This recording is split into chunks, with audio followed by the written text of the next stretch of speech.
Good morning, WATL land. It is Hatchet Day. Rob will be here momentarily.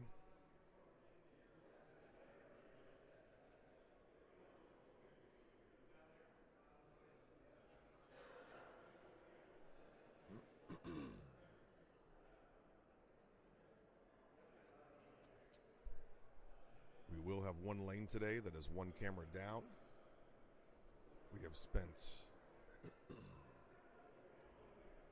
over an hour and a half now trying to get it back up. To no avail. So it is what it is. We just have to rock without that one camera.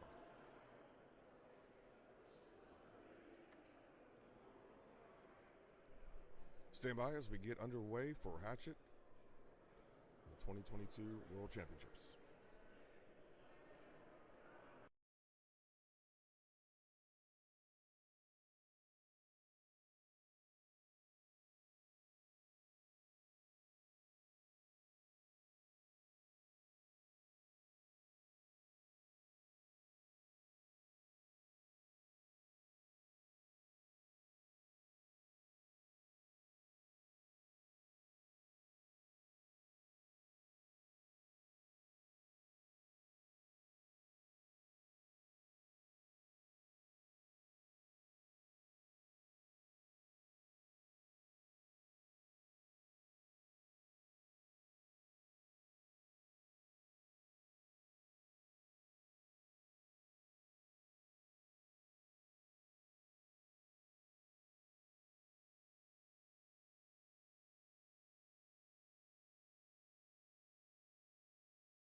Good morning, axe throwers and axe thrower fans. We are here at the World Axe Throwing Championship in Appleton, Wisconsin. Geographically, we are about 30 minutes southwest of Green Bay, Wisconsin, smack dab in the middle of this nice, cool morning in Appleton, Wisconsin. We are getting ready to start the main event of this weekend's tournaments, the Hatchet portion. 256 of the best axe throwers in the world have all gathered here in Fox City's Exhibition Center in 2 halls to play in 4 brackets of 64. We will be narrowing it down to the finalists who will play tomorrow on an ESPN2 broadcast to determine who is the best thrower in the world of 2022. Right now, we are getting things set up. The judges are making their way to the lanes, and we will be going live very quickly with some matches. Let's jump into a lane right now to see what's going on. I'm Rob Leverance. I will be your commentator for the morning. Right now, we have bracket 1 and 2 getting ready to start. Drop a comment. Let me know if you can hear me loud and clear. If not, we'll make some adjustments before we get started. We got bracket 2 in my hall, bracket 1 in the hall next to us. If you did not see any of the stream yesterday, we are in an exhibition hall in 2 very, very large rooms, all under one roof. We have 2 halls, 48 targets total, 2 64-people tournaments are going on at the same time right now. Then after that's done, we will have brackets 3 and 4 being played. And, mic check, thank you for listening and tuning in. We're getting ready to start. The judges are getting their pads and scoring sheets ready. The throwers had a warm-up session at 8 this morning. It was a very chilly morning so far in Appleton. 18 degrees with quite gusty winds. I walked outside and was quite chilled. And every thrower here is wearing shorts. The good thing about this venue that we're in, and great job by the WATL team, is we don't have to go outside. The Hilton that most throwers are staying in is connected to the facility. So we can go from our hotel room to the facility without ever going outside. Great setup, good job by the WATL team. And a lot of these throwers are real happy that we're all underneath one roof this year, unlike the past years where the tournament's just gotten so big with 256 throwers total in the Hatchet portion that we had to spread out over as much as 4 venues in order to accommodate everybody. So good day. I just saw, if you are a soccer fan, Netherlands just scored a goal right now, 13th minute. USA down 0-1. Come on, boys, let's get them. Calling the lanes to make sure throwers are getting to their lanes assignments properly. Right now, and on the screen we have Adam Fortner and Neil Engineer. There are a lot of throwers I'm unfamiliar with. We're going to be bringing in some guest commentators with me to help give some commentary, some stats. They recognize some of these throwers from their area. So we will get some more insight on some throwers a little bit later. The Hatchet portion, if you're not familiar, is a smaller axe. It's not a big axe like a lot of people think. The Hatchet has no minimum weight, but a maximum weight of 3 pounds total. That includes the handle and the head. With a maximum length of 19 inches, most throwers will stand right on the foot fault line, which is 12. Well, hopefully they're not standing on the foot fault line, but good morning, Dana. How are you? How's Houston? That foot fault line is 12 foot from the target. That bullseye, that red dot, is 1.5 inches in diameter, sits at 60 inches off the floor. Those blue dots, kill shots, are also 1.5 inches, and they sit on those targets 72 inches above the floor. Bullseyes are worth 6 points. Then we go to 5, 4, 3, 2, 1, and I'm pretty sure we're not going to have to worry about any ring outside the 4 for most throwers today in the World Championship. Those kill shots are worth 8 points, and it's an all-or-nothing shot. You have to call your shot before you take it. If you hit it, you get 8. If you miss it, you get 0. Risky shot, high reward. Warm-up throws happening right now before these first matches. 5 warm-up throws before the matches. And then any match after that you play is only 1 throw. It is inside this facility. It's a very large room. If I was to estimate the size of this room, you're probably talking 50-foot high ceilings with 200-foot long. We've got 6 lanes on one side, 6 lanes on another, for a total of 24 targets in this room and then another 24 in the other room. They're freestanding targets. They're not on a wall like we would typically be used to in a league setting or other tournament settings in venues. The team here has built all the targets. They're freestanding. Great bracing on the back of them. Definitely meet all the specs that we need for this. And we've got a nice little walkway in between both sides. We'll get the roaming camera going later when the rest of the camera and broadcast crew wakes up. Appleton has been a great host city thus far. There's a lot of nice little coffee shops and bars and restaurants right up and down this main road, College Road, that the Hilton and the Exhibition Center is on. Very accommodating. All the people here have been very, very friendly. Thank you, Appleton, for hosting us. About to get underway. Once again, this is the first of the Hatchet portion of the tournament. Later on today will be the Big Axe portion. This is essentially, it's a 2-day tournament with 2 day ones. So day 1A, if you will, was yesterday, which was the knife portion along with the duels portion. And to recap that, yesterday we have 8 throwers that made it into the knife on the broadcast on ESPN tomorrow, and they are Tony Luce, Travis Blank, Kyle Rickenbach, Dustin Knight, Mike Kump, Tyler Flynn, Manny Cole, and Sebastian Arnold. Those will be the knife throwers on the broadcast. 8 throwers total. And then in the duels portion, we have Fancy Lad, Morgan Alexander, and Tony Luce, again, make the broadcast. They made a duels team.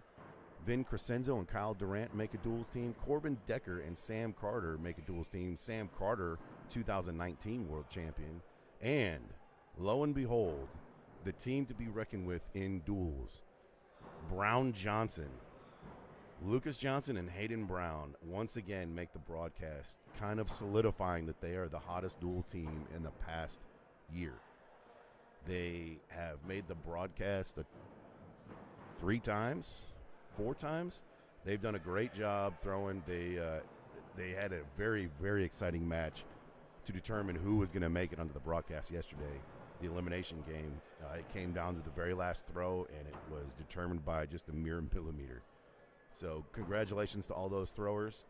We will have bracket 1 and 2 starting just a little bit late. Supposed to start at 9, and then brackets 3 and 4 will be starting a little bit later today, followed up by Big Axe portion. 4 brackets in each for Hatchet and Big Axe. Big Axe will be starting at approximately 4 p.m. for the first 2 brackets, and then 6 p.m. after that. So pretty late day, long day for a lot of these throwers. The floors here are all concrete, and it's kind of chilly in the facility right now. The action has started. Right now, Adam Fortner and Neil scores 28-21. Very good start by Adam. Working out a little kinks from Neil. The turn happens.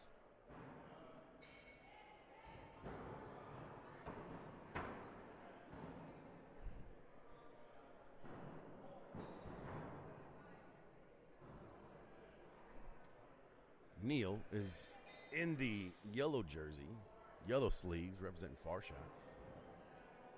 Adam with the orange shoes, black and blue colored jersey.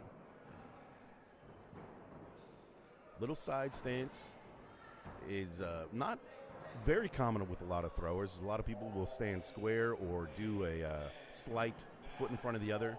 There is no set strategy. It's just whatever you're comfortable with which foot is forward and which foot is not. The camera right now is currently on bracket 2. So it's just whatever you're comfortable with. A lot of people don't turn their bodies because they don't want your shoulders to not be square to the target. But to each their own. Everyone has their own throw. And it's really whatever you're most comfortable with your throw, because that's how you'll be the most accurate. Kara, I do believe the name switched. Unlike yesterday. So inside the facility right now, one of the things a lot of the throwers have noticed is the temperature inside it's fairly chilly. Yesterday, we had a thermometer in here, and it said it was 76 degrees, although it felt much cooler than that. And it is extremely dry, which you would think you would need some sort of a rosin bag. Morning, John. I was just speaking to your son just a second ago. Asked how the old man was doing. He said he's the same old man. I miss you, buddy. Inside, that you would think your hands would be dry, and you would need some sort of grip for your axe. But a lot of the throwers have been complaining about how their hands have been very clammy and very sweaty, and it's the exact opposite what a lot of people thought was going to happen. So wrapping up this first game, 51-39, hit with a hit kill shot, a very good score to be posted on your first match. Tournament jitters is definitely a thing, especially in the WATC. A lot of newer throwers, I remember myself when I started throwing, that I was very starstruck by the good throwers. And I felt like a kid going to a professional game, meeting professional athletes. It was very cool, very intimidating as well. And I was quite nervous back in the day.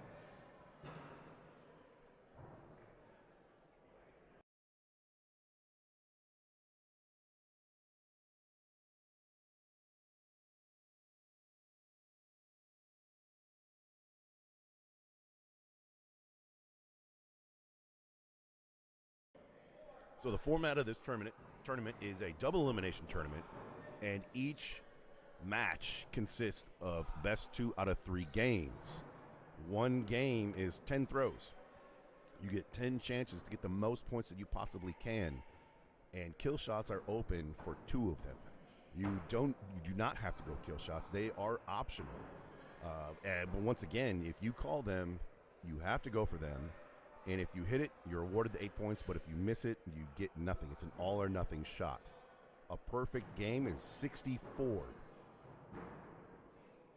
Fairly uncommon for a lot of throwers, but top dogs can knock out a 64 pretty easily.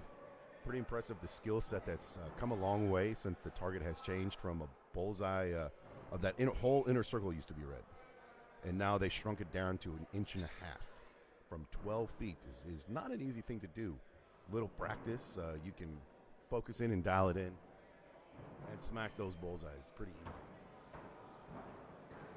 Right now we're looking at Adam. Looks like he's throwing the King of Diamonds, a custom King of Diamonds, custom handle, and the head of his axe has been shined very nice. It's got a mirror finish on it. And I'm not familiar with Neil's axe. It looks like a commander,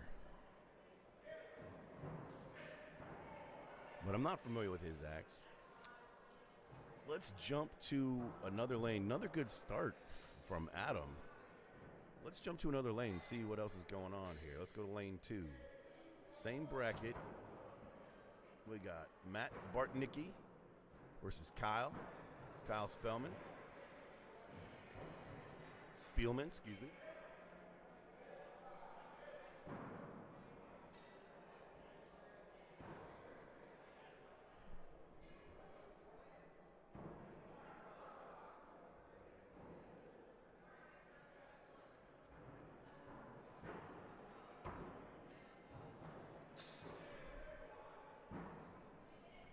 If you're wondering how you make it to the World Championship, there are various ways that you can qualify. The one thing to take away is you must qualify. You just cannot come here and sign up and try and school everybody. You have to join a league, and there's the previous world champion gets an invite back, along with qualifying points. And a little complex. You need a flow chart in order to figure this out. But you have to earn your way here. And all 256 throwers that are here right now for the main event, Hatchet, have done so. which is why this is such a slugfest and grind of a tournament. Now, we do have a mobile camera, but it's not operational right now. We do not have a cameraman yet. But later on when they show up, we will be able to travel around to various lanes. So if you guys see a match, if you're following online at the bracket, at the World Axe Throwing League bracket, you can go there and click on any one of the 4 brackets and follow along pretty much live. You can see the scores of the match. They're removing the 10-foot line. That red tape that the judge is pulling up is the 10-foot line for knives. Knives throwing was yesterday. That's a good call. It's confusing some people, thinking you're walking right up to the 12-foot line. It'd be in for a rude awakening when they throw their axe from 10 feet. That axe would... good morning, everybody. Crawford and Dawson is... Let me take a look. I'm a one-man show right now. And we have a very robust system. And we do not have cameras on one of our lanes. We think one of the wires has been cut, funny enough. But not right now. They're not on camera right now. We got Ant-Man and Joseph right here.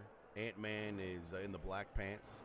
Joseph is right on the right side of the screen in the light-colored pants.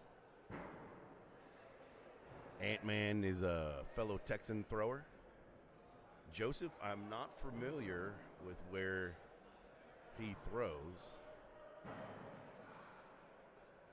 Looks like a bullseye from Joseph and maybe a 5 from Ant-Man. If you're wondering how throwers were seeded, throwers were ranked and seeded based on their leagues, their top league's bullseye percentage. So the WATL team looked on, they keep track of all the statistics, and the number 1 seed based on bullseye percentage, well, the number 1 seed was the reigning world champion in Michael Philibom. So he gets an automatic bid, despite his bowl average not being quite as good as the next in Lucas Johnson. Lucas Johnson bringing it in at 80.92% for bullseyes. So if you want to know what it takes to beat some of these throwers, you need to have a bullseye percentage of 80 or better. Philibom right there with an 80.06. So both those guys are pretty good at throwing bullseyes.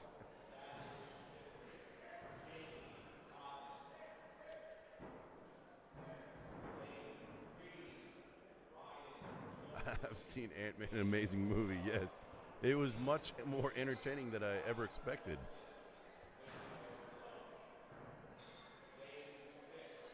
Back to the action. Ant-Man throws 3 5s. Now, you would think for most throwers, throwing a 5 is a great accomplishment, but when you're here at the World Championship, throwing a 5 is in your mind is considered a miss. Bullseyes are very important to keep that lead, even though there's only 1 point separating a bullseye from that next ring, which is a 5. Those points add up, and at the end, it determines whether or not you're going to end up having to go for those kill shots or not. Right now, current score 20-21 in favor of Ant-Man, going into throw number 5, where they will tap and switch lanes after the 5th throw to throw the next 5 for 10 total throws.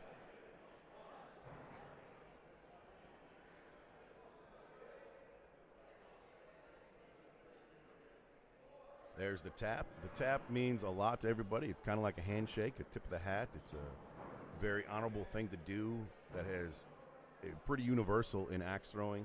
It's a way of wishing your opponent good luck, throw well, and it usually happens before the match and on throw number 5 when they switch sides.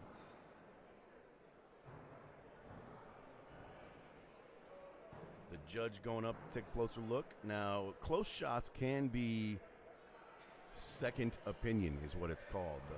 If the thrower comes up to the target to retrieve their axe and they notice that maybe the judge might have missed the scoring a little bit, they're allowed to ask for a second opinion where they'll bring in another judge to take a look and make the final call. Now, the throwers are not allowed to pull the axe from the wood. Once you touch your handle, then the axe is ruled whatever the judge has ruled. In order for the score to be good, for example, that bullseye, that red dot, there has to be red. That red dot is outlined with a ballpoint pen. The ballpoint pen is what determines whether or not you're in or not. And when the judge walks up there, they have to see ballpoint pen on both sides of the axe in order for it to count. If it's not, you'll get the lower score. So if you're pushing and you don't see any pen, or you just hit it right on the line and you push that pen line into the wood, you will get the lower score because it is not broken and it's not on either side. Those are the rules that we all have to live by. Right now, 44-42. It looked like they tapped axes, which generally means they're going upstairs towards those kill shots. And Joseph does. It looks like his axe turned a little wonky and might have dipped out. Ant-Man looks like he's a little bit out. I do not see any blue on the right side of his axe.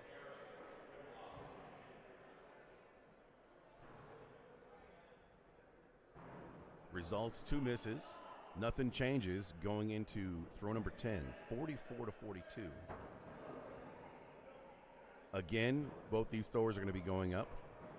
The person in the lead, you might be asking, why isn't he staying down to throw a 6, which is a bullseye?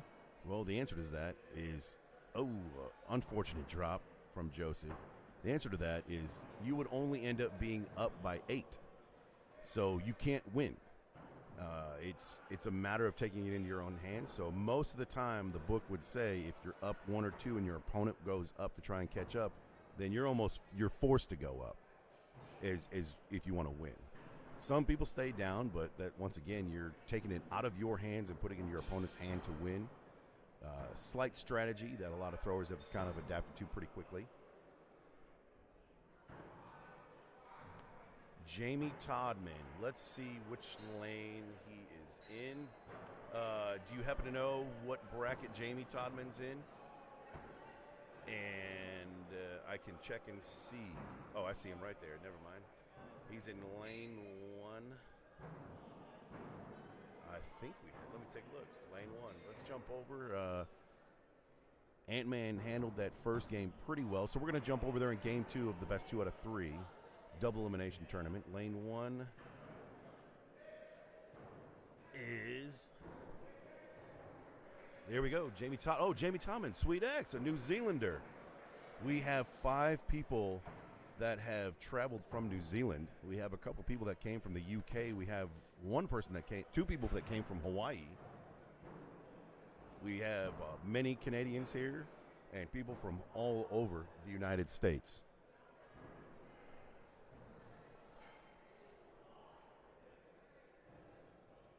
The 5 throwers that all came from Sweet Axe in New Zealand. Now, it's just so cool to say that we have 5 throwers from New Zealand here. That's one of them right now. On the right side of the screen in the shorts is Jamie Todman.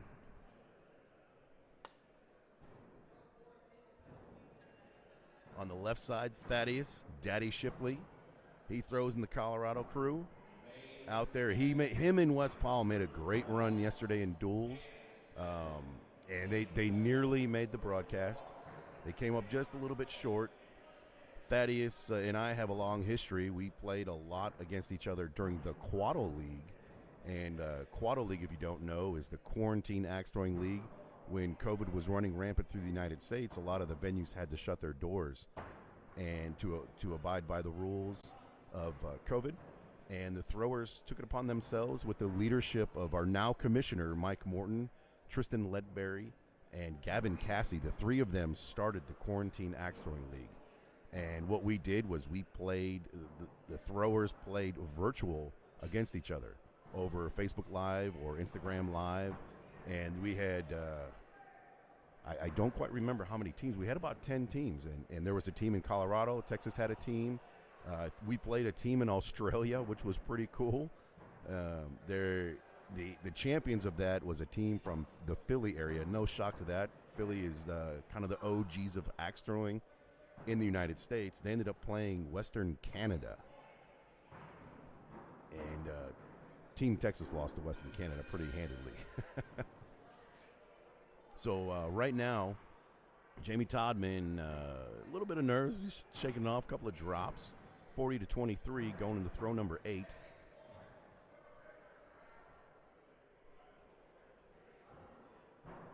Hey, we got some New Zealanders, some Kiwis watching right now. Welcome to the stream. Thank you for watching.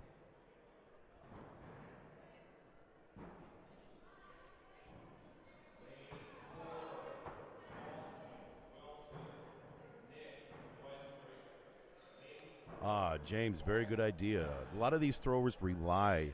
If you look at their jerseys are they have sponsorship locations. The bottom is one of the main sponsors in Goliath backpacks, and on the back of the jersey and up on the crest, above the crest on their shoulders, are sponsorships.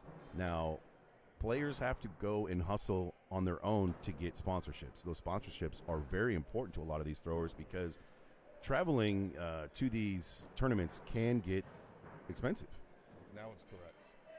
Now it's correct. I just fixed it. Great. Anthony over here, our main man on the tech support and the setup of our robust stream, is the man behind the dream here. One of the scores on another one of the cameras, I think I messed up. Lane 11 maybe? Maybe not. All right, back to the action with Colorado versus New Zealand.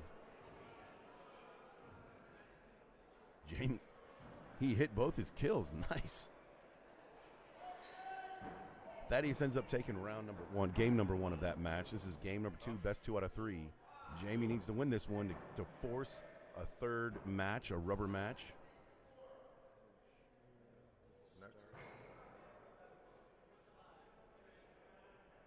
So back to the sponsorships. So the players reach out to these businesses to get money to sponsor themselves, and they're allowed to put them on the jerseys, and these jerseys must be worn during the tournament. That's the rules of the World Axe Throwing League, and the jerseys are provided for free for the throwers once they qualify. And I think there's 4 or 5 sponsorship spots on jerseys, and it's pretty important. Excuse me, especially if you make the broadcast on ESPN2, because you will be able to shout out to your sponsorships and your venues to help get them exposure as a thank you for donating to the cause. I cannot see some of the sponsors on the jerseys. That might be a good thing for a future program.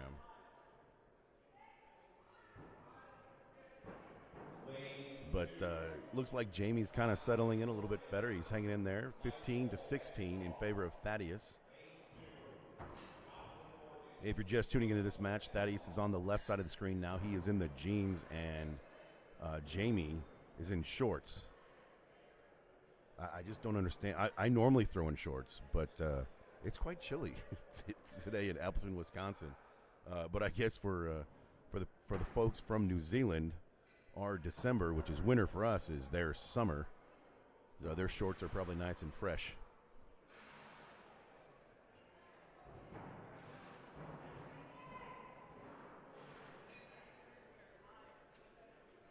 Fifth throw happened. Tie ball game. Tap of the axe. They switch lanes. Thaddeus is now on the right side of the screen. A little bit of a hiccup there from Jamie throwing a 4. But not too late. Only a 2-point game going to throw number 7 here.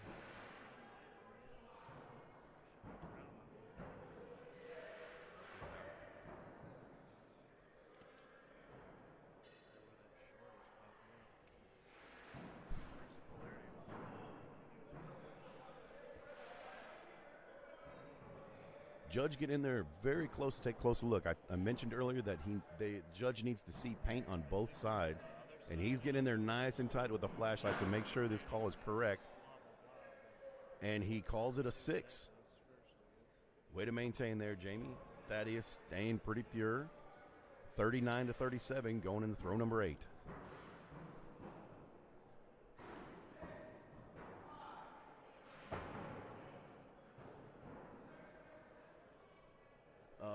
Kara, we will take a look to see where Fancy is. We would definitely like to get him. We finally got our mobile camera guy here. Brett Williamson. We're going to take a look and see where Fancy's at and see if we can accommodate you.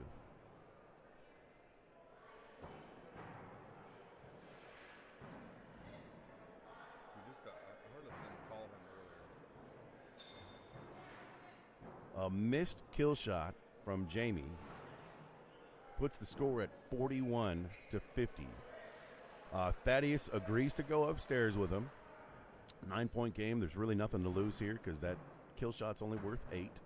Only worth 8. It's the highest value point on the board. 2 missed kill shots. Thaddeus is going to end up taking this game, this match, and Jamie will be knocked down to the B bracket. It is double elimination, so Jamie is still alive and still has a chance to make a run in the B bracket, which is where all the fun happens anyways. Everyone in the A bracket's too serious. Uncle Willie. I know him. He's a halfway decent thrower. Uncle Willie's one of those throwers from the Philadelphia area. He has been throwing for quite some time and has been considered one of the OGs of axe throwing. Let's see if we can find him. He is in the other building.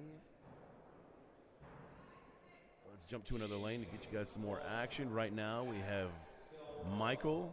Oh, here we go. Jonathan Morgan for you. There you go, Kara. Jonathan Morgan is in the shorts with looks like tights on the left. He's got white sleeves. And Michael is on the right side of the screen right now in the red shoes. One of the things that a lot of axe throwers do is they wear dark colors. And most axe throwers wear black, myself included. And I'm not really sure why that is. I think maybe because axe throwers are, like myself, are not the most physically fit athletes out in there. But black seems to be a universal color that is worn with a lot of axe throwers. Right now we are in, this is game number 1 of the best 2 out of 3. Jonathan Morgan, as a lot of people know, is called Fancy Lad. And we have, his nickname was given to him when he had a job that required him to wear a suit and be very formal. And he, in his commitment to axe throwing, would go straight from his job to the league in his 3-piece suit. So thus, Fancy Lad was born. Fancy Lad is also a very decorated thrower. He made the broadcast for duels yesterday with his team member Tony Luce, reigning out of Texas now. The Cut Axe Throwing in College Station is the venue that they represent. Fancy Lad, I believe, was runner-up in Big Axe in 2020 and placed 5th in Hatchet that same year. He was on the broadcast for both events. Fancy decides to stay down there with a 6, and Michael went up and missed the kill shots, puts the score at 51-39. Tap of the axe right now, which indicates that Fancy Lad's going to be going up. He's going to be getting some practice right now on the kill shot this match. This game is out of reach, so it's a good time to practice a throw that you might need to hit later on, which he does there. Final score 59-39 in game 1. They're going to tap, and they're going to start game 2. Best 2 out of 3. Michael needs to win this one to stay alive and force a game 3. Put a little pressure on him.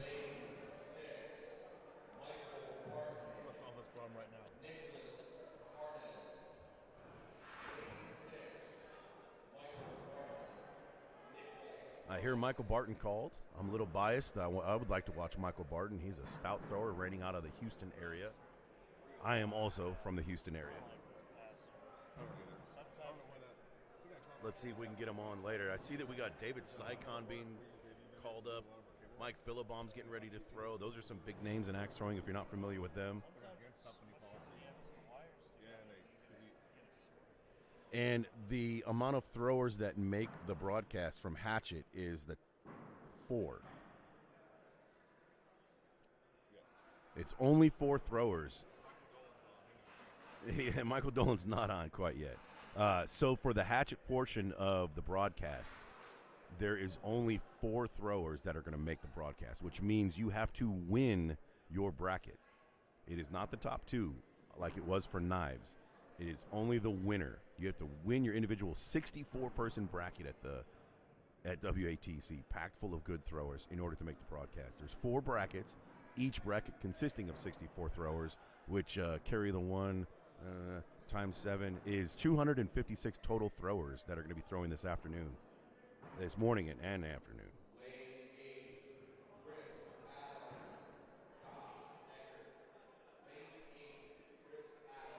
Michael's wrist twisted just a little bit, and his axe did not land straight, and it dipped out into the 4.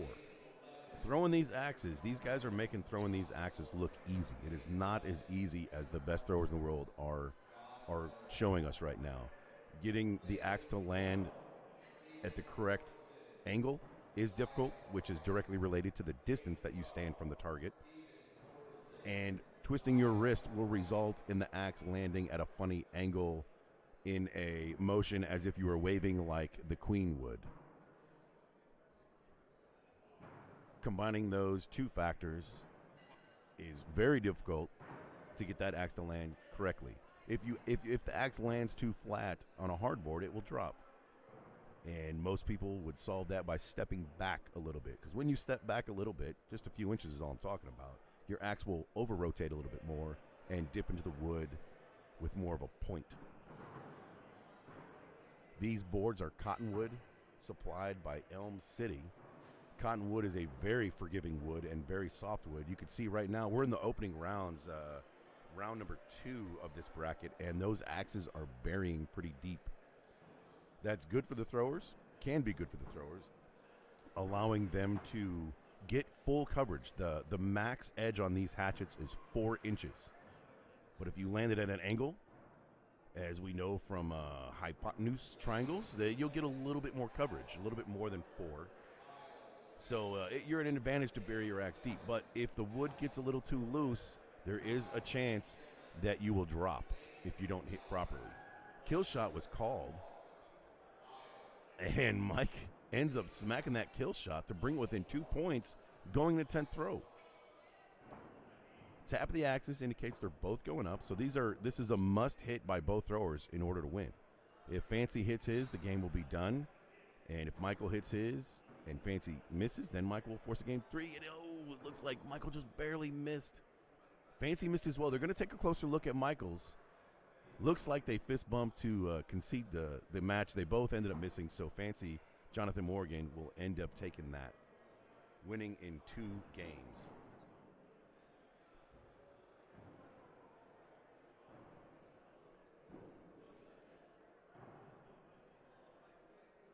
Let's jump over to another lane. Let's get some more action going on.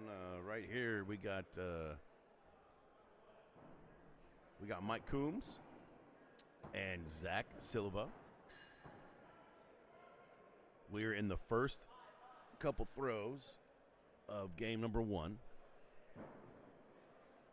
Silva rocking the kilt, wiping his feet pretty hard on those horse mats that are below the targets. These concrete floors are very smooth. There's no texture in the concrete. They are very clean floors. A lot of times on these smooth concrete floors, you'll find that they become very slippery. And the slipperiness can cause, depending on your throw, can cause your foot to sometimes go past that foot fault line, which would result in a 0. But these horse mats have a little bit of texture to them. And Zach was just wiping his boots off. Boots are an interesting choice for a long event like this. A lot of throwers wear very comfortable shoes because these are long days and we're standing on concrete. And one of the best things for your feet and to stay comfortable and keep your legs from getting tired is to wear very comfy shoes. Definitely wear the shoes that you practice in, and make sure you take time to sit during these tournaments and rest your legs because this is a long time standing on concrete. 28-26 after throw number 5.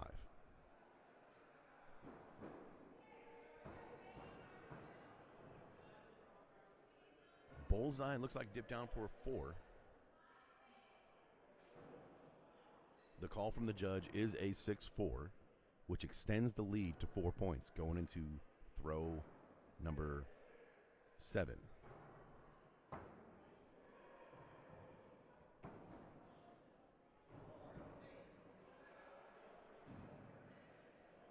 Let's jump over to another lane to see what's going on over here. We got Tony Luce right there. That's we were just talking about Tony and Fancy Lad. They are duels partners and made the broadcast. He is on the left side of the screen. And we got David Klein on the right side of the screen in the white and pinkish jersey.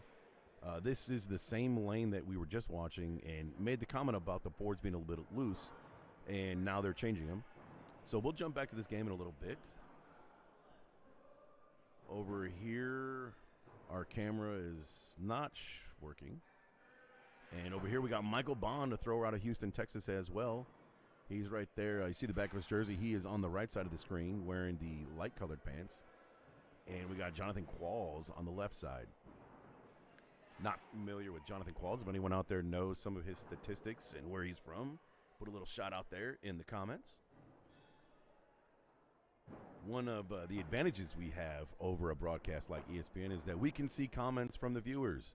So if you want to see something, if you want to see a match, we'll take a look and see if we can find Adam Fortner and give you an update. If anything, we can probably give you an update on the match if we can't get the camera over there.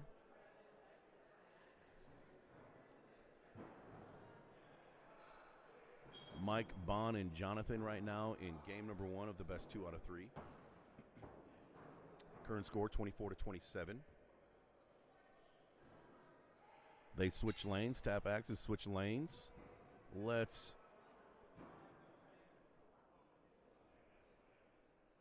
Paul's from Colorado. Okay. Part of the Colorado crew. How did I not know that? I thought I was familiar with a lot of those guys. Some of my favorite throwers are all from Colorado.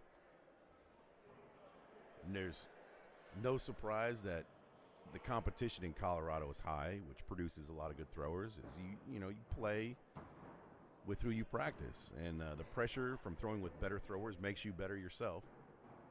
And it's hard to replicate a lot of the stuff that you would experience in a tournament.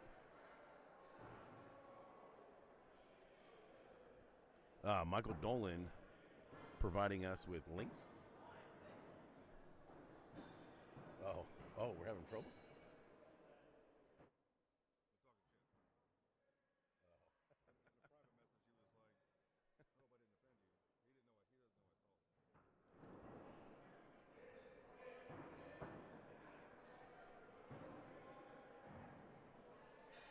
Score update on Jonathan and Mike Bond is 39-30 in favor of Jonathan Qualls. Adjusting the score right now. Looks like the judge might have fat-fingered the tablet a little bit. Ooh, update on the USA game. 2-0. 2-0 in favor of Netherlands. A little bit of work for the USA team to do. It's an elimination game for them. Good for them boys for making it that far. A lot of people weren't expecting them to do that, but put up a fight. Let's get it into the PKs. So the scoring adjustment has been made in this match to put it to 39-35. We're in a little bit of a delay. The judge looks like might be having a little trouble with the tablets. The tablets can be a little tricky sometimes. But it's good to see them take the time to make sure these calls are correct. So let's jump over to another lane and get some action while they are calling for a second opinion. Back over here, Tony Luce on the right side of our screen with the white sleeves and dark colored jersey, and David Klein in the white faded into pink at the bottom jersey. Tony looks like he's throwing the King of Diamonds as well as David. The King of Diamonds became popular last year. It's got a angled, almost pointed back. It was first designed to be a duels axe, so it would prevent people from slamming into the butt of that axe and damaging your blade, where it would just skip off on an angle. And a lot of people ended up really enjoying the axe. It's very well balanced, coming right out of the box. Thin profile,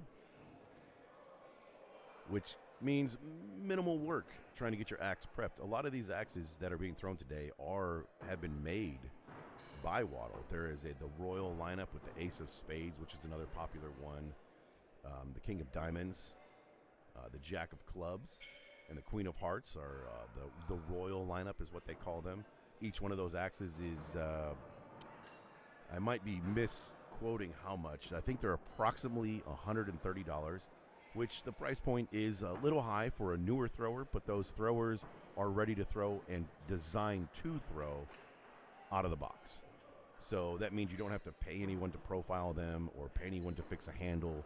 So there's definitely a value in that.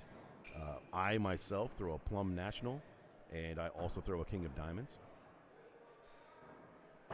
Right now, David up 52-44 on a missed kill shot from Tony. And Tony ends up following that 10th throw with a kill shot hit and a miss to put it at a tie ball game. We are going to go to sudden death. Sudden death, when we're tied after 10 throws, consists of what we like to call in the industry is who sucks less, meaning you must throw for a kill shot, those blue dots at the top, and whoever is the closest, if they're not hit, is the one that wins. So who sucks less comes from if both opponents miss, it's who is closer and who sucks less than the other person. It's a great chant. Normally, if you watch the stream later on, and the broadcast, when we narrow it down, if there's ever a sudden death match, you will hear the fans chant who sucks less on ESPN, which is going to be fantastic.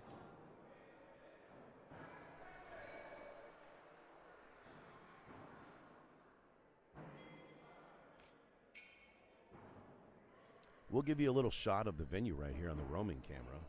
Let me know if you guys can see this. Nope, you can't. We have a roaming camera. It is powered on, but it is not live yet. So we'll get back to Tony's match. Tony and David. David Klein's nickname here is Grandma. I'm not sure the origins of his nickname. If someone out there knows, I would love to hear the story.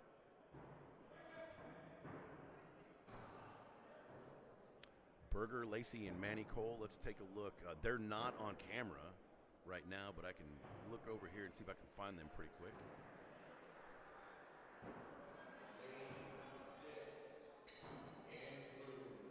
There are a lot of matches being played right now. Both buildings are full of throwers. I am not seeing Manny Cole right now, but I am a one-man operation right now. We have Nate Hodges versus Goose coming up. Nate Hodges, if you don't know him, is a timber sports athlete. He holds world records for the springboard competition. He accomplished that when he was 21 years old. He was one of the youngest competitors to ever do that, and he smashed the record from what he told me. If you are to YouTube him, Nate Hodges, you'll see him perform pretty well in that springboard competition. Incredible guy, super nice. Goose, whom I don't actually know Goose's name. He is a Canadian thrower, came down. He is a very good handle maker and axe maker. 81 Axes is his company. If you want to check him out, his handles are super clean. Very nice to throw. A lot of throwers represent him. We only have 3 operational cameras right now, and so there's a lot of matches that we cannot see. John, we cannot see the Goose versus Nate Hodges. We don't have them on a hard camera right now. Our roaming camera operator is still getting that camera up and operating, but I can give you a scoring update. The score right now currently in Nate Hodges versus Goose is 34-30 in game number 1 in favor of Nate Hodges. They're going into throw number 7. A little bit of a twist of his wrist from Tony pushes that axe, which looks like a 4. Tony's a pretty established thrower and rarely throws 4s, but he just threw one right there. He might be a little bit flustered. He also might be riding the wave from yesterday, where he qualified to go onto the broadcast on ESPN for knives, as well as for duels with his teammate, Jonathan Morgan.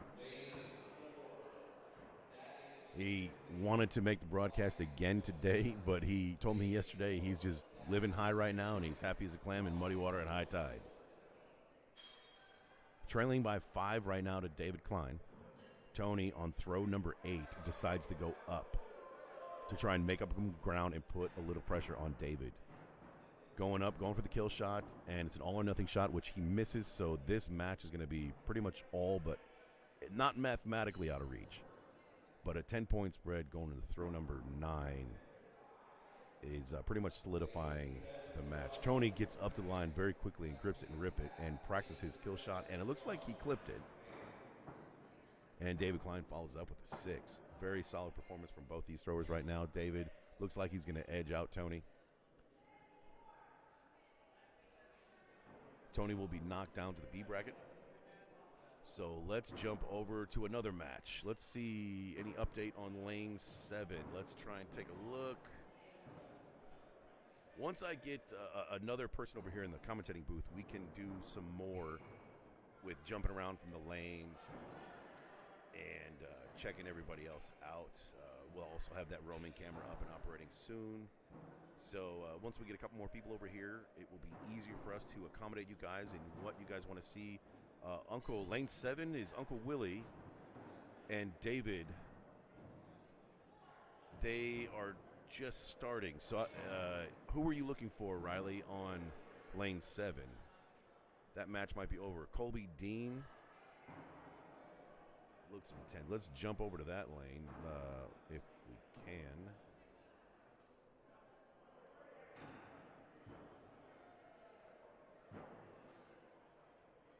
We do not have Colby Dean's match on camera right now. But looking at the match right now, they're going into throw number 8. Colby Dean is up 41-37 over Dorian Mirasola. Big D is Dorian's nickname. On the camera right now, we are back to looking at Mike Bond and Jonathan Qualls. I'm not sure. I'm not sure who won game 1 of Mike Bond versus Jonathan Qualls. The app will not show me yet. That's another thing that's being put in the suggestion box for us broadcasters right now and people at home. And I could go back and look. However, I was informed that if I do that from my point in our little command center here, it will change the view on the judge's tablet. And we don't want to do that. We don't want to mess up these judges right now, so we're just going to leave it as it is. And we will continue to do it this way. 2-point game going into throw number 10. Both throwers call for kill. Mike on the left is one of the few throwers that throws Hatchet two-handed.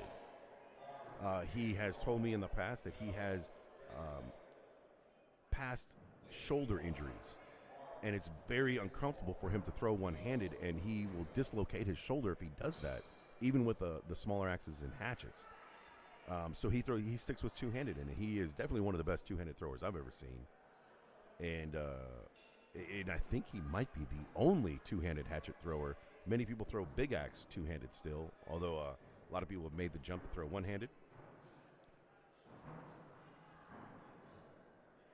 A lot of people do throw one-handed and make that switch in big axe because it is a little bit more accurate. There's less things to go wrong only throwing one-handed versus two, which is why a lot of people made that jump. 50-48 in favor of Jonathan, and it looks like they're packing up their stuff. So Mike Bond's going to be bumped down to the B bracket, and Jonathan is going to advance into the A. Jumping over. We're getting another match started here. Oh, rubber match. Oh, boy. So, my mistake. Once again, there's a lot going on over here, and I'm by myself. No excuses anymore. It was a rubber match. I was mistaken.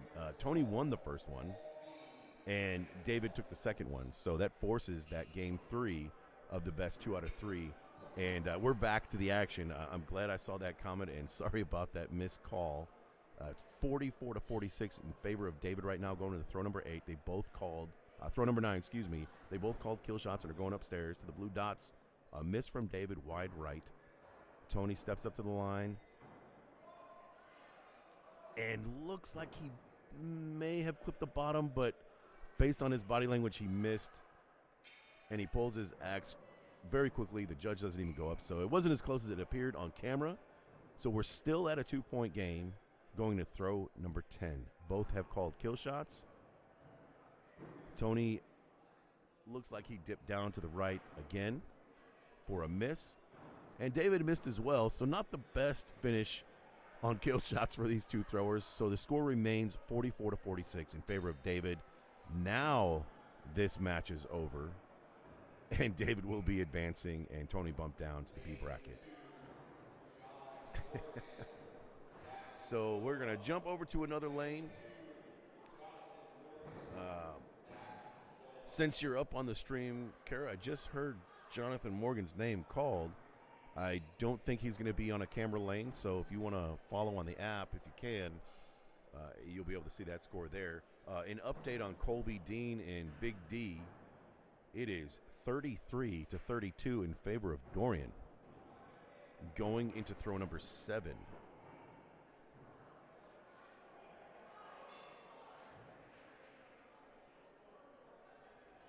We are now at 38-38. Tied with a 6 and a 5. Colby Dean took the first round 52-42. So elimination match possibly for Dorian. He needs to win this to force a game 3. We're going to go back to that. Thank you guys for being nice and telling me which lanes these guys are playing on. We're going to take a look and go back to that lane with Jonathan Morgan and Zach. Lane number 2 here. They're getting ready. Jonathan Morgan, although his name is on the right side of the screen, he is on the left side of the camera with the white sleeves. Zach on the right. Zach rocking the kilt. Got to respect that kilt game.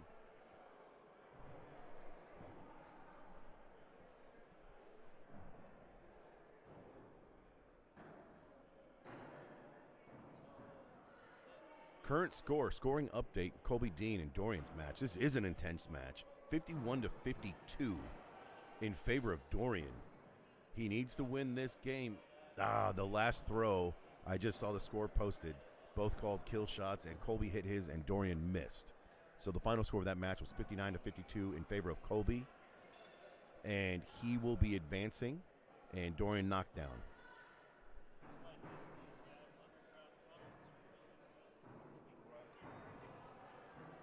First throws result in a 6-6. That red bullseye, 1.5 inches. That's it. 1.5 inches in diameter from 12 feet where they're standing. Both, I don't know many throwers that throw hatchet further than 12 feet.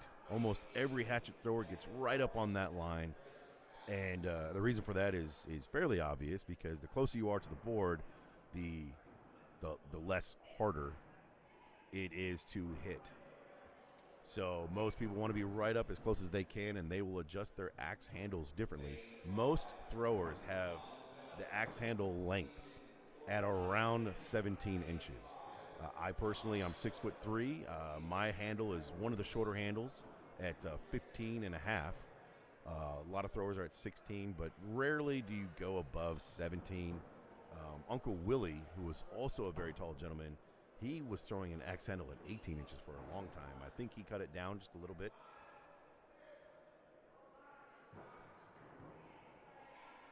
A 4 thrown from Zach,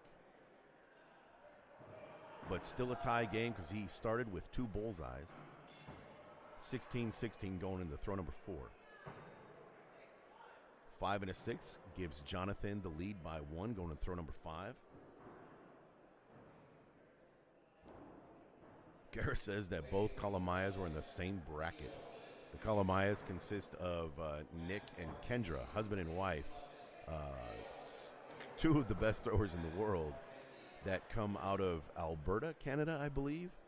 And they made the trip together, and they ended up being in the same bracket. That's unlucky. But everyone was seeded in this tournament based on their bullseye percentage.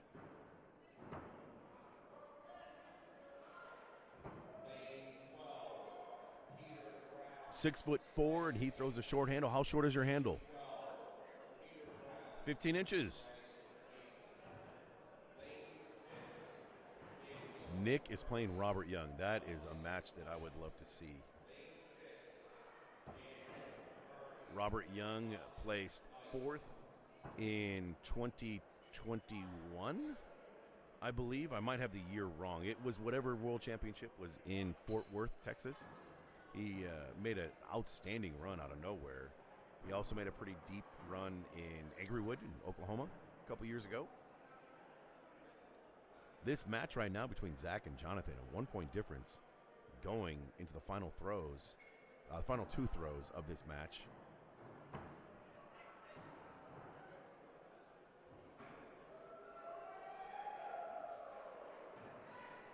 A 6 and a 5 opens it up by 2 points.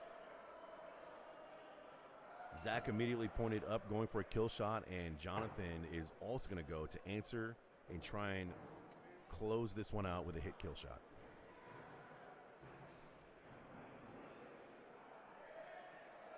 It looks like Zach might have clipped it. Must hit from Jonathan Morgan, and he throws high. So it's going to depend. It's marked a hit. So Zach will take game number 1 of this best 2 out of 3 format, 58-52. Tap the X. Now they're going to jump right into it.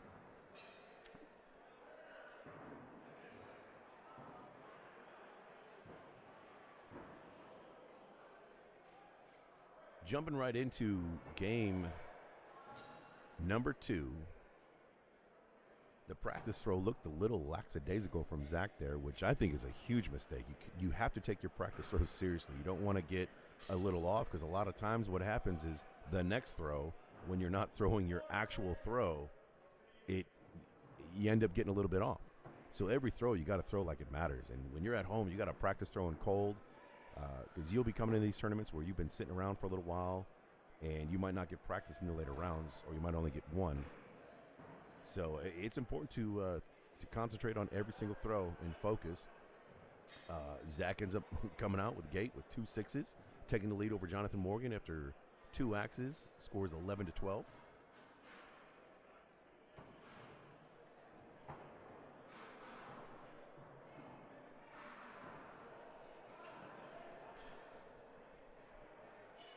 Zach, I believe, is throwing a Butcher.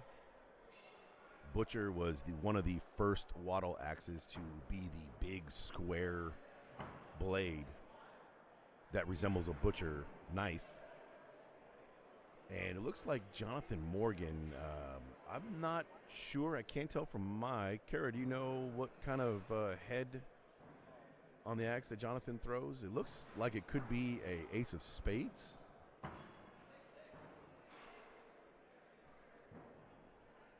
John Hout, 6', 18-inch handle. My goodness, that's pretty impressive. John, do you have a slow throw? I don't remember.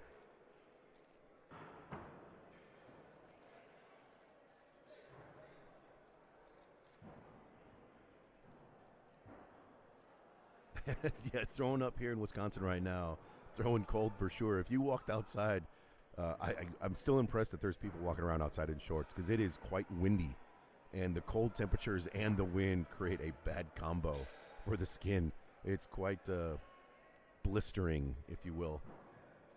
Inside the venue, I've been sitting down. I haven't really been moving around like a lot of throwers. I am chilled sitting here, and I'm a big guy, and I rarely ever get cold. But I'm ready to put on a flannel or even a hoodie to stay a little bit warm over here. 39-41 going into that next throw, which has scored a tie 5-5, so nothing changes as far as the difference in this game. Kill shot has been called. The scoring sheet says kill shot called by Jonathan and not by Zach, which was correct. And Fancy Lad looks like he hits to take the lead. So that's kind of part of the strategy I was talking about earlier. When you're up by 2 or 1 and your opponent calls a kill, you kind of have to follow their lead. You kind of have to go. And this was the perfect example. If you don't do that and then you don't hit your 6, you end up having a lead change like just happened. And now the game, Jonathan's in the driver's seat to take control. But Jonathan misses his kill shot, and Zach ends up hitting his on the 10th throw to take the win in that game, 59-52. So a couple of lead changes on those last few throws results in Zach winning that game.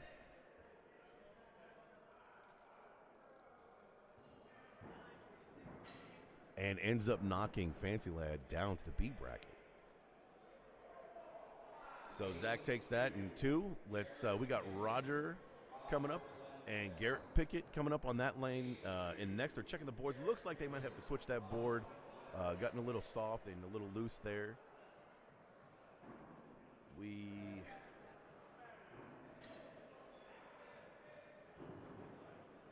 Anthony, I think we're off here. This isn't Zach, and that's not Mike.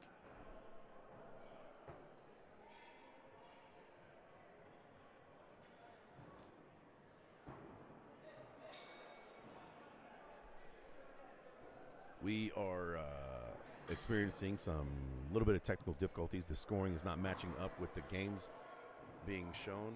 Say again? That's, yeah.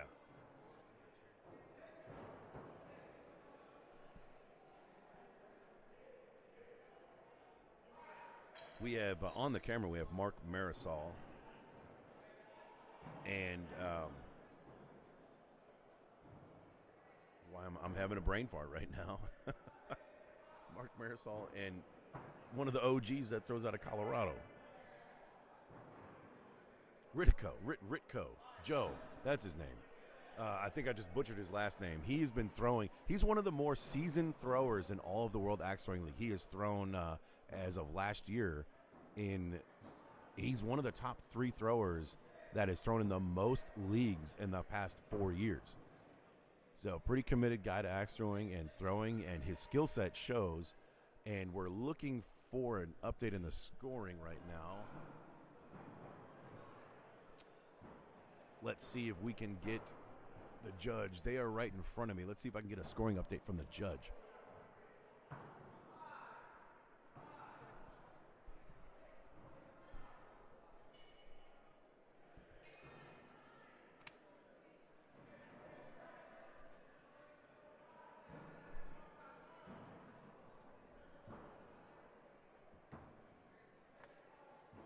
So I can't reach the judge to get the score or even what round it is.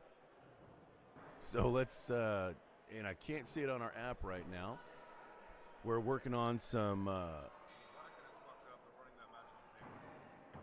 the bracket. We were just informed that the app is experiencing some difficulties, so they are actually scoring this match on pen and paper. So our side is not messed up, which is comforting to know. So we'll jump over to another match right now since we can't give you an update on the score. And right now we have Roger and Garrett on the screens. Roger is in the darker color jersey, and Garrett is the one with, it looks like a bluish color with white stripes on the side.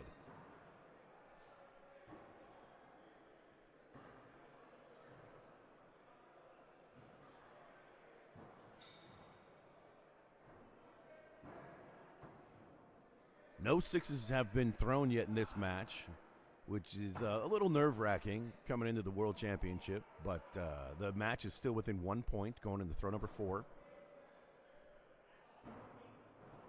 John Hout updating us that Hodges beat Goose.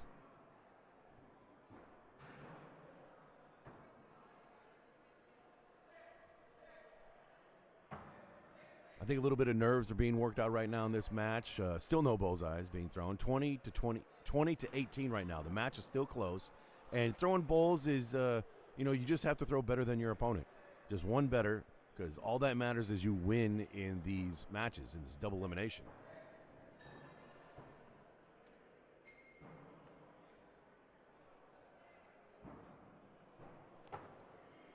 Update in the USA soccer match. It's still 2-0 in favor of the Orange Men of the Netherlands.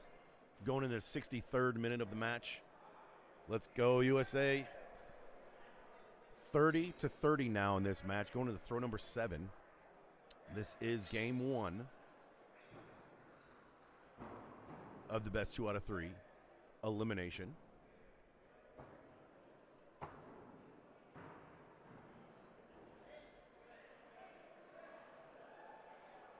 One-point difference, a 6 and a 5 scored on that 7th throw. Garrett in the lead by 1 point.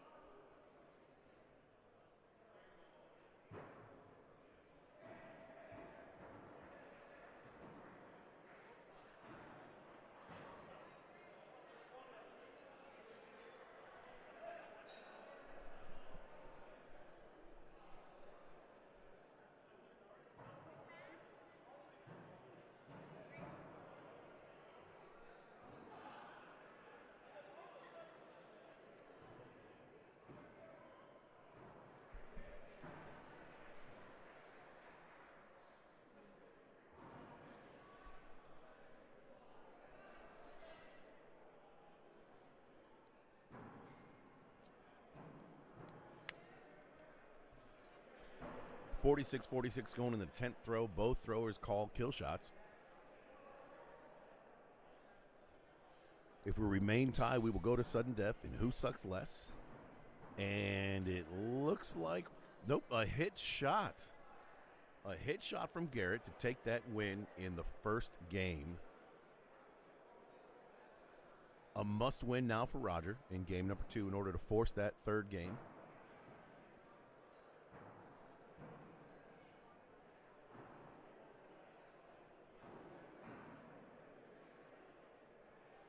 Both throwers taking a practice.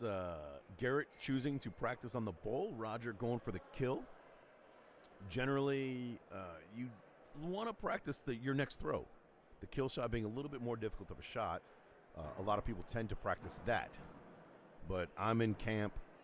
You want to throw whatever your next throw is.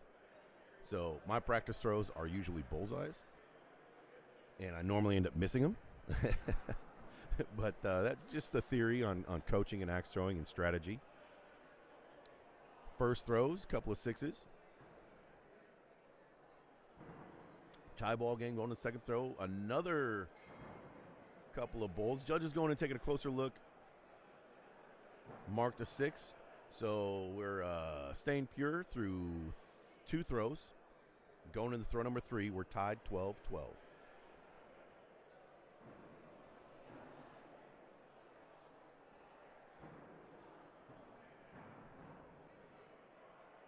These boards are getting pretty loose right now, especially the one on the left that Garrett's throwing at. It looks like he actually hit the bullseye there, but the board is loose and his axe rotated out of it on the bottom. That's one of those disadvantages of having a loose board. If that board would have been fresh, it possibly would have stayed in the bullseye. So he ended up with a 5 there and a 1-point lead on the 4th throw, which is being scored right now. 1-point lead by Roger. A 5-6, extending it to a 2-point lead now in favor of Roger. Going into throw number 5.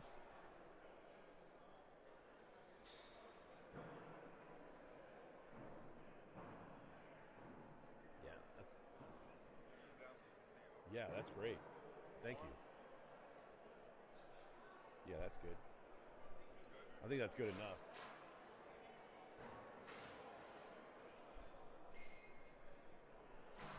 A slight hiccup there from Roger, throwing a 4 on throw number 5. Garrett only threw a 5, so it's only a 1-point spread on throw number 5. It's not that much harm. If Garrett would have thrown a 6 there, that would have been a great way to make up some points. And the follow-up throw number 6, marked a 4 and a 5 to give the lead 2 points in favor of Roger going into throw number 7. Garrett won game number 1 of this matchup, so it's a must-win for Roger in order to force a game 3.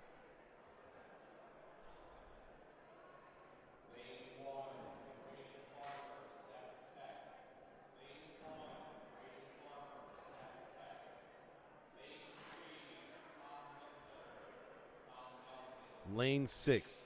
Brett, are you mobile yet? Do you mind showing a game one of the New Zealanders is playing? Lane 6. Yes. We're gonna try and get Krista Mack up there. For the next one. I don't know. Lane 6. Let's see. We're working on trying to get lane 6 up.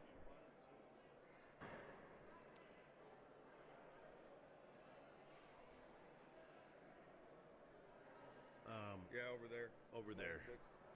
So right now, Krista Mack lives in New Zealand. Sebastian Arnold qualified for the broadcast for knives. I imagine with how he throws knives that he probably throws axes pretty well. They have not started yet, so we're going to get the mobile camera, which you can see right now. If you're prone to motion sickness, look away from the camera right now, but this will give you a good insight on what we look at and where we have to go. As you see a little bit of the venue right there, there's our judges' table. The lanes are all being called and occupied. So Brett Williamson's going to make his way to the back. There's a good look at the venue. And we're going to jump back over to a lane, and we will get in and show you Krista Mack, a special request for the fans in New Zealand. We appreciate y'all making that trip up here. Ian Malpass getting ready to throw. He has been on ESPN broadcasts in the past.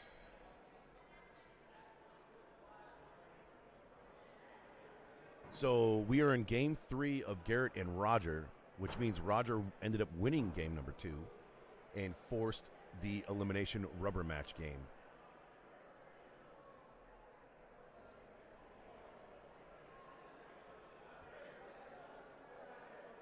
We're tied after the first throw and a 1-point game now after the second. 11-10 in favor of Garrett. Garrett's in the bluish colored jersey with the white on the sides, who is throwing first. And Roger is in the dark colored jersey. A little bit of nerves can happen right here, knowing that this is a rubber match. You got to stay focused. Do some breathing. I know it sounds very cliche, but it's the best way to relax. You don't want your adrenaline to get too high, because that's where mistakes happen, and you'll throw errant throws left to right. Right now, 2-point game, going to throw number 4. Bullseye smacked by Garrett, and a bullseye smacked by Roger. Looking at these throwers right now, both these throwers look very, very calm. I would be a little nervous, but I guess that's the reason why I'm sitting in this chair and not standing up throwing axes right now. Looks like another couple of bullseyes. The spread remains at 2 points in favor of Garrett going into the turn. 6th throw coming up.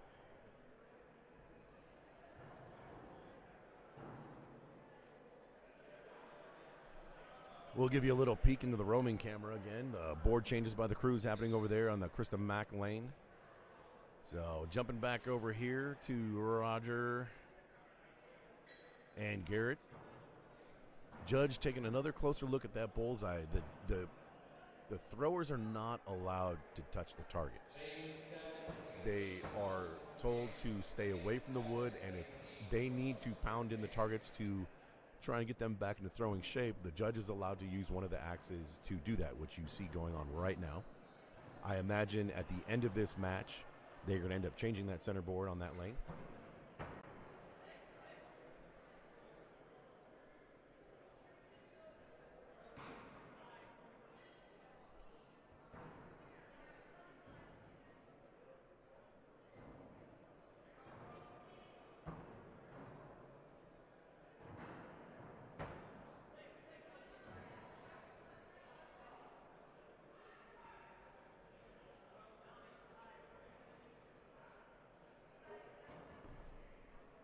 The lead has been extended just a little bit going into throw number 7, happening right now. Garrett got right up the line and threw.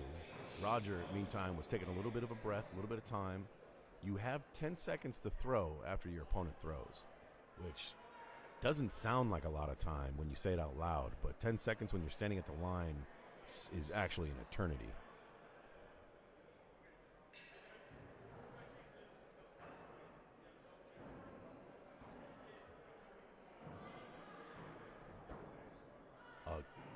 kill shot was called right there by Roger, and he threw a little bit low. He realized he had to make up a little bit of ground. That's the right move on his part. He did not make a mistake mentally. That's definitely the right move that you have to make in that situation when you're down by 3 going in there. But he missed, so unfortunately this match is all but out of reach. Mathematically not, but Garrett is definitely in the driver's seat, just has to throw his game, which he does. He hits that bullseye. Looks like Roger might have hit a kill there. Yes, he did. So he did make up a little bit of ground, but a little too late right here. Garrett will stay down here, go for the bullseye. He just needs to land the axe. No more kill shots for Roger. You're only allowed 2 per match, and he's already called his 2, so he's going to go for the bull as well. Bill Feinberg, everybody. Welcome, Bill. Let's unmute the mic for you. Howdy, y'all. Let us know in the comments that if you can hear Bill okay. Joining me in the broadcast booth, Bill Feinberg. 0-2. 0-2. I wanted to win with a kill. I left the window open. I missed my kill, but I had fun. I like your style. That's good. That's what we're here for. Well, I think there's some people. Probably a lot of people here mostly to win. I had fun. So it's like Garrett takes this match over Roger. And they're going to be doing a board change. So, yes, Garrett ends up winning in the 3rd game and will end up advancing. Roger is bumped down.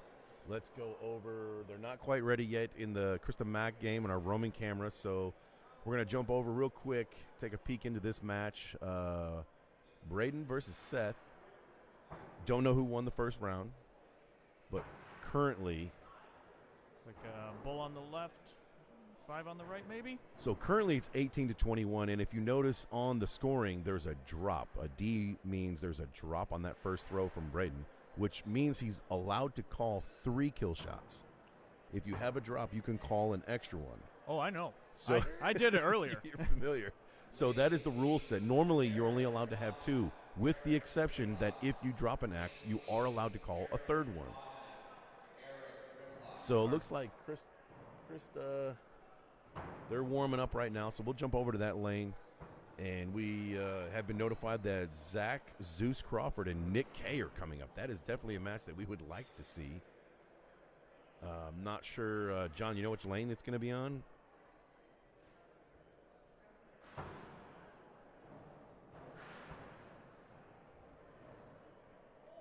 So we're going to jump over to the roaming camera now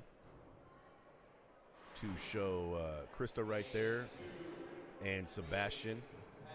Sebastian, as I mentioned earlier, has made it to the broadcast in knives. He was one of the 8 finalists to make it to day number 2 for the knife broadcast on ESPN2. Looks like we got a 6 for Sebastian. We can see the scores here of that match.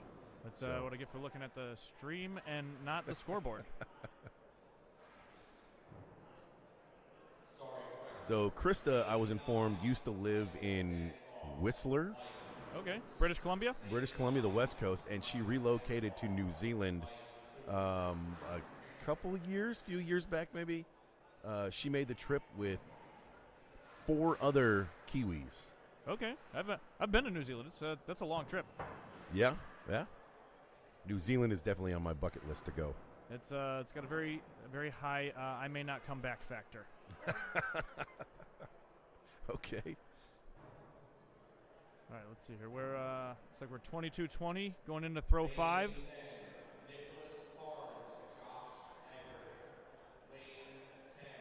Looks like we got a king of diamonds being thrown by Sebastian, and it looks like an ace of spades being thrown by Krista. Now, the ace of spades has 3 generations of the ace of spades. Not many people throw the Gen 1 ace of spades anymore. The blades were incredibly thin, and a lot of them were damaged because the blades were so thin. So I would assume that's either a Gen 2 or a Gen 3. If I was to put money on it, I'd say a Gen 3. I think recently somebody pointed out that the axe that's on the side, right? In the original, the Gen 1, you have the S-wing on the side of the axe, but on the Gen 2 and up, they changed it to a butcher. Interesting. I did not know that. Somebody posted that in one of the Facebook groups, and then a bunch of pictures popped up. So Okay, fun fact of the day. Some axe trivia. What Bill is talking about right there is if you can kind of see at the back of that axe, there is a crest that they have embedded, lasered. Engraved? The engraved is probably the right word. Engraved into the back of that axe to show the WATL crest. And the WATL crest used to be an Est-wing. Think of the NBA logo or the MLB logo. And it's a similar vibe to the WATL logo. But inside that crest was an Est-wing axe silhouette, which has been changed to the butcher. Fun fact. Yeah. So current score 39-36 in favor of Sebastian. I bet we're going to see Krista go up here. She's got to make up some ground. 3-point spread does generally mean that it is smart to go 4-point spread. Excuse me, they just scored that last one. It's now 45-41. 4-point spread generally means that you are forced to go up if you want to have a shot at catching up and winning.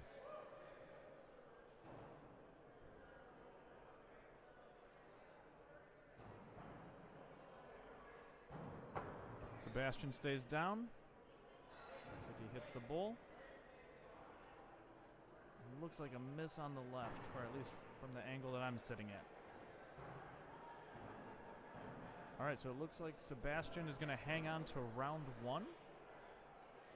We have an update in the USA game. The USA has recovered one goal. It's now 2-1 in the 79th minute. So you're saying there's a chance in the USA game. I love it. Keep it up, guys. It's a hybrid commentating. So.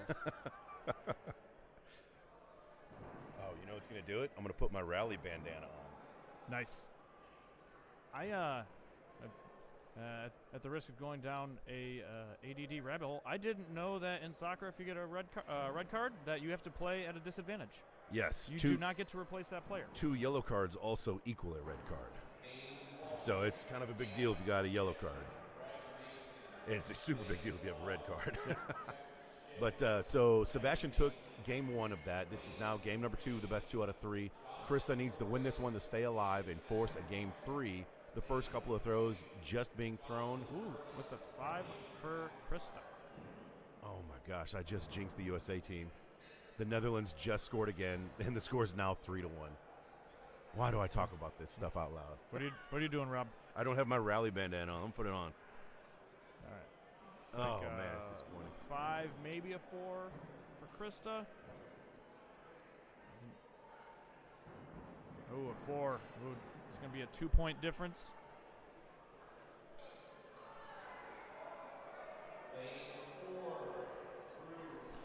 Do you know which bracket this is right now? This is in the other side, which means it is bracket number 1. Okay. Bracket number 1, and it is lane 7, I believe. I guess is it A bracket or B bracket? Oh, that part of the bracket. I do not know which part of the bracket this is. We can look, once this is over, we can kind of take a look at the bracket and see where everybody's at. Unless someone beats us to it in the comments. Hint. It's like, all right, so it's a 1-point difference going into throw 4. Scores are coming in, so it's going to be 20. Going to keep that 1-point difference. So going into throw 5.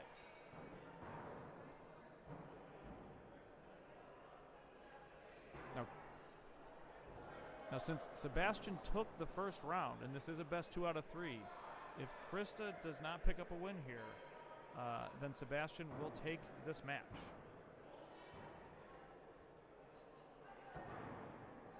All right. Looks like she did tie it up, so we are at 26-26. I'm not sure who that, who are you, Code Plus Go Handle? I just want to make sure that's 100% before we would ever say anything. Yeah, that's it's also hard. So I've met Sebastian. I've never met Krista. That's but it's kind of cool. There's so many people at these events that you don't always get a chance to talk to everybody. Yeah. And even if you do, it's not necessarily like, it's very short conversations. Yes. Right? So, a 4 for Krista. So that's gonna take it back to a 2-point difference. So Krista's down 2 going into throw 8.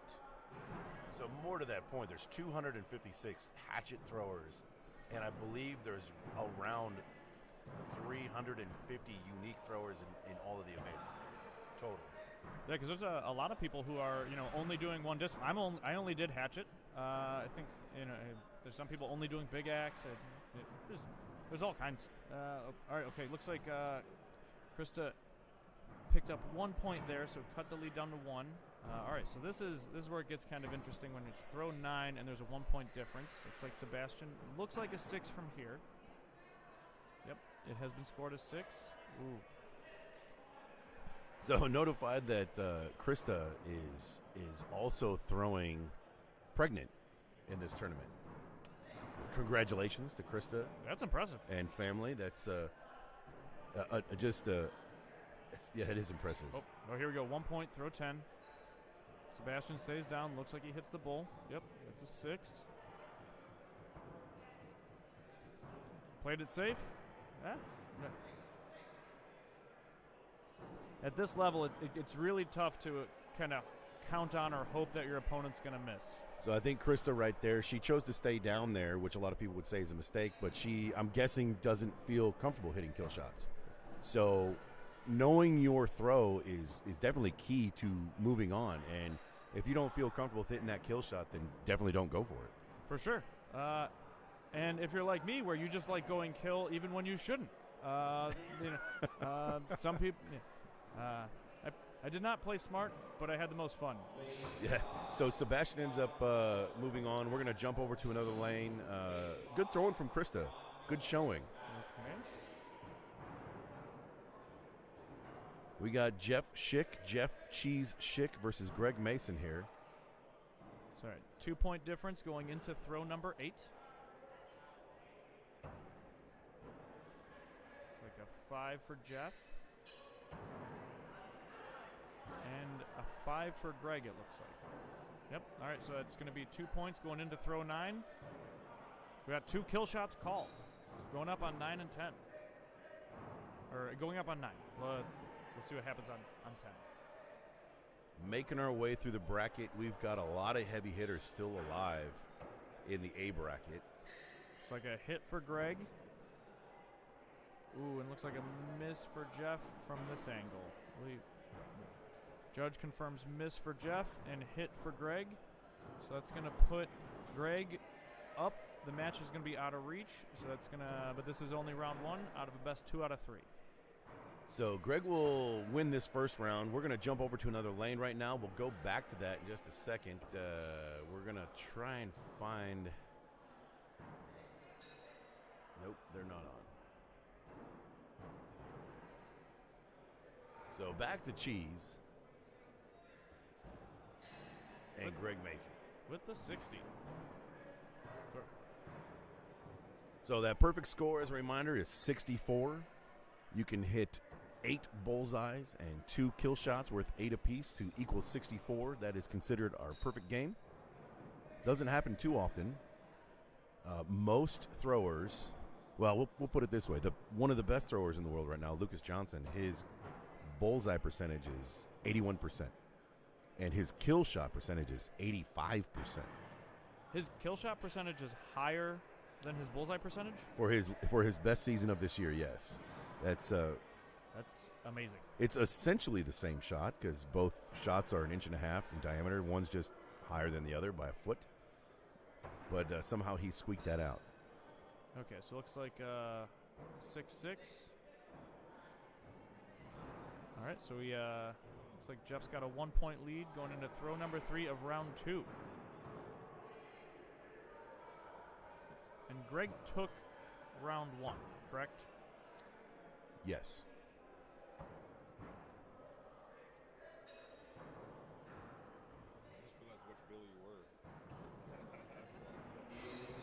So 2 point spread going into throw number 4 here in favor of Jeff. Jeff needs to win this round in order to force that infamous round 3. Rubber match. It's like a 5 on the left. Ooh, can't tell from this. Oh, 6. It's good for you to commentate on a match while you're watching a soccer game, and you're like, oh, they're both going for kills. I did just mention that the USA made up ground, Yeah. and then not even 20 seconds later, Netherlands scored another goal. I'm jinxing everybody this weekend. All right, looks like a 6. So and now a I have my 6. rally bandana on. All right, so we got a 1-point difference going into throw number 6 at the turn.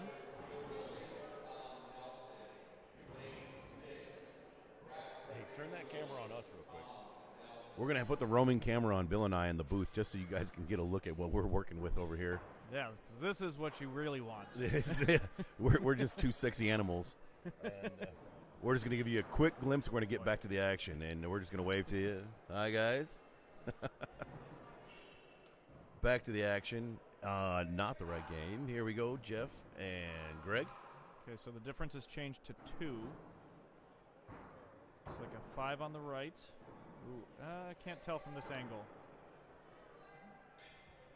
6 and a 5. So 6 for Greg, 5 for Jeff. That cuts the lead to 1.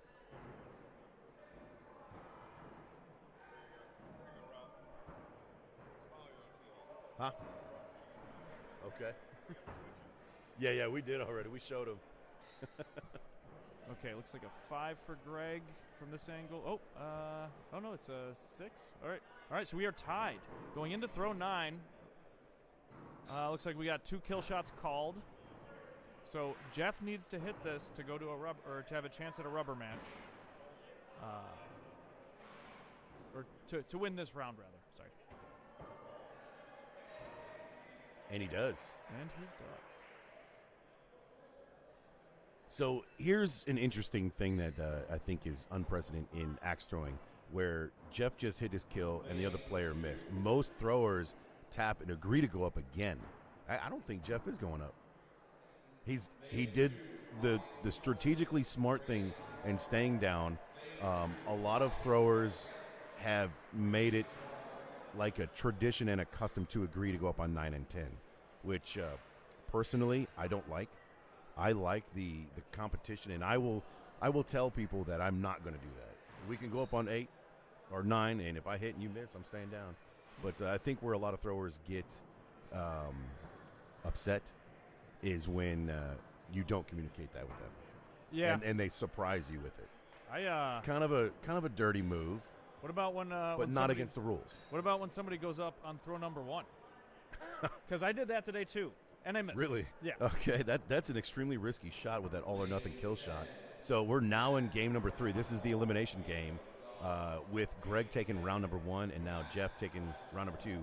Game number 1, game number 2. Throws number 1 result in a 1-point difference in favor of Greg.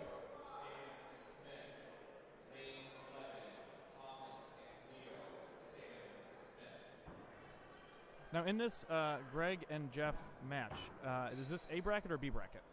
This is, I don't know. Ooh, a 4.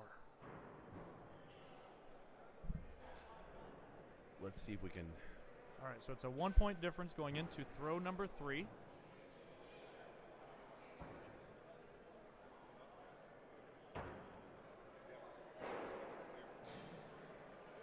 Ooh, another 4. Ooh, a 3-point difference. That can be hard to overcome.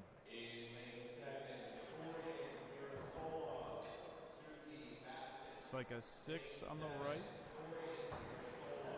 This is a B bracket match. This is a B bracket, so the winner stays alive. The loser will be done with Hatchet for the day.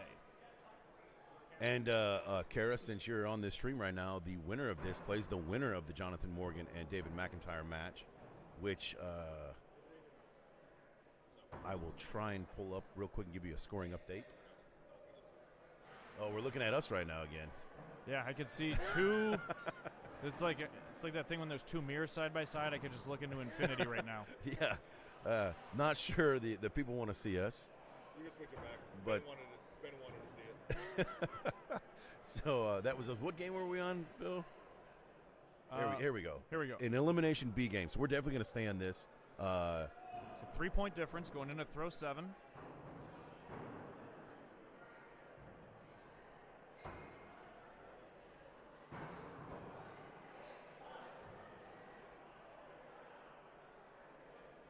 Do you hear many people yell kill, right? People call kill, but do you ever hear anybody scream it? Or am I the only person that does that?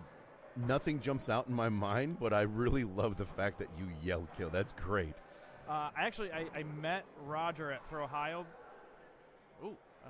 So just an update, Kara. It is 51-50 in round number 3 of Jonathan Morgan and David McIntyre. 1 point spread going to throw number 10. Both throwers have called a kill shot.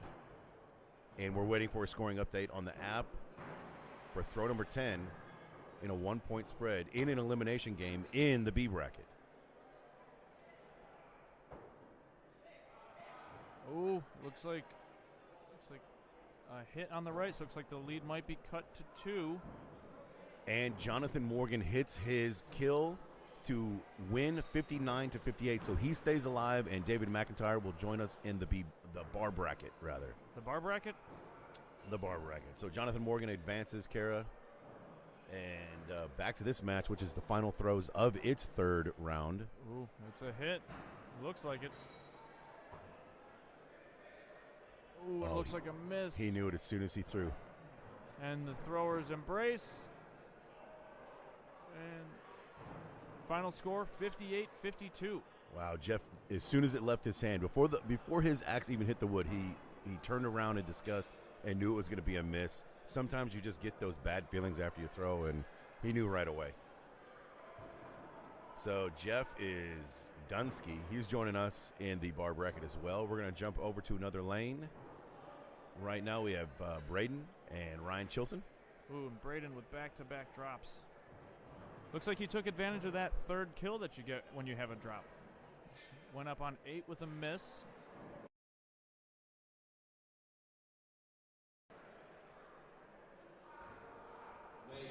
All right, so we got a 9-point difference going. It's another missed kill there. Looks like Ryan hits a kill shot. All right, so this match is out of reach. It's round 1, so there will be at least one more round in this match. I think Ryan Chilson throwing out of Nebraska. I don't know. I was just trying to look through the program to try and find his name, but this program is organized. The program is great. Maybe we'll show you what the program looks like in the roaming camera in a bit, but it has all the players organized and shown in their ranking, their qualifying ranking, not in alphabetical order, which would be much easier for me to find people. Well, you mean you don't have everybody's ranking memorized? No, not yet. Next year. All right, so I think that was the practice throw at the beginning of round 2.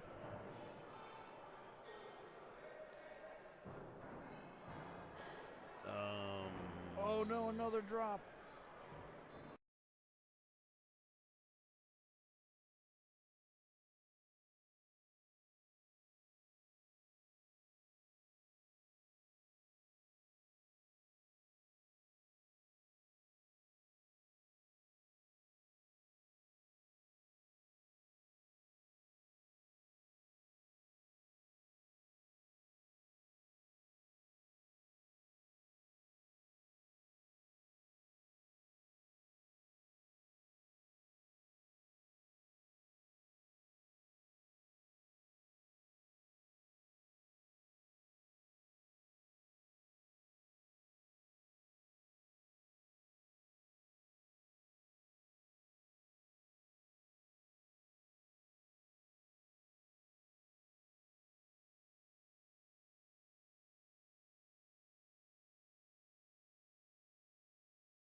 So Bill Feinberg's going to take a little bit of a break, and we're going to try and get over a celebrity commentator right now.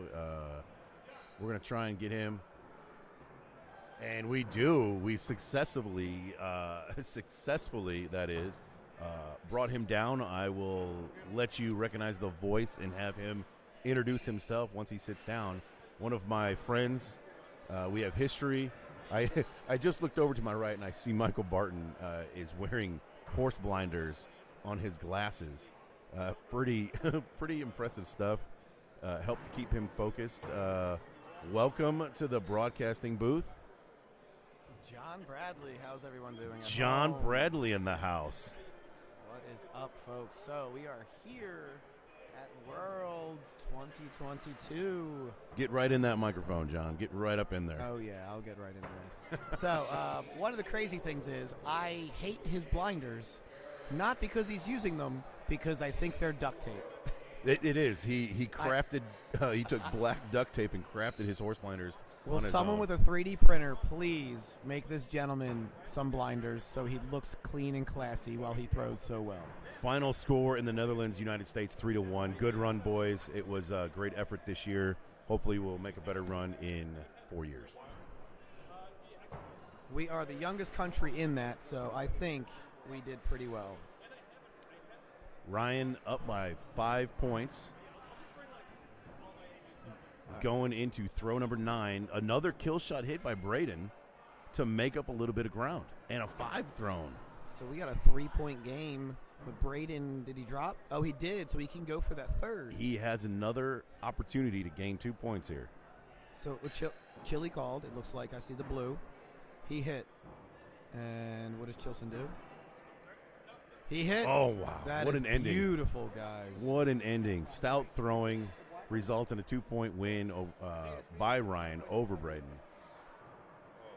That is a great way to end that match. Now, would you have gone if you were Ryan? 3-point game. A 3-point game when his prior throw was a 5? But that just means you tie. I mean, it's a tough one. He throws a 5, a 4, a 5, and a 5. I don't think he's feeling very confident on those bowls. Okay. So in his situation, I'd say yes. Okay. I mean, In mine, no. I would have stayed down. I would have stayed down as well. In that situation, like, because of the unfortunate drops, like, there's also a good chance there could have been a drop there. So this is a B bracket match. Tony Luce. Tony Luce and all the balls are in B. Yes. That is okay. Okay. I guess I'm not realizing how far we are along in this bracket. We're moving quite along. That is awesome. Clipping very fast. Tony was put down. We were watching Tony put down by David Klein. Okay. Yeah, DMV Axis. Very nice. After they went three games. Tony has made the broadcast for Knives. Yeah, well, he's one of 8 finalists to make it to day number 2 for knife throwing. Yeah, it's the knives were neat to watch. Very fun to watch. And right now, if you are thinking about doing knives, just get it to stick. Yes. A lot of the people that got it to just stick most of the time, don't get me wrong, the top 8 that made it are above and beyond. But if you just wanted to do well this past weekend, just get it to stick. A lot of people got their nerves over-rotating, under-rotating. If you can just get it all to stick around the 4 or 5, you would have had a good run this weekend. Yes. Ooh, Loose with an 8. Tony smacks the kill. And so does Steve. 1 point. Squeaks the win. That is beautiful throwing. Rob, are you competing this weekend? I'm not. I'm not throwing at all. At all? I haven't thrown in a league in 2 years. Okay. Life, jobs, and kids will slow down axe throwing a little bit. Okay. But now I've recently quit my job, so now I have a bunch more free time, and my kids are a little bit older. So, and there's a venue opening that just opened 4 miles from my house. So I will be back in the scene. So, I'm from a place where I need to know time of how long it gets there. 4 miles in Philly going across the city could take 45 minutes. Okay. 4 miles on a highway takes 4 minutes. How far is this? That is true. So 4 miles where I'm located is going to take roughly about 10 minutes. Okay. 10 to 15 minutes. All right, there you go. You know what I'm saying? Like, I love when you're from different areas, yes. you describe 100%. like, how long does it take to get there? 4 miles. It doesn't answer my question. Yeah, some people do public transportation. Some people drive, yeah, exactly. So we got. If you're really a go-getter, you ride a bike. John, a bicycle is. I don't know what you're talking about. Back to axe throwing. Ooh, we got a 2-point lead going into 4 for Loose. So Tony, if you just watch him throw, he's very relaxed, very loose, as you might say. John Houghton, Kara, pointing out that Tony did have a very good day yesterday. He's also in the broadcast in duels. Oh, Loose with Fancy. Fancy lad, Jonathan Morgan, and Luce are duels partners, and they made the broadcast as well. His day yesterday, Tony Luce, that is, he had a very good day. Stays silly good. Good for that young So the guy. ESPN broadcast on Sunday is going to be taped and aired at a later date. Usually it's about there a week you go. later. Look at that kill hit. And it is 2 separate broadcasts. It'll be an axe throwing broadcast for 2 hours, and it's also a knife throwing broadcast for 2 hours. So it's separate broadcasts that will be shown at different times. So he's made both of them, so that's pretty great. Yeah, that's awesome. That's actually it's kind of even more of a feat. Yeah, I agree. Mike Kump will be commentating and throwing. Mike Kump, one of the knife he was finalists. motivated to make it. That man motivated. Mike Kump they called a hit. They called no. Okay, so he's Mike Kump's the color broadcaster this year in the ESPN booth, along with Will, the pro, and Evan. And Mike Kump qualified for knife throwing, so he will be on the broadcast throwing. So hopefully we see him literally get pulled out of the broadcast booth, take off his ESPN polo, and get out there and win. yeah, he will. The motivation is insane when you have it. Mm-hmm. Like when there is a different goal. Ooh. That is the first misstep for Luce, it looks like. He still has a heck of a lead right now with that one missed kill, but Steve had to go for it. There's nothing you could do there. You had to gain some ground back. Yeah, he's trying to take matter into his own hands, which is the right move, and that's the spot yeah, that he chose to do it. Oh yeah, when you throw a 5-5-4, you're trying to make up that many points against someone who was throwing 1-5 your entire 59 clean. Yeah, you got to go for those kills. I'm kind of in the camp where when you're throwing a highly competitive match, you're most likely going to end the match with 2 kill shots being thrown. And knowing that ahead of time, it is a little bit risky to do this, but knowing that you're going to have to throw 2 kill shots at the end, I like to try and just decide, you know what, whenever I'm mentally ready, I'm going to throw a kill shot. Whether or not it's on throw 6, 7, 8, I don't want to wait. You haven't thrown in a league in 2 years. And if take I your hit, advice. I'm just a great coach. Mentor. There you go. Not much of a thrower. Well, you're 100% right, especially with this match. There was a need to catch it back up, and if he did not catch up, that was such a deficit at that moment that he needed to come back. And part of the reason why you go early is also to mentally put yourself back, meaning like when you get within 1 or even winning, because if you're down 3, now 1 point ahead. So yes, agreed. Yeah, there's definitely a good reason to do that. So you think Steven's off his game a little bit here, throwing a 4 in that last one? I mean, he looks like, from what I can tell from the speed, because we can see their feet, we really can't see them through the screen. He's fast walking, so hopefully he can just take that moment and just get back into it. There we go, gents. We got Pops Malby joining the stream, saying hi to you. Oh, what's up, Pops? Pops, we wish you were here. You would have been one of the few that made them all. We only have Ryan Gustin that I'm aware of. If anyone else can tell me if anyone's made it since the stream of 2017 with Chris Morning winning on up. If anyone else has made them all, let me know. Pops was that 2017? He did it? He did the 2017. Wow. And he got a pass for last year because of COVID, and he was not trying to be, that.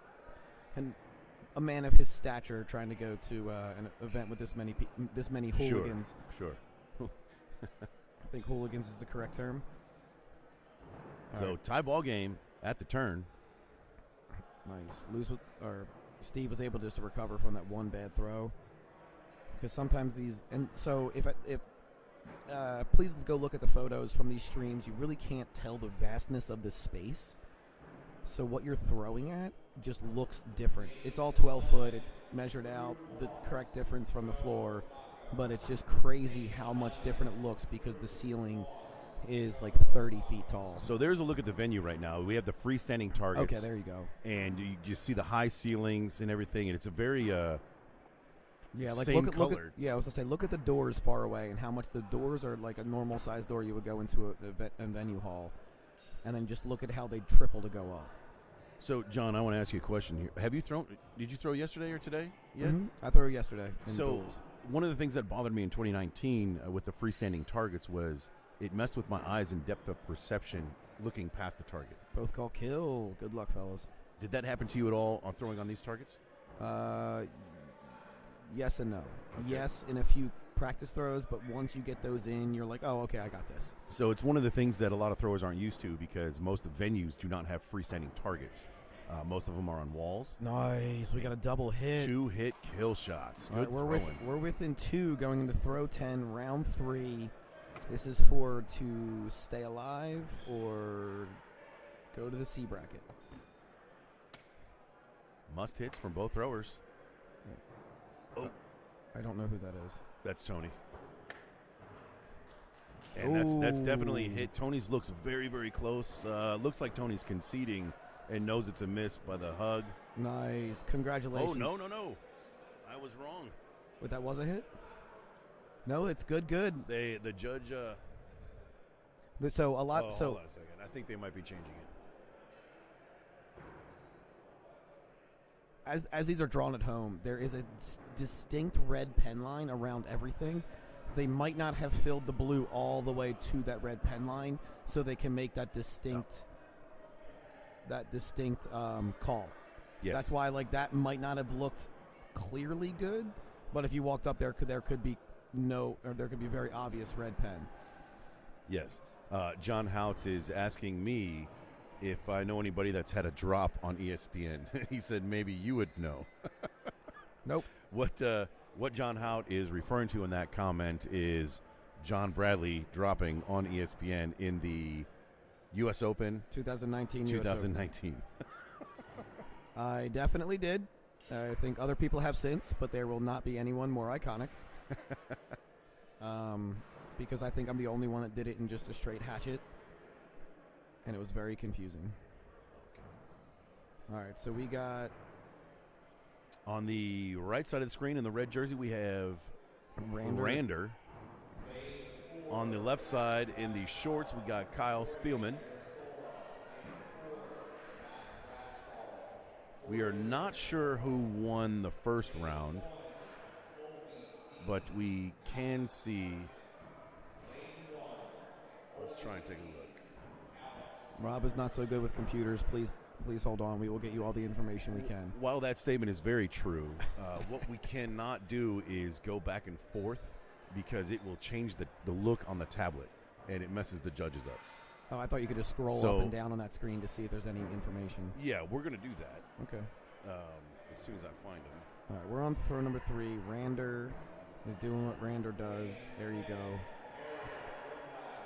28-29.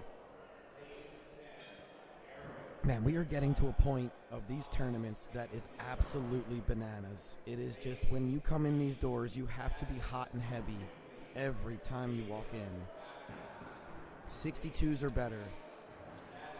Oh, snap. We got a third mic coming in. I love it. So we're going to jump back real quick. It was 44-60. Rander, she's about to judge. Let's jump real quick. Rander took round 1. Get out of there. And so Rander took round 1. We're in round number 2. Second look. No, he's pulling. He's conceding. So John Bradley's referring to as the rule set states once you touch your axe when it's in the wood, and all you have to do, you don't have to move the axe, but once you touch it, that score is now permanent.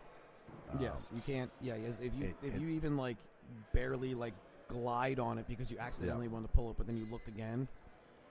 Yeah, there's no. Once you touch the axe, that throw is over, and the score is solidified, and you move on to the next. Colin, there is no indicator on the screen, so we have to jump back and forth in the app on one of our 3 monitors that we have in front of us. So, but when we do that, it messes with the tablet that the judges are looking at. So we definitely don't want to mess up the judges. They have a lot of hard days, long hours in front of them. Yeah, we don't want to cause any more stress. That's for just us. For the volunteer judges, that is. Yes. Yeah, they've been phenomenal so far.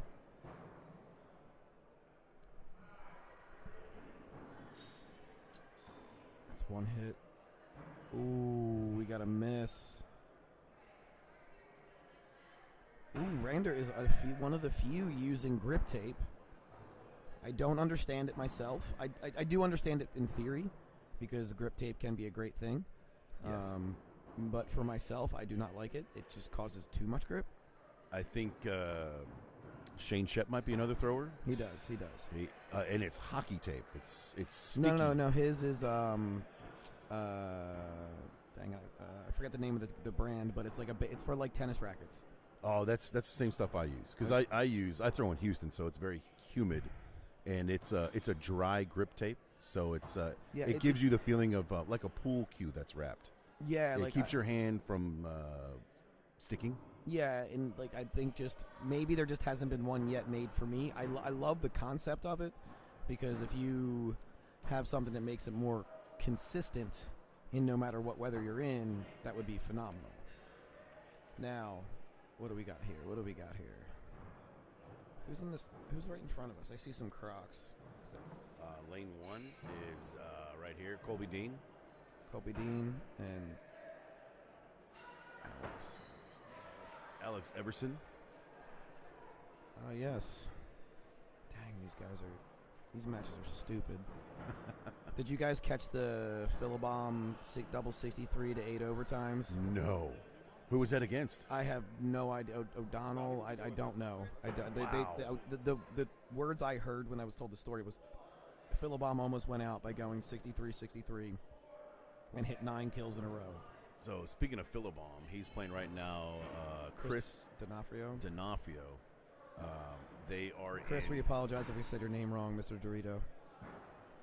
They're in round number 2. We can't look to see who won round 1 right now, but they are dropping sixes like crazy at a 47-46 in favor of Chris right now. Going to throw number 10. So Colby Dean and Alex are at the turn. Colby is clean throughout. Mike Philibom won round 1. So it's a must-win for Chris in order to stay alive. Yeah, A bracket, though, so he'd just be bumped down to B bracket. Yeah, but that just makes it a tougher route, and not a bad route, just a tougher route. So Chris ends up winning round number 2. He hit his kill where Mike Philibon had a rare miss, 2 misses. I was going to say, it's not a rare miss. It's a rare double in a row. The chance that he'll not miss 2 in a row is super low. We can look and see what Philibom's kill shot rate is, actually. Philibom throws a mild 79% kills. That's pathetic. that is sarcasm from John and I. That is outstanding. Yeah, if you could not cut that with a knife or an axe, it might be. That is definitely outstanding. I cannot believe how much that is. That is crazy. Yeah, so that means 2 in a row is probably like it's probably like 1% of the time he would miss 2 in a row. So Alex right now on the camera just hit his kill shot to cut the lead to 2 points. Oh, he just missed the other one, though. His face said it all, folks. He wanted that. He wanted that. Both these guys looks like they're throwing the clubs. I can hear you, but it's not enough. It looks like the jack of clubs. I can't quite make it out from here. Unfortunately, as much as I'm an axe expert, I have no idea what these are called. No idea. I am not in tune with the newer WATL axes, unfortunately. What axe do you throw, John? My Hoffman. Oh, how did I not know that? How did I not remember that? I forged my axe, man. That is correct. What we're talking about now is you can go to YouTube, and how do you find it? Just Google Liam Hoffman, John Bradley, and you'll see a 3-part series of me making a triple set of axes, which is pretty amazing. I've only kind of rehandled 2 of them just because the rule changes and I wanted to adapt. So they're pretty tried and true to what I made them. That's pretty badass. Thank you. It's awesome to be able to make your own, throw it, and be consistent with it since the day you bought it. And for folks that are just learning, one of the things is the second that you get one you're comfortable with, kind of doing that 10,000 hour thing is not switching your axe. So sometimes you might think it's better. Well, just keep going. Update on Philibom and Chris Dorito. It is in game number 3, and the current score is 22-23 in favor of Chris. Now, they are on the A bracket side of this, so the loser will just go down to the B bracket. but a highly intense match. Nothing but 5s and 6s being thrown, mostly 6s. That is crazy, man. All these matches today, you turn to watch any one of the matches right now, and you just see everyone throwing their face off. And everyone at home, it's awesome to watch because it means that all of us can keep getting better.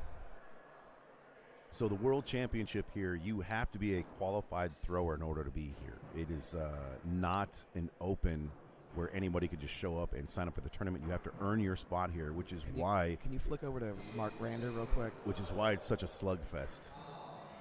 Joining the Rander stream. Oh, this is game 3. Yeah, I was going to say, like, I just saw them. We got a miss hit, so Rander hit his to win, to stay in A. Good for you, sir. Keep it going. So Rander wins. Update on the Philibom match. It's 34-34 going in throw number 7 and game number 3 of that match. All right, let's see. We got Colby Dean and Spellman still, Alex Everson.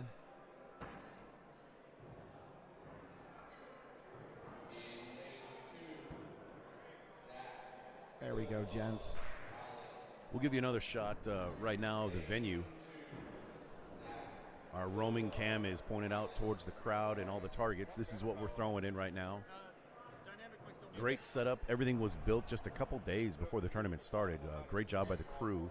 Oh, absolutely. And if you've never thrown on this style target, you could say it might move. Well, everyone's thrown on the same one. No big deal. And they don't seem to be... Anything? Yeah. Oh, cool. Yeah. When you speak directly into it, I can hear you now. It's bring your own microphone day. We are working on bringing back Bill. We're adding a third microphone into the booth here. So it looks like third or fourth, maybe. It looks. I have 4, but this one's not plugged in. we can make it a team event. Ooh, we got another Alex coming into the lane 2 that could be on the broadcast here. So back to the update on Mike Philibom and Chris Dorito. It's 46-45 right now. 1 point favor of Mike Philibom going into throw number 9, and both throwers have called kill shots. Ooh, all right. Throw number. Oh, dang it! The screen. Okay, on this. I wish that somehow the scores would flip, but that's for another day.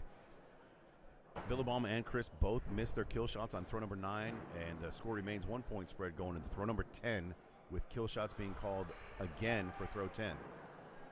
All right, going into throw number 10 for Colby and Alex. Colby has a 12-point lead. I'm sure we're going to see double kill here. Colby will move on. This is A bracket, correct? I believe so. For Colby. So they'll just... Alex is still alive. He just has to... and winner is Mike Philibom. God, still pushed him. Alex Everson, Colby Dean. Colby Dean takes that. 60-40. Well done, Colby. So a lot of these board changes you might see over the weekend might not be like you're looking at it on the screen and you're going, oh, why are they changing that board? It looks perfectly good from here. If the judge walks up and cannot see part of the line, they're just going to take it because they want to be able to walk up and have a clear and precise call. You don't ever want to walk up there and be like, is that going to be a good call? No, you want it to, like that's why right now Alex Martin and and Zach are, probably looking at the board saying, okay, what's going on here? What is the line? Can we call it? Can we make the calls? And that's what they're doing. And one of the things you got to take into consideration, more onto your point, John, is whether or not you think those boards will last for 30 throws. That is not. Yeah, that is also in the consideration. Like yesterday, we went to a duels match, and I'm sure we could have thrown. Actually, a hatchet match, like a traditional hatchet match, probably would have been fine. But having both axes in there, just compressing the wood, I guarantee we would have had splinters out right away. So they just pulled it, and they said they were going to leave it up for practice or put it back up for practice for later.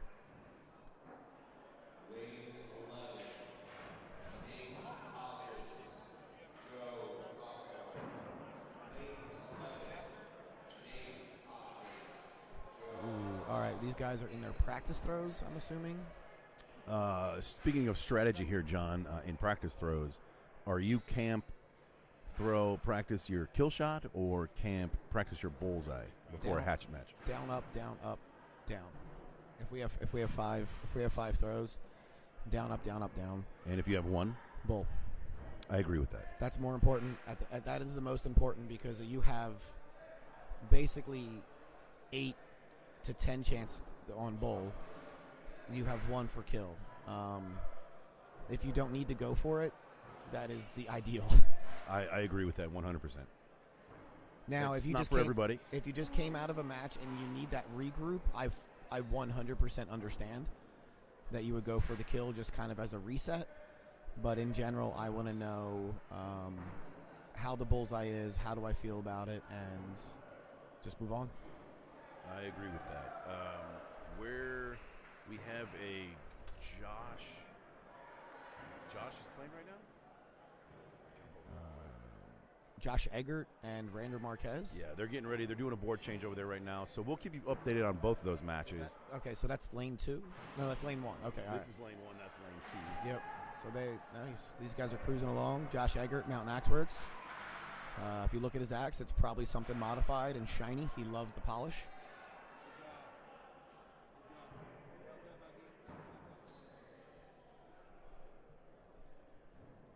And my microphone's working again.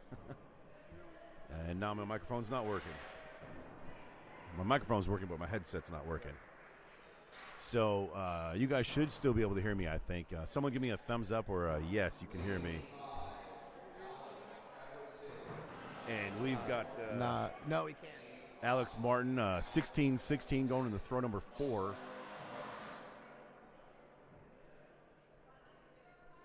Alex. Oh, there's so many good matches right now that we just can't get to them all. Alex Martin is a thrower that is out of Breckenridge. But it's crazy last year. Him and Philibom double 64'd the final match to go to ESPN. That's correct. I watched that match. And then went 5 overtimes. Yes. And if you watch his throw, he's just so relaxed and moves on. It's insanely awesome.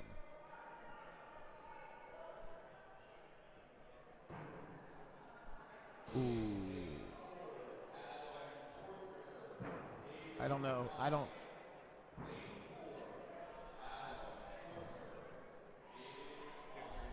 I cannot hear anybody. My mic's still working. Can you hear me? The mic's still working. I can't hear you, but if I do this, I can hear you. Yeah, I mean, we can see that the mics are still working. And, the mics are hot. When we talk, they come up. There was some kind of static there for a second. 3-point deficit right now. Alex Martin in the lead, 38-35, going into throw number 8. Yep. Let me see if I can click on the score for the Philibom. We cannot get the roaming camera over there right now. We don't have an operator of the roaming camera, but Justin Reese and Mike Philibom are getting ready to start their match. And I think I just saw a drop. Wait. I did. Rander just dropped. What lane is Philibom? He's in. He's not in our lanes. No, what I'm saying is, can I point the roaming camera to it? We can take the roaming camera. We need someone to do the roam. Oh, you're gonna do it? No, I would just point it to it. Oh, I think he's in the other building.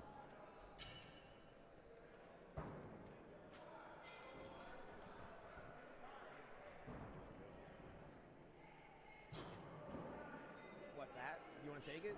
What? No, I was just looking for Philibom. I didn't know what bracket. So the end throws here is a hit, kill shot, get and a miss. Just trying to get more of the games to people. And we're gonna jump over to. We're going to jump over to lane 1 to get a little peek in at Josh's game versus Rander. They are just starting. This is throw number 2. 1-point spread going into throw number 2, and the score is a 6-6. Looks like it. Yep, confirmed 6-6. 1-point spread going to throw number 3 in favor of Josh. What is your workout for your voice for the whole weekend?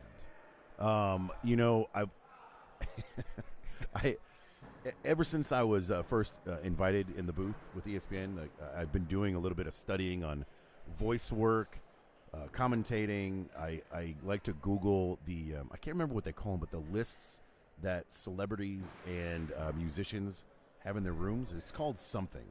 Oh, the rider. Yeah, and the thing that appears on all of the performers' lists is a herbal tea called Throat Coat. And I have some. Actually, I have some in my bag. Stuff's great. It is very great for your throat and your voice. So it's so that also might go for everyone going for this weekend, because these weekends are a lot. I will tell you this. I was on the broadcast yesterday for I don't know how long, but my voice was definitely a little bit tender this morning. I suggest Werther's Originals. Hey, it's a silky candy. So pretty good throwing being going right now on lane 1 with Josh and Rander, 23-24. Perfect. That's one other. It's unfortunate 5. And what does Josh have? Looks like a 6. If that board has a little bit of discoloration, but it looks good. We're going to jump real quick while they recover their axes back over here. This is match number 2. Shocker, good throwing happening again by Alex and Zach, 24-22 right now in favor of Zach. We're going to jump back to lane 1.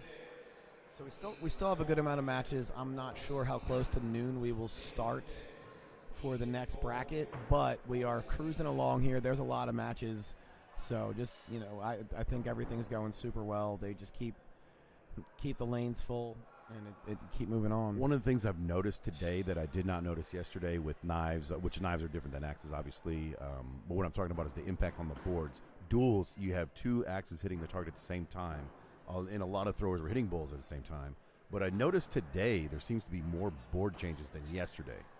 Do you think it's because they were left up for practice and they just happened to be a little more beat up to start, or were they fresh boards the right away? Is there any advantage in throwing in a more beat up board when you're throwing duels? No. Not on these boards. No thrower would make the decision to say, hey, let's keep them in. No, this weekend these boards are absolutely phenomenal. They are from Elm City Axe Boards. You pull your axe out and water would come out of the board. Well, that shows my accent. Well, haven't used that in a while. All right, well, yeah, it would just drip out. So anyone that was wondering if the board change is a good or a bad idea, I'd absolutely just do it. They are so buttery soft. So Josh extends his lead to 2 points now, going into throw number 9. I did not up. There we go. We got the signal that they're both going up.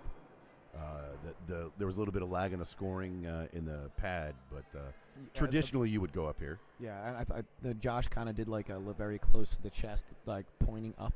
So Rander just set up the throw, and then he stepped back to reset. In my opinion, that's a pretty advanced move in order to do that, to gather yourself. Sometimes it ends up hurting you. It can, but with Rander, he knew he didn't feel good. He just had to take a moment back and then reset. He wasn't trying to mess with Josh. It was just he missed like 3 in a row. Not just he wasn't like, oh, I was marginally off, like pressing it. He was significantly off for his type of throw. So I talked about this a little bit earlier in this situation where one person hits the kill and the other one doesn't.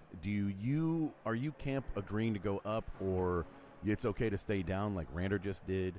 I know it's been a topic of discussion. If you and I agree to go 9 and 10, we agreed 9 and 10. If we agreed on 9 prior to the match, or right there.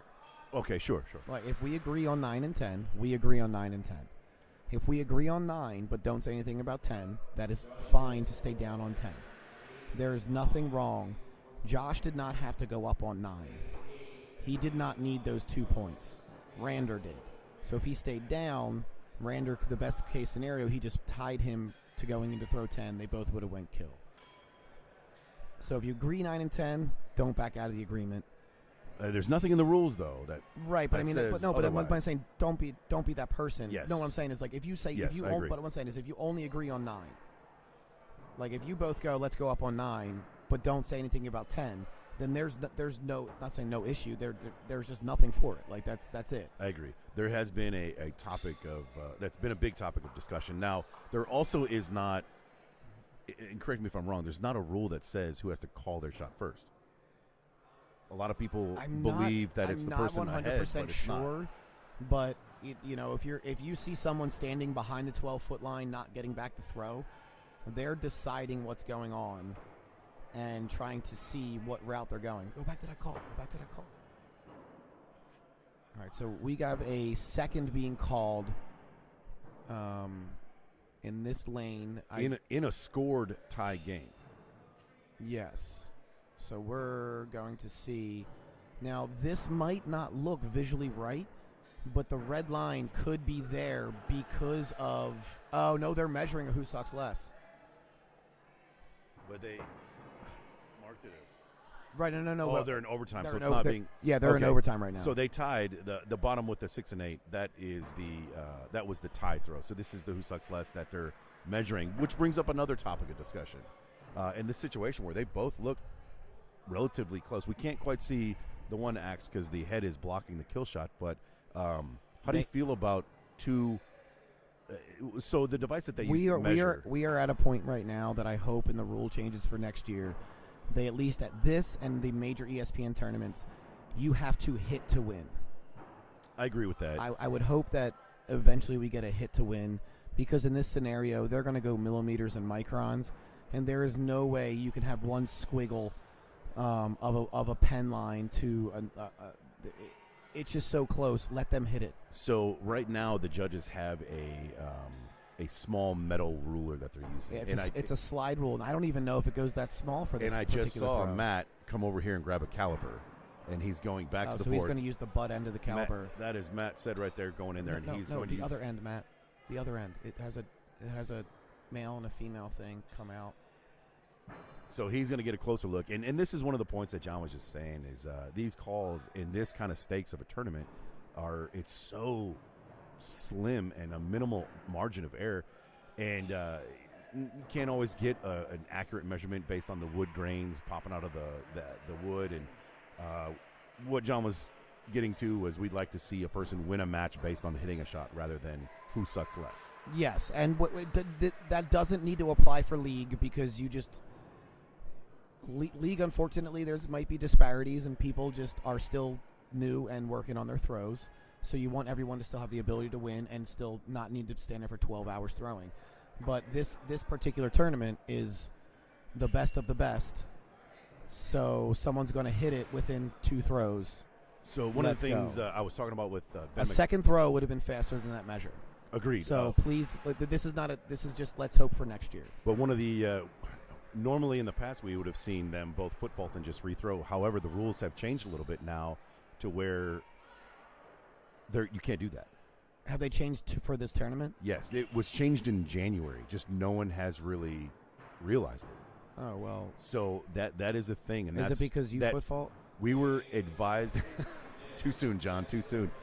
We were advised by Ben this morning that all of the judges are aware of this, and in the situation when that happened, I think why we didn't see foot faults is because the judge is supposed to tell them when that situation happens, because a lot of throwers don't know that. I had no idea.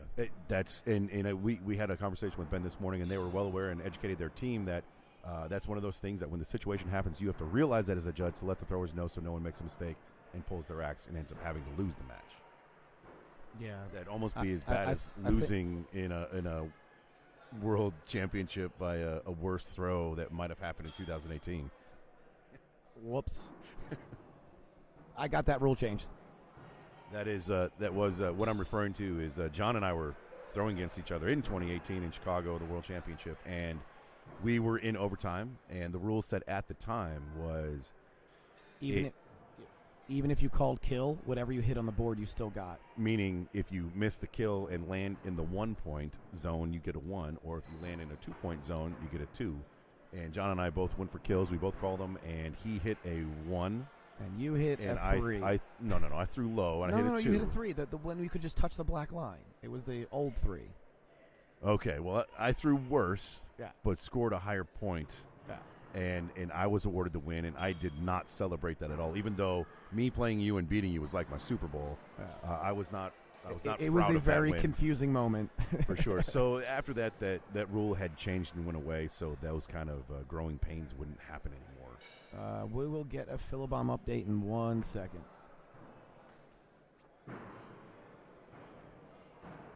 Yeah, you got. He's pulling up the match now. It's at least on the scoreboard. Just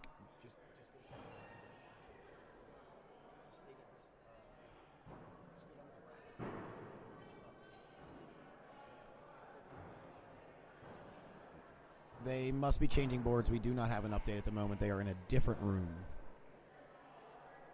So Philibom is playing Justin Reese.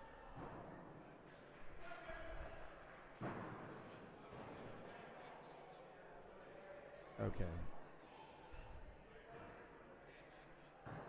Philibom took round one. They're in.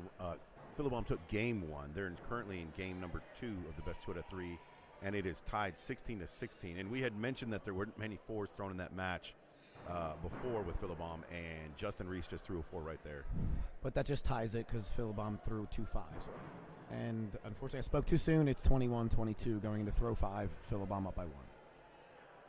All right, we have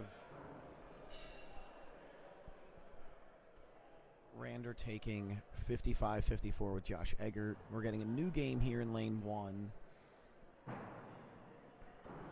This is the rubber match in lane 2 between Zach and Alex. Okay. I'm hoping that was a practice throw because they just walked up joking and oh, nope. Alex was up or Zach, wait, what?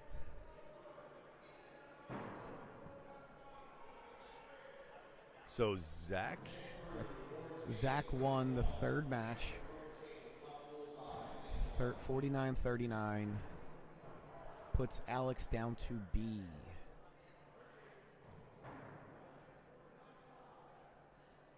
No cameras on that lane. Ooh, we Here have we go. Dave Sycon and Dave Corley. Saigon or Saigon? Con.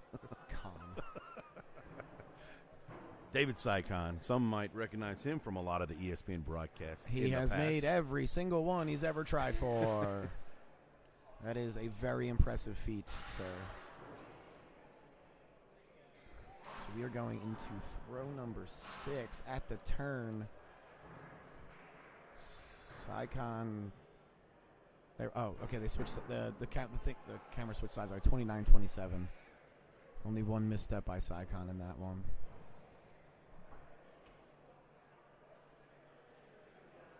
I love the Boom. tempo that David Sycon throws.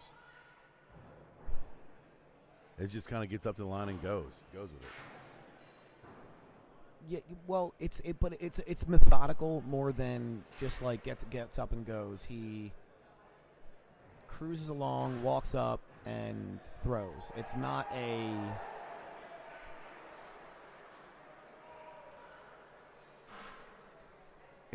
throw that is thought about long. He sets himself in position and goes. It's not.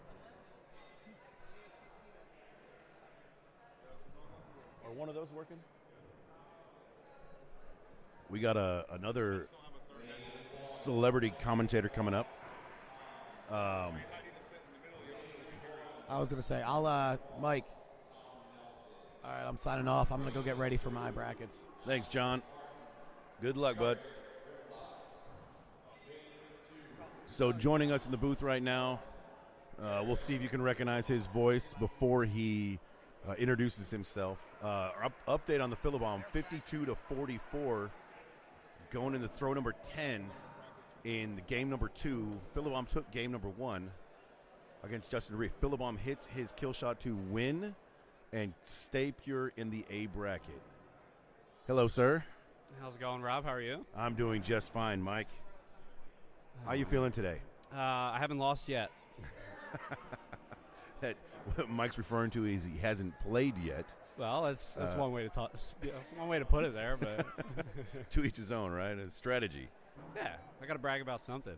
It's not going to be my throwing later. So So 2-point spread in the David Corley, David Sycon battle of the Davids. Who's the better David here? both of them shanking their first kills, and Sycon shank is second as well. No, that's Corley. That's Corley. Okay. That's right. Sycon's using his duals axe currently. Dave went 1 for 6 to start from kill. Dropped down to the B bracket and was just like, I am just pulling out my duals axe and we're just going with it. And he's been rolling ever since. He's fairly successful in duels as well. Yeah, he's pretty good. Yeah, won a few titles for sure. So best 2 out of 3 format. And we got Sycon on the right and Corley on the left in the purple. Well, the cameras are switched. Left target. The target, yeah. yes. Dave, Corley is in purple. Sycon's in the shorts. This is a B bracket match.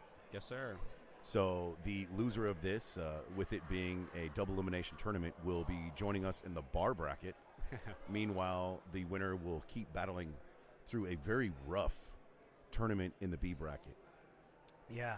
Yeah, just looking at the people that are in that room, not a whole lot of them are still left today. So just to recap, each one of these brackets consists of 64 throwers, and the only people that make the broadcast is the winner of each of those 4 brackets. So you essentially have to win a tournament to go on to play the best of the best who won each tournament. Yeah, rough. And, now in our new format, there is no more double elimination. You get one chance on broadcast. Mess That's it up, correct. no second chances. Is there more pressure on you in that case? Well, Rob, I haven't been good enough to get to the broadcast ever since they went to the single elimination. But I will say this, I've been very successful when it was still double elimination, and I lost my first and then kind of was able to battle back. You just don't get that anymore. You one and done. Kara's saying hi to you, Kump. She's been on the broadcast quite a bit watching. Hey, Kara, haven't seen Fancy yet. I don't know. Fancy is throwing. No, he's not throwing. I don't know if he's later or if he's now.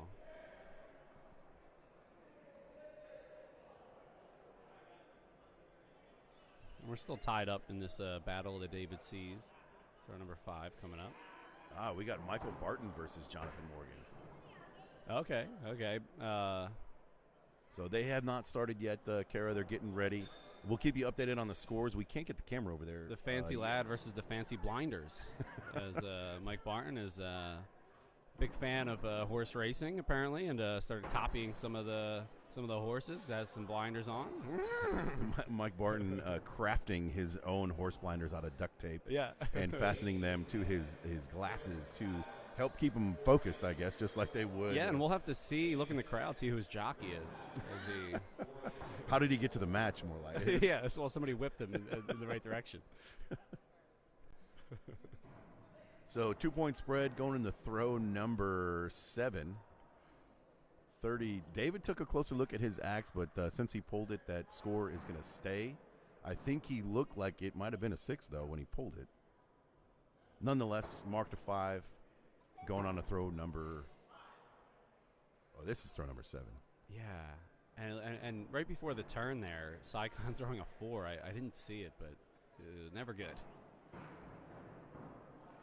4s at this point in the tournament, this deep in the tournament, are pretty tough. Yeah, It's a momentum swing for sure. Now, in this particular match, he's fine because he's only down 2, which means 9 and 10, they're either both just going to go up, or at least on 9, Corley can stay down. But if he throws a 5 and Sycon hits, then Sycon's up 1 on the final throw. So you tend to just go up 9 and 10 when there's a 2-point differential or less. And well, there's going to be more than a 2-point differential after that throw. That wasn't very good by Sycon. Oh, that was Corley. That was Corley. As soon as that axe released from his hand, he kind of went down on his knees and realized it was a bad throw before the axe even hit the wood. We were just talking about 4s and another 4 thrown. Now both throwers calling kill shots up top. And momentum to Sycon as they go up here. And it looks like both hit.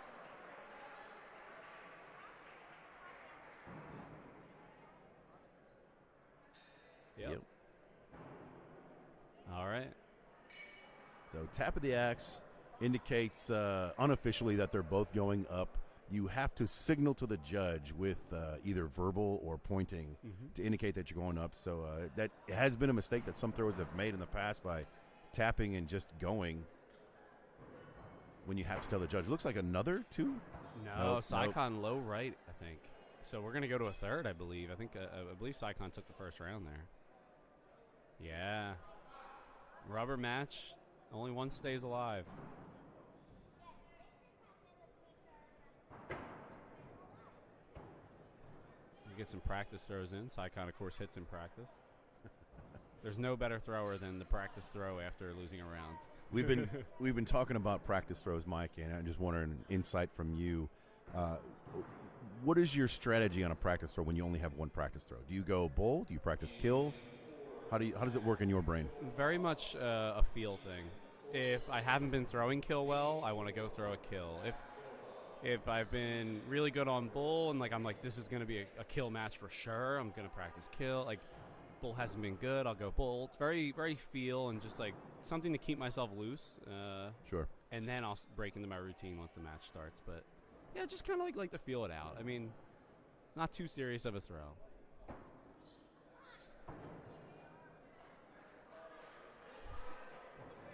So throw number 2 results in a 5-6, which give them a difference of 1 point in favor of Sycon in the Battle of Davids. This is a B bracket match and the final game of this match. So the loser goes home and the winner stays alive.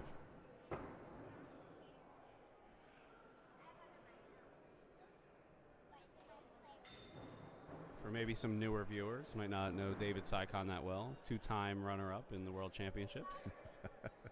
2018 and 2019. The only Canadian Open champion. He 5 years running. Undefeatable. It's an impressive title. Yeah. 5-year champion. Huh? And then he went up to Canada and won some other tournament this year. A semi-big tournament, yeah. Yeah. I can't remember the name, though. Sorry. But nonetheless, it was axe throwing. Yeah. There's a nice 6 from Sycon, but a early release high 4 there for Corley. He's probably a little nervous. He's trying to force it, and he's getting a little too hard with it. You saw the under rotation there as well. And once you start getting a little too hard with it, it messes your timing up, and he released a little early there. You think Corley is feeling a little bit of nerves or pressure knowing who he's throwing it against? Honestly, I think yes. Yeah. I think so, too. Obviously, playing Sycon doesn't bother me because I've known him since the day I started axe throwing, but he's a big name in the sport. I think many of the throwers, I mean, David's not a new thrower, but for a lot of not as experienced throwers or not as distinguished throwers, playing a big name like Sycon is almost like your Super Bowl. And you kind of pump yourself up a little bit, and you can also psych yourself out, too. So the nerves and the mental game are a big part of axe throwing because that focus and hitting that 1.5-inch bullseye is not as easy as they are making it look. Yeah, and I appreciate that people psych themselves out because that's the only way I win matches anymore, Rob.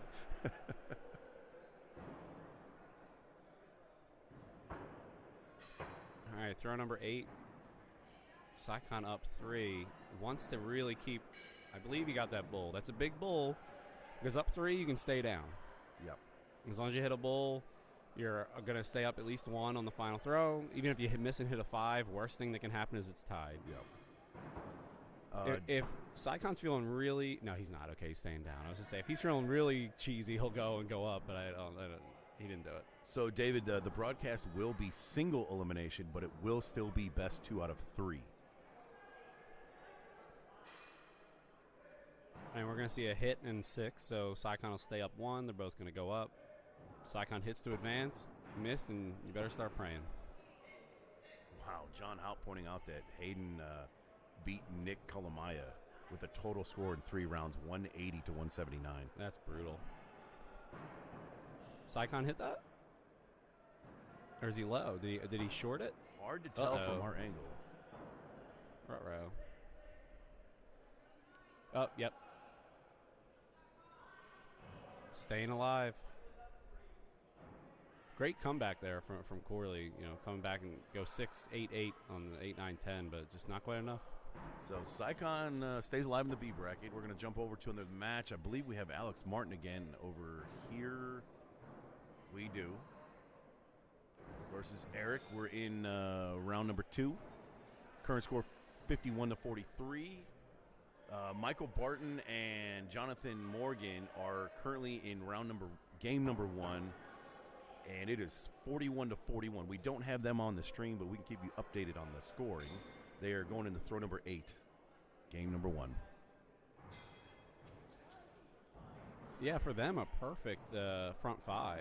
All 6s, and then on 6 and 7, they traded 5s. Michael Barton with another 5 on 8. It's going to put him down 1 point to Fancy Lad Jonathan Morgan.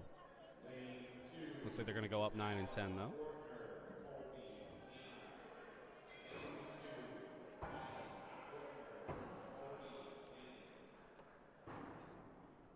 both hit.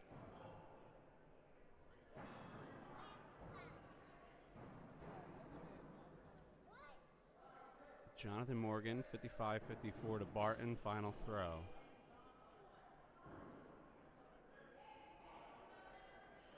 So on the camera right now, for your viewing pleasure, 2 hit kill shots, 4 hit kill shots on the final 2 throws. It's for Jonathan to win game 1, 63-62. Ouch. And if you're unfamiliar with the scoring system, 64 is the perfect score. It's the best score you could possibly get. So that's a pretty 2 stout scores put up by those guys in game number 1. He missed the 1.5 dot once in 10 throws. That's pretty good throwing. Yeah. It's ridiculous. We got Michael Moss and Tom Nelson over here on lane 1 for your viewing pleasure. It is game number 3, and I believe this is B bracket. I think so. I'm not positive. Either way, this is game number 3 of this match. So if it's A bracket, the loser goes down to B, and if it's B bracket, which we think it is, then the loser of this match will join us in the bar bracket.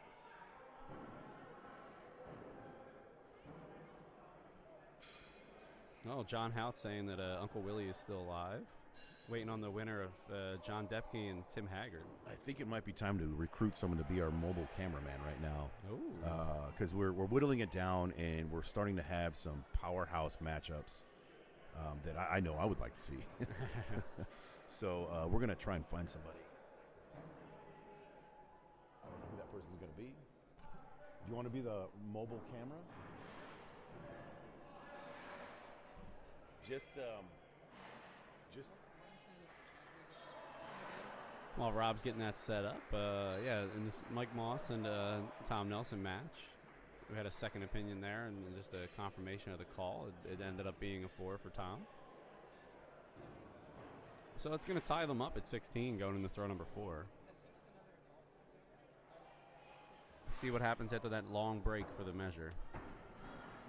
We're going to get 1 down the middle for Mike Moss and a 5 for Tom Nelson. So after the hot start, he's going to be trailing by a point going into throw number 5.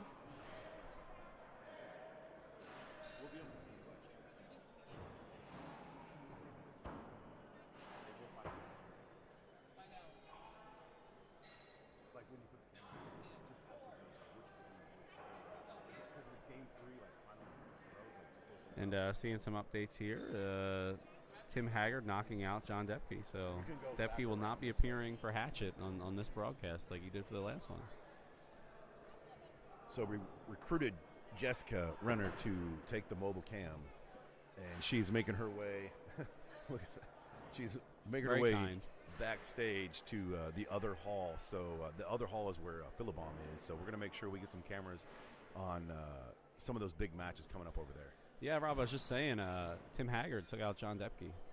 So it's going to be Tim and Uncle Willie. Tim is probably he might be the most underrated Ohio thrower in my mind. Yeah, I'd say so. Which can be a huge advantage.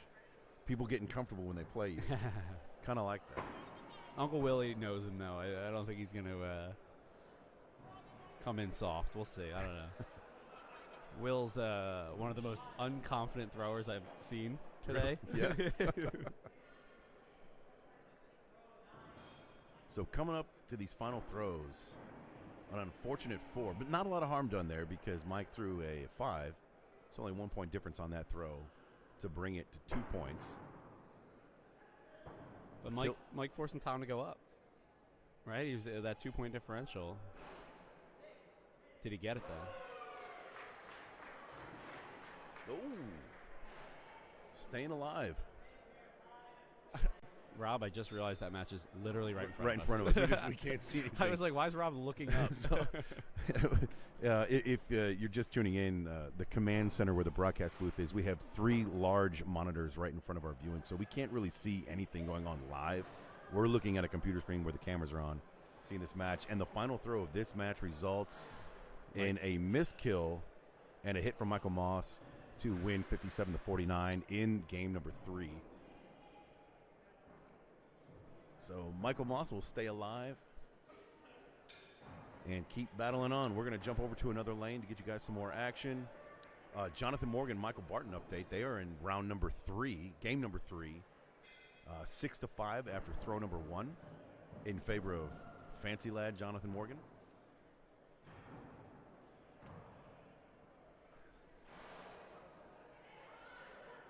And here we go. We got a Philibomb sighting and Ant-Man. Taking a look at the boards. There's been a lot of board changes today. More today than there was yesterday, I've noticed. Yeah, I don't know what the well, I guess I do understand the reason, right? People want to make sure they're not getting screwed over on a call. They want a nice fresh bull to work with. Now, the bulls that we're looking at right now on this monitor, they look like they're a little bit bigger than they're supposed to be. But those bullseyes are outlined with a red or blue ballpoint pen, and that is the actual scoring area of the bullseye, or the kill shot for that matter. So what you're looking at is possibly some bleed from when the boards were watered and marked. And even though you would have red on both sides of your axe, if you hit a bullseye, it's not an actual hit bullseye unless that pen is on both sides. And we can't see the score. 6-6. Yes, we can see the score. Update on... Philibomb doesn't think he threw a 6 and is asking... Ant-Man, he's going to good. Okay, or he's confirming that he threw a 6. All right. Good sportsmanship being done right there by Mike Philibomb. Yeah. Bring that to attention of his opponent. The reigning world champ. And Jonathan Morgan, Michael Barton update. It is 29-27 going into throw number 6 of game number 3. That is a B bracket matchup. Philibomb catching a break there. Throws low 5 and Ant-Man hitting the 4.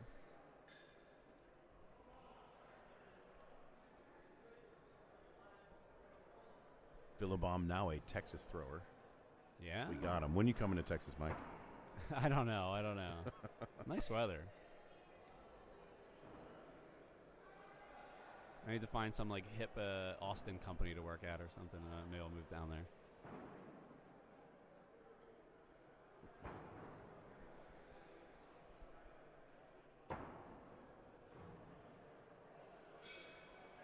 Oh, Philibomb all over the place, but let's see if Ant-Man can make him pay for it. Nah. And all over the place I use relatively because he's missing by like a half inch here or there, but the difference in precision and accuracy being displayed right now, where accuracy is kind of throwing in the same general area, like for example, you'd be being able to throw an axe consistently within the 4 ring. Precision, or in this case in the World Championship, being able to hit the bullseye in general, but precision's being able to pick the side of the bullseye you want to hit. So, yeah, and in knife throwing yesterday, I had some good precision, not always great accuracy. I put a few from 2 spin, right next to each other in the 4. the 4 would have wished like one of them just would have went to the 6. But So a look at the score over here. Michael Barton chose to go up on throw number 8, and Jonathan stayed down, and he missed his kill shot. So he decided to try and take his game 3 into his own hands and set a statement, and ends up losing 57-52 after 10 throws. So Jonathan Jonathan will advance, and Michael Barton and his horse blinders will go to another place. Was that A or B? That was B. Oh.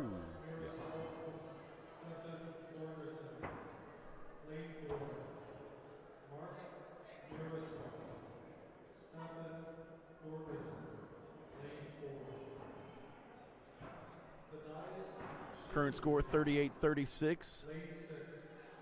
Mike Philibomb is winning game number 1, going into throw 8. Looks like he might have smacked the bullseye there, as well as Ant-Man. Smacked the bullseye so well that the judge didn't even need to walk up and take a closer look. That's part of that precision we were talking about earlier on the bullseye.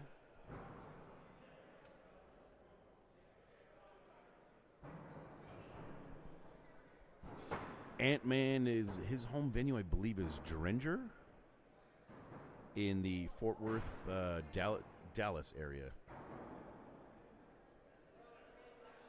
Philibom, I believe, representing Hurling Hatchets. Philibom has made a couple of moves in the past year. He went from West Virginia down to Texas. He took his talents, yeah. Yeah. Took his talents down to Texas. 52-50, final throw after they both smack the kill. Yep.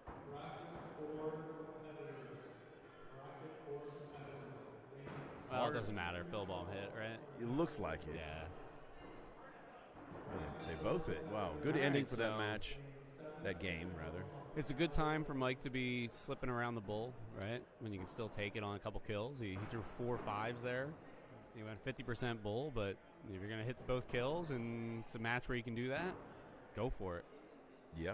And he's a guy that, when he needs to, right, he turns it on. That's what Mike Philibom does, so.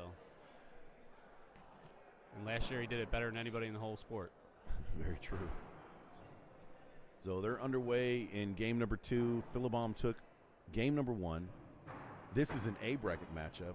On the roaming camera, we have a special treat of a match. We have Tyler Flynn versus Hayden Brown. We're going to pull up their score in the app. Yeah, we've got Flynn on the right, little snack on the left, Hayden Brown. So current score is 17-17 after 3 throws. They're going to throw number 4. This is round number 1, game number 1 of their best 2 out of 3. And I believe this is A bracket as well. Yeah, I think so. Flynn beating Ian Malpass earlier, I know. Dropped him down to B.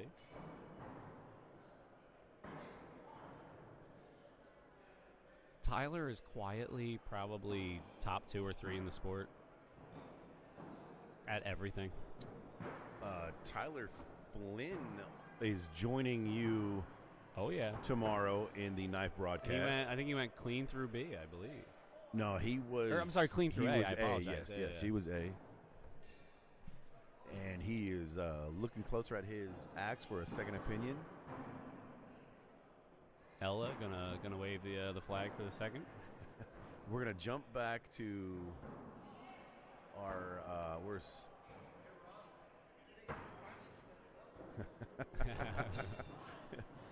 Miguel Tamburini over here, letting us know that we can broadcast and commentate in Spanish if needed. Mike Philibom is up by Trace. Well done. Throw number 5. Numero 5. For those of you that don't know Spanish, that means number 5.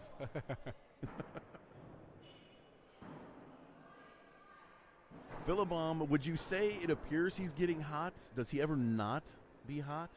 Well, that last round, I mean, he only went 50% bull, but when you still win a round like that and you win it on 2 kills after being rough on bull, that just calms you down. And you see it on the front 5, right? He opens up all clean, all bulls, and even on the turn, another bull. I think those are perfect rounds for you when you can still manage a win when you're not feeling great, and it just usually you end up just cruising after that. Staying pure through 6 throws extends his lead to 5 points. Ant-Man had a little bit of a hiccup with a 4. Needs to start chipping away with some bullseyes here.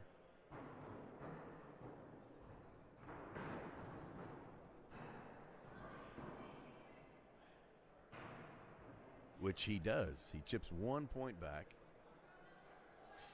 Oh, he's going up on 8. And this is the correct move, I believe. Yeah, I like this strategy. It's cool. It's kind of a newer thing, right? Maybe this year kind of people started doing that.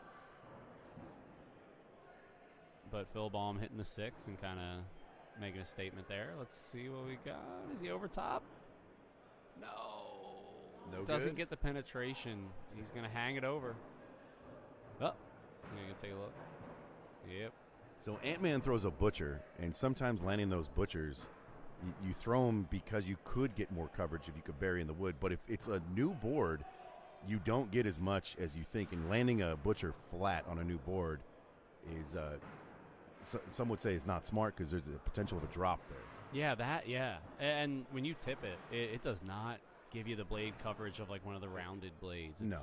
You know, as a thrower, you have to make that decision of like, do I want the flat blade that if I get the rotation perfect, I'm getting like a great amount of coverage, or do I want to go with the rounded edge and kind of get better coverage no matter how I land it, but not necessarily the type of coverage that we see in front of us from Mike Moss, not on screen, but he Correct. probably had over 4 inches because he kind of tipped it in a tiny bit and got the whole blade. So Hayden just won game number 1 with a 62-61. Shoo. All kill shots hit. They're going into game number 2 right now. Hayden's saving up all of his good throwing for today. Didn't do it yesterday. Lucas had to carry him through everything. Lucas and Hayden, Team Brown Johnson, ends up making back to the broadcast. Yeah. Which after the match, when we had Lucas on camera, on the Roman camera, he was getting a little bit emotional. I think that was a little bit of validation for him. If anyone was ever questioning his skill set anyways, it just proved that they are a force to be reckoned with as a duels team. Well, he shouldn't have to prove it. I mean, those guys, 2-time defending champions and won the U.S. Open this year. Runners-up in the U.S. Open the year prior. I mean, they're the top duels team in the world. It's just no question about it. Yes, it's no longer guessing if it's luck or not. It is 100% skill-based for them. And there's definitely a degree of luck in the duels portion of the axe throwing. People may have seen it in that lane to the left of Hayden and Tyler in lane 9. Uncle Willie's throwing, and I just saw him throw a 4 that I don't even know if it hit the black paint around the bullseye area. But he came back with a bull there. I couldn't believe that, but that's Will. He'll shank one and then just throw perfect for 20 more in a row. So current score right now, 18-17 as they retrieve their axes. It is now 24-23 going to throw number 5. We're going to jump back over to see Nate Hodges throwing. We got so many good matches right now.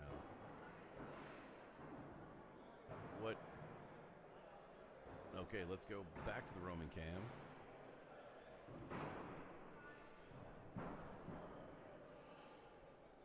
One-point spread going to throw number 6. Hayden on the left there has stayed pure. One small hiccup from Tyler.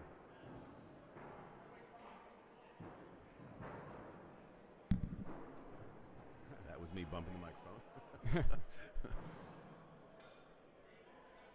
So 1 point going into 7th throw. This is game number 2. Hayden did take game number 1, so a must win from Tyler in order to force game 3. And I think if you're Tyler, you feel fine. It's going to come down to the kills. Just hit your kills and hope Hayden misses one.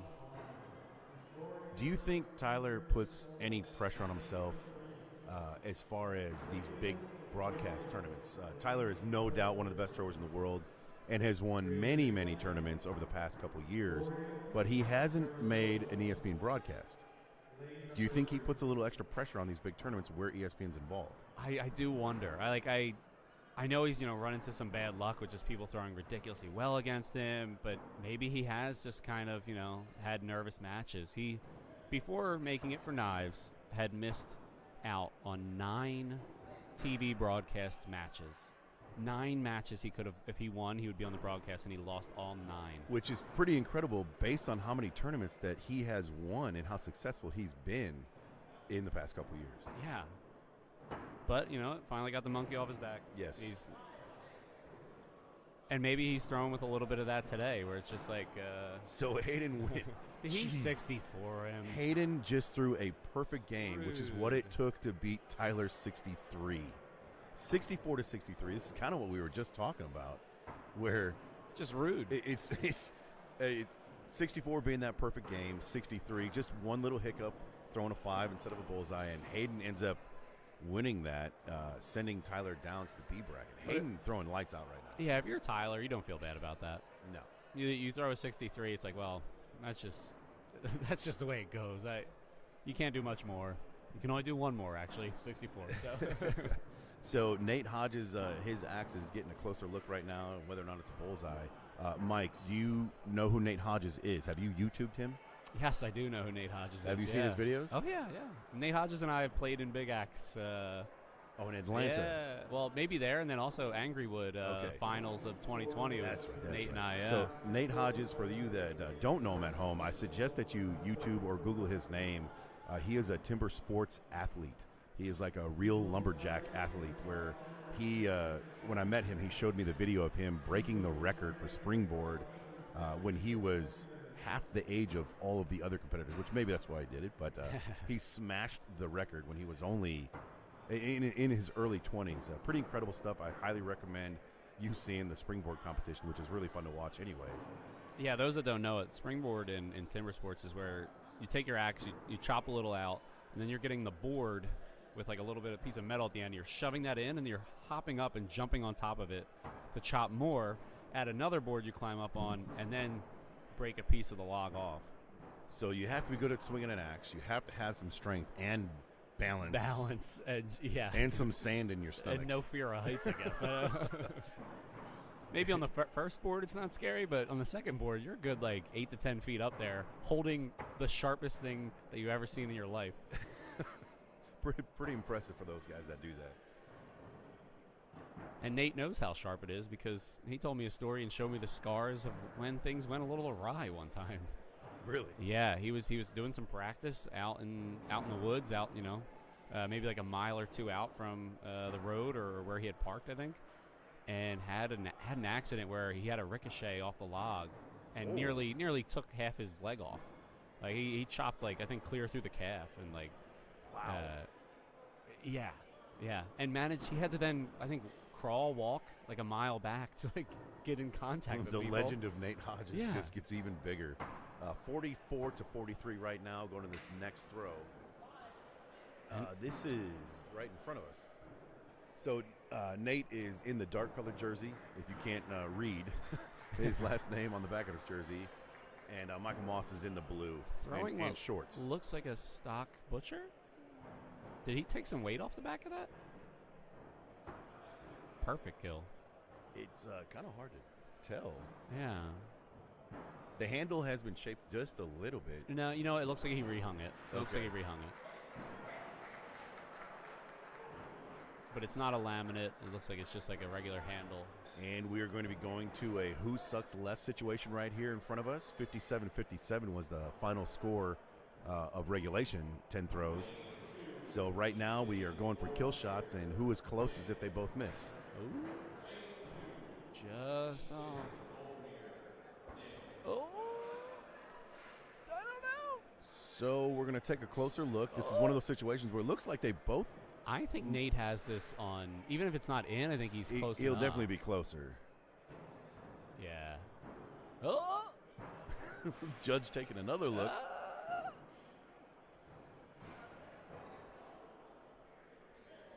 So the judge rules it a miss.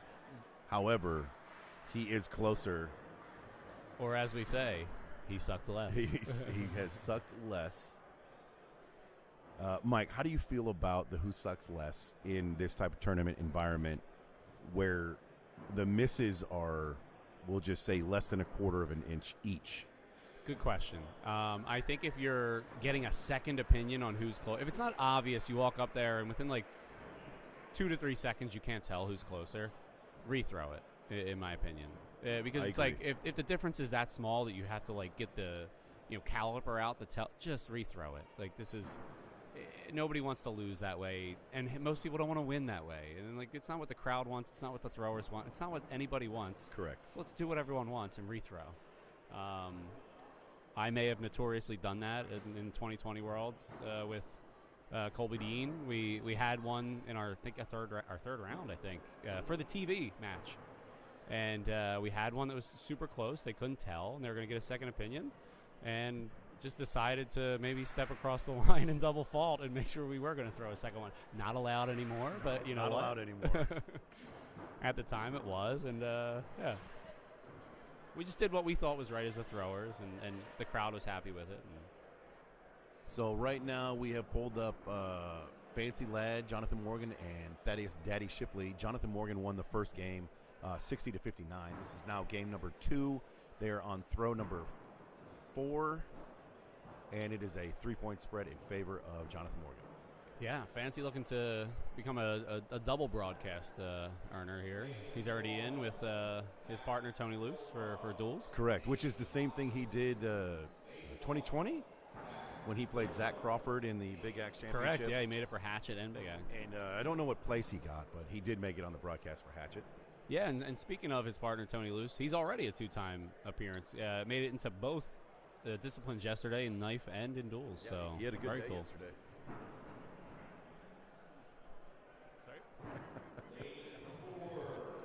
A little bit of Cameronship right there, smashing Jonathan Morgan's head a little bit, having some fun.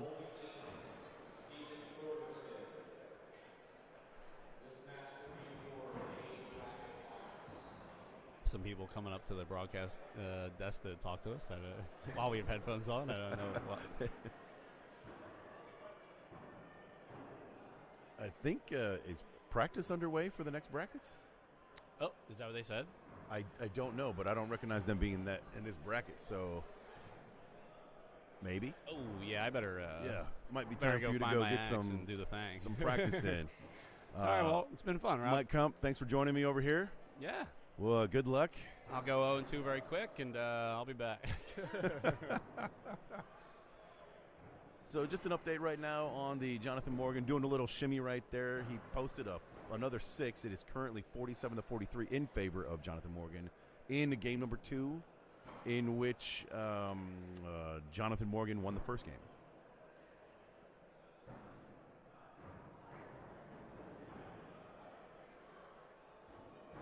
Thaddeus going up the kill shot. It looks like, based on his body language, not great, and marked a 0. So he has pretty much conceded this game, this match actually. He realized that his run is going to be over because all Fancy has to do right now is stick this in the wood, which he does end with a bullseye to solidify his life in this tournament. So Fancy Lad goes on to win and advance in the B bracket. Let's try and find another match right now. We got some board changes going on, so I don't think we actually have any matches on our cameras right now. Our pit crews are getting in there to get some fresh boards to make sure the throwers have some quality wood from Elm City up there, from fresh cottonwood that they supplied for us. Let's get to camera 1. There's our pit crew right there doing a board change. And here we got one game. We have the Reaper versus the Dorito. The Dorito is in the mostly black jersey with the lighter color pants, gray, and the Reaper has the red sleeves. Need a battery? I don't know either. I think that's the battery. We gotta find Brett.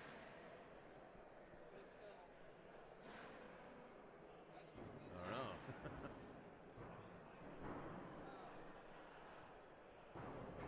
So right now we got to do a battery switch, we think, on the mobile camera. So we're going to keep it on the hard floor right now, where this is the only match that's being broadcast right now because all the board changes are happening on their lanes. Come on in. We got Jessica Renner joining us in the broadcast booth. She was just the one that was taking around the roaming camera for us. Thank you for that, Jessica. That was pretty cool that we got to see those matches. You're welcome. Glad to do it. Sorry if I gave anyone motion sickness. I almost dropped the camera 4 times. Oh, boy, that would have been good. So right now, this is, I believe, a B bracket match. Most of the matches will be B bracket matches at this point. Glenn, the Reaper, is up by 1 going into throw number 4. This is the 3rd game of best 2 out of 3. You gotta love the contrast in their nicknames. The Reaper versus Dorito. That would make a great flavor of a chip. The Reaper sounds like a ghost pepper type thing? Yeah, it sounds like something that could punish you.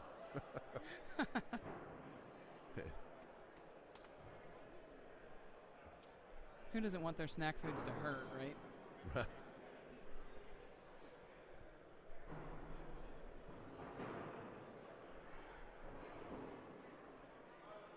So 1 point difference on that throw number 5 to bring the total score tied 29-29 into the turn.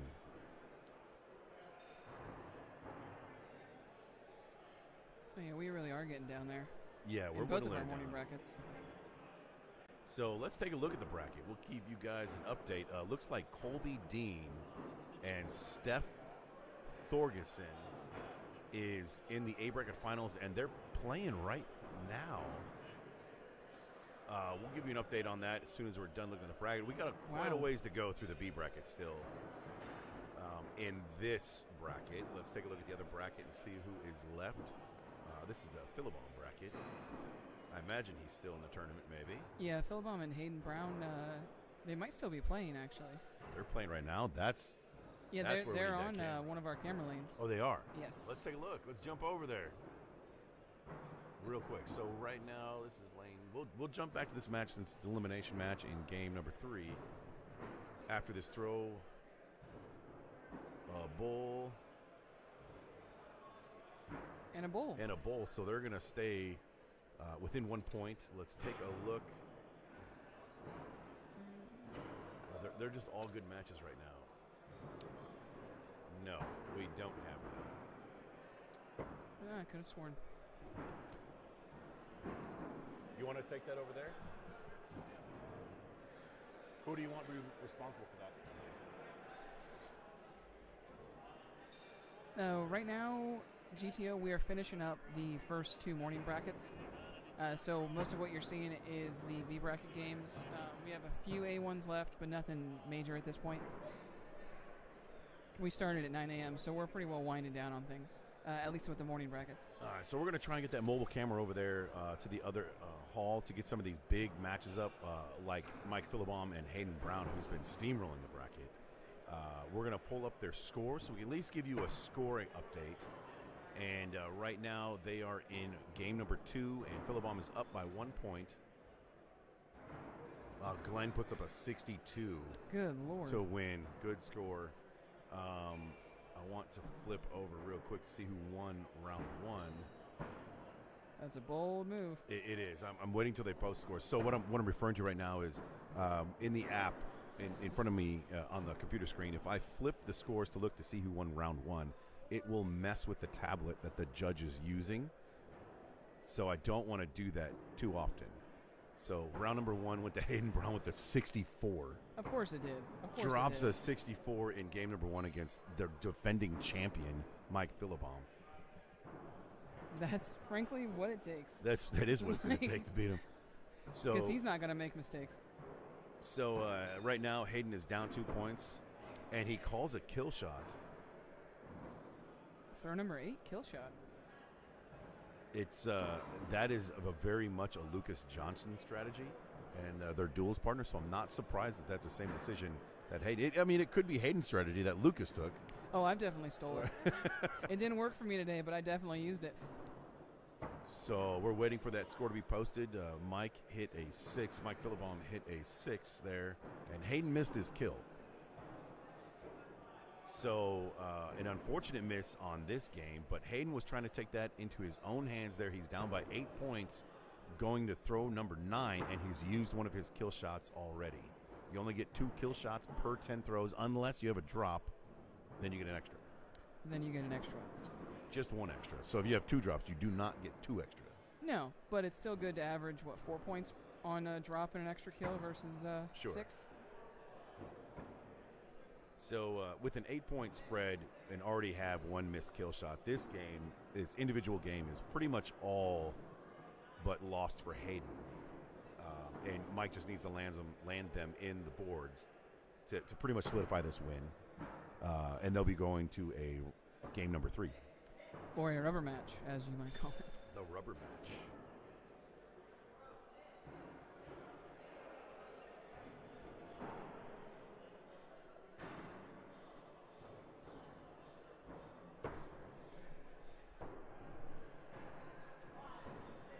These are the morning brackets. Brackets 1 and 2. Brackets 3 and 4 are warming up right now. They'll be getting started in just a little bit. We're running just a little bit behind schedule. There's been plenty of board changes today. making sure that the boards stay pure for the throwers and no one has an advantage or disadvantage. Hatchet, the brackets 3 and 4, which are coming up, we're scheduled to start at noon. So we're running just a little bit behind. They probably will be like another hour. Well, before these brackets finish, but they will get brackets 3 and 4 rolling while brackets 1 and 2 are still going. Because right now we're only using half of one of the halls for the remaining matches in brackets 1 and 2. So Philibom does take game number 2 to force a game number 3. And that is an A-bracket match. Not to distract, but if we look at Evan Goldmeier's game with Nick Wendrick, Nick has one of the most unique throws I think I've ever seen. Unless I'm seeing it wrong. Yeah. Nick is in the dark colored jersey and the light colored shorts. And he dips way down, like Jessica was mentioning. He dips way down low before he throws in a windup that you don't normally see from anybody. You're absolutely right. No, usually you see the let's take away things that can go wrong. Yes, less movement is better from what most people would say. But he's throwing pretty good. Yeah. Be curious to know, get some insight from him on his reasoning for that. Where it came from. Yeah. What in your past led you to do this, sir? I used to have a very wide stance to try and lower my height a little bit to get more on a straight line with the bullseye. But the wide stance, I realized, created a twisting movement in my shoulders. And I couldn't eliminate that, so I just stopped doing it. Yeah, that makes total sense. And you have that advantage with kill shots, so it's nice that you have to at least come down to our level a little bit for bowls. I'm 6'3". I don't know how many inches that is. Someone do math. 73 inches. 73. Those kill shots sit at 72 inches above the floor, and the bullseye there, the red, is 60 inches above the floor. So tall competitors have an advantage at the kill shot, but a slight disadvantage at the bullseye because you kind of have to throw back down to it. Oh yeah, I'd rather Just a throw little up bit. than down. For sure. But by the time that axe releases my hand, even though I'm 6'3", I'm probably releasing it pretty level to the bullseye, fairly level, I think. Probably just with how you're. Yeah, if you're 6'3" and your arms are probably about 10 inches, yeah, you're probably right there.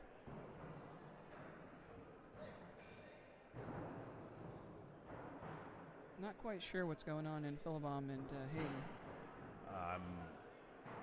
Board? No, not a board change. They can't do a board change mid-match. I'm not too sure either. Let's see if we can jump to another score. We're trying to look for the Reaper versus Ice Cream. Let's see if we can Brandon find them. Shell. Here we go. They are not on a televised lane. Yes, they are. Here we go. Here's the Reaper and Ice Cream. Just in time. Brandon, during the Quaddle era, owned me. Every time I played him, he just owned me and threw lights out. And it was always very enjoyable, those Quaddle matches. I love them. Quaddle was our quarantine axe throwing league that was started by three Canadians, one of them being Mike Morton, who is now our axe throwing commissioner for WATL, and Tristan Ledberry and Gavin Cassie, who has not thrown much in the past couple years. I know he had a baby. Well, that'll do it. And I'm not sure if that's what's going on. And COVID. Yeah. But those three gentlemen organized and started Quaddle, and it went from 30 players to over 300 in the span of just a few months for 3 unofficial seasons of axe throwing.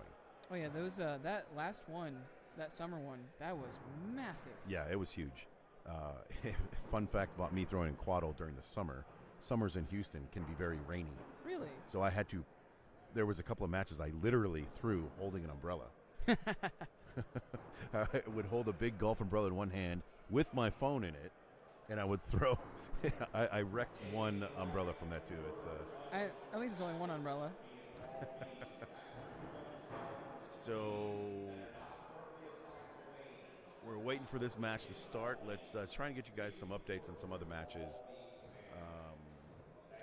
Mike Philibom and Hayden. Still nothing. For some reason, we do not have anything on them right now. Well, let's go to the mobile cam right now while we're waiting, and we have Fancy Lad there in the white sleeves and Nate Hodges, the real lumberjack, in the dark colored jersey, which is right in front of us. What's up, Nate? I just waved to him. He's waving at us right now. What makes him a real lumberjack? He's an actual lumberjack. Duh. I was actually just talking about this with Mike Kump, who was over here. I highly recommend everyone Google Nate Hodges' name, Nate Hodges, and or YouTube him, and you will see him competing in timber sports, outdoor games type stuff, and springboard was his discipline that he broke world records in. And as we talked about earlier, springboard is where they notch a log vertically. They put a small plank of wood in it, then they stand on it, they climb up and stand on it, and then get another notch in, and then climb up and stand on that one, and then they lop off the top of the log. You know, sometimes you see things that humans do, and you're like, why do we? Like I said, I highly recommend everyone out there just looking at the springboard competition for timber sports, and it's highly entertaining. That's incredible. And maintains a high skill set in order to do it. But, we need to see the score. This is lane 1. We can do this. Hey, look at that.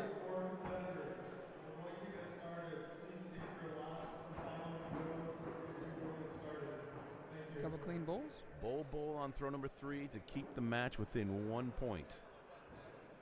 This is game number 1, and this is also a B bracket match.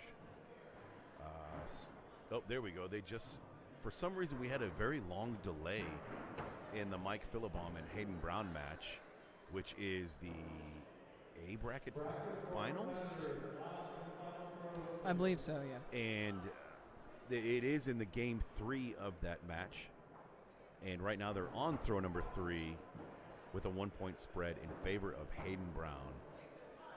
I don't know how much you've seen, but Hayden is on fire today. I saw him drop thank you to you for having that camera over there. We saw him drop a 64 on Tyler Flynn, and Tyler had a 63, 64 being a perfect score. Hard to beat someone that throws a perfect score. Yeah, at that point, you just plain got beat. Yeah, I don't think Tyler should feel bad about that match at all. No, and I mean, he's you always wish you could have that one errant 5 back, but sure. I mean, you can't stout throwing from those gentlemen. And Tyler's not one of those people that'd get upset about it. He's probably just as stoked for Hayden as he would be if he threw the 64 himself.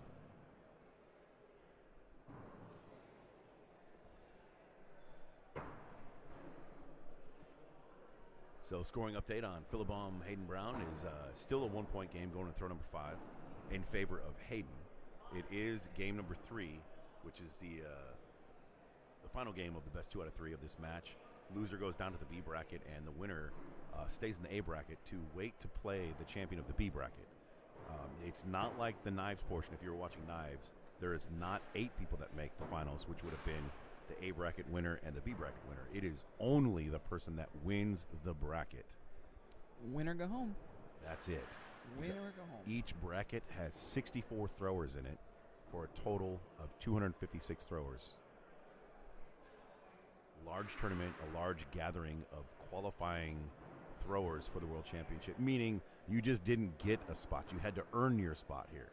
No raffles for this one, no other means of entry, just not an open. You just can't show up at the door and sign up, even if you were an amazing thrower. You just can't come in here and get everybody. Philibom decides last minute to show up. They might make an exception for him since he won last year, but well, he gets an auto bid. The champion gets an auto bid. His spot was safe. Fair point. That's one of the ways you can qualify. This is probably the biggest tournament this year, right? At least WATL. 256, I believe. Keystone was pretty large. Yes, I think this was, because I think Angrywood, which is not a tiered tournament. Right, that's... which is your point, is what you're getting at. I think they had about 220. Ooh, bloody. So, pretty high amount of people. But Timber Beast was up there this year for Throhio, too. So, scoring update, 2-point lead by Hayden Brown over Mike Philibom, the champion, reigning champion. Going to throw number 10, they both call kill shots. A must hit from Hayden in order to win, and a must hit for Philibom in order to win. and they both connect with their kill shots, and Hayden ends up winning that game 56 to 54 to stay alive in the A bracket and bumps Philibom, the defending champion, down to B. And meanwhile, right in front of us, Wow, another good match. Fancy Lad and Nate. Jeez.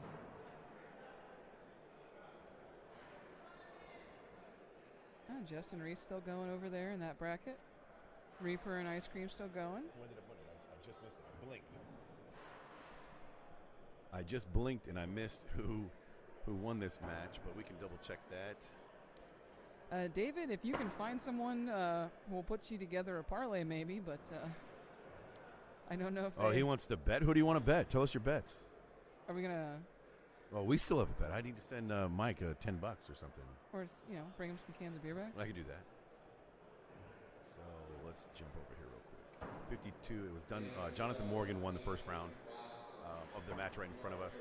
So they're in game number 2. Jonathan Morgan won the first one. This is a B bracket matchup. We're going to jump over and try and get you guys some more updates. Yes, our comments. Yes, Fancy one. Thank you, guys. 2 matches only going on in this hall.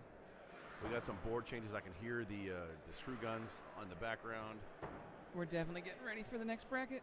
Colby Dean is the Nice. A bracket champion, so he's going to await who he plays from the B bracket. Let's take a look who's left in the B bracket. They still got a little ways to go.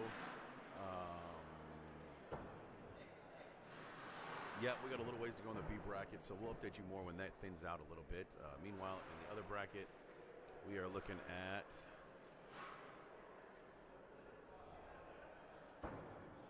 Oh, apparently Mike won. they had the score wrong. Interesting. So I was calling the Philibom Hayden Brown match as we saw the score on the app in front of us. And the score was posted that Hayden Brown won, but according to the bracket right now that we're looking at, it says that Mike Philibom has actually won. So I think there might have been a mix-up in the scoring as we were seeing it live. So let's look back and definitely get some confirmation on that. Can we pop and see Reaper and Ice Cream as well real quick? I don't know if we have them on stream. Yep, there we go. Here we go.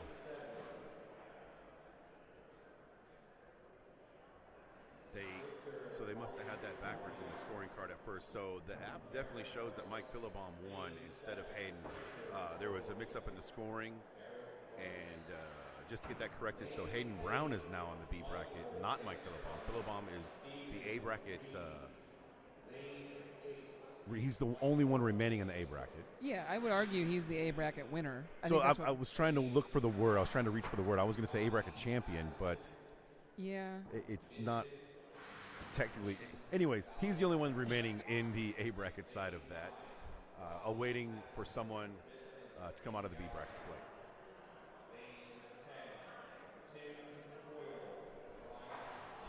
sounds like we're getting going on the next bracket too.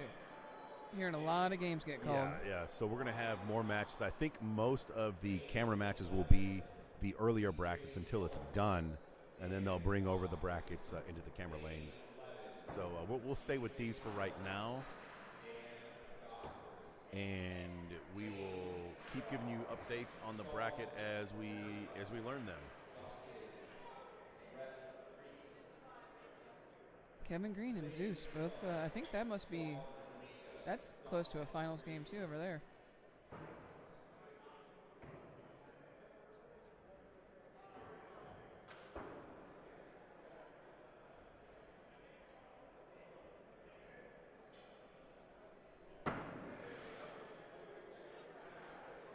Looks like Fancy took that one. Our second game in the Nate Hodge versus Fancy Lad game. Let's jump to lane 1 right quick. We'll come back 63 to 53. Jonathan Morgan ends up winning. Yes, winning. He claimed that game. Match rather. He knocks Nate Hodges out of the tournament. Nate Hodges will be joining us in the bar bracket. Good run by him. It's pretty deep in the tournament right now. I'm not sure the places. Man, We'll let the Council of Ryans figure that out probably a day or so after the tournament when everyone. I can give you a starts best hounding 'em. guess.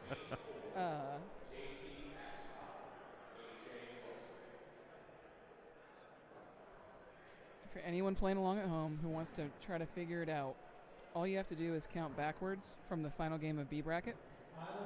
That game is third place, and then just go back one at a time, and then you multiply it by the number of brackets there are. So if you took third place in bracket 1, that means you tied for 12th overall. Okay. It makes no sense until you do it a few times. So Brandon won game 1.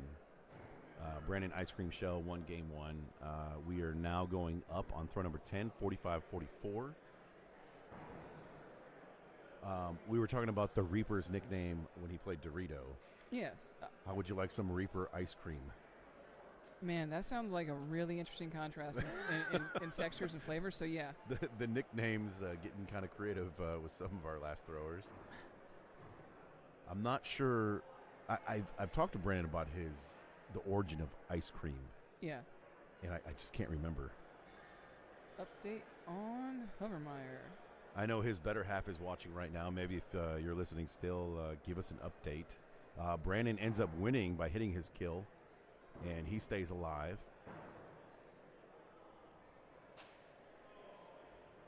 Let's jump to another lane here. We've got some board examinations happening on lane 1. Yeah, I think we're going to have a replacement there. And we got Dorian and Nick. Nick keeping it going with that throw. I love that.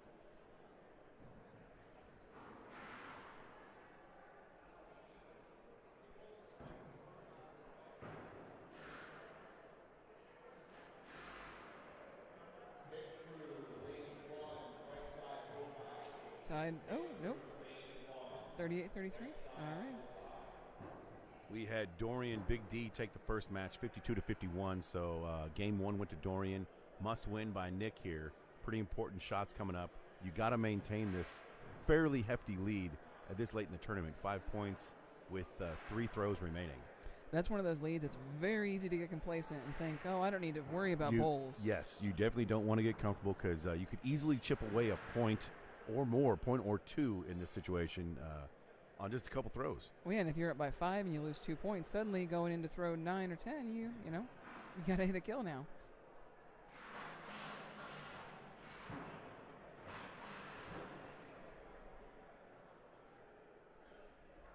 Kill shot called here. That's a 5. Oh. What? Okay. Man, so we have a drop and a 5. Drops, man. I know even Dr. Dan said he had a drop today. We made a comment earlier that those butchers with the big flat blades, if not tipped into a fresh board, it is it's risky if you land it flat, which we just saw that he landed flat and on a fresher board, and he dropped. Yep, want to tow it in a little bit. So we have an update that Brandon Ice Cream Shell, that Ben, I'm assuming that's Ben Edgington, randomly inserted the name in the league, and it just stuck. What do you think, Edgington? Just Colorado throwers. Oh, Colorado, okay. And Ben is larger than life. The 2018 world champion is larger than life. Our daughter absolutely loves ice cream. That's great. Oh, that's what I'm talking about. I could go for some ice cream. I had a bad day. I need ice cream. So a game 3 coming up here between Nick and Dorian.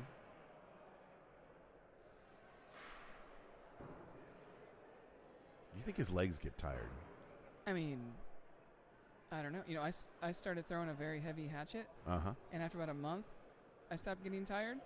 So maybe he's been doing it long enough. He does a lot of calf raises. I don't know. A lot of squats, a lot of calf raises. I know my legs would be punished if I started doing that. He's in the gym bending bars, throwing weights around.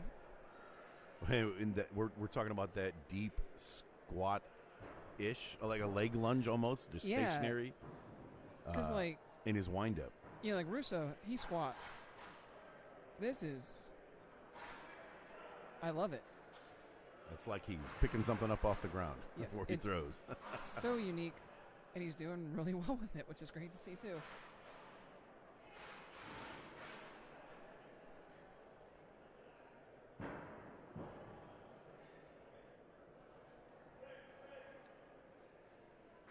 So we got a pretty premier matchup on lane 11 coming up, which I believe we'll be able to see. It's Nick Kalamaya and Brandon Ice Cream Shell.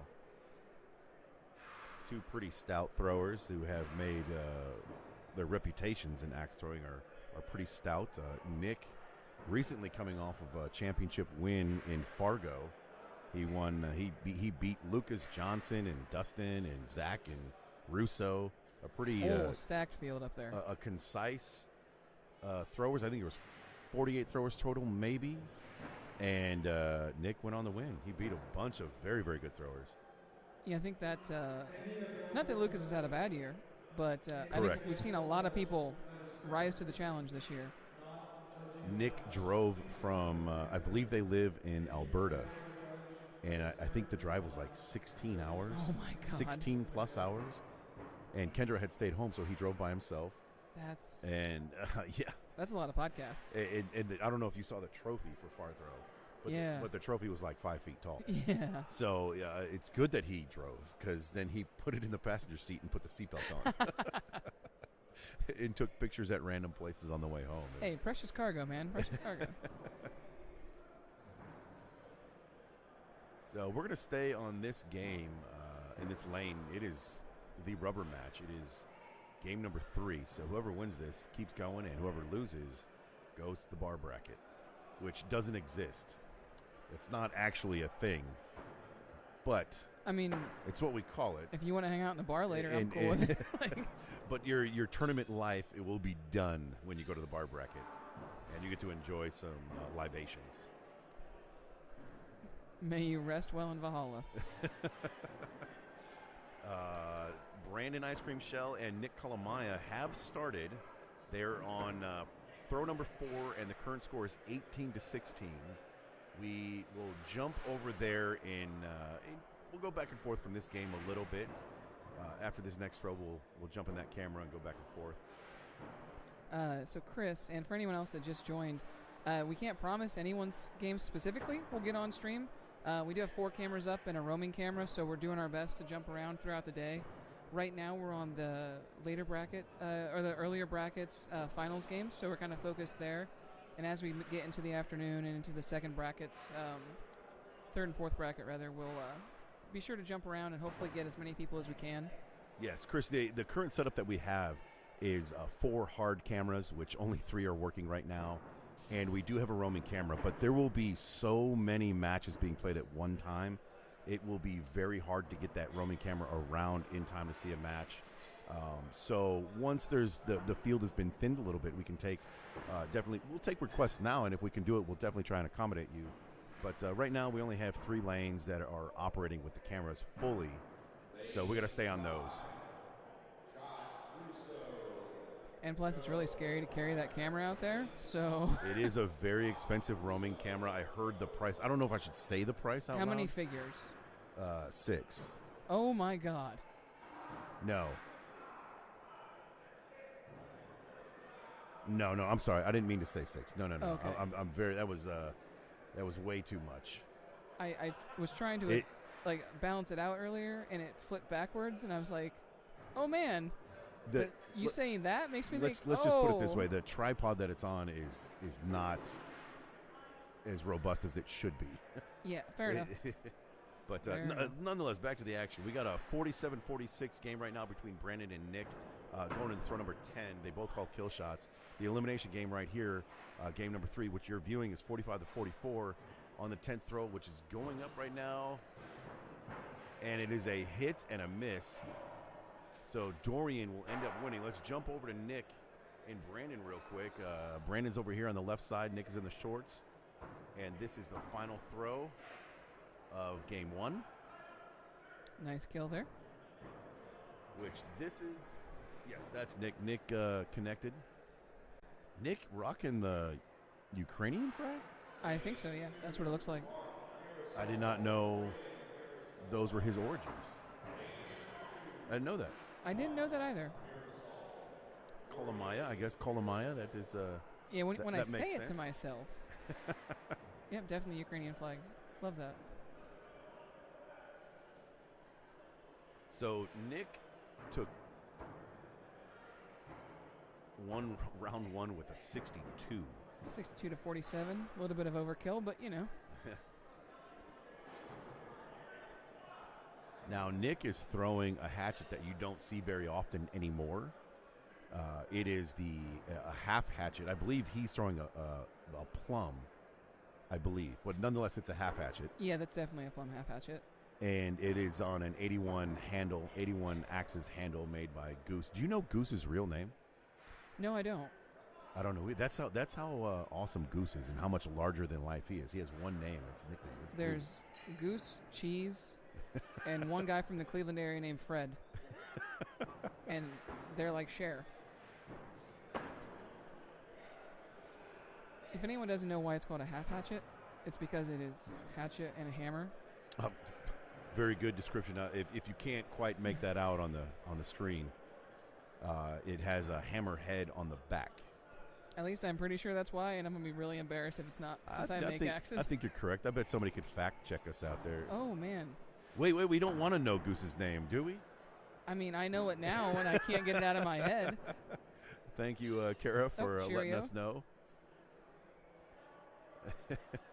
Good Lord.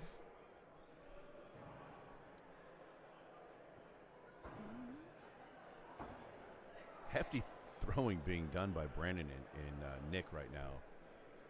Going into the turn, coming out of the turn, it is 30 to 28, 2-point spread in favor of Nick.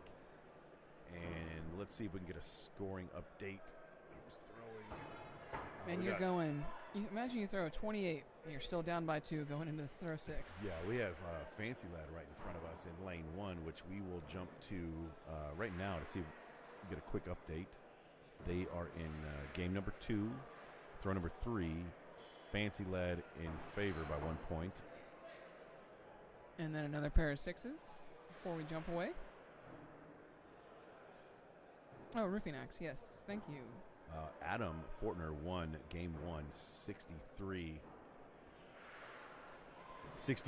to 57. So this is a must-win for Fancy in game number 2 to stay alive for force of game number 3.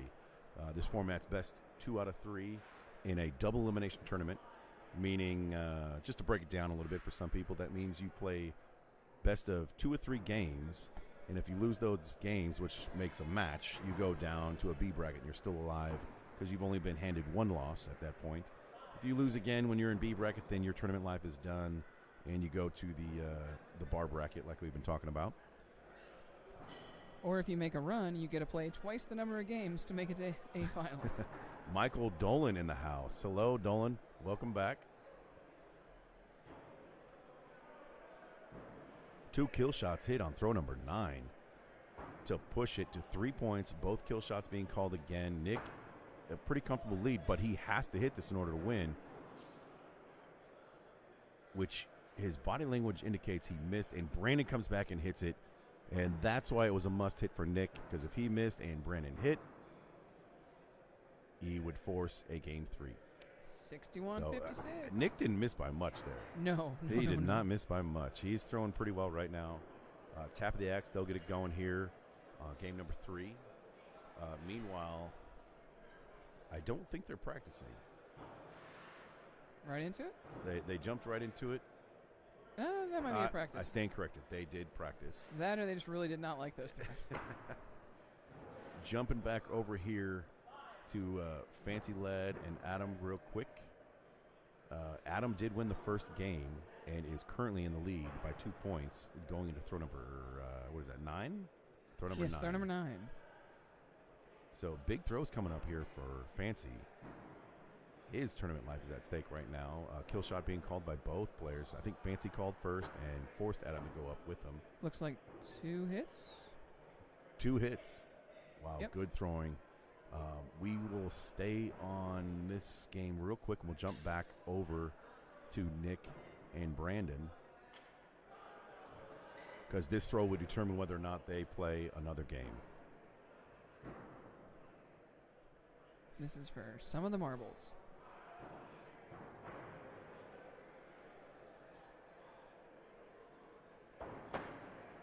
Two misses. So Adam will take it. Definitely two misses. Adam wins game 2, and he will end up being the winner of this match, which will eliminate Fancy from the tournament. We will see Fancy on the ESPN broadcast, though. He made it with his partner Tony loose in duels. Good And run by Fancy. There's a non-zero chance we'll see him there for Big Axe, too. That's Depending correct. How later today goes. Big Axe is the second half of our day here. We have the next brackets, which have started already. So if you have people that you know, I just looked over the monitors and I see Mario Zelaya over there judging. He's got an iPad in his hand, which is kind of cool to see. Yeah, it's nice to see Mario get involved. I'm surprised he's not throwing. And then he just handed it off to someone else just now. Pumped the guy up and he hands it off. He's been very active, running around like crazy, making sure things are running well and smooth and helping out where he needs to. But we do have brackets 3 and 4 being played right now. So if you have people that you want to keep an eye on, we're going to stay in the morning brackets for right now. But you can go on the app and take a look and find out where your best and favorite throwers are.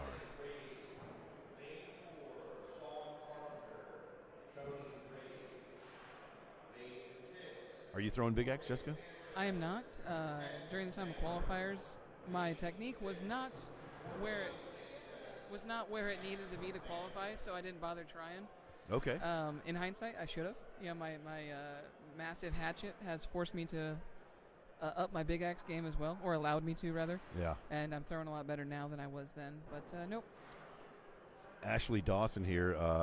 Hello to you as well, and congratulations to you. She threw her first perfect game a couple of weeks ago, I think, recently. That's phenomenal. And she's been throwing for a few years now, I believe. She was long overdue for a perfect game, and she finally got it, and the reaction that you saw her in the video is pretty epic, because, it doesn't count unless it's on video. Oh, absolutely, yeah. So she accomplished that. Very awesome accomplishment for you, and congratulations. Last throws right now, 54-45, a missed kill shot by Brandon, which is pretty much, I didn't see, they both are going up. And Nick smacks the kill. Haley, if you go to axethrowing.org and search for tournaments, you'll be able to find it through there.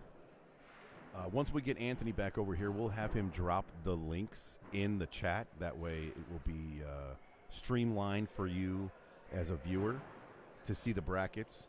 The brackets are pretty well organized. It's the good app. You can click on the matches at the top, and you can see the scores posted as the judge posts them in the tablet. So Nick stays alive. Oh, hey, look, it's good old Steven Spears. Steven Spears. Mr. Salty, I believe, as they call him down there. You need something? Nope, I'm good. Thank you. Let's take a look at the bracket. We'll get you guys posted back up on the bracket. And we will also, let's give you the roaming camera shot of the venue right now. See, a lot more people have filled back in with the other bracket on the other side starting. You can see in the yellow jersey there, Ben McDonald, our head judge of everything, and be on the ESPN broadcast as well. Mark Marisol right there in the orange and blue throwing right now. Did Ben have those shoes before he got the jersey? I don't know, but I did ask him if that's what he's going to wear on TV, and he said absolutely. That is loud. Yeah, making a statement. Ooh, buddy. Here we go. Mark Marisol and Dorian. This is down. We got Nick and Ant-Man coming up. Nick Colomai and Ant-Man coming up. That's definitely a match that we want to pay attention to. Looked like we had Tyler Flynn and Kevin Green going over there, too. Let's see.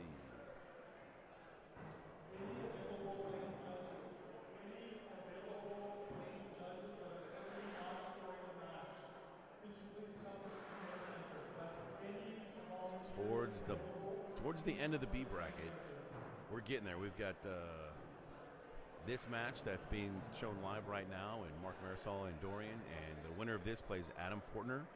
The winner of that plays Stephen Thorgensen. And then the winner of that, which would be the winner of the B bracket, would move on to play. This is Colby Dean's side. Colby Dean. And Colby put Steven. Is it Steven or Stefan? Stefan. We'll call him. I mean, his last We'll call name's him Thorgensen, Thor. so it feels like it should be Stefan. You know what? You're probably right. I just probably completely butchered that. If someone's out there, I know Michael Dolan's on here. Let's get a fact check right there. We're going to have active fact-checking. Colby Dean is the A bracket winner so far, so he's awaiting to see who he's going to play. He's been on the sidelines for quite some time because they finished that A bracket quite a bit ago.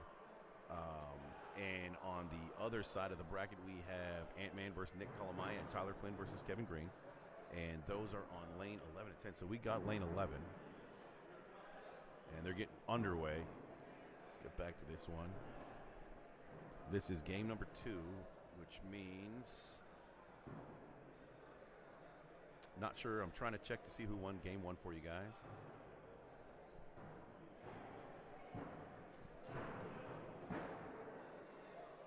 Global, nice. 49 to 48 in favor of Mark on game 1. So Mark won game 1, which means Dorian needs to win this game in order to force that game 3 that we've been talking about in the best of 3 settings. Michael Dolan's going to a brother's wedding tonight. Oh, congratulations, man. Tell him everybody in the Axeline community says congrats, I guess. Is that what you say at a wedding? Yeah, congrats. Can I get lane 10?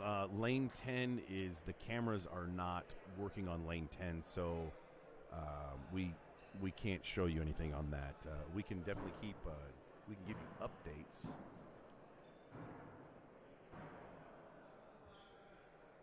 Miami, Oklahoma. It's like the Miami of the Plains, or...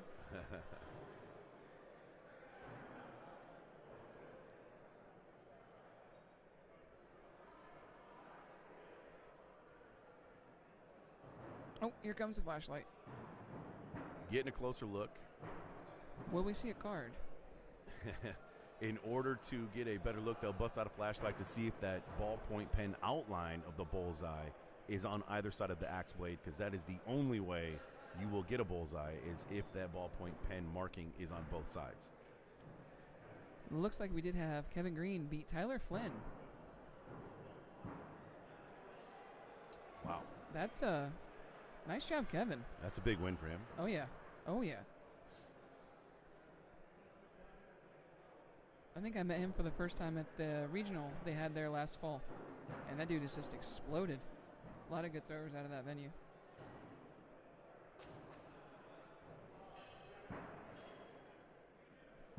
So, not to deviate too much, but Dolan says they pronounce it Miami in Oklahoma.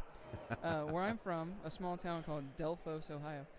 We have Rushi, Ohio, Russia. We have Versailles, Versailles. Just pulling the whole Midwest country bumpkin version of famous Parisian cities. So Mark being up by 2 points, they both call kill, and he missed his kill shot. It looks like a missed kill shot by Dorian as well. Yes, it is confirmed. So that 2-point spread is going to remain for throw number 10, and I imagine they'll both be going up as well. Brad and Dustin Wellman, yes, they will be throwing soon, but they're on the other bracket right now, and we don't have a camera on them, so we will have to look at updates on the app. Do it radio style. Yeah, radio broadcast style. Another 2 missed kills, so Mark will win that game, and he will also win the match. So Mark stays alive and will now play again. I believe Adam Fortner. Looks to be that way. Yes. And then the winner, of course, plays Thor. And then the winner of that, Colby Dean. Colby Dean. the man, the myth. Let's jump to another lane. No games on our side right now. Let's take a look over here. Still frozen. We have Nick K, Nick Kalamaya, and Ant-Man. Game number 1. Beautiful bullseye. Couple of them. Mr. Spears, I would invite you, if you don't like our camera work, to drive up to Appleton and join us. Houston's not that far away, right? Camera better. I like that comment, though. It's top 40 ESPN, right? Yes. Yes, top. Yes, only the winners from each of these brackets make it. So only 4 hatchet throwers will make the broadcast.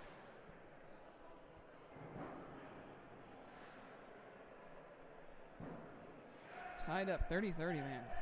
30-30 at the turn. You gotta love that.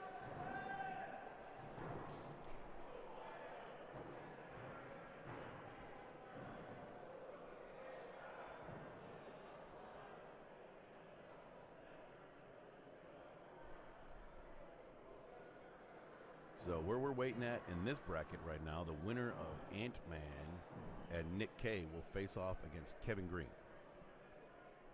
Kevin Green would be the B bracket semis. Yes. And then the winner of that match would go on to play Hayden Brown, who's sitting there waiting in the B bracket to determine the B bracket champion to go back to play Mike Philibon. So you're telling me the winner of Ant-Man and Nick, after having climbed a massive mountain that is beating either Ant-Man or Nick, then gets to play Kevin, who is also a really good thrower, and then gets the reward of playing Hayden Brown. To only be matched up against the defending world champion. What a... That's a brutal bracket. I was in that bracket, man. Golly. That's a tough road. I'm going to just say that's why I didn't do better than I did, and we'll leave it at that. So they're going axe for axe right now, and it's a oh no, that was a 5. I did not call that before it happened. You didn't. I just want to make that clear. I did not jinx anybody there. So it's a 1-point spread right now going into throw number 9, and both throwers have indicated they are throwing kill shots. Ant-Man has the lead by 1. That's a hit by Nick. Blue axes make it hard for me to tell, I gotta say. It was a miss by Ant-Man, so Nick takes the lead, 55-48 going in throw number 10. They tap axes and are both going to be going up here on throw number 10. Nick gets to the line a little bit faster, so if he hits this game will be over.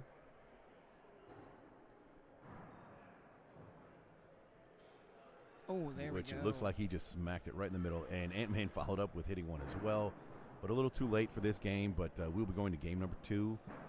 Nick Kalamaya being the winner of game 1.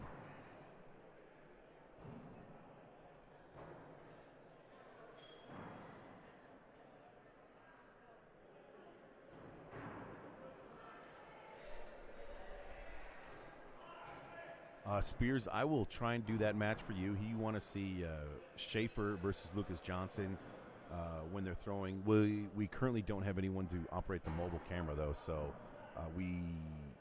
we'll try. We'll definitely try and get to these matches that everyone wants to see. There is a lot of matches being going on right now because now the other brackets have started as well. And the facility is quite full. Let's give you a shot on the facility right now because we're only in throw number 2 of this match.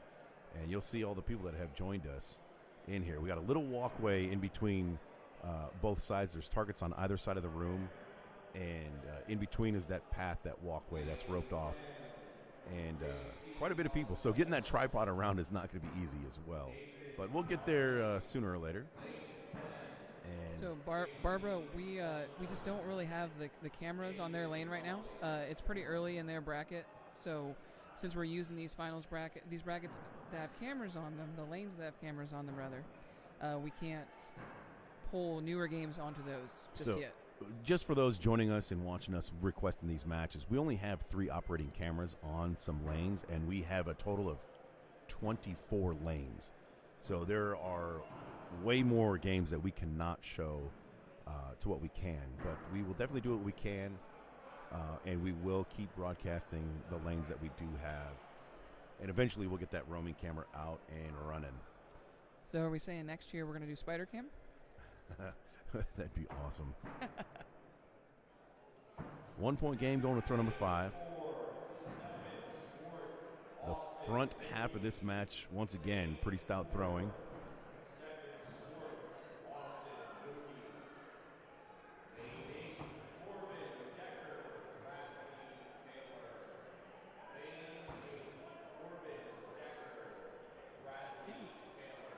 Double bulls on throw 5 to end the front half. The tap and the turn, 30-29 in favor of Ant-Man. Nick took game 1. Yes. So an important next 5 throws from Ant-Man. Steven Spears in the comments makes a very good point that these tournaments are very expensive to travel to. I was actually talking to a thrower from Cascadia on the West Coast in Oregon. Medford, Oregon. She was telling me that their flights were $1,000. Oh, yeah. I was supposed to go out there in January for West Side Special, and I just... That's just for your travel. That's not even including any Ubers you need or the room and board that you will have while you're here, which is also why it's really important that the sponsor placements on the jerseys are very important. The throwers are responsible for hustling their own sponsorships, and it's pretty important for them in the relationship with the sponsors to get on the jerseys and get the money to help us travel to these tournaments. And I have sponsors myself, and I really appreciate all their help that they've done. They've helped me get to these tournaments. But the throwers are on their own. So if you have a network and you know a thrower that you want to sponsor or own a business, reach out to them and help them out. Even covering tournament entry costs would be a huge deal for a lot of people. Yes, that's very true. And that's only $100 or so. Yeah, but if you're throwing all 3 disciplines, well, no, I'm saying for a business, sure, maybe it's a little easier to eat $100 than it is for an individual thrower. Yep. 45-47 in favor of Nick. Both throwers called kill shots. And once again, Nick center masked that kill shot. Looks like I think Ant-Man Answers off a little bit. Looks like he's just out. Oh. Just in, rather. Kind of a difficult angle from us to tell from the camera shot, but hitting a hit. So Ant-Man's still alive, but once again, this is a must hit for Nick in order to solidify a win. Ant-Man's relying on a miss so he can have an opportunity to hit his and win this match. Just a gorgeous hit. That's a solid hit, too. I'm going to be wrong about both of these, but... A miss. Yep, I was a off miss on and a both. miss. Good call, Jessica. So the result of that is still the same since Nick was up by 2 points, and Nick wins in 2 games to eliminate Ant-Man. And now Nick Kalamaya is going to be called up pretty quickly here, and he's going to face off against Kevin Green in the B bracket semis. And the winner of that match will go on to face Hayden Brown. Carl, are you looking for someone specific from Litchfield Axe House, or just like, I don't know if you know what throwers they have here this weekend?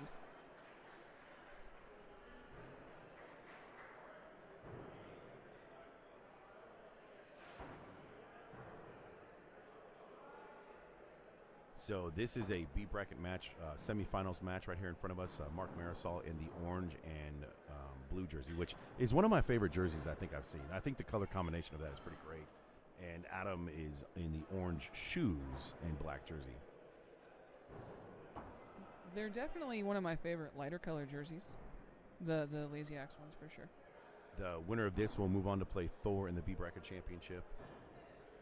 And the winner of that would be up onto Colby Dean. So we are in game number 2. Game number 1 went to Mark Marisol 60-53. So a must win for Adam here to force a game 3. Yeah, Steven, you might be able to get Waste Management to sponsor you, but usually I think they want like positive results from their sponsorship. So I don't know, man. It's all about social media. Yeah. If you don't have to be a great thrower. So, to get sponsorships, you do not have to be a top-notch ESPN thrower to get a sponsorship. All you got to do is have a good social media platform. And that's a platform that anyone can have at this point. Oh, absolutely. And So as long as you're good at marketing yourself, you can do all right, which I think is what I've done, even though my social media is less than stellar. mine kind of fell apart this year, but I don't know. I feel like I built a pretty good name for myself, brand recognition in the community. For So sure. just got to capitalize on that somehow, I suppose.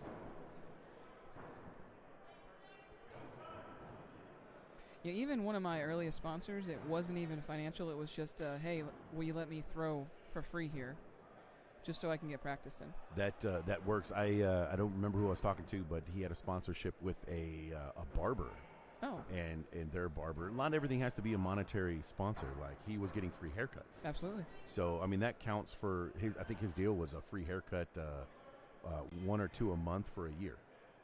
So, That's I a mean, pretty solid that deal. adds up.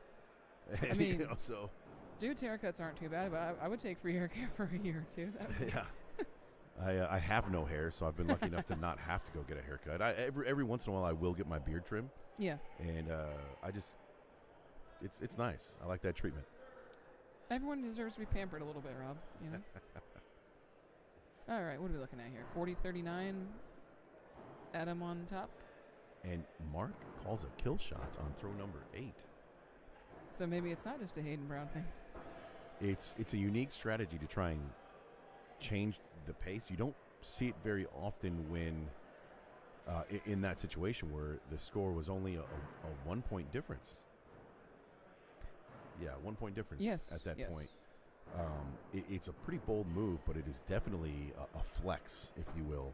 Well, and then if you look, Adam went up on 8 or 9 now. Yeah. It may have spooked him a little bit. It puts a little pressure on your opponent.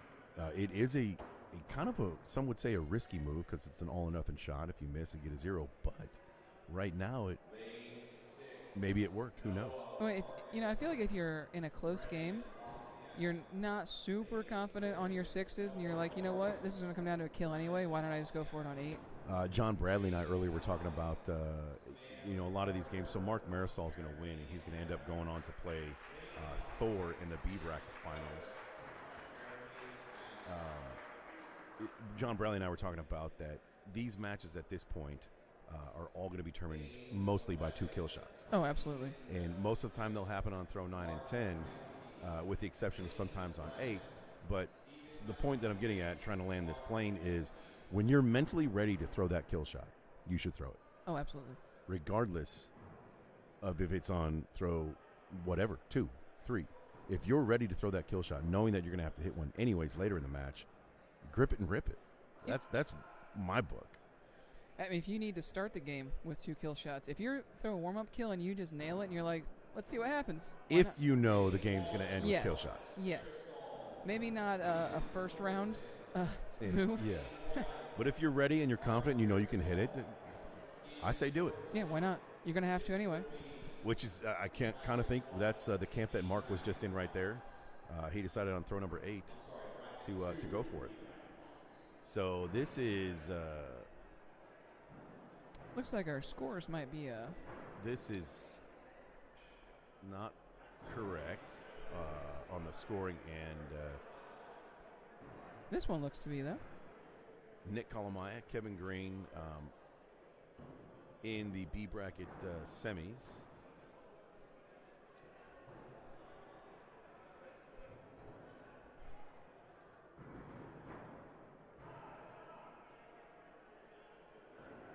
$63 to 54 in game number 1 in favor of Nick. So Nick won game 1.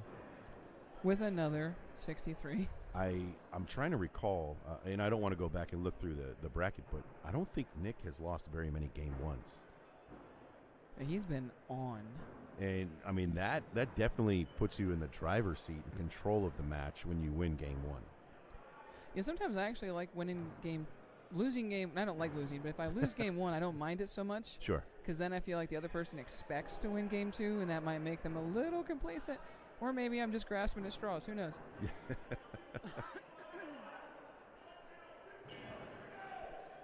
So 23-23 going into throw number 5. Nick took game 1 of the best 2 out of 3 match play. Once again, Almost perfect at the turn.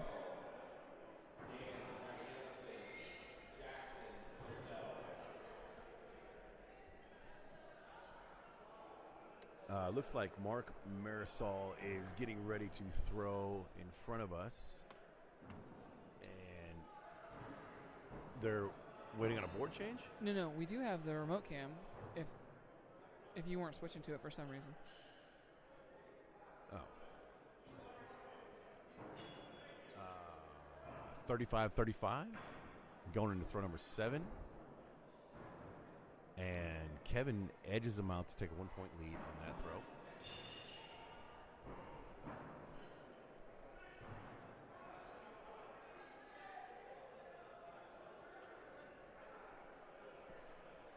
Another 5 and a 6.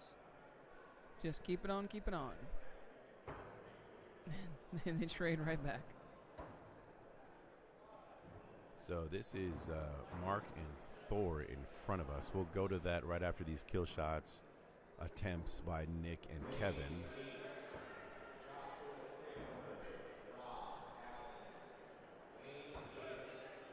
Man, I got a feeling. Don't say it. Don't jinx anybody. No, I'm not saying about this game. Oh. I got a call for the weekend. I think that axe is heading up north. That axe is heading up north. That trophy axe. Okay. I don't know, man. I'm liking what I'm seeing. I smell what you're stepping in. His body language is like. He got a little bit of a swag to him. And he's just walking up. Wait. Look, like.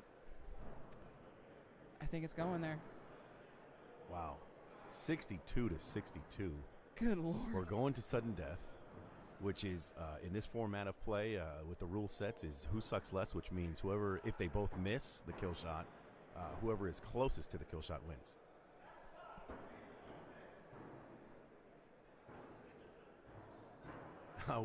We were just informed by that Nick only lost one game one, and that was to Hayden Brown. That's just. Who is also himself having a wonderful day. Yeah. So Kevin must have been closer on that. You know, I shouldn't have said what I said. We're not mentioning any names because we do not want to jinx anyone like I've been jinxing people all weekend, including Team USA. Wait, did they? Well, I forgot I had my rally bandana on still. Have they played? Yes, they lost 3-1. Oh, good Lord. Yeah. They were down 2-0, and then they scored a goal, and I mentioned that they are chipping away at the lead towards the tail end of the game. It was like the almost 70th minute or something, and then the Netherlands turn around and score immediately. Oh, man. Yeah. So, you're a traitor. Something like that, I guess. So 6-5 here at the first couple throws for Nick K and Kevin G. And double sixes to keep the score within 1 point on throw number 3 coming up.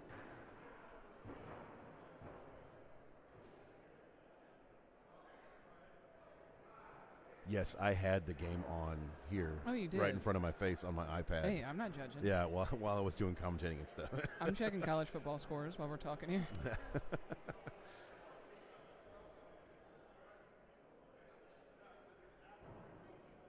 We're going to, after this axe, we're going to, never mind, they have a little pause going on right now. Looks like in the Mark Marisol match. Waiting for a second, maybe. Oh yes, they are waiting for a second opinion on Mark Marisol's axe in the woods. So we'll stay on this game right now. And once again, as a recap, this is the B bracket finals. So the winner of this, and by this match I mean Thor and Mark Marisol, is the B bracket finals, and the winner of this goes on to meet Colby Dean in the A bracket, and they will have to beat Colby twice. Yes. Good luck with that. And meanwhile, in this match right here, Nick K and Kevin Green, it's a 1 point game as they tap and switch. And this is, I am having a little bit of a brain fart. Is this the B bracket finals? This is, yes. This is not B bracket finals. Hayden. We forgot Hayden. How could you forget Hayden with the way he's been thrown today? In my defense, he's been sitting for a minute. So yes, so on this side of the bracket, the winner of this match that you're watching right now between Nick K, which is in game 3, and Kevin, they will face off against Hayden Brown. And the winner of that match will face off against the defending world champion, Mike Philippon. Oh, yeah, that's right. We talked about that mountain. And then they have to beat him twice. Yeah, oh, God, yes. Who would you, I mean, I was going to ask who would you rather play, Philippon or Colby, but I'd rather play Colby, I think, twice. Not that I think I have a chance against either of them, just I think I have a slightly higher chance. I was speaking with Philippon earlier yesterday, and I was just asking him how he was feeling in all this, and he did kind of say that he was coming in here with a little bit of a chip on his shoulder. Yeah. Like he had something to prove because the U.S. Open for him personally was a little bit disappointing with Knives and Hatchet, and he did not just throw quite as good as he wanted. He said, life changes during that time of the year with moving and everything kind of had a little effect on him that he didn't know about until it happened, which you never do until it happens. Oh, yeah, absolutely. So he's looking for a little redemption. That's so fair. I would not want to play him. I mean, I watched him in Titantown back in August throw 4 out of 5 perfect games in a row. I saw that. And it was just a beatdown, the likes of which, if he brings that energy today, I mean. So Nick K puts up a 62 with his last 2 throws, hit kill shots, and Kevin missed his last one. So Nick K eliminates Kevin Green from the bracket and will face off now against Hayden Brown in the B brackets finals. Yes. Good run by Kevin. Absolutely. I mean, he knocked out Zeus. He knocked out Tyler. Those are 2 phenomenal throwers. I know there was a lot more bodies on the pathway that he forged today, but. Let's jump back over to lane 1 with Thor and Mark Marisol. They are in game number 1. This is the B bracket finals. Mark throws a completely hand-forged axe from, I believe, someone here in Wisconsin. Yep, we talked about that yesterday. Duels, too, right? Yes. The man, whom I don't know his name, it took them over a year to get the axe where Mark wanted. Wow. And he said it was a great feedback of this is what I want, this doesn't work. And the guy did a great job as it shows his big axe. He was a champion. Oh, yeah, absolutely. And he made the broadcast in the summer for the U.S. Open. I would, that's something I've thought about doing. You know, I did the bear claw, but sure. Let's be a little more bespoke now. Something no one else has. Yeah. Tailored to you. I think that's kind of where we're headed, honestly. I agree. Sport. Now, the price point on a completely hand-forged, completely custom axe is quite high. Oh, absolutely. But so I don't recommend that for newer throwers out there or a little bit inexperienced throwers. Stick with a better price point until you get used to it. But don't stick to the cheap price point long. Yeah, just because you're happy with it, don't get complacent. Right. You want to get to an axe that you're going to throw because the more time you spend with it, the better you'll get faster. And WATL makes a pretty good set of selection in axes that are ready to throw out of the box. The price point on those are generally around $100 to $150. I believe their Pro line is now close to $200. I think that's up around like 170-ish. But it's a little bit high. I don't recommend a newer thrower getting those. They're also profiled very, very thin. Dr. Dan in the house. Doing amazing broadcast. For those of you listening, you have the lovely, smooth voice of Rob Leverance. Thank you, Dan. That means a lot coming from you. That it should be working. Those ones I think are wired in. Sound check. Oh, look, I see levels. You're coming off this microphone, though. Oh, so we're trying to get Dr. Dan mic'd up to coming to us right now. Rob and I are basically trained monkeys with a lot of expensive equipment in front of us, so bear with us. That's true. So back to the axes, though. If you're a newer thrower, check out one of those WATL axes. It can be a little bit expensive to jerk $100, $150 on an axe, but they're ready to throw out of the box and don't require any special treatment to start off with. Eventually, once you get addicted like everybody does and you end up with a garage full of axes, you'll want some better axes and you'll have a more refined throw to where you can make those minute adjustments that make a big deal in expertise throwing. And that kind of relates to what Steven was asking there. So he asked, what is like a good first tip for someone who wants to really improve? Find an axe and stick with it. Develop your throw to the point that you know how you throw and you know what little changes you want to make. Because if you spend $125 on an axe get a year or something out. Maybe not a year, but get a while out of it. Learn what you like. Learn what kind of balance you like. Learn how you like to throw, and then invest the money. And not only will that save you money, but then it lets you speak intelligently to the maker that you work with to tell them exactly what you want and get you a better result for your money. One of the things that I recommend to some people is just get an axe and throw it. Get it to stick. Feel what's comfortable in your stance and in your grip and in your throw. And go out there and try and find someone, a professional thrower that has a similar style. And then you can mirror them to make refinements in your throw. And if it still feels comfortable, that's something that you can roll with. But, there's a lot of minute details in your stance and in your grip that can help. And if you're looking for an education, WATL does have a lot of good videos on their website. You can read Ryan Smith's book, The Perfect Throw, which has an overwhelming amount of information in his book. I mean, he really breaks it down and gets to the nitty-gritty of stuff. Or you can listen to some of his interviews, are pretty educational as well. Ryan Smith's probably one of the most aware throwers that I think I've come across. Oh, absolutely. I mean, just by the sheer nature of his throw and how methodical it is, he has to know every aspect of that so well. Ryan Smith was the 2020 world champion. Yes. He then went on to write the book, The Perfect Throw. And if you don't know who we're talking about, if you ever watched high-level competition of our sport, he's the guy that looks like a machine. Yeah, robotic. Yep. Same thing every time. He's the precision of a military drill team, basically.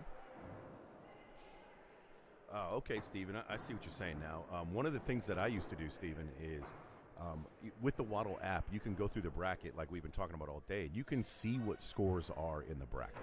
So you can simulate a spot in the tournament, and you can play anybody. You could start off playing Mike Philibom in the 2022 World Championship because you can see what his scores, what he had in the first round. Absolutely. So you can simulate those throws against people, and you can try and simulate the pressure that comes along with it. And I kind of went old school, like when I was a kid. I didn't go inside until I made 10 free throws in a row. No, Ma, I can't come in for the meatloaf. I got to make another 3 free dreams. throws. So I did that with bullseyes and kill shots. I wouldn't go inside until I hit a few in a row, 5 in a row, or whatever goal I set. That's one of the ways you can improve. Definitely, you need to make practice fun, and you shouldn't really just be going there and spending 2 hours throwing at the same bullseye over and over and over again. Try to mix it up a bit. Try to sit down for a little while, especially if you're getting ready for tournaments. One thing I think people don't realize is that you get here, you throw for 10 minutes, and then you sit for half an hour. So while you're practicing, maybe, spend half an hour throwing straight and then play a match and then sit for 5 minutes. Play a match, So Mark had won game 1, and then Thor just came back and won round 2 to force the game 3, the rubber match of the best 2 out of 3 in this format in the B bracket finals for this side of the bracket. So pretty exciting stuff right now coming at you right now, right in front of us. We also have going on the other side, Nick Kalamaya and Hayden Brown will be coming up very soon. That is a B bracket finals on that side of the bracket. You can see Hayden stretching right there. Oh, yeah. Look at that. Trying to get loose because he's been sitting for quite some time. He's probably cold. It's a little chilly in here today. It is much cooler in here than it was yesterday. We're about to see how much cooler it is than it was. Yesterday, my watch said it was 76. Okay. I think it was cooler than that. But right now, my watch is telling me it's 68. Good Lord. My watch has a thermometer on it. I got one of those fancy Garmin's. So and it's pretty accurate, too. It's definitely pretty accurate. I didn't even realize I didn't have that on. So I'm thinking for a hoodie that I purchased up here, it should be a little thicker because.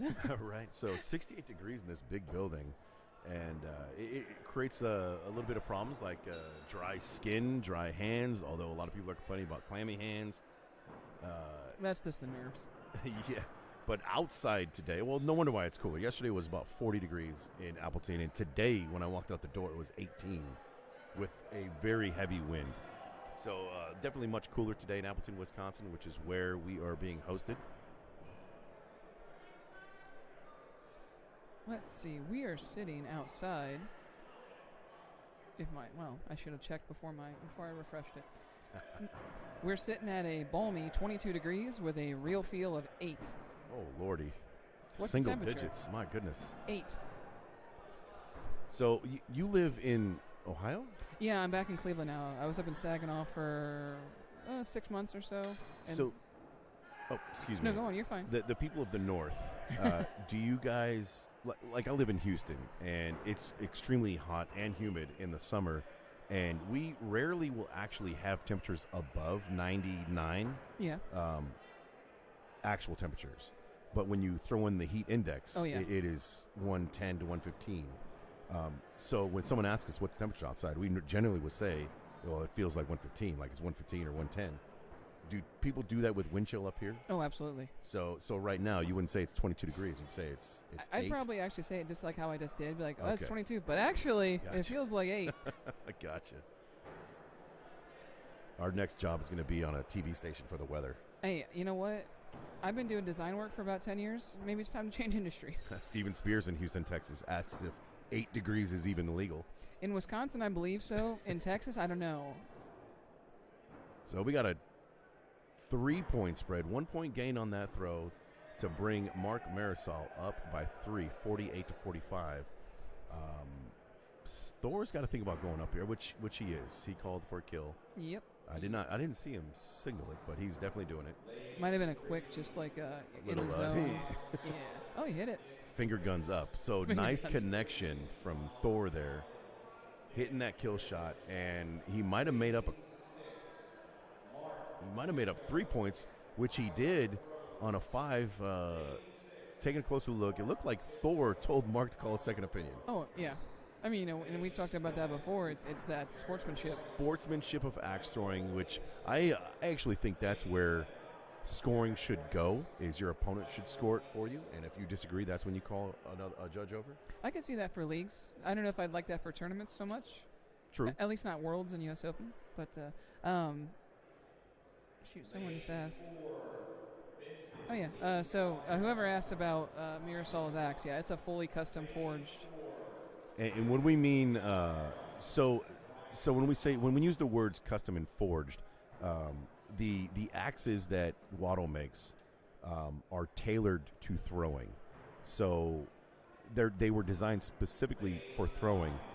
They're not custom axes at all out of the box, but they are definitely tailored for throwing. And the head is manufactured on a mass scale. Yes. Meaning mass produced.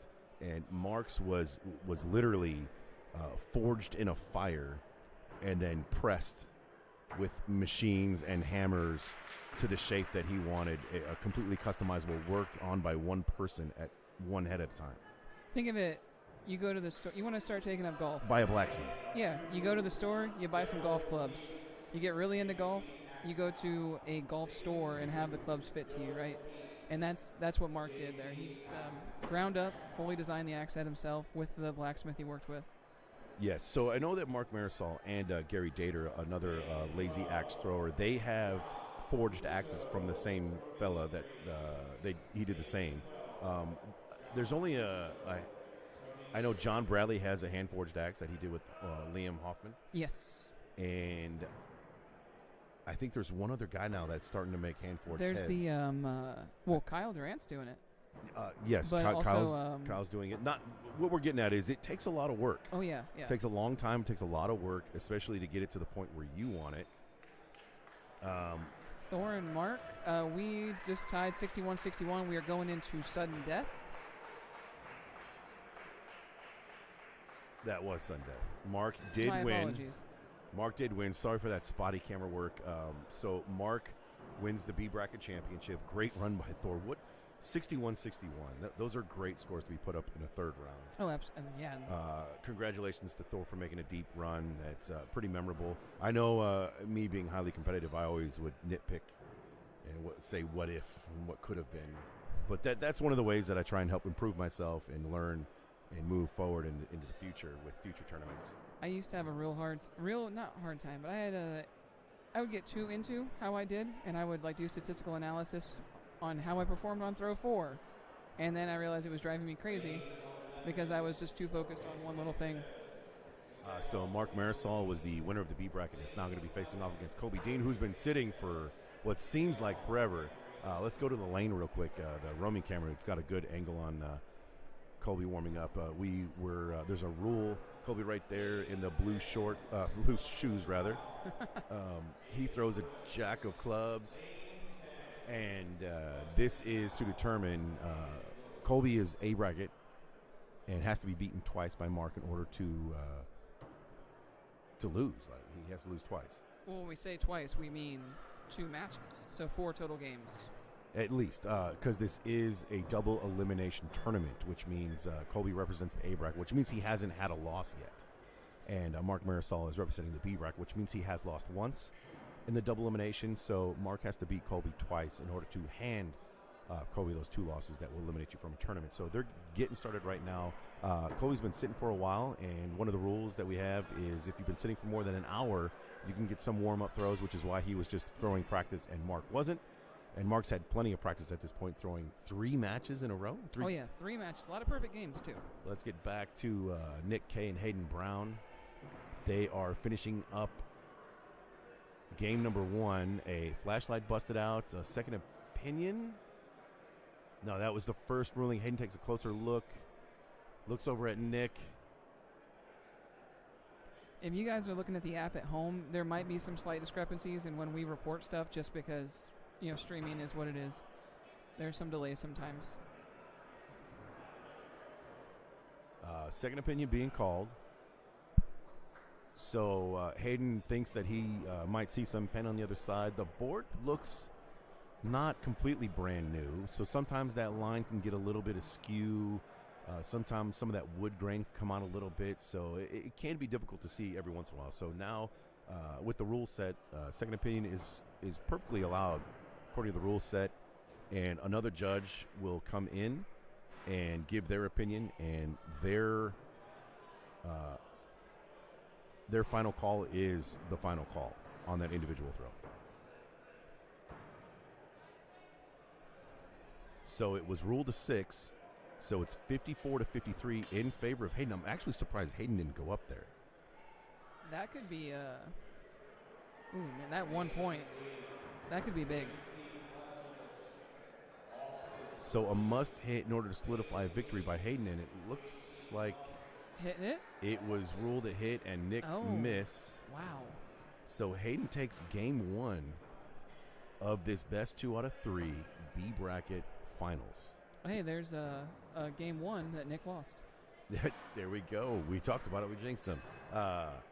So they call that something when if It's like the broadcaster's curse or something. yeah.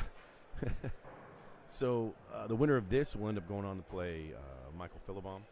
He's been awaiting in the A bracket final. Is he very good? He's made a name for himself. He's done some things. And John Howard, you're funny, buddy. Always bringing some entertaining comments. We don't have Dolan today. We have John Hout. Yeah. Hayden Brown throws out of, is his club still the Lucas Johnson Murfreesboro? Yeah, Murfreesboro. As far as I'm aware. In Tennessee? Yeah, looking at the jersey. Yep, Murfreesboro Axe. He is the better half of Team Brown Johnson with Lucas Johnson. They are making the broadcast again. 3 years in a row. As duels partners.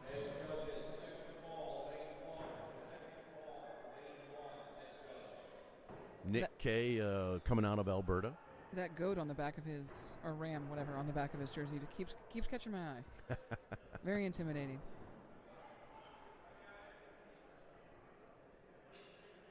So Hayden's axe, it's in the 5 it looks like, but does that mess with you when you're used to throwing 6s consistently when you almost throw a 4? Oh, yeah. It would mess with, most people. Yeah. And to suddenly jump like 2 inches to the right or left. And he comes back, follows it up with center mass bullseye. That, though, right there, that's like when you get to the higher levels of competition, being able to recover from those 4s. That's the bigger deal. Mistakes are going to happen. And we say mistakes, and he hit a 5, just barely missing the bull. But it's a mistake to him in his mind. And that happens. And you're right. The mental part of this game is you got to come back because these games are nearly all at this point determined by one throw. Absolutely. Everyone may not be throwing perfect games every game, but it's close enough that if you're not borderline perfect, you're, fours will lose you a tournament. So Nick gives him back one with a 5 there and a 6 from Hayden to tie the game 41-41 going into throw number 8. And Double drop? a double drop. Oh, be careful. They marked that a fault. So in tournaments, you only get 2 faults. On your second one, everything else you throw is a 0 after that. So I have never seen the F on the scorecard before. I've only seen the That's drops. for a fault. Right. They might have marked it a fault instead of a drop since they just set their axes on the ground. I don't know. So I'm wondering on the technicalities though, they won't have an extra kill shot according to the rules. As far as I understand it, they won't, but they did it on throw number 8 anyway. Since it's a fault, there wouldn't be an extra kill shot if it was a true fault. And they did it on throw 8 just to ensure that it came down to kills to end the game. So I don't think it was anything they did so much as a choice they made. So we'll be going to game number 3 anyways. Once again, game 3, this is it for them. This is an elimination game since this is the B bracket finals. Winner goes on to face off against Mike. Let's jump over to lane 1 right quick. We've got current score 17-18 between Colby and Mark. And this is to determine who will be advancing on ESPN. And Colby Dean took game 1. So the A bracket winner took game 1, which is pretty monumental. It's you gotta feel like you're in the driver's seat, knowing you got to be beaten twice and you won game 1. If you come out of B bracket and you don't win that first game, I mean, you've set yourself up just to have such an even tougher battle than you already had. You know, winning that first A bracket game as the A bracket winner, it's almost cruise control. It isn't, but mentally it's a lot easier. Couple 5s. Man, it is quite chilly in this room today. Yeah, I'm sitting here wishing I'd worn sweatpants or something. I'm rubbing my hands together right now to keep them warm, and going to be throwing my hoodie on after these exciting matches get done. Oh, we might have. Did we do it to Colby? So they call it like a Schrader effect, I think, or a Schroeder effect. Oh, Schrodinger? No, not Schrodinger. It's like when you want a yellow car.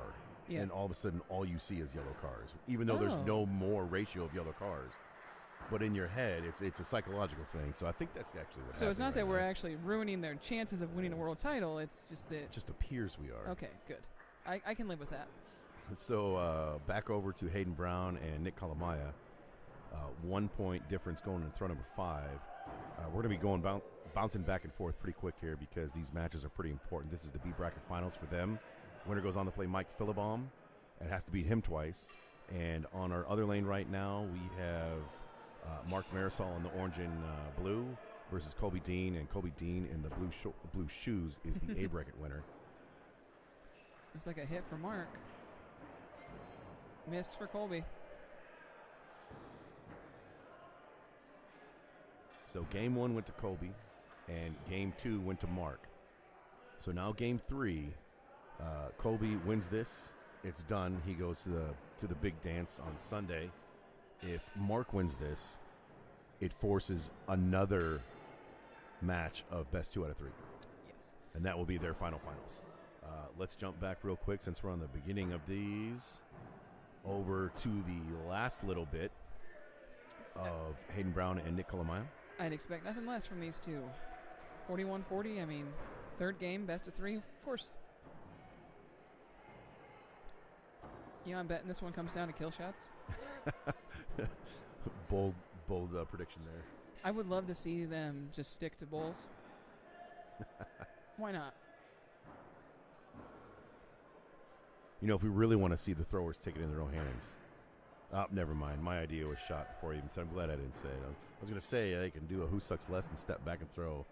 Two a little bit rotation? further, but you can't. It's only a one rotation. In the rules, it says Yeah. one rotation. They could do underhand. As long Yes, as the blade's forward. They could. That'd be great. Philibom and like Marisol up there just underhand on ESPN. You know, at the venue I coach at, we're told not to do trick shots for customers because we don't want them to try to repeat it. And if Correct. we did that on ESPN, So Nick Kalamaya, both throwers are calling a kill shot. If Nick hits this, he will end up winning.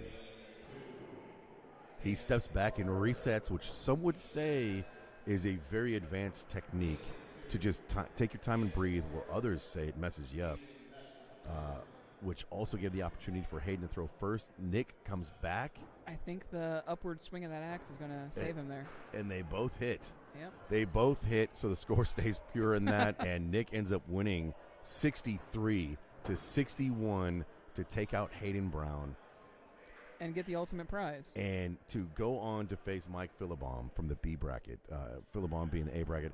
Hayden Brown, this brings up that question whether or not the extra warm-ups, maybe he, like we said, it's very cold in here, and he'd been sitting for a long time. Maybe that affected him. We won't know until someone has the goal to go up and ask him his opinion. So let's jump back over. So Nick Kalamaya, coming out of the B bracket, will face off against Mike Philibom, who just came into the camera view, and Mike Philibom is the A bracket winner in that side. So he's got to have to beat Mike Philibom, the defending champion, twice in order to get onto the big dance. Meanwhile, this is the third game of the first set. And it looks like it's probably over unless we have a drop. So, yes, correct. So Mark will most likely win this. Oh, wait, what's going on? There we go. Okay, there was a little scoring adjustment that we saw live. So Mark wins the first set of 3. So he hands Colby Dean his first loss in the tournament. So now this will end up being the finals for them, and it will be the last 3 games that they play. The winner of this will make it to the big show on ESPN.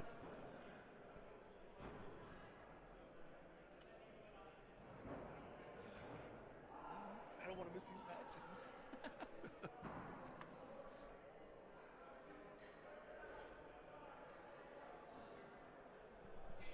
I like Mike Philibom.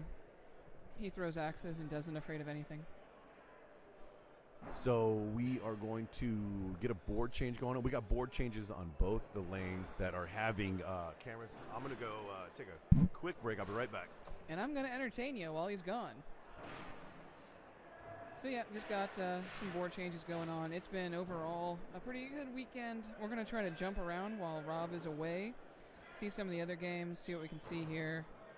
As you can see, our feature lanes are unfortunately a little bit preoccupied at the moment. So we're getting some board changes on Nick and Mike's lane. I believe on, Mark and Colby's lane as well. And it'll be just a moment.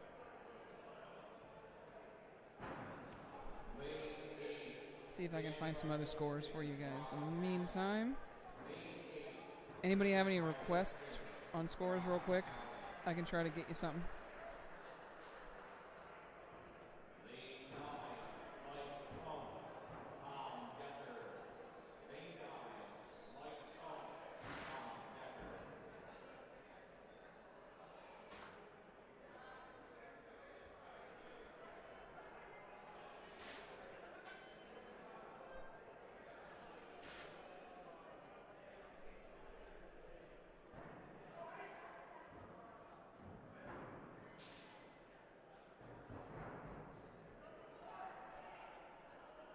Looks like just another minute. We should be getting you back to Colby and Mark.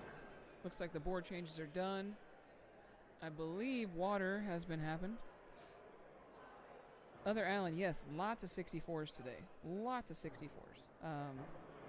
Thankfully none against myself, but let's see if I can find Brad on the bracket here.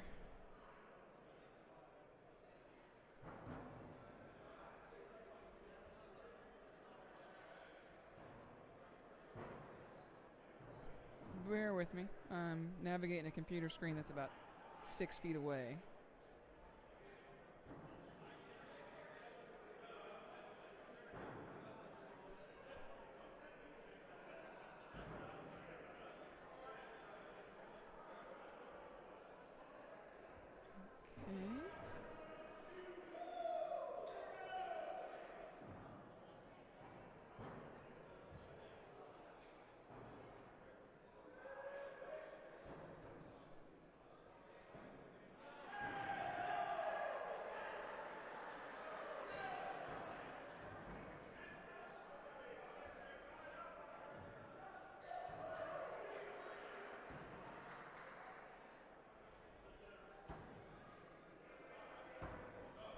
I'm looking for Brad's game. I must have scrolled past him. So I can't give you a score just this moment. However, I am going to bump us back over onto Mark versus Colby. Getting through our first throw here. And then if we pop back over here, let's check. We're still waiting on Philibom versus Nick to start over on their lanes. I believe they are changing out some boards for them still. Had a pretty fast swap over here.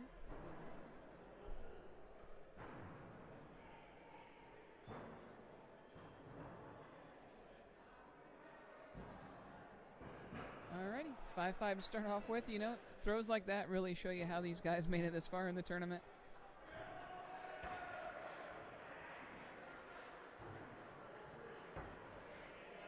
There we go. Nice bounce back, guys. Solid 6-6.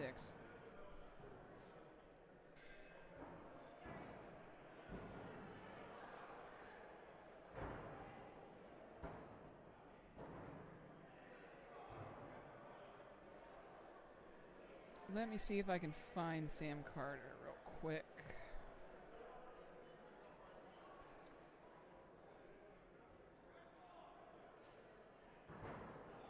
I don't think I have Sam on a stream, so unfortunately not. Later in the day, if he keeps winning, he will likely make it to one of our streaming lanes. As it stands, we only have 3 active camera setups and 1 roaming camera that we don't have an operator for at the moment. So Sam will show up at some point. Just keep your eyes peeled, and we'll do our best when we see him to make sure you get to watch him and his crazy light little axe. Alrighty, so back over here, we're going to switch sides. Got a 2-point differential there. Colby leads by 2. And Rob almost fell onto everything. That could have been bad. I mean, yeah. It wouldn't have been ideal. Would have kind of ruined the stream. Whoopsie. Sorry, Anthony. All right, where are we at? So we are 34-32. Watching some incredible axe throwing here in the A finals of bracket number 1. Wow. So we are going to see Philibom in a similar situation where he had been sitting for a while. Yes, we are.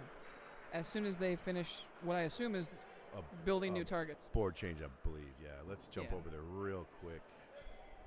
And yes, that's where they're going to be. That's good. Man, what a time for these games to be going on together. Yeah. This is pretty incredible stuff. We do have a lot of matches being played outside of these right now. Double kills. Which are the final matches of the first 2 brackets. And we will get to the other games as best we can once they get filled in on the camera lanes. And I really don't think how we can take the mobile camera around. I just tried to walk through the crowd to get to the restroom, and it's packed right now. Yeah, you understand why I almost dropped it like 3 times before. Yeah, just 61-52 on 2 finishes with kill shots. All right, game 2. We're getting down to it.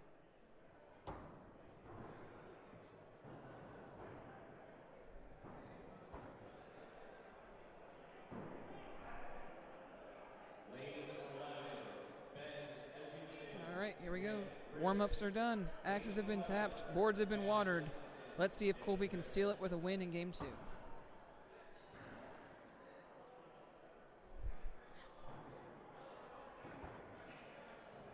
You know, sometimes we can be pretty particular people. 4. With Mark, if you noticed right before he threw that, he stopped, reset, flicked off a piece of wood. I noticed that as well. Threw a 4, and it's those little idiosyncrasies. Those are the little things that we were mentioning earlier, the mental game of this long day of action, which started at 9 in the morning, and just the slight little things could cause a little misfire in your brain. Yeah, and you might not think that like a little sliver of wood is a big deal on your blade, but your eyes see that even if you don't acknowledge it, and that does subconsciously impact you a little bit, and all those things stack up. So Colby Dean took game 1. This is the finals for them. So whoever wins this match, best 2 out of 3, will go on to the ESPN broadcast. Mark came onto the B bracket and beat Colby once already, handing him his first loss in the tournament. And that's why we are here now in the finals for them. Colby is throwing a jack of clubs. Yeah, one of the few throwers, actually, I've seen with a jack. That's interesting. A jack of clubs. We mentioned and bragged on Mark Marisol's custom forged axe that he's throwing. Both throwers wearing shorts. It's so chilly in here to wear shorts. I don't understand it. Do you think many throwers brought like a warm-up pants or pants to You mean change like- into or something to like, put on while their they're legs warming up? or something? With no one in the community, probably not. When the World Championship was in 2018 in Chicago, it was quite cold, and I had worn Adidas Snap pants, Oh man. old school. Oh man. Tear 'em off. And I, going in, I ripped them off. I felt really great, Hey, look, we get the throw number 8 kill shot. which is the tactic that he used in his prior match. I And think he's just low. that wood looks incredibly soft from my vantage point, and it looks like he possibly hit the kill, but it blew through the kill and ended up out. When your axe is too sharp and you wind up costing yourself 8 points. Now, this is definitely one of those situations where they need a step stool. Yeah, there's some information that it's just hard to see. The judge rules that it hit. He must have just snuck up in there a little bit. For anyone that doesn't know, your axe can actually score up to the front of the eye, so where the handle goes through the head. Correct. So even if it's drastically over-rotated, sticking straight out from the board, you can still score a 6 or a kill, whatever, with it. Mark just looked over at Colby and asked him if he wanted to take a look at it, and he put his hands down to boost him up. Because both Mark and Colby are relatively short as far as axe throwers are concerned, and Mark follows it up with a 4? It depends on whether or not that blade tipped out too much. But we will take a look. Marked a 4. 2 4s. 2 4s for Mark this late in the tournament. That's so out of character. So that puts it at a 3-point game for Colby. He does the smart thing, and he stays down, and he hits a bullseye, so that will close out. And Mark goes for Colby's kill. That will close this out, and Colby, congratulations, ends up our ESPN representative from that bracket. Yeah, and hey, Colby, another returning ESPN participant after last year. Well done by Colby. Let's jump back over to Hayden. Hayden.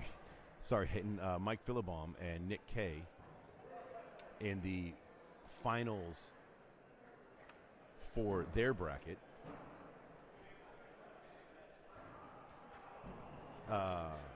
Currently, game 1, 41-41, with double faults on throw number 8.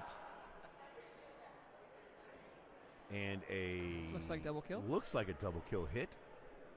Yep. And confirmed. So we're going 49-49 going into throw number 10.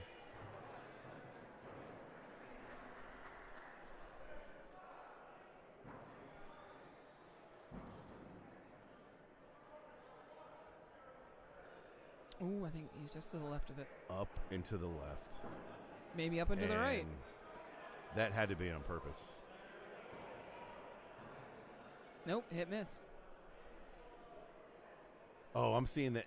I was seeing the butt of his axe, thinking it was the kill shot. Oh, The shadow that it was creating on the camera. I thought that was a kill shot. Oh, I thought Mike Philibom just missed by 7 or 8 inches. Oh, okay. I was like, confused. there's no way that happened.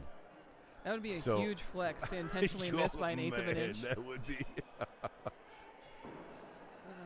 So, wow, that was definitely like an optical illusion for my eyes. Technically speaking, that target's like 150 feet away, so I don't think we're going to blame you on that one.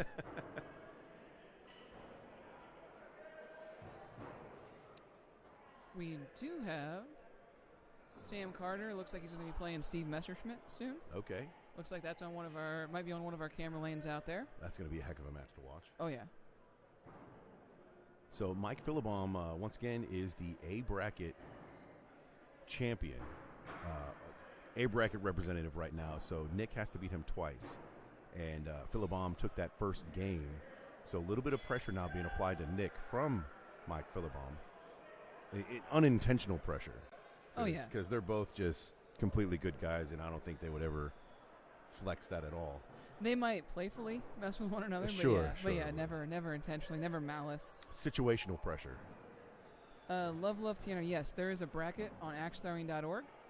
If you go to the tournament section, you'll be able to find it in there, and you'll be able to see all the matchups as well and what the scores were and such.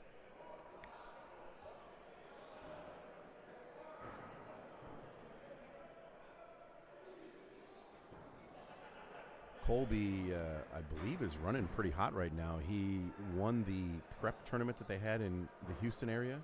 Did he? I think it was him. Nice. I know he's had a good year. Him and Michael Theodoro are now the new owners of Hurling Hatchets down there in Pasadena, Texas, which is just outside of Houston. Okay. And now he's on the broadcast on ESPN for Hatchets. Man, what a year. Talk about marketing. Right. They're the ones with the bear logo, right? No. Okay. They have two crossing hatchets. The colors are red and black. Gotcha. Okay. Yep. I'm thinking of Mighty Axe or something, I think. 2-point game. Throw number 6. Nick buries that bullseye. And Michael Philibom looks like he threw low, but it looks like he clipped it. I think it's You 5. can you can see you can see Philibom's axe right now and how far it's bearing in the wood. That wood is very soft right now, which means those guys are getting a little extra oomph of surface area from their axe being buried in the board. A little bit, but then as it gets too soft, that can actually be a double-edged sword, and you start to lose coverage the further you penetrate in. Yes, depending on the shape of that axe head, that is 100% a good point. 1 point gained on that last throw. Nick is now winning 40-39. Now, Philibom has a bullseye percentage of about 81%. I don't even understand how. So it's kind of strange that he's thrown 3 5s. He has been sitting for a while. It's uncharacteristic. Yeah, that is a very good point. He has been sitting, waiting, and I mean, this is one of the reasons why there's been a lot of chat about practicing throwing cold. Because even though you get 5 warm-ups, your body, especially here, is still, your muscles are a little cold and aren't functioning the way you might be used to them functioning. I know when your hands get cold, they slow down. Yep. So, I mean, you shouldn't have a lot of finger action going on in axe throwing, but nonetheless, the point is the muscles get cold. Yeah, and to Rob's point, not a lot of finger action because usually you don't want to like grip the axe real nice and tight. You just kind of want to hold it enough just to get it where it needs to go.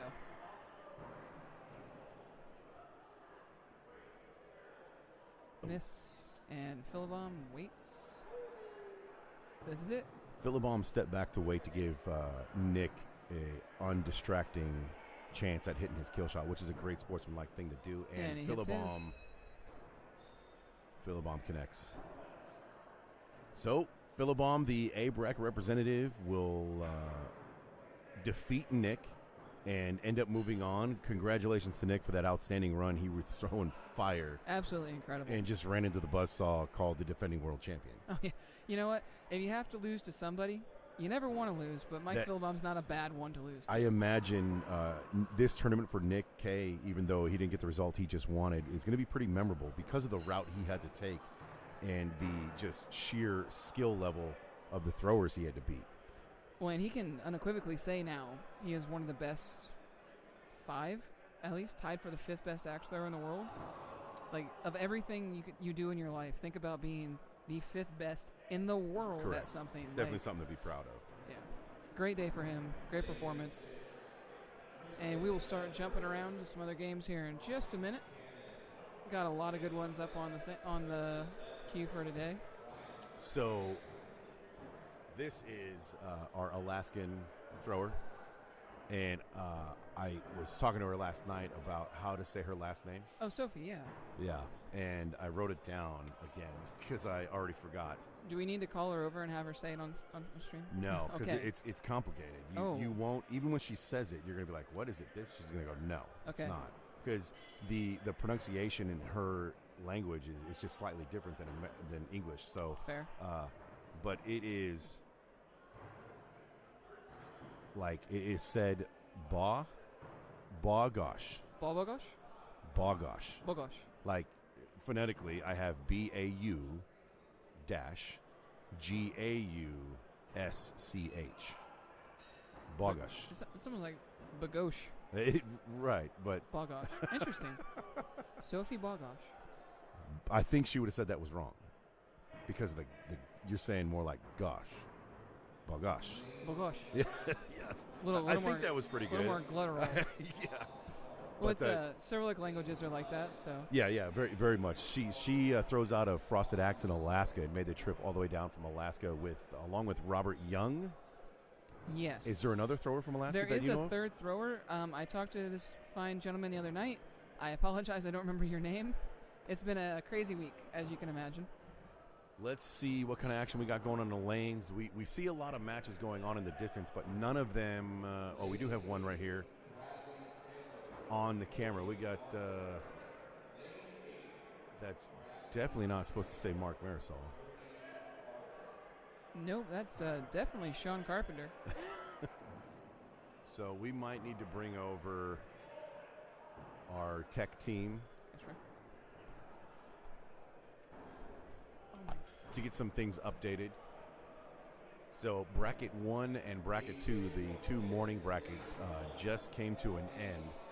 And the two representatives from those respected brackets are Michael Philibom, the defending world champion and a very accomplished thrower, and Colby Dean. And Colby Dean has a very big reputation and a very good resume in axe throwing as well. It's no surprise that those two guys made it. You need to get the score for this? So they will represent Hatchet throwing on ESPN2 on Sunday, the broadcast. And the Sunday broadcast will not be live. It will be taped and recorded by ESPN to be aired at a later date. That later date is still to be determined. The knife portion of the broadcast will start at 12 p.m. on Sunday. And the approximate start time of the Hatchet broadcast will start at 2:30 on Sunday. That's fine. It is idle. If you are It is in the what area refreshing roll. and you want to attend, or if you want to make the trip up here, if you come here last minute, I will make sure I reserve a ticket for you at the counter. You just have to let me know that you're going to make it, and I will put you on a very special Rob Leverance list. And you can come in and watch. Spectators are more than welcome. The bar opens at 10 a.m. Get your pregame on. John Hout saying that ESPN is less than stellar. I think he might still be a little butthurt about when Shane Shep and himself were on the broadcast. The infamous year that they decided to change the bullseye the night before from that full center circle to what it is now, the 1.5 inches. That's definitely a rough choice or a rough change to have to come into, but didn't seem to impact Zeus very much that year. Well, in their defense, they were throwing It is duels. duels, yeah. So to It try is and duels. get those axes in that 1.5 inches, it was no tall task, especially when no one's used to it. No one saw it. So I'm just being sassy. No worries. So we're waiting for our tech team to come back to get these cameras up and fired up, rolling. Oh, that one is working. Lane 11. Lane 11. We just don't have a game on it we just right don't now. have. It looks like we're going to have Sophie Bogosh. We're going to have Sophie on Bogosh. Bogosh on lane Have you 1. seen her throw? Oh, yeah. Her throw's pretty incredible. She came to the women's tournament in Murfreesboro this past summer, and that's where I Okay. met her for the first time. Oh, yeah. you did mention that to me yesterday. Okay, I Yeah. remember.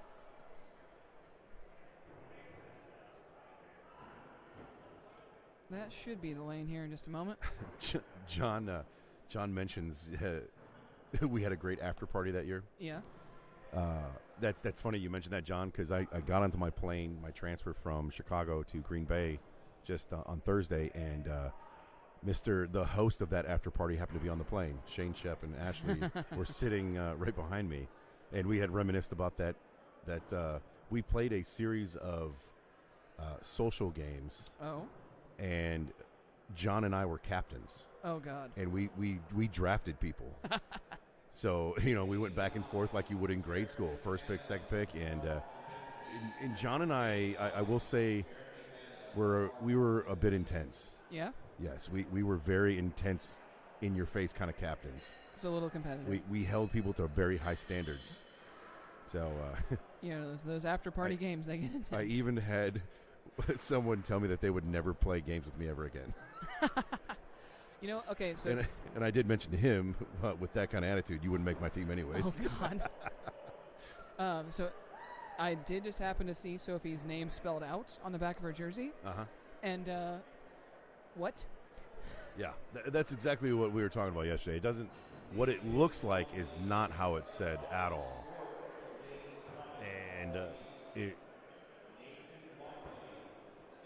Is Homeboy coming back to try and fix these scores for us? We'll figure it out. So, okay, what we can do is we will do a radio-style broadcast on the score. You can see the cameras and you see the targets. Pull up there so I can see it here. I can radio broadcast looking at the app.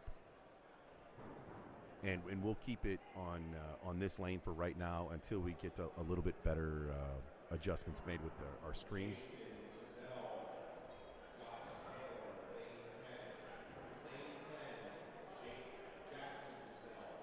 So there we go. We get to see the name that we were just talking about, Sophie Bogash versus A.J. Wilson.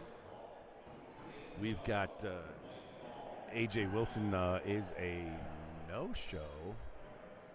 So I really hope he's not here and that I say that just because I'd hate for him to be here and miss out on this throwing. But so Sophie's going to be throwing a ghost match right now. She's throwing a pretty custom butcher. And the handle, I remember her telling me the handle is quite long, 17, 18 inches long, which is a little bit longer than most. And she has a very Ryan Smith-esque approach and systematic. Mechanical. She was telling me everything she does, much like Ryan Smith, is designed for a reason, a purpose. And it's pretty impressive, I got to say. Even down to the way she sets her chin on top of it every single time in the same manner.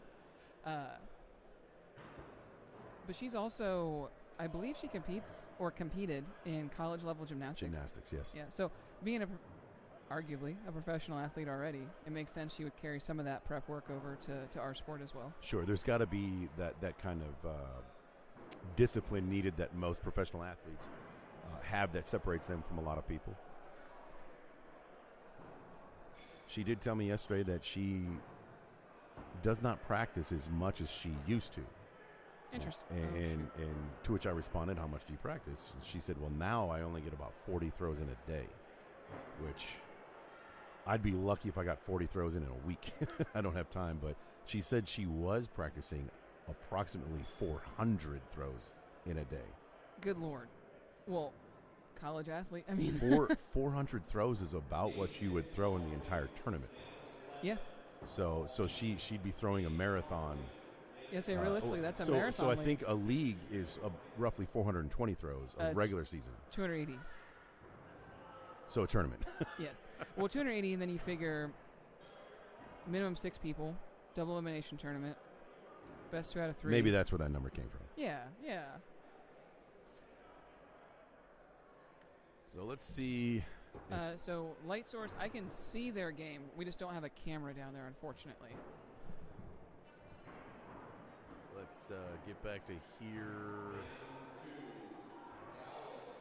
That's the lane. The cameras are not working. If we and we're idle. So we're going to go radio style broadcast on one of these matches. We won't be able to see, but they've been asking for Brad Woodson for a while now. Brad Woodson, where is he at? He is in our hall. So he's playing Brennan Wozniak. Let me know if you see him. Yep.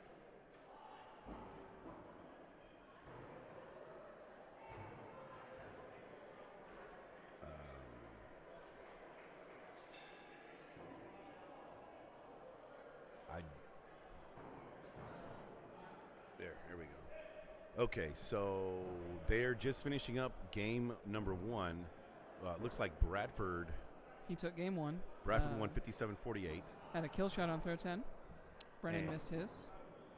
And now we're just getting ready to start game number 2. Just as a recap, if you're joining us, or if you're not familiar with the format, this is a double elimination tournament, meaning you have to lose twice in order to be knocked out of the tournament completely. And it is best 2 out of 3 matches. So one match consists of 3 games. You got to win 2 of those games in order to advance. There we got a shot of Sophie Bogash and Ben McDonald, our head judge right there in the yellow shoes. It's going to be real hard to miss him. Oh, absolutely. At any point during the tournament right now if he keeps wearing those shoes and that jersey. That is just so bright. First throws from Bradford and Brennan. Woodson and Wozniak. 5 and a 5, so it's tied after 1. This is game number 2. And Bradford won game number 1. So a must win by Brennan for game 2 to force a game 3. Good shot right now of the hall that we're in right now. There's 2 of these. This one and the one directly adjacent to us next door. I haven't been over there. Have you been over there? Yeah, I threw there this morning. How's the temperature over there? It's the same. It's chilly. It's chilly outside. It's chilly inside. If you're looking at our stream there, in the background on the left side, you'll see a bright orange jersey. That is Brennan and Bradford throwing. Brennan is the only thrower out of his venue, Noble Axes in Sandusky, Ohio, and they let him design the jersey. And he likes bees. Okay. So he wanted to look like a bee, and I love that, I love that energy. That's not a judge. No, I thought that was a judge. That is Brennan. Hey, that is great. He's definitely visible. Yeah, here in the foreground, you got Sophie's galoshes? Boots? Waders? No, not waders. Muck boots. There we go, muck boots. Yes, there you go. I knew the word was in there somewhere. Which is very Alaskan. Is it? Yes. Oh, never been. Lots of water, lots of ice and snow. Okay. And rain in the summer. Not necessarily rain, but a lot of water on the ground Yeah. and mud. So That makes a lot of sense.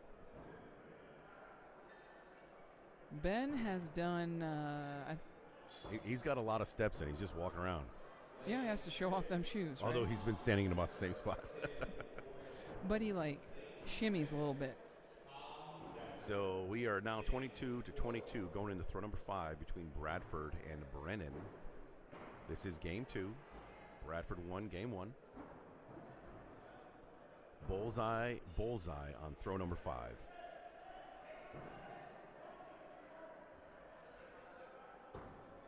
Oh.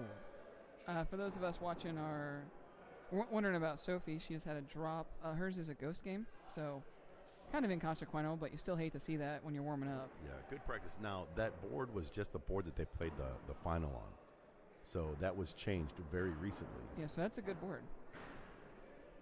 Landing that big modified butcher flat, though, which she normally doesn't, right, is a little detrimental and will result in drops sometimes like we just saw. She does have a subtle curve on it, but probably not enough to overcome that flatness. 33 to 34 currently going into throw number 7 in favor of Brennan. Good throwing by both these fellas right now. Staying pretty hot and pure, throwing 5s and 6s. I say that now. Rob, man. Bet you a beer I know what happens in the next 3 throws. You're going to be on ESPN tomorrow. You're just out here jinxing throwers left and right. 40 to 39, 1 point. Another couple going into throw number 8. We're getting more requests for matches. We will get to them as soon as we can once we get some technical support over here. Let's just take a look. That's a good call, Eric. It is definitely a jack of clubs. Or was, rather.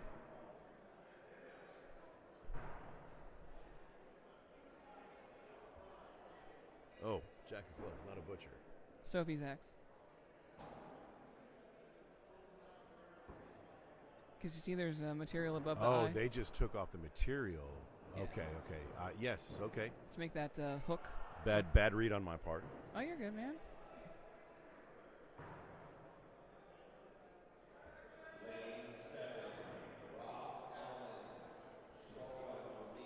Final throws, throw number 10 in the Bradford-Brennan match, 51-50. Kill shots have been called on throw number 10. Yep. 1 point difference. If Bradford hits this, he will take it to the house and advance and send Brennan down to the B bracket. Hard to see from here, but I think Brad might have nicked it. Brad has been posted as a hit, as well as a hit from Brennan, but nonetheless, a 1 point difference of 59-58, and Bradford ends up advancing with that win.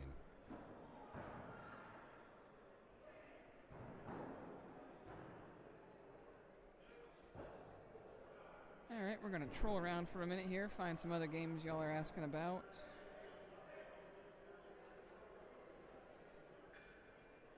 Tishko and Garrett Rice, that's a game I'd like to see. Teets and Russo, my Teets goodness. and Russo, man, what are we doing? George Sanchez, McGill Tambourine. Man, we got some good matches that we can't watch right now. Well, to be fair, Miguel's right there, so I don't think he's throwing. Okay. Coming up. Once Sophie finishes her ghost game, I imagine we'll have Jason Yelm and JT, that's another stout Man. match. I was about to say this tournament's loaded, but then I was like, well, it's Worlds, so Yes, I hope to God it's loaded. There are no easy matches.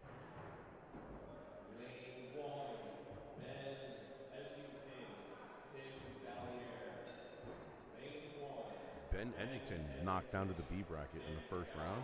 By who? By whom? In the second round. Oh. By Homeless Nick. Good God. By Nicholas Rich. Wow. I think I just heard him say Sophie's name correctly over the speaker. Impressive. That is impressive. Very much so. Anyway.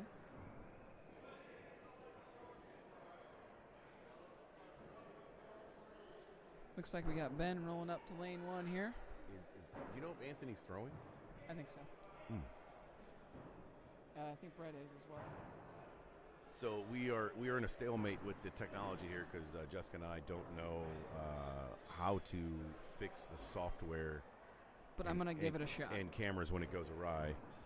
I'm definitely not going to try. Pull up me a game so I can radio style broadcast one of these. Who do you guys want to see?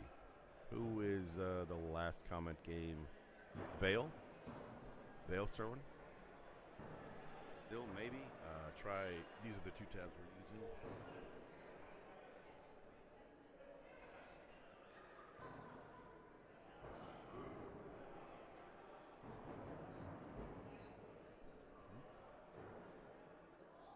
We are looking for a game right now. So we're going to pull up Tim Valerie? I think it's just Valerie. Valerie. I threw an extra L on that one. And Ben Edgington. Ben Edgington is 2018 World Championship winner.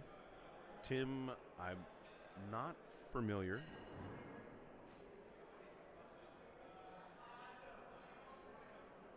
Now we got a couple requests for a couple games. Maybe we can jump over to one of those since this one hasn't quite started yet.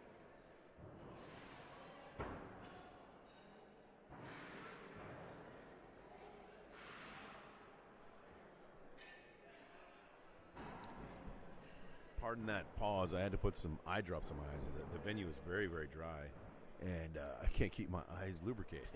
So, John, the targets have been pretty stable, yeah. I had a little bit of a shimmy earlier, and there's been a couple drops, but I think I can attribute that more to just it being Worlds than anything. You know, nerves.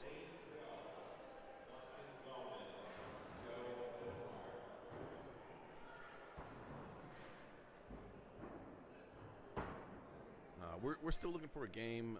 We're just going to go to a game that we know is going on right now.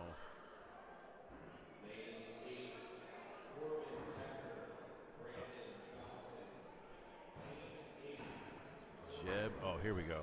We'll do this one. Travis Blank and Daniel are coming up. Oh, no. Why did I do that?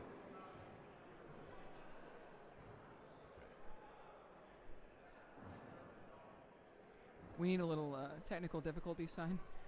Yeah, both the fellas that work on the equipment, Anthony Shimkoviak.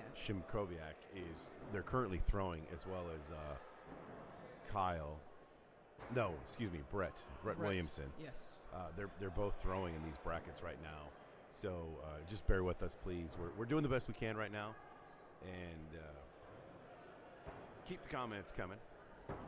We'll figure it out. Right now we got Travis Blank, the knife aficionado, throwing right now against Daniel Abarca. I should know his last name since he's a fellow Texan.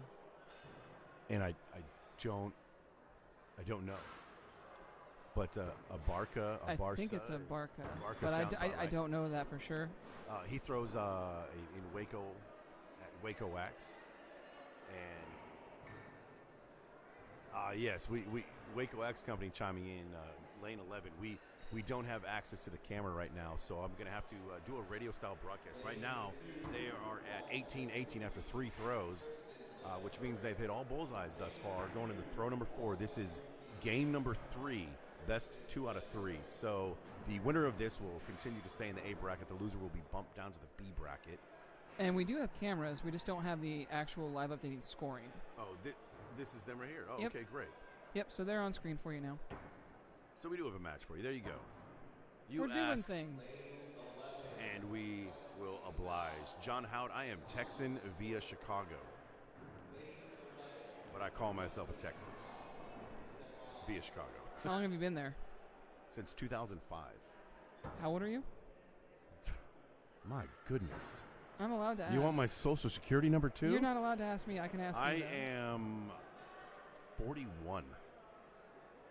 I mean, that's a big percentage of your life. Half my so life, yes. I would argue you're allowed to say you're a Texan. Hey, I did say it right. Great. That's good to know. So we're going on to throw number 7 right here. It is 36-35 in favor of Travis, who is staying pure so far with one little hiccup by Daniel on throw 4. Another double 6 from both these throwers. Daniel rocking the shorts. Travis, another one that will be on the broadcast, the knife aficionado, he made the broadcast in the knife throwing out of the B bracket, I believe. Oh, so I recognized Daniel, but on Facebook he has Herson as his like the first name. Yes, you're correct. Yeah. Yeah, that's why I was recognizing that. Anyway. 48-47 going into throw number 9, and they both call kill shots. They're both going upstairs towards that blue dot and a little high. Based on Travis's body language, it looks like he might have just barely missed. I think he's just a touch high. And it looks like Daniel smacked. I like watching Daniel throw. He's a very animated thrower, and I like seeing throwers have emotion. Yeah. I'm the kind of thrower that gets a little bit pumped. Yeah. So I kind of appreciate and like seeing that in other throwers when that happens.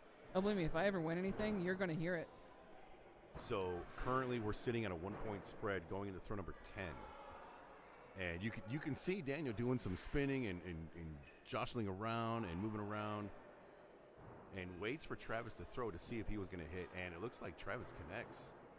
He definitely looks pretty happy. So he drops a perfect game in the final game. That's why Daniel stepped back. He was waiting to give Travis a moment to have an opportunity to win the game. And Daniel throws cross boards into Travis's target. I love that. What a match. Travis Blank just drops a 64 perfect game in game number 3 to stay alive in the A bracket. Bumps Daniel down to the B bracket. If we see Vicky come up, we'll definitely try to get her on stream. It was awesome to have her come over all the way from the UK. Just a shout out for Daniel right now. He is also the brainchild behind the Woosley Axe handles. Oh, okay. Nice. Those are some pretty creative handles coming out of Texas. So congratulations to Travis dropping that perfect game. We're going to find another game. John Bradley, we'll give him a little respect since he came over here. Do we have to? And and did a little commentating with me. Drew Hazelwood is a name I'm not familiar with. No, I'm not either. I can make a guess. So anyone out there in the comments, if you guys happen to know Drew, give him a shout out. Let us know where he's from and who he represents. Let us know his sponsors if you know him. If he's a woodworker. John Bradley is a lot of people know John Bradley. If you don't, he was the 2018 U.S. Open champion. He's also been on a broadcast for the U.S. Open that took place in Iowa, I believe 2019, where he had a drop on ESPN. We talked about that earlier. In a pretty pivotal moment in the match, too. I think didn't someone have a drop last year on ESPN? Because I feel like I remember someone saying at least it's not just John anymore. I don't remember. Yeah, it's been Outside of duels, I think. I don't quite remember. Currently, John Bradley is up by 1 point, 17 to 16, going into throw number 4, where Drew just had a little bit of a hiccup and threw a 4. Opens it up to a 3-point spread going into throw number 5. Who is John Bradley? John Bradley is a man who used to make axes. So that's a funny inside story too. That became popular, and I think John actually wanted to get away from this a little bit. But in 2018, that was back in the days of qualifying throws, and we threw qualifying throws, and then they posted them. And John's score was so much better than the next person that, just in surprise and in vulgar, I said, "Who the F is John Bradley?"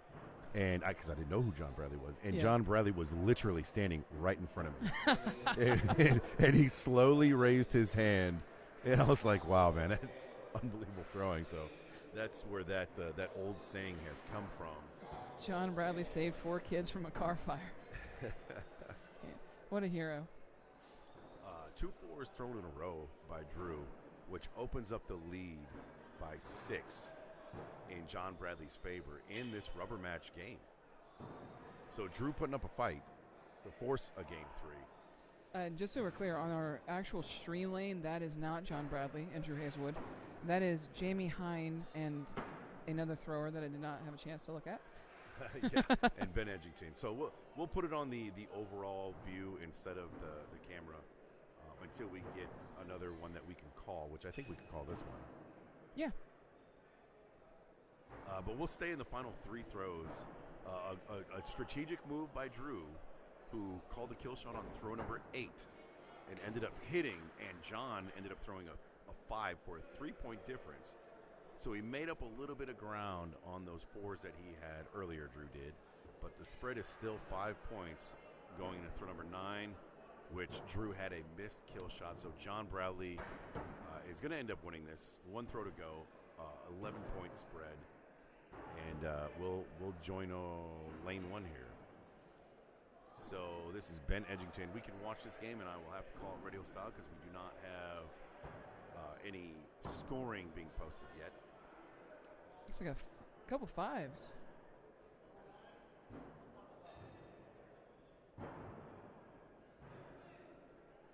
This is throw 2, so we're tied 5 to 5. That might be a. We might have a 4 and a 5. Yep. So this is game 3. Once again, the elimination game for this match. Best 2 out of 3. And Tim is up by 1 point going into throw number 3. Beautiful.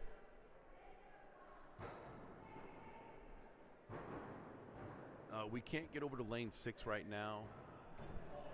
We can get a scoring update on Kyle Durant. I think Kyle threw earlier today, didn't he? No. Oh, I could have sworn he's in my bracket. Or maybe he's just doing some morning did warm-ups. Maybe.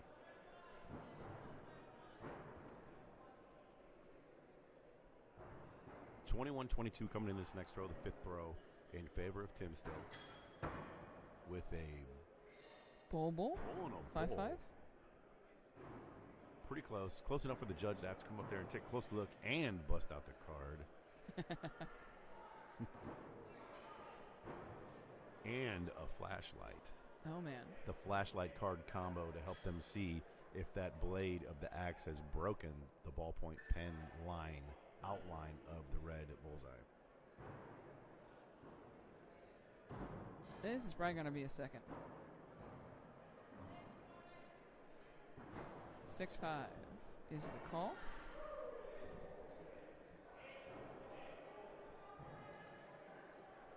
Oh, nope. No seconds called.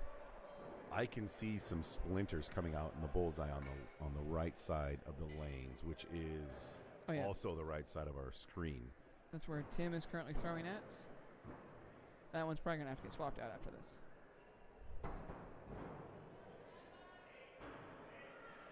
So, if I'm not mistaken, you take a look as well, Jess, but that looks like a console that Ben's throwing. Let me look here.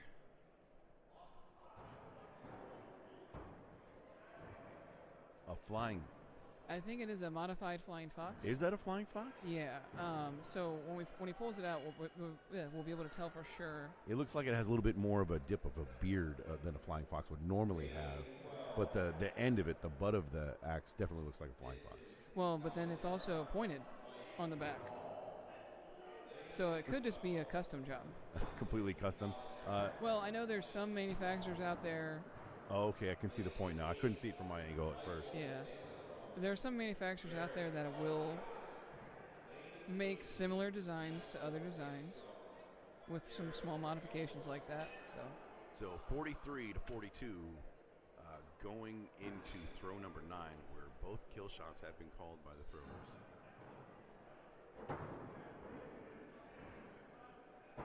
Oh, looks like a couple misses. Yep, a little bit low, a little bit to the left. So no harm done on throw number 9. I really like Tim's throw. I like that he has a setup that doesn't have much of a backswing when he throws. It's just all forward. And it's all forward movement. I really like that. I wish my throw would be more like that. Like, it's barely any movement backwards at all.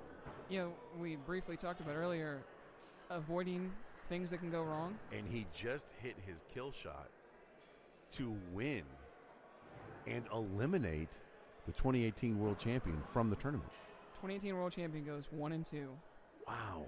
That's the kind of competition that you face right now at the WATC. 4 years on.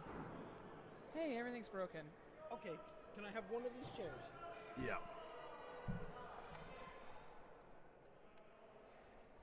I didn't realize it's been broken since the bracket switched.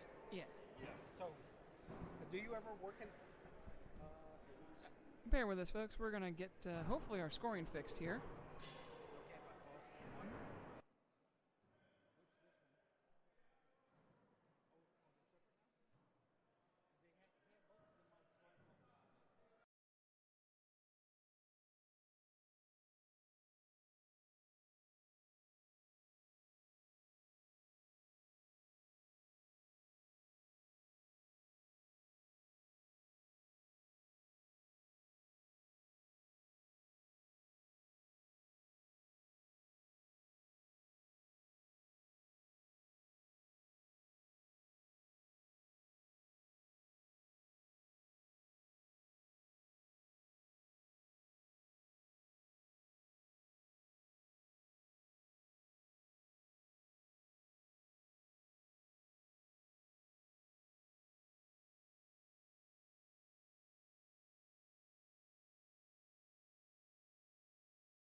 He'll be back with. He's getting food. Well, I will talk with you for a minute. Well, everybody, we are back. We have our audio fixed thanks to Mr. Dales here, and he's also going to join us. Outstanding. Just make sure you're. There you How go. are we doing? Oh yeah, there you go. Silky smooth and might as well be Rob. Let's not get carried away. Alrighty, so we're gonna bounce actually just around a little bit. We will be going to the Tishko game here shortly. He'll be on our lane 1 camera lane. They're just doing some board maintenance the last minute here. As you can see there, check out our awesome staff doing a wonderful job this weekend, keeping everything running smoothly. And here we go. Okay, we'll go over to Jamie Hine and Tom Knapp. Mentioned Jamie before. He throws out a Timber Beast. I'm not 100% sure. I can't quite read the logo on Tom's jersey there. Definitely heard the name before, though. I've been there a few times. Which venue? Timber Beast? No. On Tom's. Jamie's in the green on the left. Tom on Gotcha. the. Yeah, I just wasn't sure what venue Tom throws out of. I'm not sure either. He did a fantastic job judging yesterday. Jamie or Tom? Tom. Tom, yeah. I was on his lane more than once, and he does a really good job. You can move this around if you want to. I'm trying. Like this part. We're getting there, guys. Lane 7. I do not know who is throwing there. And, we're in a very large place, so it's kind of hard to tell for sure. So we're getting through some warm-up throws here with Tishko and Rice. So I'm going to go ahead and pop over back to lane 1. Do you want to give an update on lane 7? Oh, if you have it up. So and it's ready to Michael Theodoro and Joe Devine, and the score is 27-28 at the turn, game 2. go. 33-34 now. 33-34. Not sure who won game number 1 since we weren't watching. Hopefully that's something that they'll add to the app. Theodoro did.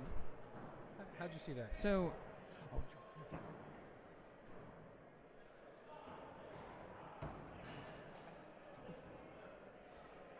anyway, so we are back over here at Garrett Rice and Mark Tishko. We're just getting going. Going into throw 4.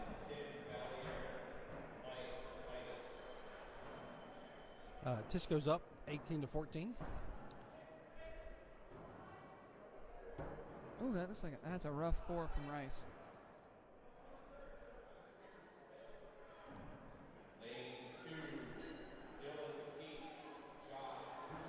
Oh, that's a good game. Teets and Russo playing over in the other hall. That's going to be a good game. Oh, yeah. Another consistent bullseye from Tishko there. And followed up Matched with Garrett. another one.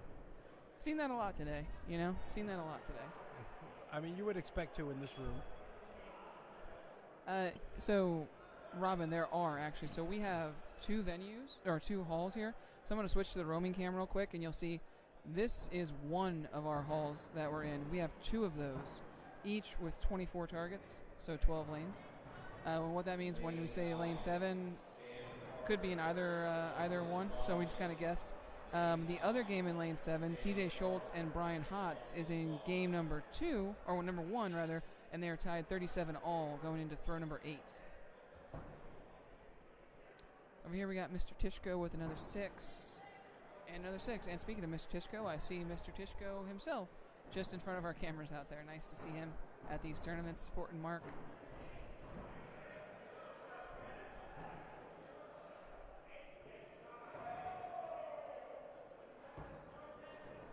That looks like a 5. Yes, sir. That would be a 5, and that would probably be a 6. That's real close.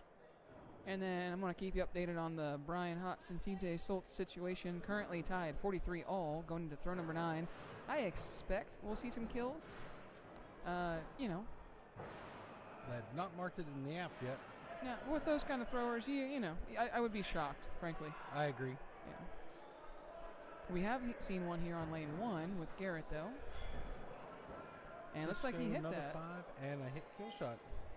And that's going to close that gap just a little bit. But now I kind of got to think that Tishko goes up with him on 10. You don't have... Nope, staying down. 3 points. 3 points. That's that border, though, man. Like... Oh, bullseye. So they stayed down on throw 9, and they both called kill shots on the TJ Schultz, Brian Holtz Oh, nice, Okay. nice. And we got Brian 2 hits. TJ hits. 57 all. Who sucks less? And as soon as we get through the Tishko Mirasol game, we'll be going over to Russo and Teets, assuming it's still going on. You know, I believe Tishko did take game 1 on our feature match here, so we'll see how game 2 goes. This is now a win or drop to B bracket for Rice.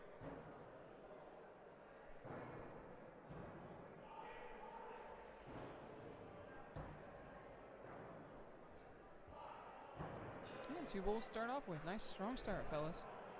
6s.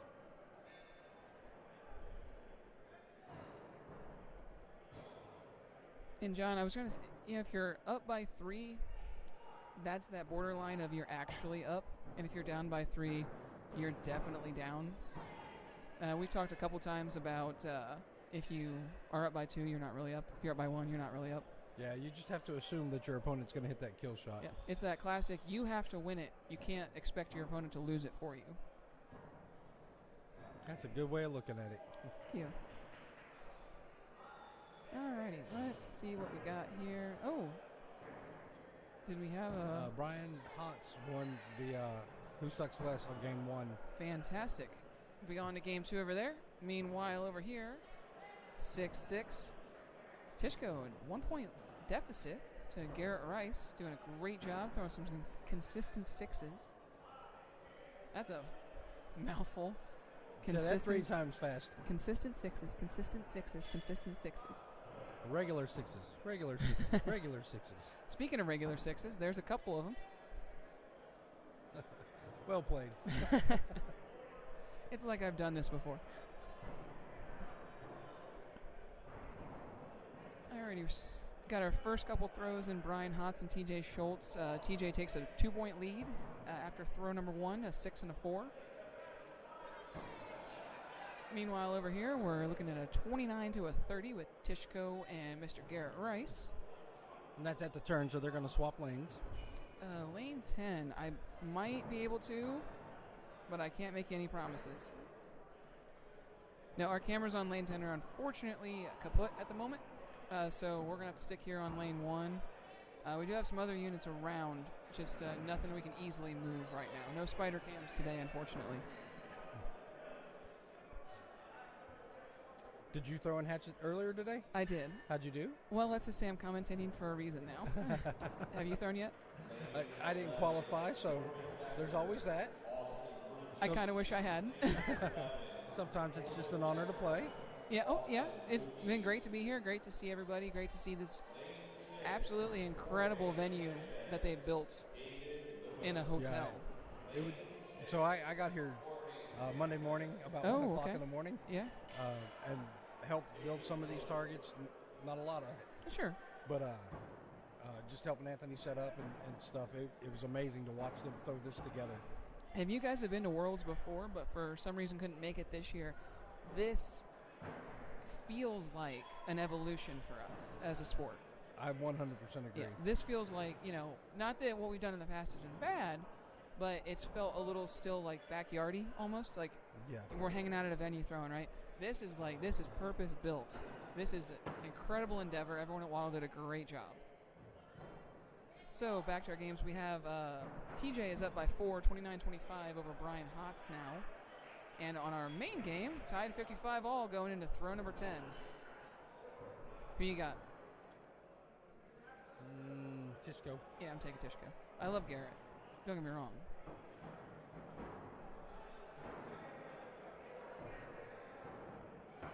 Oh, just off to the right. Tishko takes it with 63.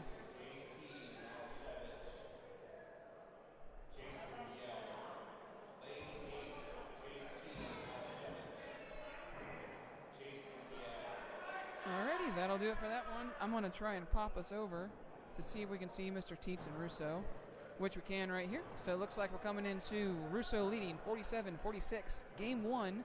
Kill shot's been called by Russo and I imagine, and Teets on throw 9. Looks like a clean hit by Dylan.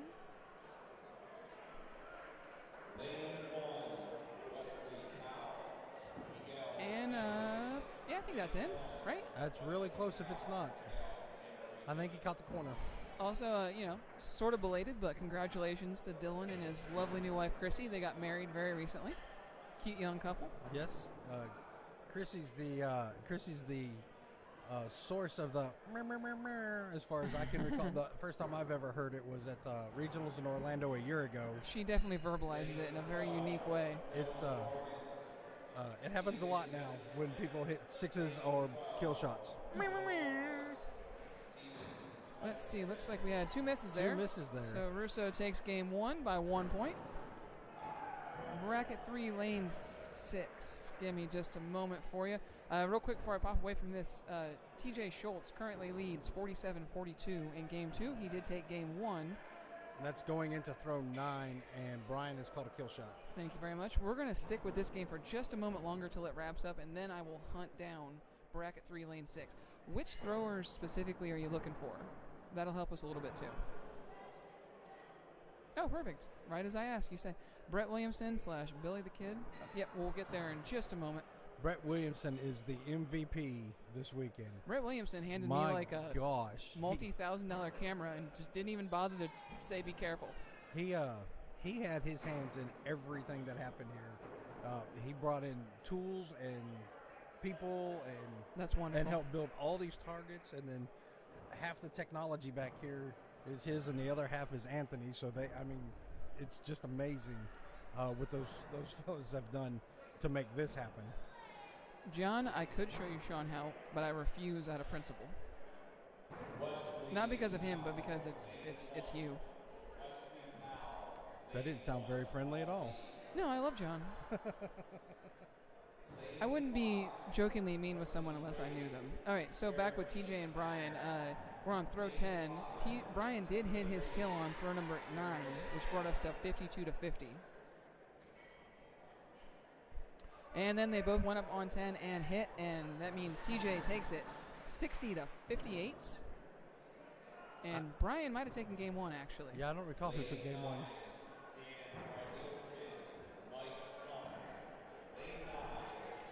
Meanwhile, over here with Russo and Teets, we're looking at a pair of 6s. They're perfect through 4. You can't say that, man. Why not? You're going to jinx them. It's the announcer's curse. There's no announcer's curse. You're an announcer, and you just cursed him. Doggone it. Doggone.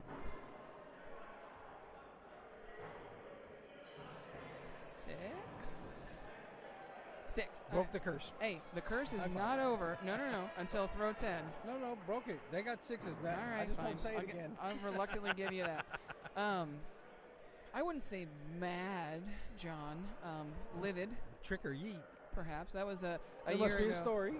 So a year ago at a tournament at Lazy Axe and Farshaw in Albany, myself and Ian Malphus had formed a last chance duels team to try to get Worlds last year. Nice. And Sean and John knocked us out. John. Don't they make shoes or music or something? Men's cologne, I don't know. Let's see. So we're looking for Brett Williamson. And Brett Williamson. Must be, there we go, there. Brett Williamson. So Brett Williamson, currently we just finished a game tied. So we're going game into 3. Yeah, rubber match, baby, rubber match. I like it. What lane's that on? Can we? No, we do not have a camera there, I don't believe. That's all unfortunate. Yep, that is lane 6 in the other room. That or my eyes are very bad. Nope, you're good. Okay, cool. I already worry enough about getting old. I don't need that one on my conscience.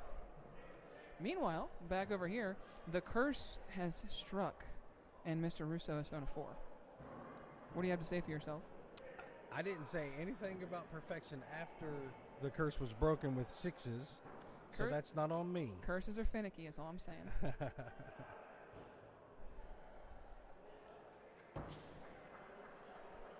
John, man, that's been a year ago. I don't remember all the details, but fair enough. Oh, wait. Oh, are you talking Hatchet?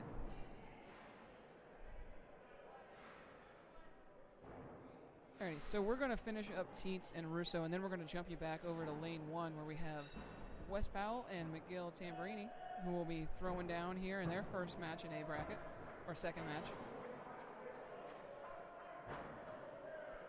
Miguel's got a huge curve on that bid. He almost didn't make it in there.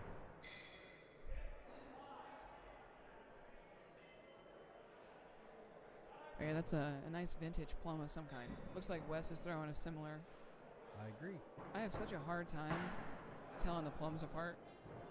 I don't know anything about them. I don't work on them because I don't like messing up. And you can think what you want, but I just don't like messing up older quality artifacts like that when there's plenty of good throwing axes for anyone to buy today. You can grab a bear claw. Not anymore. Oh, well, you used to could. Or you can get one of the nice WATL axes. You know, I think their Pro line is out now. They are. So, They've razor got some on thin. the table out front. Yeah, so those are, I don't know if y'all remember the Gen 1 Ace of Spades that we all retroactively decided we loved. Well, everybody complained about them because they were so thin. Yes, when at they the time, came out and they were bending. we just but didn't that's know because what we we didn't had. know how to throw. Exactly. So the Pro Series line aims to emulate that thickness with the blade thickness. So if you're looking for something to upgrade, maybe a Christmas present for yourself or someone you love or don't hate, maybe look at a nice new sharp throwing axe for them. Upgrade their game a little bit. Back here with Teets and Russo, we just finished with a 61-51. Pretty commanding win by Teets to take us into a Game 3 rubber match. Speaking of which, over on Brett Williamson and Billy the Kid Schaefer, we have a 2-point lead favoring Billy going into throw number 6. And then back over here, we're looking at a 6-6 from Teets and Russo.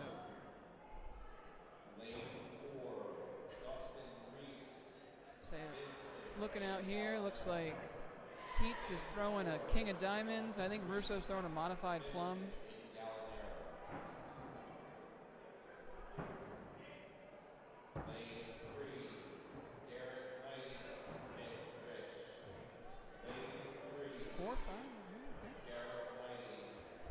Strong start with a 6-6 there from Russo and Teets. Meanwhile, we're looking at a 41-39 game between Billy and Brett. 2-point game going into throw 8. I'm betting I know where this goes. Say again? I said I bet I know where this goes. We're going right to kill shots.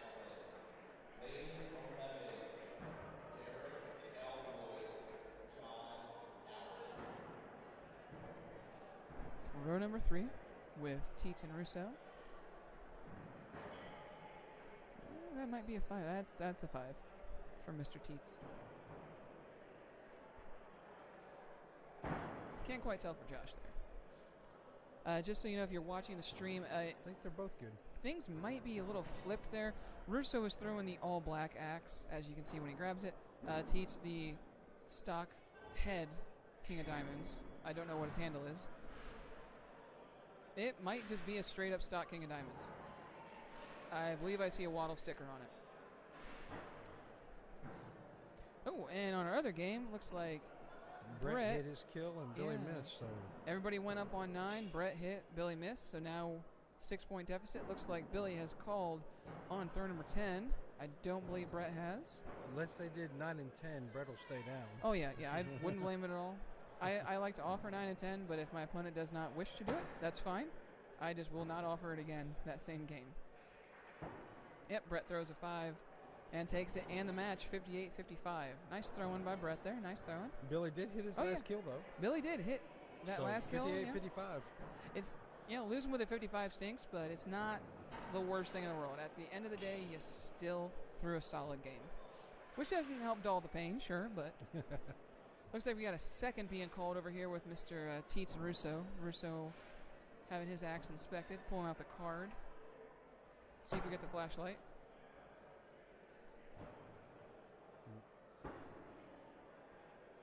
Oh man, must be a lot closer than I thought.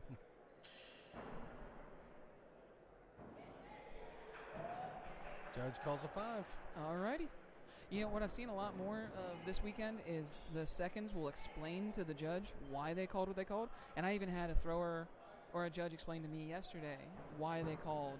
Like, not just to the judge, but to me. They As a explained. thrower. Yeah, and that was great. Because it helps me then in the future know, like, what I should ask for a second on. Yeah, and even that, not that I wouldn't ask for a second if it's close, but Right. you know, it if nothing else informs my opinion and abilities as a judge too, Absolutely. which I do occasionally. I think I'll probably try to judge some big acts later on Oh today. yeah, nice. Yeah, I haven't done any judging at this one, but last year I judged big acts at World, so Nice. Yeah, definitely huge shout out to everyone that's here. Not Lot just the of pit volunteers. crew. Yeah. Judges, I mean, I'm seeing wives and husbands, children, in some cases, like with Ella. Just a wide range of volunteers stepping up, helping this event go on, helping it be what it is. And that's, you know, like you were saying with Brett before, bringing all that equipment in, it's the same kind of thing where you're helping make the sport better. You know, what we're doing now could theoretically set the foundation for the next 10 years of the sport's growth. I agree 100%. It's All right. it's a great community. Oh, absolutely. Absolutely. 1,000 of the, probably what, 3,000, 4,000, 5,000 people in WATL? That I sounds know. about right. Some of the 5,000 nicest people you'll ever meet. Yeah, it's rare to have a bad experience with somebody. I can count In on this my community. left hand with 2 fingers the number of people I have met that I did not like from our sport. All right, so back to Russo and Teets. Looks like Teets has pulled ahead with a 2-point lead going into throw number 8. See, it's interesting. So something Rob and I have noticed, there's been a proliferation of going for a kill on number 8 if you're down by 2 or more. And Just to try to change the pace of the game. yep, change the pace, and we were talking that maybe it's a little like, well, I'm going to have to hit it on 9 anyway, so why not just go for it on 8? Get it out of the way, right? Yep. It's interesting to see which throwers have started embracing that and which haven't. You know, we saw Hayden Brown do it. We saw Lucas do it, of course. I've seen Tyler do it. Whole wide range of throwers just hasn't quite matriculated out fully, I guess. Or some people just don't like it. I am going to pull up one of my friends who is throwing on a different lane to see if I can see the score. John Allen. Oh, John and Derek? Do you see it? No, I just know Derek's playing. Derek's one of my friends. He's bottom middle there, to the left. This one? Yes, sir. All right, our game over here, it looks like Dylan is going to take it. He's up by 9 now, which kind of seals it away. Unfortunately, I don't believe we can get Derek and John on stream. We can. I just want to see what the Oh, yeah, that's no score is. problem. No Oh, problem. that's right. Derek's from Ohio. Yeah, Derek, he throws out of... So Derek and John are actually staying in the same B&B with me. Oh, nice. Yeah, we've got like 12 people. Oh, you like Tim Whelms there and stuff, too? Well, no, the Wellmans are in a different... No, Tim Whelms. Oh, yeah, Tim, yeah. Yeah. Love Tim. He is hilarious. Yeah, so Derek's representing Class Acts out of the Cleveland area, which is, yes, one of my friends, one of my throwers. Right. I guess you're allowed to not root for my friends. No, I would expect you don't. So it's Brian funny and because TJ. Sorry, go on. Stacy Christiansen used to throw down in Georgia with us, and Yep. then he moved to Ohio, where he had met his wife. Yep. And he moved to Ohio, and they got married, and that's how we all ended up in the same house together with Ohio throwers Derek and Tim. Fun thing about Stacy, you know why he's partners with for duels with Brennan? Because I'm a jerk. Because you're a jerk. Stacy and I had qualified for the U.S. Open back in 2021. Oh, that's right. And you weren't going to go just to throw duels? Yeah, I didn't want to go. I remember that. Yeah, I was pretty strapped for cash at the time, and getting to Atlanta, Well, I mean, you know, And for that's- just duels. that is one of the downsides of the way we do it. Yep. But I don't know that there's a better way to get it done. Oh no, not at all. And we were even talking earlier about the difficulties of attending a lot of these tournaments as a newer thrower or someone who doesn't quite have the sponsorship other ones might. Correct. But yeah, no, I mean, it all worked out. I've had some pretty stellar dual success then, and I think Brennan and Stacey are pretty happy. So I agree. Yes. So I've actually I've had multiple duels partners, at different events, where Roger and I didn't attend at the same time. But I've thrown duels with Roger Melendrez since we started throwing. I believe this year it was like 24 duels partners or something I had. Oh my gosh. Yeah, always the bridesmaid, never the bride. But if I remember right, Morton had told me I had potential duels bids with like 3 different people. That's amazing. Yeah. So wound up throwing with David Carroll, Tabitha Fisher's fiance / my boss, I guess. So I actually met them at the first Throw-Hio 2021 was the first tournament I ever went to, Nice. which is also where I met you. Yes. You were taking lots of pictures that day. Yes, I used to do that. And that's where I met Tabitha and David. They helped me patch a handle. Oh, nice. One of my duels axe had caught a blade. It was before I threw infinities. Oh, yep. Infinities, you just punch a pin and change a handle in a minute. Yep. But back when I was still throwing WATL axes for duels axes, if you break a handle, you either gotta get another axe or a lot of duct tape. And Tabitha helped me out without knowing who I was. Yeah, no, that's the spirit of the community. Everyone's just happy to help if they can. Taylor, I would love to, but I don't have a way to get a camera over to lane 6. And it's thinning out a little bit in here now, so we might be able to bring back up the mobile unit at some point. But we've just been kind of putting it on pause because when we started these brackets, we still had some of the other brackets remaining as well, and their family and friends watching them throw. So we just really didn't have any room to maneuver back here, unfortunately. I can see it from here. We can at least tell you the score for Homeless Nick and Garrett. I will pull that up in just a second. Yep, no rush. John and Derek are on throw 10. Derek's up by 1. They both called kill shots. I'm betting John's going to hit his. It's a safe bet. And I definitely didn't know that because I looked over to my right and watched the game. Oh, that's awesome. Oh, so John takes game 1. And now who are we looking for? We want Mr. Homeless Nick and Garrett Knighting. They are on lane number 3. On this one? Yes, sir. Do you see it? No, not this one. Sorry. The other tab. Oh, no. Here. I got it. I'll let you draft.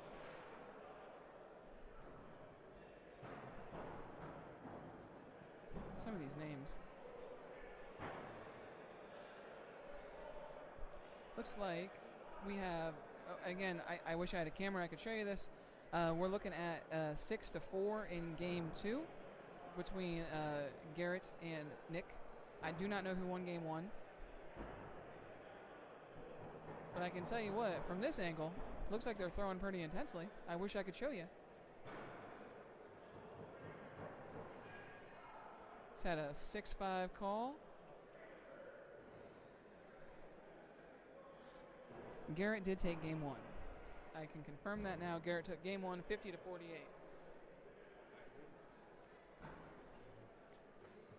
I'm going to leave and let the real commentator come back in. I will try. I will try and find Gustin on lane 6. I'm going to do my best.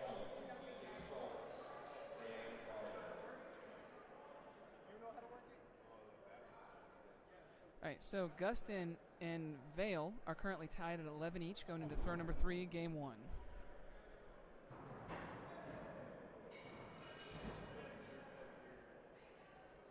Theodoro and Vin, I might be able to do that. I can actually give you the game.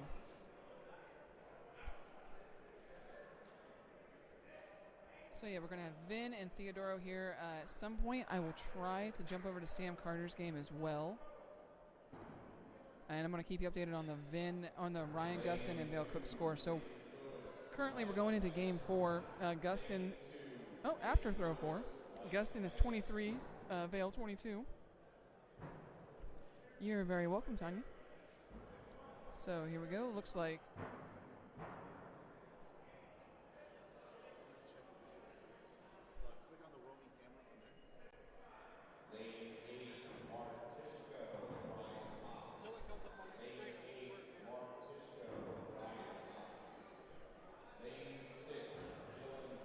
sorry about that, folks. We're trying to get our roaming camera back up and running. Over on Gustin and Vale, we are looking at 34-29. 35-34. My bad, I misspoke.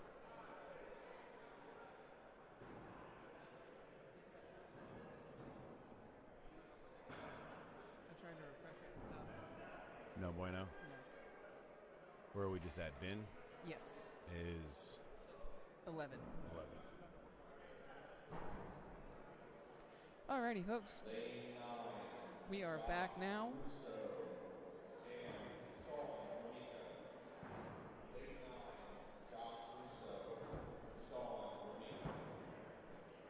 Looks like Vale and Gustin are tied up at 40 apiece. Going into throw number 8. And then Garrett is leading 48-42 going into throw number 9 over Homeless Nick in game 2. And Garrett did take game 1 there. Game over on Ryan and Gustin and Vale's lane, that is game 1 currently.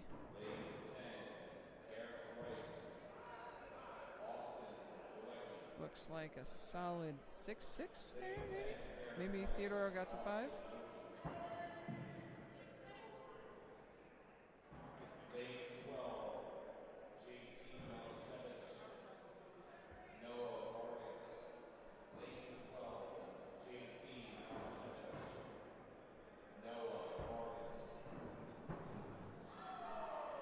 Alrighty, we are back now. It looks like Garrett just took down Homeless Nick 61-42. Brandon,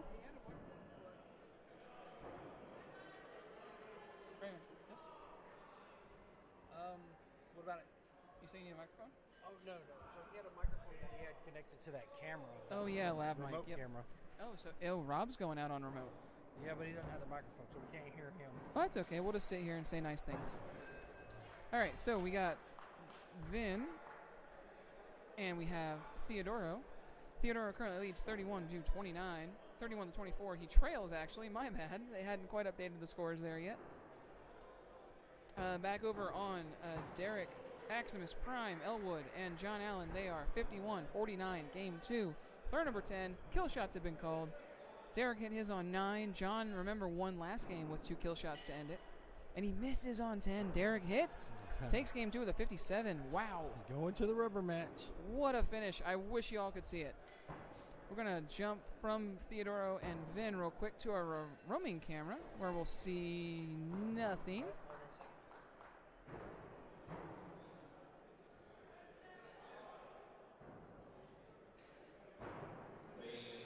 Hey, there we go.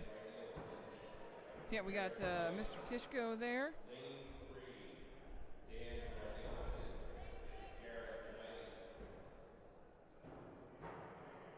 I needed that.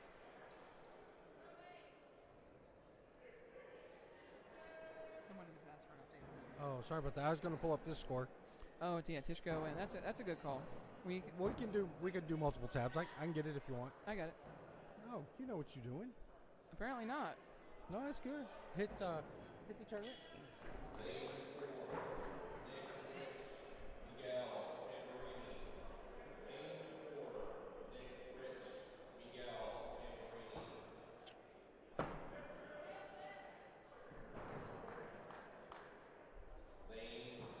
Alrighty, here we go. Brian Hotz and Mark Tishko currently sits before that throw at 28-27. Looks like we're going to go 34-33. Over off on my right. I'm trying to keep an eye on Derek Elwood and John Allen, as well as Vale and... So yeah, Derek and John Allen, they are sitting at 16-18. John up by 2, game 3. Brian and Mark. Mark has a 1-point lead in game 1, going into throw number 8. Vale Cook had a drop. Oh, okay. So looks like Gustin had a drop on throw 1.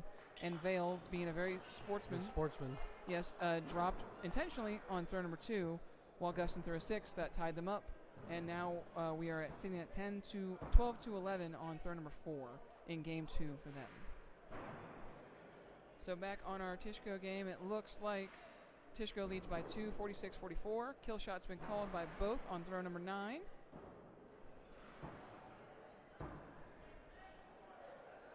As soon as these kill shots are done, I will bump back over to Vin and Theodoro as well.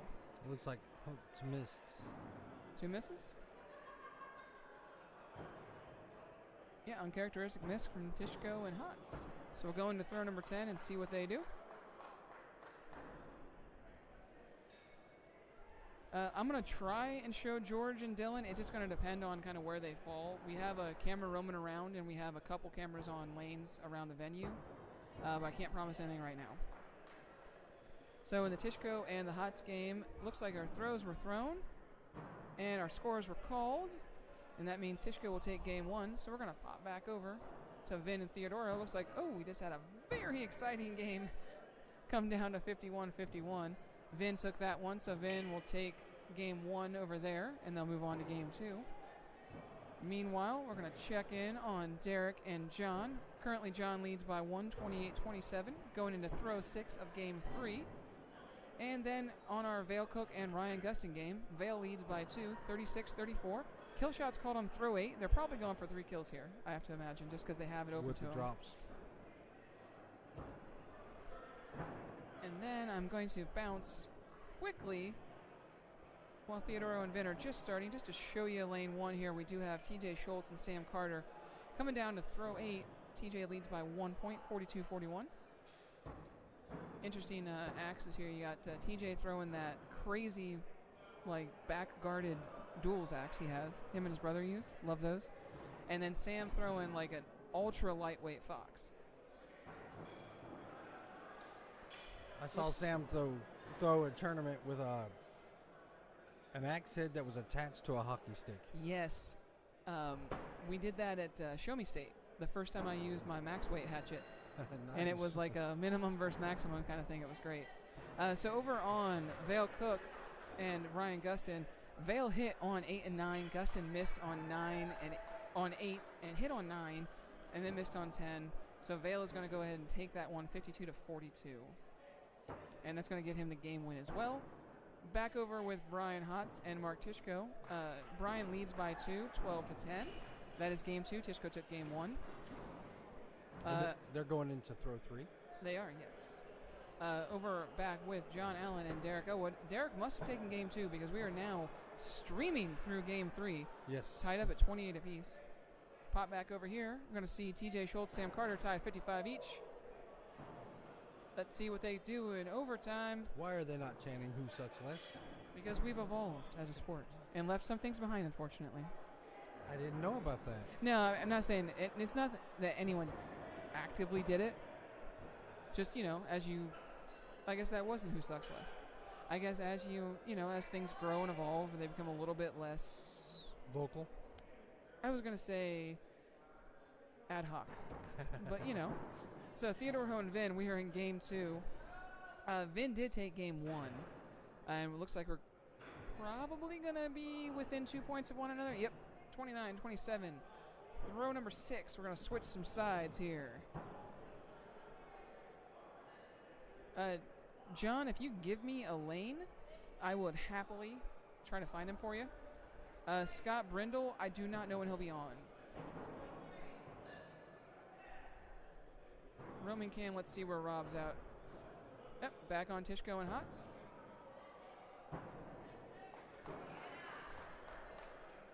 Tishko, looks like he threw a solid bullseye there. Hotz, that might be a 4. Before that throw, Hotz was up by 2, so if he threw a 4 versus a bullseye, that should tie it back up. But he got a 5, so okay, he still got a 1-point lead. So that those leads, you really got to hold on to them in this kind of tournament, and especially against someone like Tishko after what we saw him do at the U.S. Open this year. Tishko nails it. It's another 5. Another 5. So they're going to be tied at the split. All right, I'm going to pop back over and check out what we got going on with Vin and Theo. Looks like going into throw number 8, Theodora leads by 2. Then we're going to pop back over. Let's see, Mr. Derek Elwood and John Allen. John Allen now leads by 1, 32-31. Going into throw number 7. Vale Cook did win his series. I'm going to close that tab out. That tournament's over. That tournament's over. Don't need those two. Alrighty, Brian Hotz, Mark Tishko, 32-33. Tishko leads by 1.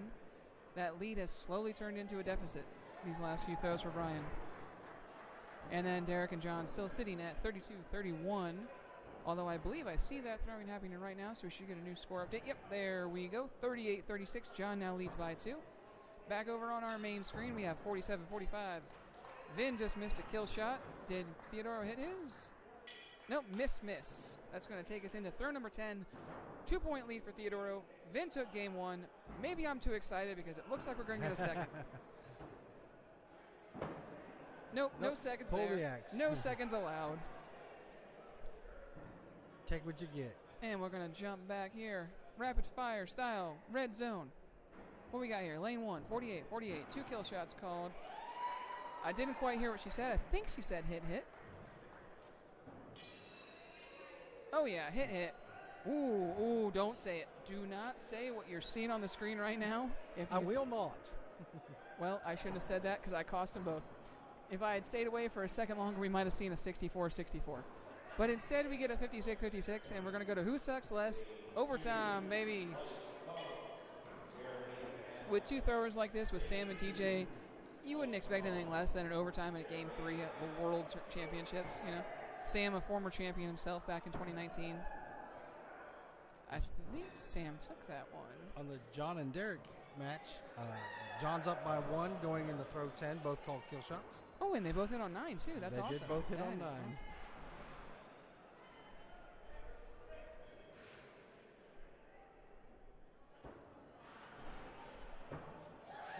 Looks like we might have a miss and a hit there. So yeah, our first round of overtime, we had a hit, and then in overtime, round 2, we got a hit and a miss. Back on our other game, looks like John Allen did take it. Nice. How do you feel, Ray? I like it. Happy? I like it a lot. Awesome. Love to see it. Derek, I love you, man. Give him heck out there. Hope you come back through B bracket. We love you too, Derek. Alrighty. Anyone have any requests? Oh, well, we got a George Sanchez game. We're going to take George here.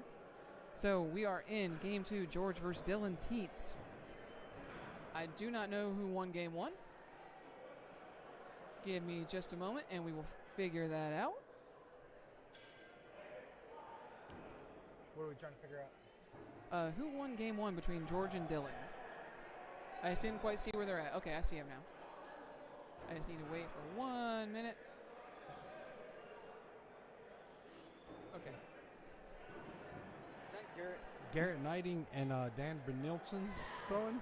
That might be. So just for your edification, Dylan did take game 1, Dylan Teets. So he is currently leading 11-6 in game 2. Let's pop around our lanes over here. We got a John Allen and a Jason Yelm on our camera. We have a Jeremy Hanna and a Mike Kump. We have a, nope, nothing there. And we have a Michael Theodoro and a Vin Crescencio still going in game 3. Let's stick with this one for a little bit, then we'll jump up to Mr. John Allen. Maybe see what Mr. Kump's up to over there.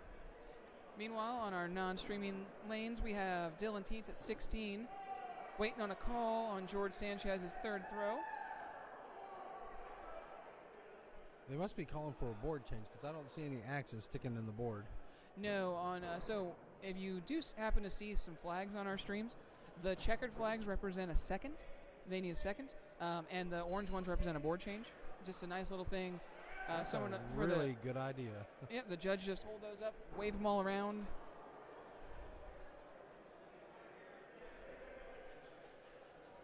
All right, throw number 7.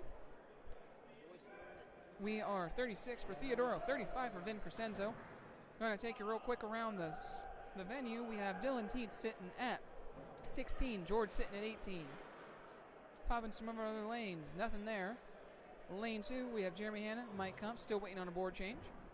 Lane number 1, we are John Allen, Jason Yelm, just about to get that started whenever Jason gets to the lane. I think he's on his way right now. So we'll pop back over to Vin and Theodoro. And meanwhile, if you have any requests, please drop them in the chat there, and I will do my best to find them, and me and Ray will talk all about them. Or we'll do our very best, at least. We'll make up stuff and pretend it's real. I don't know. All right, so going into throw number 9, looks like 48-47. I'm guessing a 9 and a 10 was just agreed on.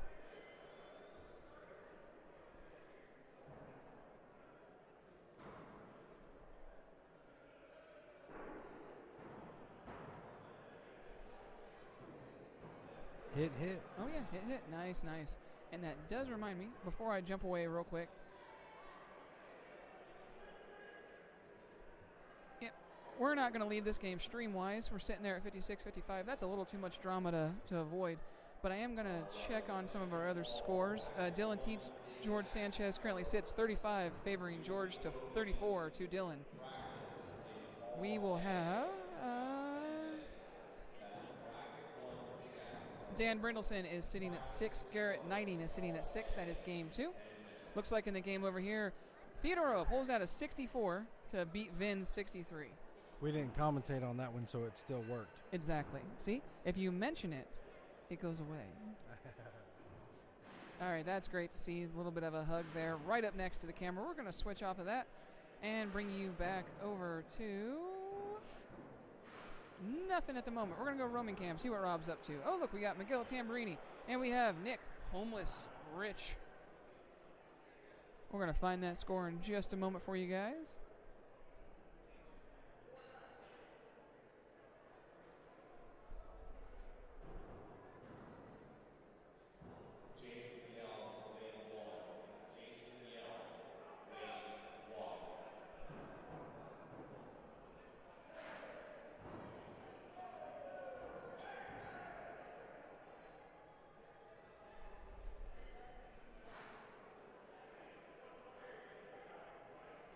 You don't have to do that.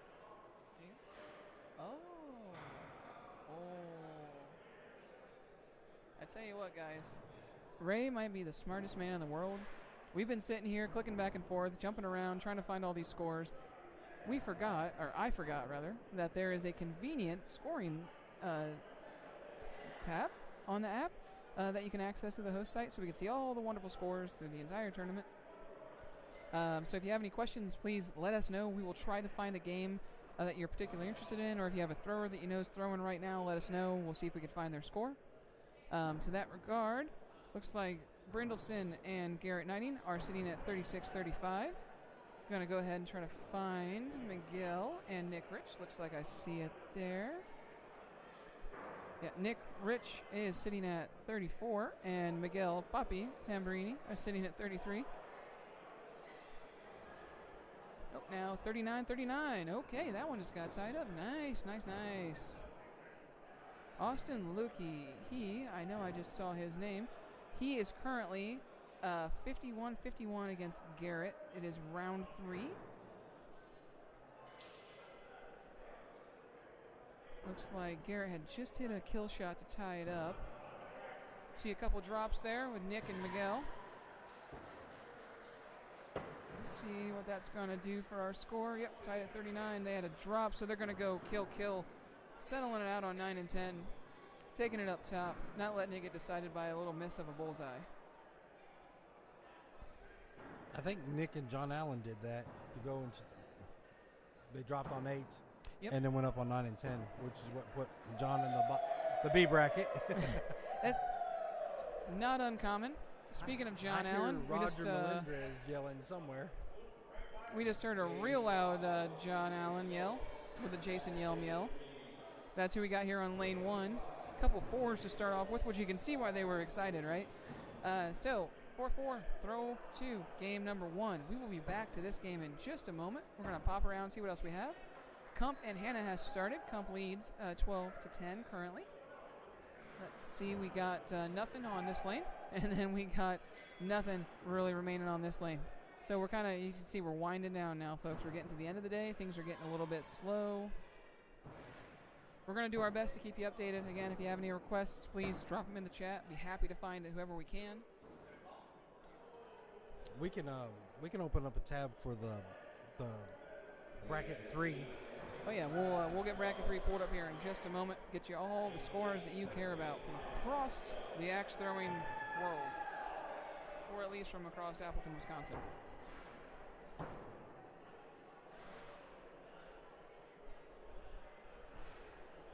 So back over here with John Allen and Jason Yelm. We are tied at 16 apiece. Just getting some closer looks by the judge here.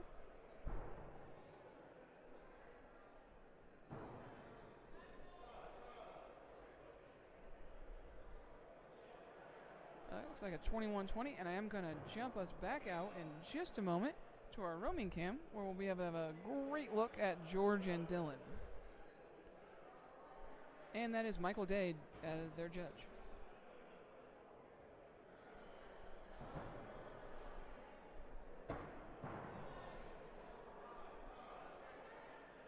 Dylan's ready, man. Look at that. He is hyped.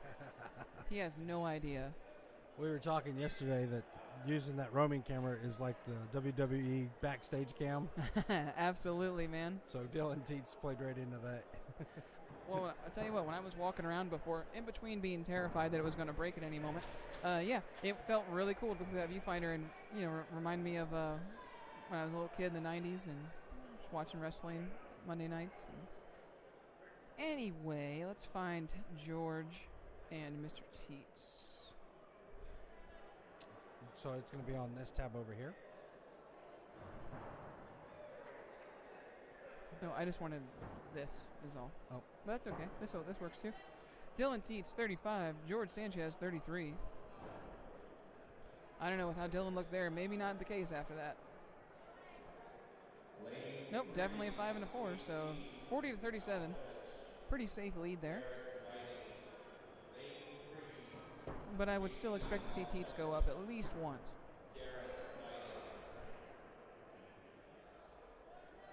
There's Mario popping in front of the camera a little bit.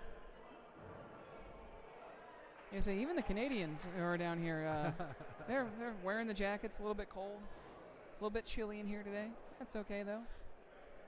I had a thermometer out earlier. It was 64 degrees in yeah, here and 70 in the next room. Rob's watch up there was telling us it was like 67 or something before. All right, that looked like a miss from George. That puts Teets now up by 9, so I don't think we're going to see a comeback by George in this case unless we see a really out-of-character drop. Yep, nope. That'll be an 8 and a 6. And that wraps it up for Teets. Just a last little ceremonial kill shot.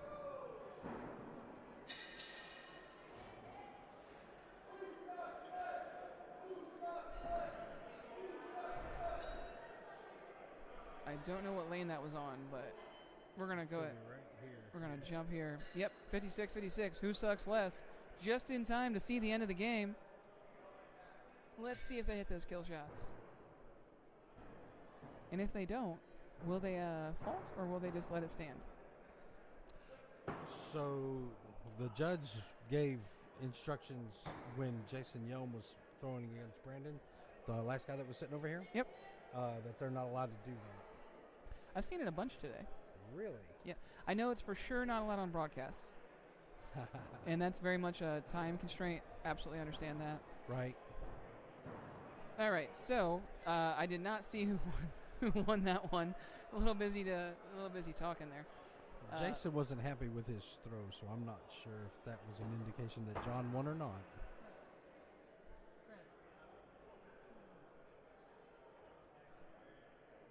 So John did take game 1. Oh yeah, we got Big Axe coming up, don't we? Yes. I'm sitting here thinking, man, what am I going to do the rest of my afternoon? Well, I guess I know now. Strong start here. A couple of 5s from Jason and John. Your afternoon's already gone. It's It the is. rest of the evening. You know, I came to Appleton, Wisconsin with 2 goals. One of those goals did not happen. I did not make it to ESPN. So I have to supplement that with other fulfilling activities like commentating. So, Well, you've done a fabulous job. thank you. I enjoy it. Back to our game here. Looks like another pair of 5s. We're going to jump around and see what we got going on out there in the wide, wide world of WATL axe throwing. There's Ben McDonald pulling out a flashlight. Got a second on the Kump and Hannah.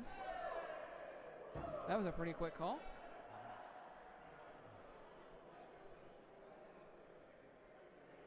See what he marked it there. Looked like a 6. I just didn't quite see the hand signal fully.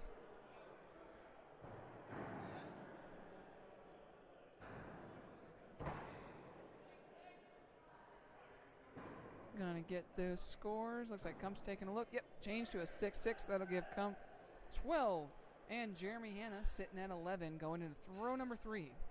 Looks like just a little bit of a discussion there with Mike and Ben talking to the judge about why they called what they called, what the overturn reason was, and all that kind of fun stuff. Bracket 2 Big Axe competitors. If there's a lane open on the left side in order to from lane to Sounds like practice for Big Axe is starting up. Won't be long now. We won't be able to hear anything. That's true.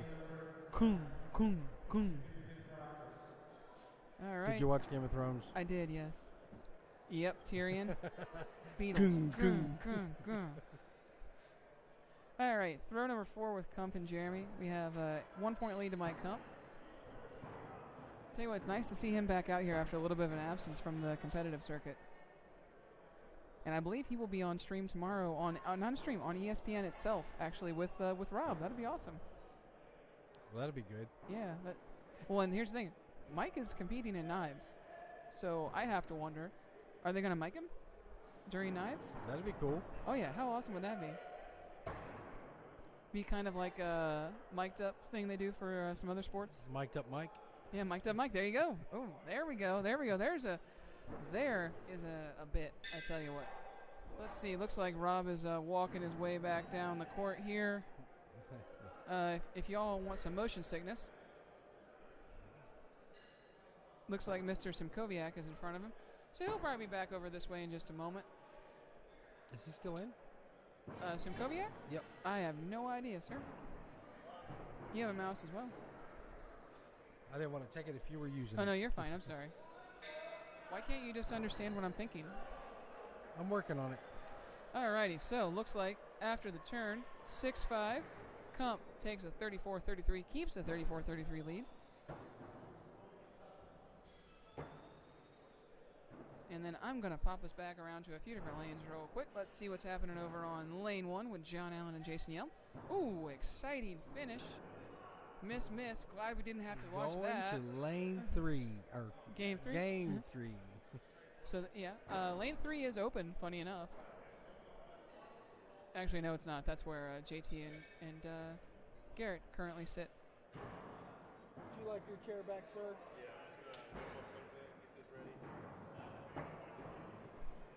Looks like we're going to be getting Mr. Rob back here with me in a moment. It's been great having you, Ray. I've had a good time. Wonderful. Appreciate it. Yeah. Glad to hear that, man. Glad to hear that. Let's see what we got. Jason Yelm, John Allen, game 3, getting ready for throw number 1. Let's see who we have over here. Mike Kump, Jeremy Hanna, still a 1-point game. Going into throw number 9. We're going to sit here and chill with this one for just a minute, see how this turns out. Mike did take game 1, so this is a do or die situation for Jeremy.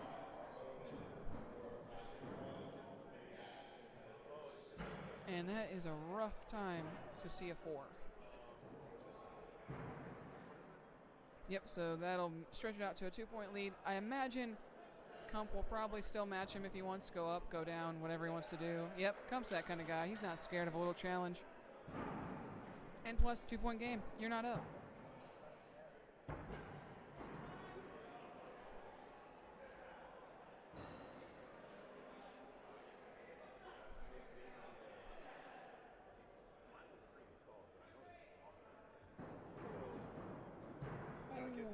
Looks good for Kump. And Jeremy is just a little bit too low, unfortunately. But it's a solid effort against one of the premier throwers in our sport today. Nothing to be ashamed about, nothing to be worried about. Just got to take that progress into B bracket and build forward, man. All right, let's see who else we can find. Let's jump back over to John Allen and Jason Yelm. Sitting there at 16-15 tie before this throw. That'll bring us up to a 21-20. Let's see what else we got over here. Brett Williamson and Ryan Smith. Oh, we're going to stick with this one for a minute. This is a good game, folks. Brett Williamson, Ryan Smith. Brett Williamson, a prolific knife thrower. Ryan Smith, of course, a champion multiple times in this sport, including a world championship a couple years ago. You can see that massive wheelbarrow-sized handle that Ryan has on his modified Ace of Spades. And then Brett jumping in there. Looks like a King of Diamonds on probably a Kyle Durant handle, if I had to guess. And welcome back, Mr. Rob. Hello. How you been? That was a much-needed lunch break for me. Fantastic. I appreciate the camera work. No, was it showing up? Did you see what happened with the camera? No, what happened? I was carrying it, and one of the pivots came loose, and the camera fell backwards and smacked me on the head really hard. That is exactly. It didn't hit me, but it changed the settings on the camera. And I didn't want to try and adjust the settings Oh, because you know God. me and technology. So, but it worked out okay. You had a good picture. Oh yeah, yep, Okay, things, great, things, great, things great. look good. I didn't even notice the dent from your skull on the camera. So where are we at, Jessica? Keep me updated here. So currently we're watching Brett Williamson and Ryan Smith happening over in the B Hall. Game 1, we are sitting with, well, what presumes to be, a 2-point deficit. We've been watching some other games. We have Kump that just won in 2 games. We have John Allen and Jason Yelm right in front of us here that have gone to a 3rd game, a little bit early on in that series, though. Let's see what else. Mike Kump does have a jersey on underneath his hoodie. We've mentioned before, it's quite chilly in this hall right now, and I think they're making some exceptions for the jerseys not being visible in these rounds just because it is so chilly in here right now. He had the hoodie on underneath his jersey earlier. Well, I think he Yes. still does have another one. Oh, yes, 2 A hoodies. lightweight hoodie. Oh, my He's Lord. double hoodieing it. He is. Yep, I can see the 2 hoods. This is like those dudes back in like the year 2005 that wore like 13 popped collars. I assume that happened. I was like 12 at the time, so who can really say? So yeah. So that's the answer to that. Are you doing that? Who's doing that? No, so that, what you see up there, that's something that Ray introduced me to. That shows all of the scores and it auto scrolls. Okay. So that's pretty cool. That is great. That helps us out a lot. Yeah, just a little bit. Here, I'll take the little mouse. You got the big mouse. But we can still scroll. If you click and drag, you should be able to go through it. Or in some of the other tabs, the brackets are still open. So in either the first 2 tabs up there. Okay. Yep. This will work. So we kind of have a general score tracker thingy that we'll have to redo again once Big Axe starts. But hey, you know. Yep. So we're getting a closer look on this. Ryan Smith and Brett Williamson. Yeah, wow, what a right? matchup. I was just saying, Ryan's won a few things in his day, and so has Brett. Yeah, he's done all right. His purse when he won the world championship was $25,000, That's I believe. I think it was the last ginormous purse that was won before they decided to distribute the payouts a little bit deeper into the tournament, which I think was a good move as far I as agree. the throwers in general were concerned. score on Theodoro's match at lane 6. We can certainly do our best. Ryan Smith looks like he might have just thrown a 4. I'm sorry, what? It was marked a 5. For him, that's practically a 4. That's got to be driving him nuts that he missed by that much. Oh, and I don't mean this in any negative way. I would not be surprised if he got tape of that and just rewatched. So Ryan Smith has been starting to post a lot of his practice sessions because he's been doing sessions with virtual sessions with other people, and he is a very analytical. He is a nuclear technician. Something to that effect. He works on a submarine, and I think that's all we can talk about that.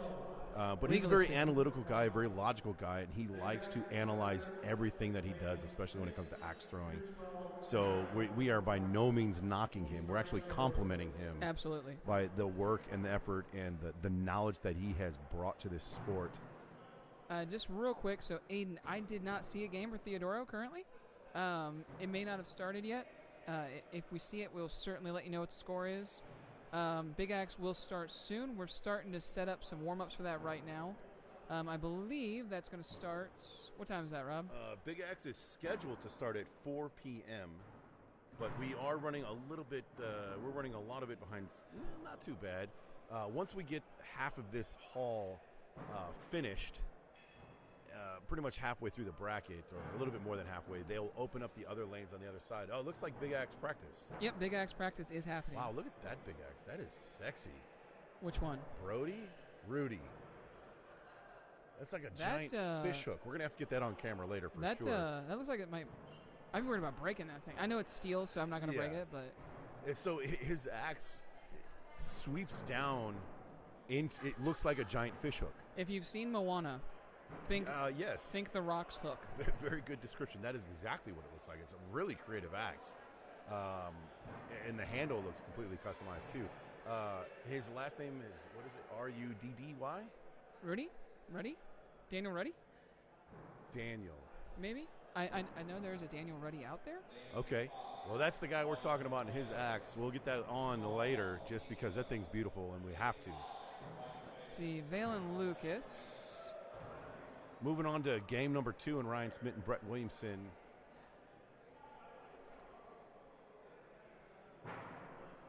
Throw number 2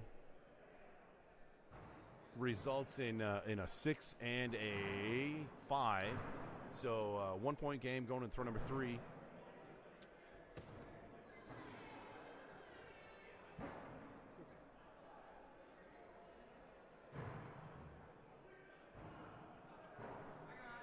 I don't know where we're at. I don't know what happened on that. So throw number 3 comes back, and throw number 3 has a 6 from Ryan Smith and another 5 from Brett, opening up the door with 3 points on 2 points on the last 2 throws. We did just find Theodoro's game with Travis Blank. It is just about to start, so there's no score there yet. I'm going to find Lucas and Vale real quick. It is 41-41 all. Wow, tied up game 1. Throw number 8. That's nuts. Only 2 5s have been thrown so far going into throw number 8 in this match. Lucas Johnson and Vale Cook, that is. Did you forget in your time away? We're about to. I am a scientist in real life. Okay. And so I like doing field experiments. So Okay. we're going to do one right now and see. We're just going to speak every ill we can. Yeah. Going into throw number 9, 1 point game, Lucas Johnson, Vale Cook. Yeah, these guys do not miss their kill shots. No. Meanwhile, double 6s put up on Ryan Smith and Brett Williamson, which you guys can see on the camera screen. They tap and switch. 1 point game going on the turn. Kill shots called by Lucas and Vale. Oh, my God. Which results in a miss. It's only one data point. That is only one data point. That is true. These guys never hit their kill shots. Ryan Gustin sneezes with his eyes open. I've heard that, you know. I'm not surprised. I once heard that he can actually dribble a bowling ball. Ryan Gustin he's a bad MFer. For he sure. He is the modern day Chuck Norris. For sure. Kill shots called on throw number 10 from Lucas and Vale. Game number 1. I imagine this is an A bracket matchup. I can't imagine both Vale and Lucas at the same time being in the B bracket. Yeah, no, not. We're not that late in the tournament. It's possible, but a hit and a hit, so a 1 point game in favor of Vale. So, we mentioned experiments, and maybe that wasn't the most scientific method I've ever used. So Ryan Smith's, if you look at the camera right now with the white head, it looks like it hit in an angle, which is another one of those things that is probably his binary code happening inside his head right now is going nuts. Realizing, and I can tell you right now, he knows exactly what happened on that throw, and he'll make an adjustment here to not have that wonky axis. He even has that massive handle to help with stuff like that. That is, I believe that is the original handle, not the original handle that he made, but it's part of the wheelbarrow handle that he made from his run in the championship. Yes. He literally took a wheelbarrow handle and lopped it in half and then carved it out specifically for his grip and his hands. And that's the other side of it. That's just, some axes, really those 2 axes alone, not that Brett's isn't functional. That is a form versus function duel right there. So Ryan's is brutally functional. 62-53, Smith is going to end up taking it. Looks like he'll take the match. Yes, indeedy. And that was A bracket? I believe so. Okay. Over here on Lucas Johnson, Vale Cook, we are tied at 11 going into throw number 3. I believe Lucas took game 1 over there. Here we go. We got somebody named Michael Kump and Nick Homeless Rich. For my Houston peeps, I'm not live streaming this one on my own like I did that last one. Nick's wife reached out to me and asked if someone could stream it to the Houston group. Oh, yeah, sure. And I just happened to be walking by. Yeah. And funny story about this is it's probably not the right thing to do, but since I knew Miguel Tamburini and Nick so well, I could not figure out how to live stream. Oh, God. Because most of the time when I do commentary on live streams, it's on someone else's phone. Yeah. So I'm trying to pull it up, and I can't figure out. There's no one around me. And I asked them, So we stopped the match. And Nick grabbed my phone and did the live stream, set it up so I live streamed their match for his wife in Houston. Man, you really are just you're just the talent. Yeah. You show up, do your thing, and roll on. So I love that. Mike Kump with a they both threw 4s on that first throw of the second game. We are really seeing why these two are two of the best competitors in our sport. Yeah. Once again, both these guys have been on ESPN. Mike Kump's been on ESPN plenty of times and will be again this Sunday. And Nick Rich took 3rd place. We were just talking about Ryan Smith. He beat Ryan Smith. He's the only person to beat Ryan Smith on his run when Ryan Smith won the championship. Good thrower, good dude. Shame he doesn't have the American overalls on today, but you know. I guess they need to be washed. Must have been a good night. Oh, God. Over on Lucas Johnson and Vale Cook, looking at 35-32. Lucas leads by 3. We're going into throw number 7.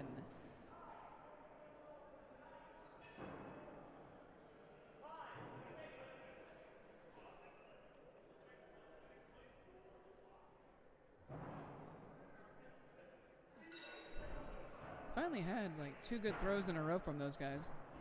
Took them long enough, right? Yeah.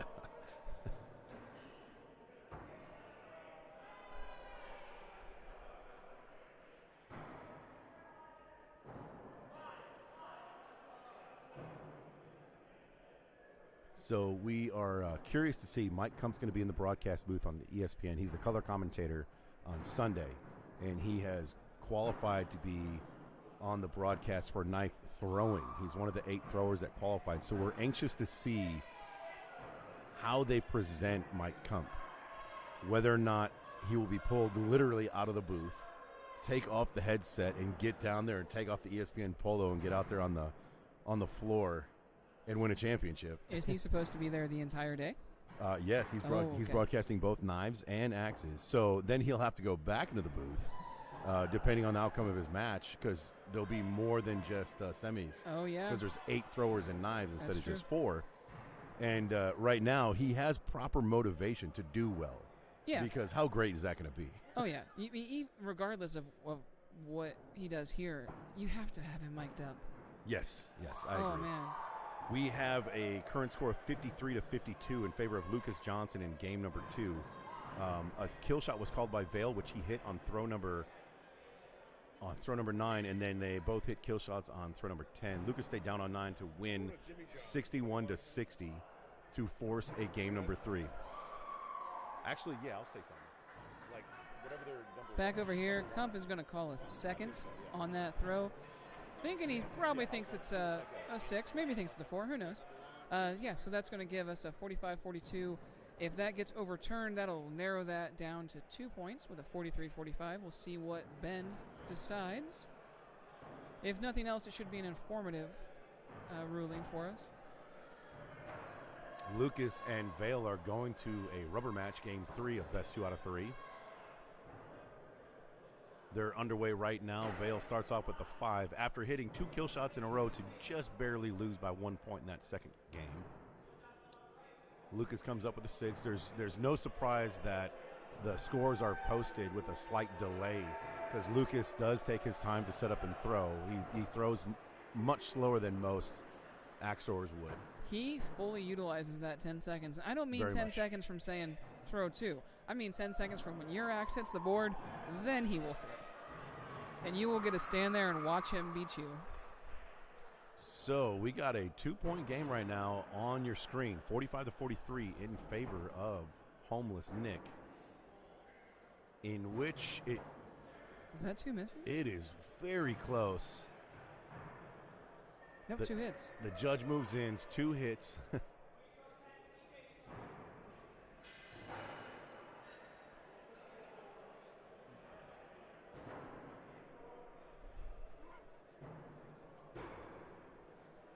So 10th throw coming up, both throwing kill shots again, 2-point spread, and looks like, once again, Nick is awfully close. I think he's off there, unfortunately. And Kump lined up, and I think he might have saw Nick go over into the lane. Oh, no, Kump is throwing cross court right now. Actually, that with the way our cameras are set Oh, up. the camera's just turned in. Yes. So that was definitely a bad call on my part. He was not throwing cross court, which would have been really cool if he did. But he did throw for the kill and won. So now it forces a game 3 as Kump and Homeless Nick will be going into this is a B bracket match. Is it? I believe so. Wow. Lucas Johnson and Vale Cook update 23-22 going into throw number 5 in the rubber match, game number 3 of their match. Looks like 28-29 now with Johnson keeping that 1-point lead. Johnson. I don't think I've ever called him anything but Lucas in my life. I don't know why I'm changing now.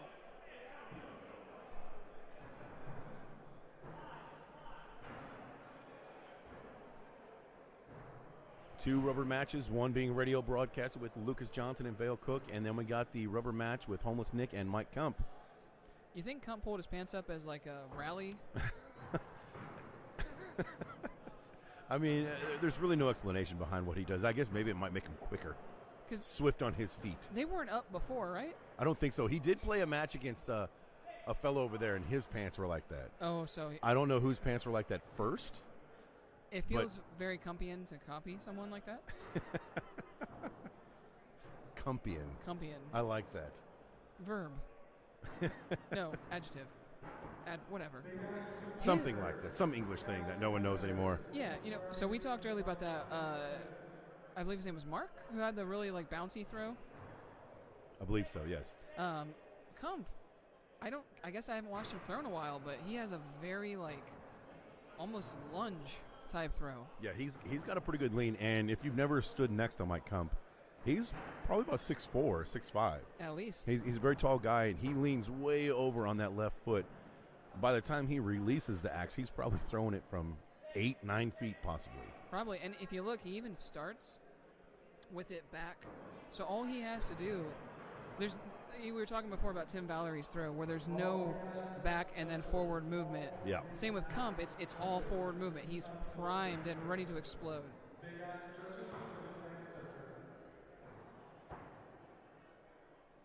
Coming into the final throws over here with Lucas Johnson and Vale Cook, it's 47-45 in favor of Lucas Johnson. 2-point difference going to throw number 9, which results in 2 missed kill shots. Because, we all saw that coming. So that was a big opportunity right there for Vale to make up some ground and take the lead. And instead, the score remains the same. 2-point difference going into throw number 10, which kill shots have been called once again. I bet they hit these. I'm just playing with fire at this point.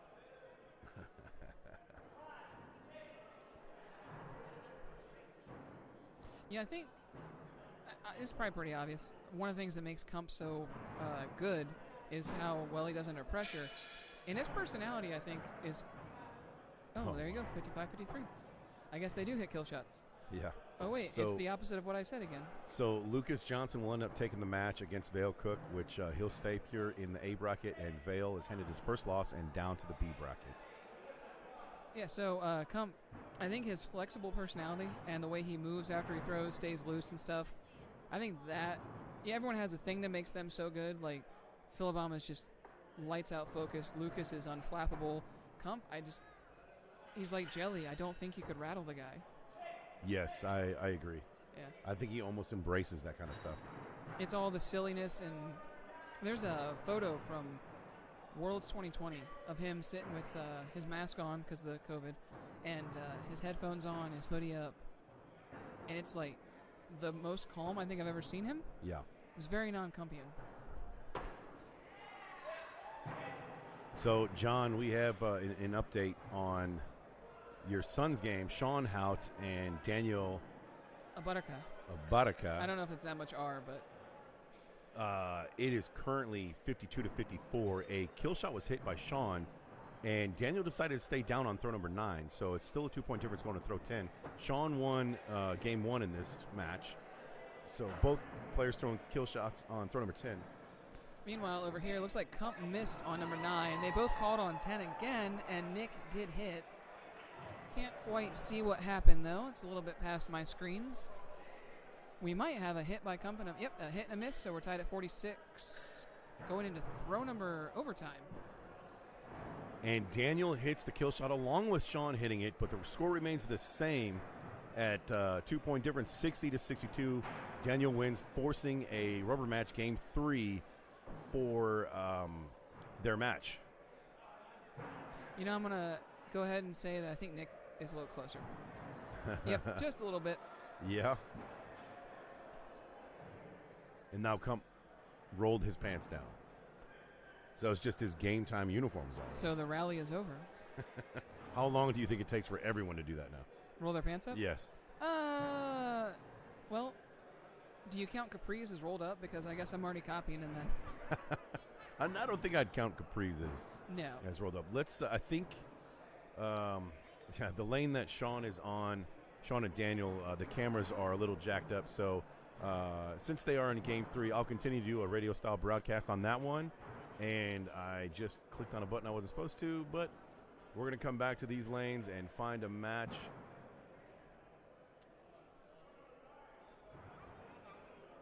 We're waiting. No, that game's done. Brett is practicing Big Axe now. All the lanes right now that we have cameras on are empty. We're waiting for some games to be called. Looks like we're going to have Teats and Knighting on lane 1. Teats and Knighting, lane 1. That's a very Garrett Big Sexy. I was going to say, my apologies. Garrett Big Sexy. So right now, game number 3 in Sean Houghton Daniel's game is pure through 3 throws, going into the 4th, 18-18. This is game 3 in an elimination game. I believe this is a B bracket match. Let's see where we are. Looks like I just saw Vale and Lucas was actually finals of A. Was it really? Wow, they're moving pretty quick. So this is a Sean and Daniel is a B bracket match. And they're currently 24-24. The 5th throw was just posted, 30-30 through 5 throws. Not bad throwing on their part. You said that Vale and Lucas. Looks like it was a finals game. That was this is an A finals game right here, right in front of us. So Teats Dylan and Knighting, Teats and Garrett will be playing in the A finals, not the finals of the tournament here, but the winner of this will be waiting on whoever wins the B bracket, and the loser will be sent down to the B bracket.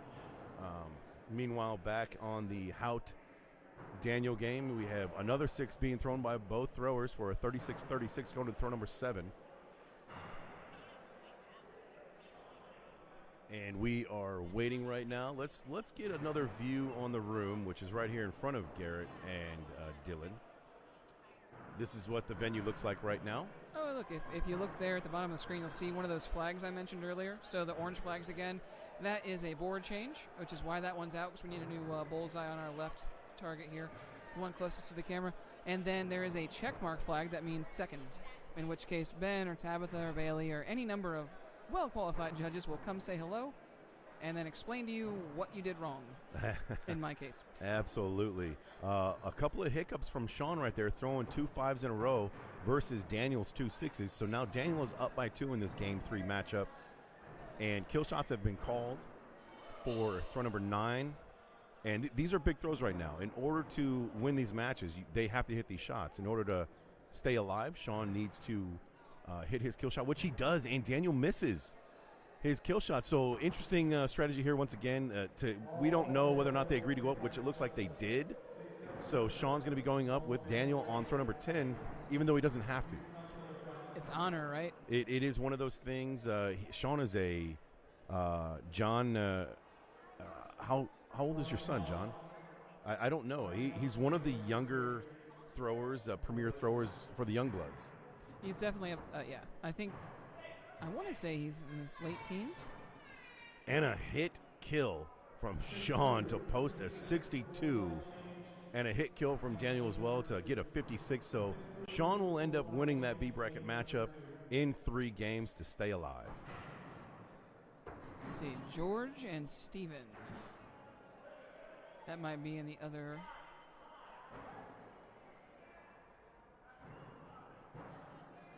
go to that third tab and exit out of that. There we go. Looks like we're looking at 29 for Steven and 28 for George. This is game 2. Gonna see here, looks like...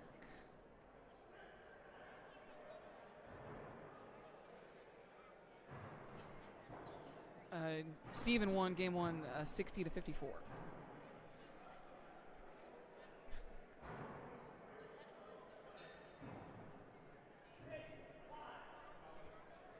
It's like a pretty strong start on lane 1. Couple fives, but you know, it happens. It's been a long day. Yeah. Teet's getting in there with the flashlight, taking another closer look. At this point, why get in there and look as close as he's looking? If you have to look that close, why not just decide to call a second opinion right off from the gate? Time. You know, because, yeah, he called a second. We're going to have to wait anyway. But had he just looked at him and like, oh, yeah, clearly I see what the judge sees. Don't worry about it. You know, it's similar to how you'll see later in tournaments, people will stop going for warm-up shots too because they're like, let's just do this. It's been a long day. We just want to be done. So Sean Hout is 21 years old. Okay, nice. He's a baby. Well, given my age, he's a baby. Relatively speaking. Is that lane still down, 10 or 11? Mm-hmm. Yeah. It's lane 10. I'm going to go over there and see if they'll pause action on that lane, see if we can get those cameras working. Cool, thank you. That's Mr. Raymond Dales doing some more IT work for us, trying to fix some of our cameras. So just a reminder, this Dylan Teets game and Garrett, this is the A bracket finals. So the winner of this match will end up waiting by the side to see who they play out of the B bracket. And the loser of this match will get sent down to the B bracket championship. Yes. Their auto B bracket championship. They'll be waiting in the wings for whoever is going to come out. Fun fact, I did not know that Garrett had a brother. Looks just like him. Yes. There's I've joked before that there's some like dollar store versions of different throwers in this community. You know, Dr. Dan and Theodoro, Austin and Lucas, and now Garrett and his brother, I guess. Yeah. And you and Jason Young. So update on George and Steven Messerschmidt. If you can say that 5 times real fast, I'd be pretty impressed. Messerschmidt. I'm impressed. I'm from a German area. Okay, I'm impressed. A few names like that. So game 3 is being forced right now. They're getting ready to throw number 1 of game 3 of the best 2 out of 3 of this B bracket match. Couple of faults? What happened there? Oh, that must have been an accidental. Yeah, that was a typo. Oh, yeah. Okay, so we had a 6 and an 8. Another case of kill shot at number 8. I think that's spreading this tournament, honestly. So I had talked a little strategy with Garrett in Fort Worth at the WATC, and he was one of the first and really the only person, I think, besides there is one other person that comes to mind, one of the few people that will ever go up on throw number 8 when their opponent is down by 3. Oh. Yes, very non-traditional. And, and the only other person that does that I know of is Ryan Smith. Not bad company to be in. No, not at all. And his reason for that is just I'm taking the win. Yeah, you're stepping on the throat. I'm confident of hitting this, and just that's how it's going to be. I guess that's the ultimate evolution of not playing scared. Yeah, you're literally just playing yourself. Yeah, you're like, I'm just going to throw my throws. Whatever you're going to do over there, that's cool. I don't care.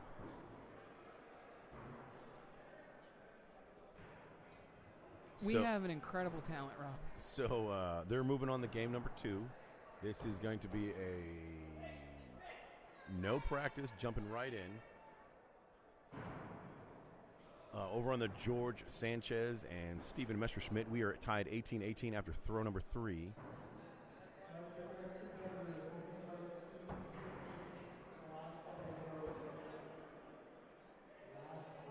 Looks like a dip down, a little bit of a 5 by Dylan. Yeah, just a little bit too low. 62-61 in that first match in favor of Dylan Teets.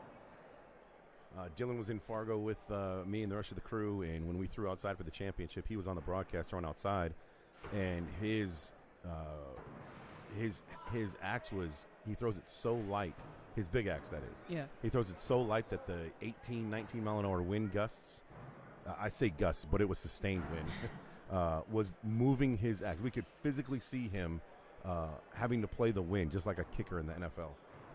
I had something similar at Angrywood last year. You know, along that river, we had a pretty strong, sustained breeze. I'm sure I wasn't the only one who experienced it, but So George and Steven, Messerschmitt and Sanchez, current score is 29-30 going into throw number 6. This is game 3. okay. Speaking of Mr. Teets, I just heard the meow, meow. So that must mean Chrissy's in the area. Oh, congratulations to them, by the way. They just got Yes. married. Yeah, Ray and I were talking about that. That's awesome. You love to see that in this community. Like everyone, you know, bringing more people in. Absolutely. Families forming. People having babies, people getting married. Crazy. Axe community is just full of action. That's 8 Hunters, Tristan Chavez for Big Axe, and game number 5. Dan Ceballos. So we're getting underway with the Big Axe portion of the tournament, but we're going to be staying on these Hatchet brackets because that's where that's what's going to be called on the camera lanes. But the Big Axe portion is getting started right now. They're calling the throwers and judges for their lane assignments right now. So if you want to pay attention to that Big Axe, go ahead and look at the bracket on the app. AxeThrowing.org. Look for tournaments. Look for WATC 2022 and Big Axe. If you know what bracket your loved one is in, it'll say bracket 1, 2, 3, or 4. Otherwise, just kind of poke around in there. Click on one of those links. It'll open up a list of players. And then near the top of it, there is a button that says Tournament Bracket.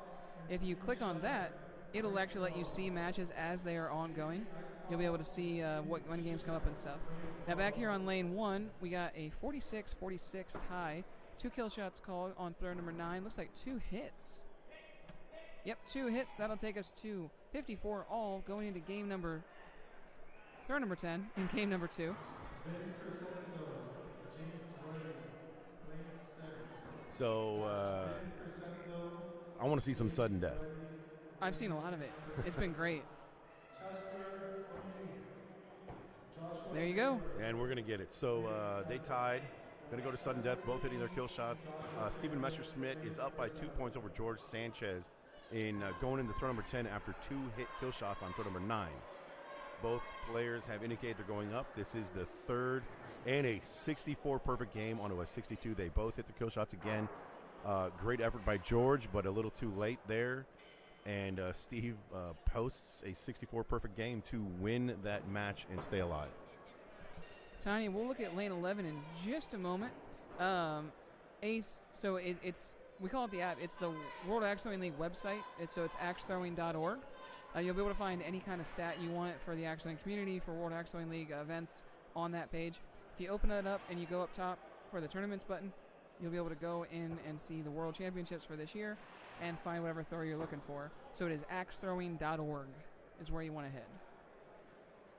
So the who sucks less sudden death, I'm not sure who they awarded it to. It looked very, very close from our vantage point, but it looks like Mr. Dylan Teets was awarded the win and takes that match in 2 games, which means he is now the A bracket representative from bracket number 4.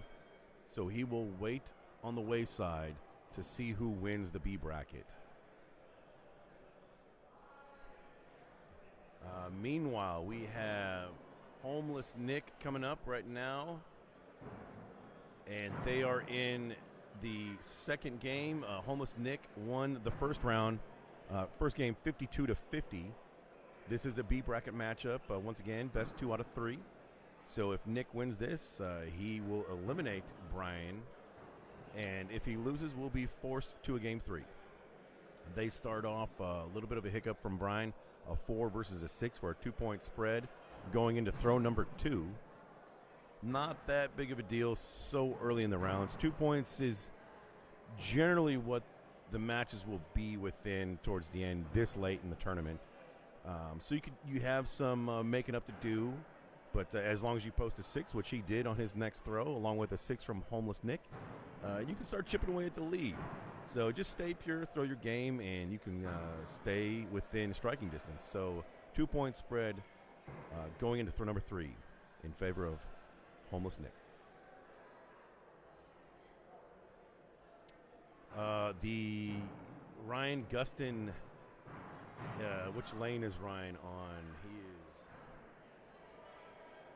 lane 11. You have lane 11, right? Can we put lane 11 on? So Ryan Gustin and Sean are coming up on lane 11. They're getting ready to start. Examination of the boards was happening, which is a little bit of a delay. And we're going to pull up this tab over here so we can do that radio-style broadcast again on Homeless Nick and Brian. Right now they're going to throw number 6. It is 30-28 at the turn. The front 5 has been completed.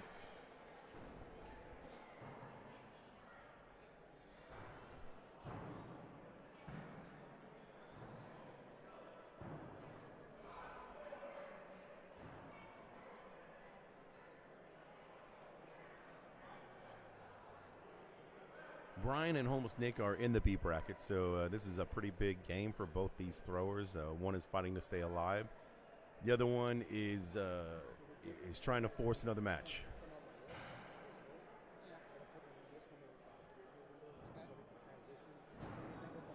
Slight delay right now in the Homeless Nick and Brian match. The next throw 6 has been posted, which was a 6 and a 5. 1 point made up there by Brian, for a score resulting in 34-35 right now. Homeless Nick still up by 1 point going to throw number 7. Sean Hout and Ryan Gustin getting ready to come into the camera. We are going to quickly look at some of the other lanes. Oh, here we go. We got Homeless right here along with Brian on camera now. Homeless in the shorts, Brian in the jeans.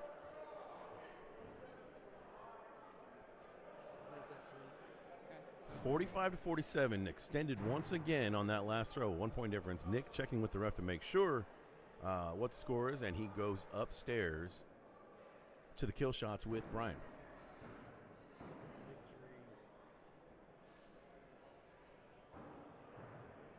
Homeless Nick just a little bit low on that kill shot. I can't tell from this vantage point. The judge points thumbs down for a 0-0 marked on the scorecard. 2 point spread still going to the throw number 10. So once again, big shots for both these guys. In order to solidify the win, Nick needs to hit this shot, and in order to win, Brian has to hit as well. And Nick just drills that kill shot, so he is going to win that game. Brian hits his as well. You got to feel good about ending with a kill shot. Oh, absolutely. Even though you lose. We've seen that a few times now. Someone will get a 64 dropped on them, but at least you throw a kill shot to end it. Yeah, you might have missed your 1-on-9, but that's not that big a deal. If you want some. So yeah, There's a water bottle. it's one of those things, like maybe you're out of the tournament, maybe you're down in the B bracket, but at least you went out swinging, I suppose. Yeah. I mean, you do the throw that you had to make there was the throw you had to do to win. So I mean, that's at that point, that's really all you can ask. Yeah, you hit your shot. If you want any chance of winning, you have to hit your kill shot, and if you hit your kill shot, that's all you can really do in that situation. So we are waiting. Starting soon. Not starting soon. Here we go. Sean and Ryan Gustin getting underway. I've heard of these two guys. So the young blood versus the old man, relatively speaking. And I say old man because Ryan Gustin is one of the only thrower who has been in all of the World Axe Throwing Championships, It's like 5 of them now, right? starting in 2017. My lord. So we did give an exception to Pops Malvey. He was also in 2017, and he did not travel during the COVID era That's fair. for obvious reasons. And so we'll give him a hall pass on that one. So we'll say that Ryan Gustin and Pops Malvey are the 2 honorary OGs in the World Axe Throwing League right now. And we mentioned that Sean Hout is 21. His birthday's on February 22nd, where he turns 22. Are golden birthdays a thing where you live? What's a golden birthday? So in the Chicagoland area, when I was there, in my first half of my life, the golden birthday is your age relative to your date. So I was born on February 9th. So when I was 9, that was my golden birthday. Oh, It's just supposed to be an extra special birthday. Yeah, I mean, I was born on the 13th, and 13 is usually a pretty good birthday anyway. Okay. So, I mean, we might have had it. Maybe my parents just didn't love me. Who knows? Yeah. But to my knowledge, it did not exist in Well, the rural Ohio area. When I moved down to Texas, not a single Texan had heard of that I had Yeah. ever talked to. So we brought that February 13th. Excuse me, I read that 22 in February, John. I misspoke. I misread your comment. I can't wait to read your sarcastic comment that's going to be following that right now. I really appreciate that even after like an hour, Shane Ellis is still just dropping Ryan Gustin facts on us. So the third throw being scored right now, 1-point game in favor of Sean, 18-17. And we do have a match over on lane 1. Looks like Steve Messerschmidt and Nick Homeless Rich have decided to have a game. Both these gentlemen have pretty stout beards. Their beard game is strong. Oh yeah, although I think Steven's gotten a haircut lately. Up top Oh, really? and down below. His beard looks shorter, and his hair Up top looks and down shorter, below. sir. I like that. That was good. This is a family channel. We will, after this throw right now on the camera, we will jump over to lane 1 so you can see what's going on and what kind of beautiful beards these men have right now. Oh yeah, without the context of the video, that was even weirder. So it looks like a score of 29-30, 6-6 on that last throw. They're going to tap and turn. Game 1 for Ryan Gustin and Sean Howe. We're going to flip over here to lane 1, and Steven Messerschmidt and Homeless Nick right now in a 1-point spread game going on throw number 3. I've not watched him throw a lot, so I don't know if it's an every time thing, but I did saw Steve do like 3 little bumps with his right hand before he threw. That's interesting. I see white on the side of Messerschmidt, so that was definitely ruled a 5. Just squeaked in the 5, just barely, to give back a point to Homeless Nick to have hit the roaming camera real quick. We'll to see have it a tie game. Yeah, did you see it? It was real subtle. I didn't. I missed it, but we'll get back to We'll that. get back to it. Yeah. So let's jump back over to Ryan and Sean. They're currently 41-42. They're throwing pretty good going into throw number 8.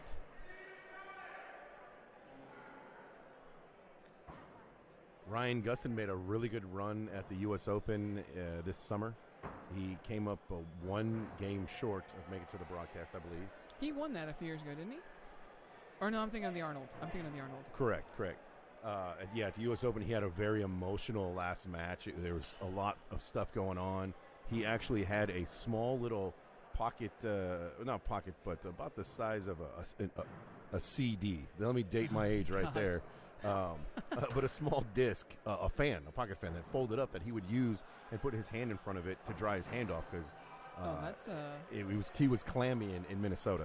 That's really a brilliant idea. Yeah, I had never seen that done. It was great. Right now, they both hit their kill shots, 55-56 in favor of Sean. Kill shots called on throw number 10. We're going to stay right here before we jump back over to Homeless Nick and Steve Messerschmidt.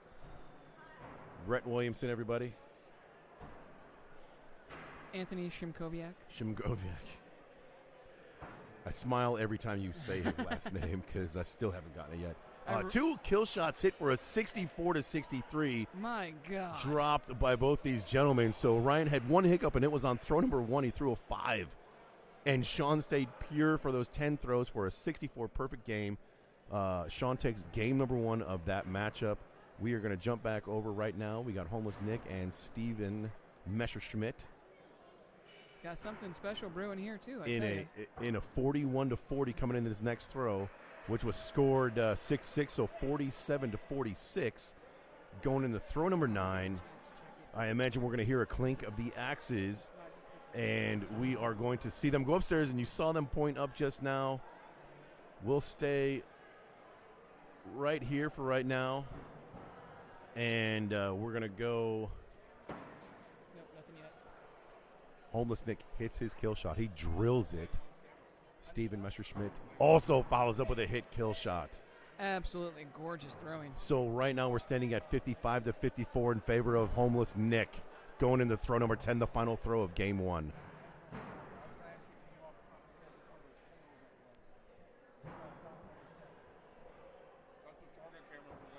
Nick, Nails it. it looks like he hits it, right? Oh, yeah. Yes. And Steven follows up with a little bit of a low throw. He might have clipped it, but Nick hit his shot, so the result is still going to be the same, whether or not it's good or not for Steven. And Nick puts up a 63. 63-62. Another brilliant score, 63-62 for Homeless Nick to take game 1. And now we are going into game 2 of this match. We're going to jump back over to lane number 11, where Ryan Gustin and Sean Hout once again are putting up some stout scores, 17-17, going to throw number 4. Those mics are live if you want to sit here between us. You don't have headphones, but you'll be able to hear us. Ladies and gentlemen, the one. We have a celebrity commentator coming to join us right now with these 2 impressive matchups going on.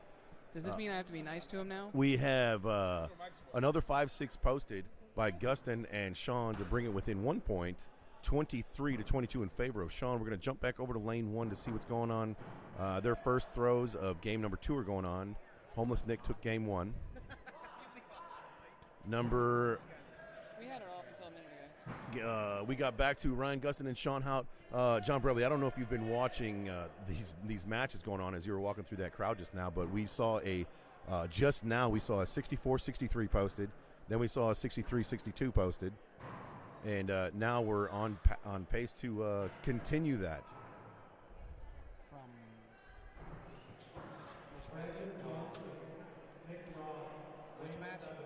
Right now, Sean just put up, Jessica, remind me, what did Sean have? 63. 63. Clean 63. And right now we have Gustin and Sean in the far lanes, and we have Homeless Nick right here in front of us. We've seen a lot of 62, 63, 64s in the last few games. A shocking amount. It's incredible, these last 2 brackets, how stacked they are.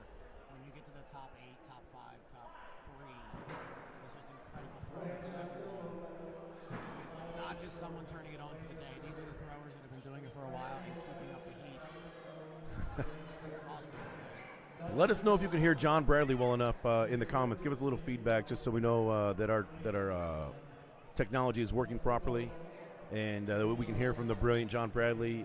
Right now we have a kill shot being called on throw number 8 by Ryan Gustin, who is currently at 37-41, 4-point game. It's the right strategy, and it looks like he might have clipped that.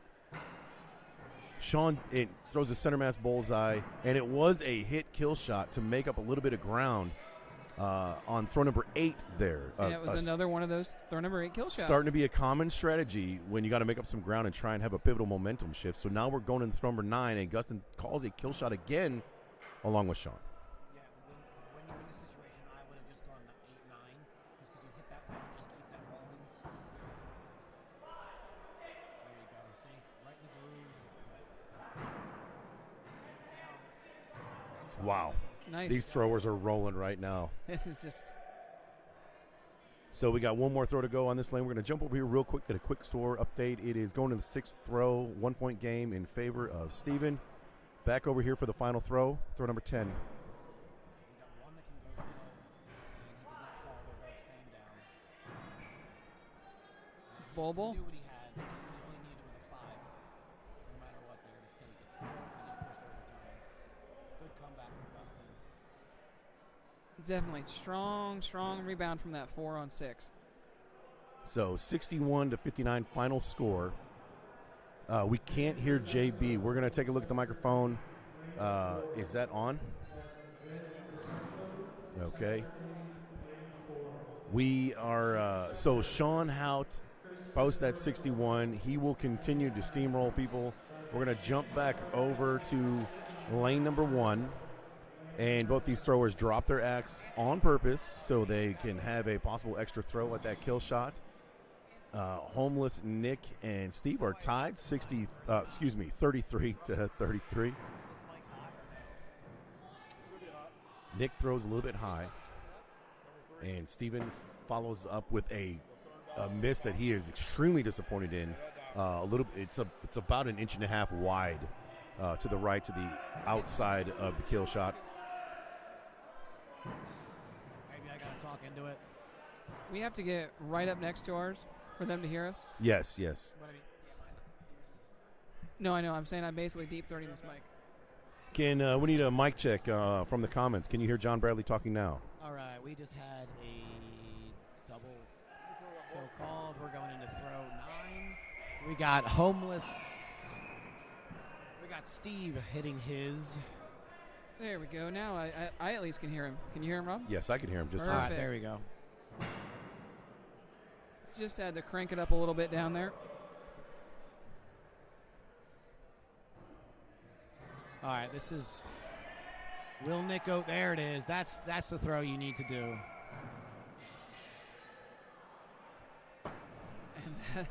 Wow. There you go, fellas.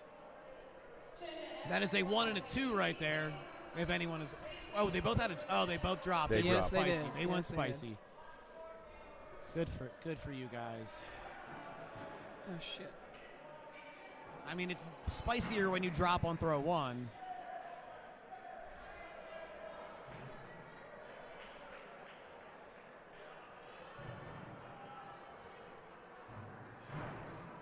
All right, we do have Big Axe warming up now, but the brackets are moving quite well. Right now, we're going to game 3 of Homeless Nick and Steven. 1 apiece. That was a great way to end it. Jeb, good for you, sir. If you want to see one of the most relaxed, almost lazy throw, that is Jeb right there. Not in a bad way. It's just the way he throws. It's very. Well, it's not that different from Kump's. Very overly casual, relaxed. His demeanor's relaxed, but Jeb just goes, blah, blah, blah, turns to the Gumby and then throws it. Kump at least has a rhythm to his.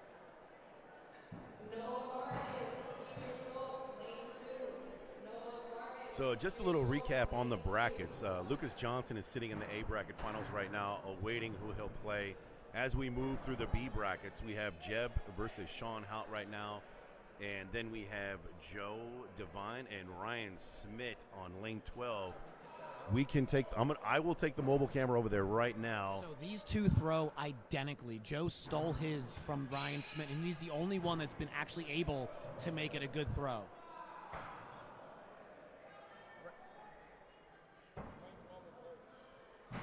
Rob, just on the other side. Yeah, just this target on that side, just backed up.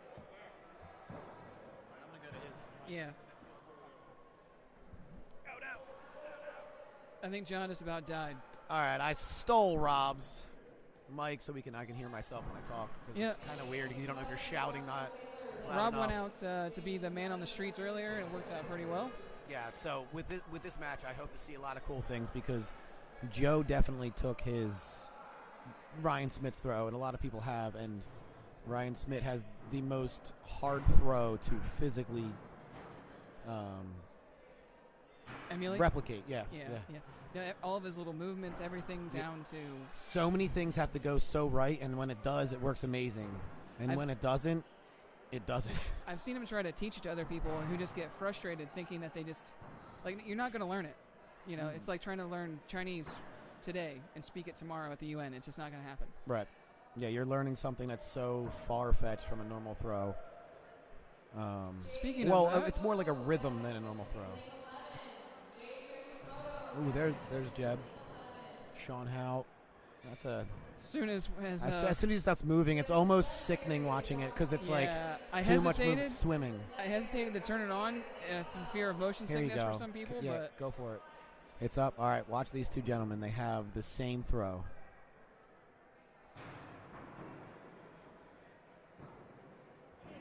that There it is. that is astounding. Yes. But at the same time, Joe's is not as. Well, he doesn't have the. Yeah, he doesn't have the same process or setup that Ryan Smith has here. All the fun little idiosyncrasies. Oh, it's amazing to watch today. There's so many awesome throws, so many people that have such different ways. Like when we get the big axe, that is man. huge when you see. Did you see? I don't know what his name is. Ruddy, I think Ruddy something over in this hall somewhere has like a fishhook looking big axe. Oh no, he's in this hall. Yeah, almost like the Rock from Moana. Yes, 100%. Love It that. looks like it's on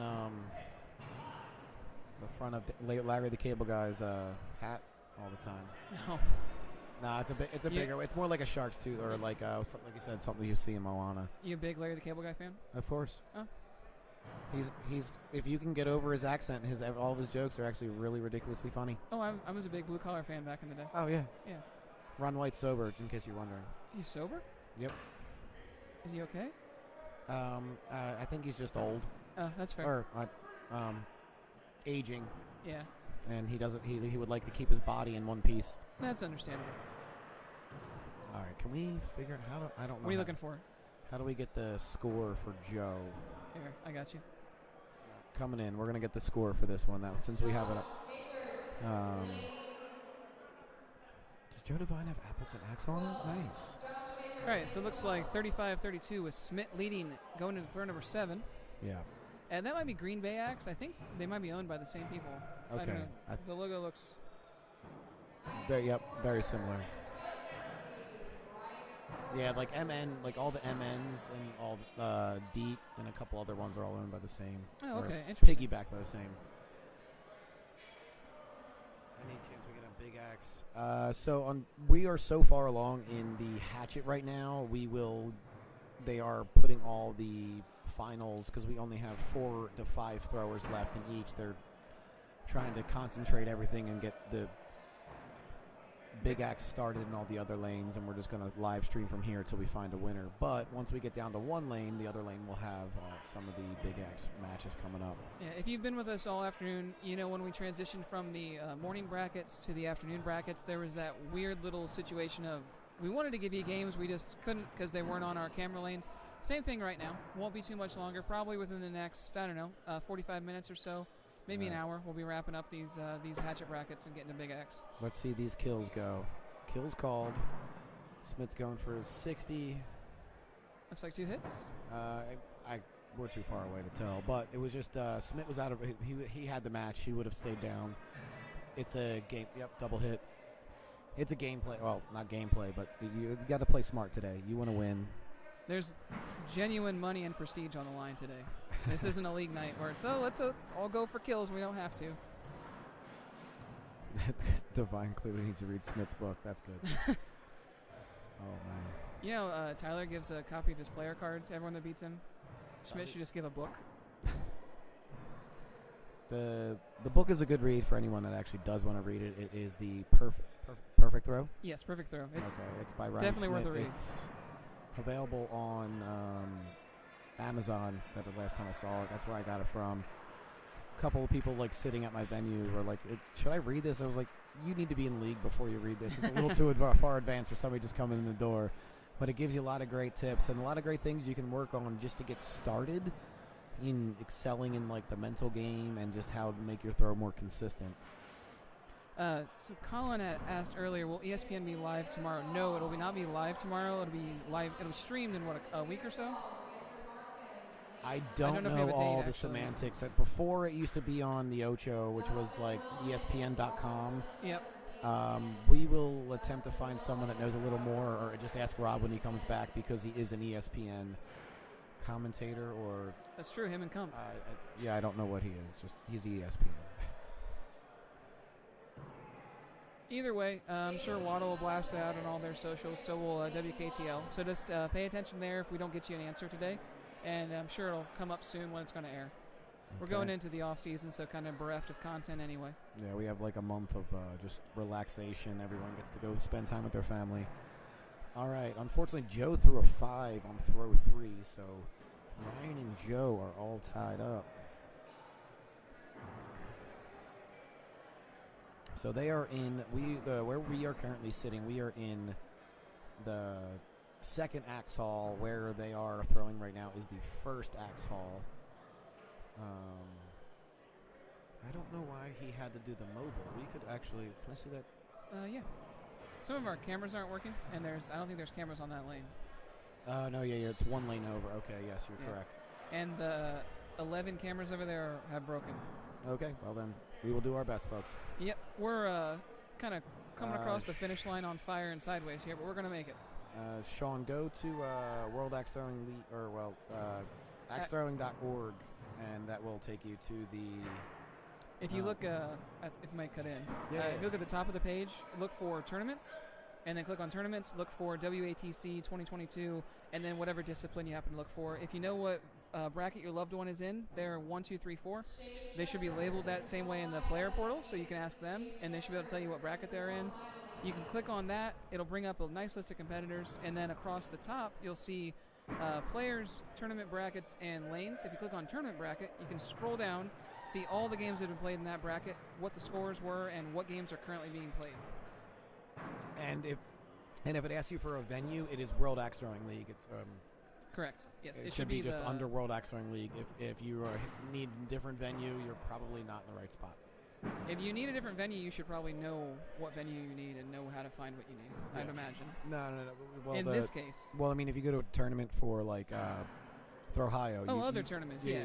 Today, but for today, it should just be the giant bar across the top, World Axe Throwing League. So, okay, we are going. Joe Devine calls kill on throw 8.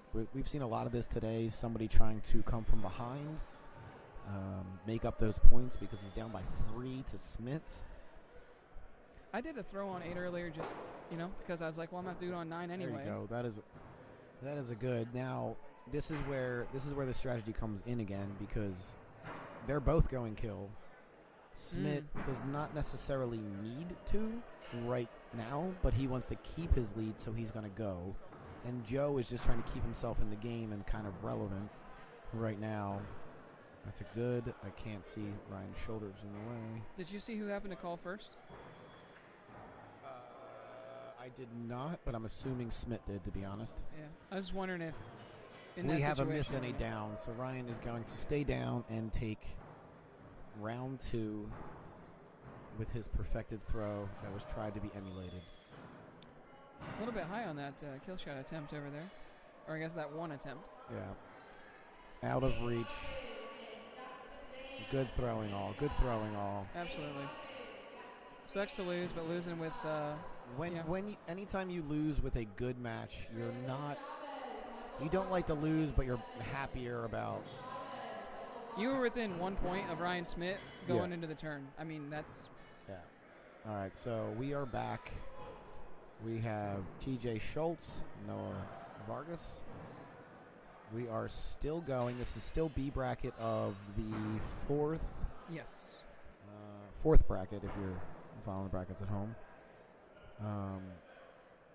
Dylan Teets is sitting in A, waiting for someone to play Garrett Knighting. We'll figure out here. Let's just review our brackets. Yes. So. Yep, Dylan Teets. Dylan Teets is A, going down. All right, Mark. Okay. Yep. Noah Vargas, TJ Schultz are going to play. Whoever wins that will play Tishko. Good Lord, what did I do? And JT Malshevich and Nick Homeless Rich are playing. So they are not the same level, so they're one match ahead. Yep. They are the equivalent of Tishko's next game against Noah/TJ. Correct. And then the winner of that will play Garrett, who will then go back up top to play Mr. Dillon. And then in the other bracket, you got it. Is that it? Yep, that's it. Sean Hout, Joe Devine. It's being a goofball. Oh, this is the tournament page. That's the same one. Yep. All right, we got one kill from TJ Schultz in that lane, and he nails it. And then we got a bullseye. So TJ makes up a little bit of ground. Okay, so in the other bracket, Lucas Johnson. Lucas 1A. He's waiting in there. He's throwing fire. He's been cryogenically frozen for the last 2 hours, but okay. Now Sean, that is a good match. Sean Hout is playing Ryan Smith, and that person will face Val Cook. And in the lane that you just saw, that was a beautiful ending. 61-60. Noah takes it. That was a great match, guys. and Noah's really come on. Yeah, he's very quiet when he's here. He's just kind of cruising along, enjoying his day.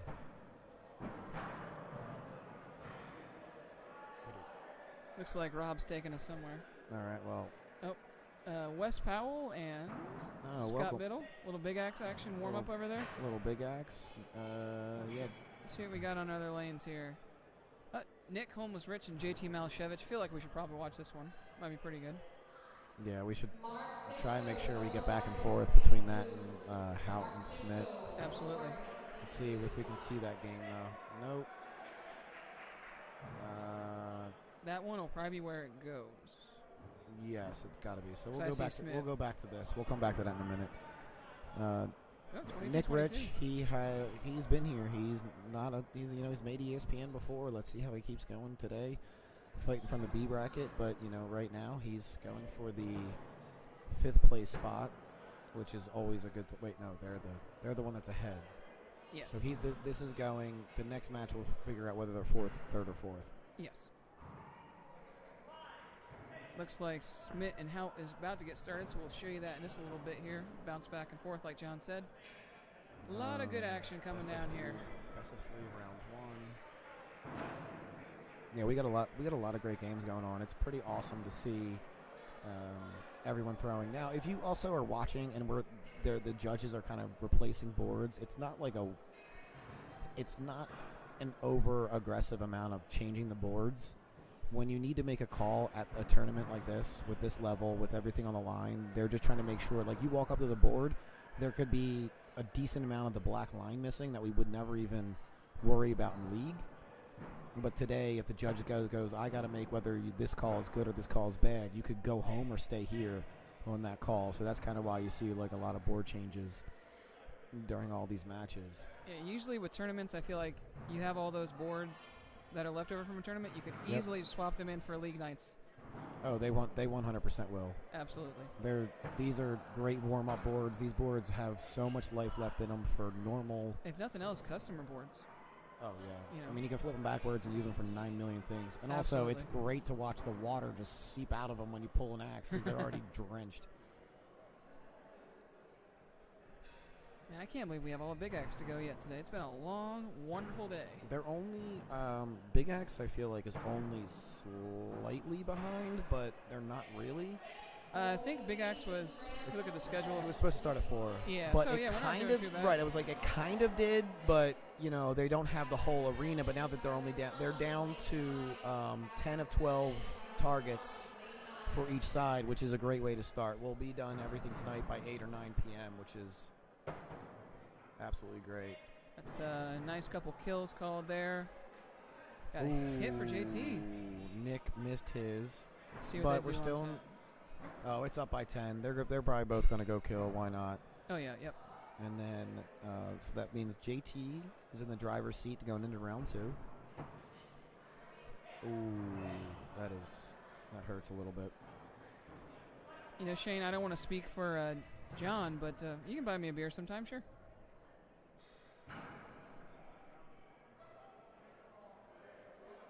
Oh yeah, everyone wants a beer. Thank you. Yeah.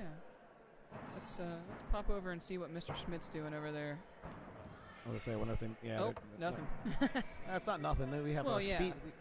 We got racing for board changes going on. Hey, that crew has been crushing it. Everyone that's been a part of the pit crew, thank you very much from myself and all the other throwers and everyone that's thrown this weekend. You guys were phenomenal. Some people are in a different world when they throw. They don't mean to be rude. It maybe just be short. They're not actually trying to do anything other than say, like, hey, can you change this? And then not talk to anyone or not think for the next 5 minutes. Yes.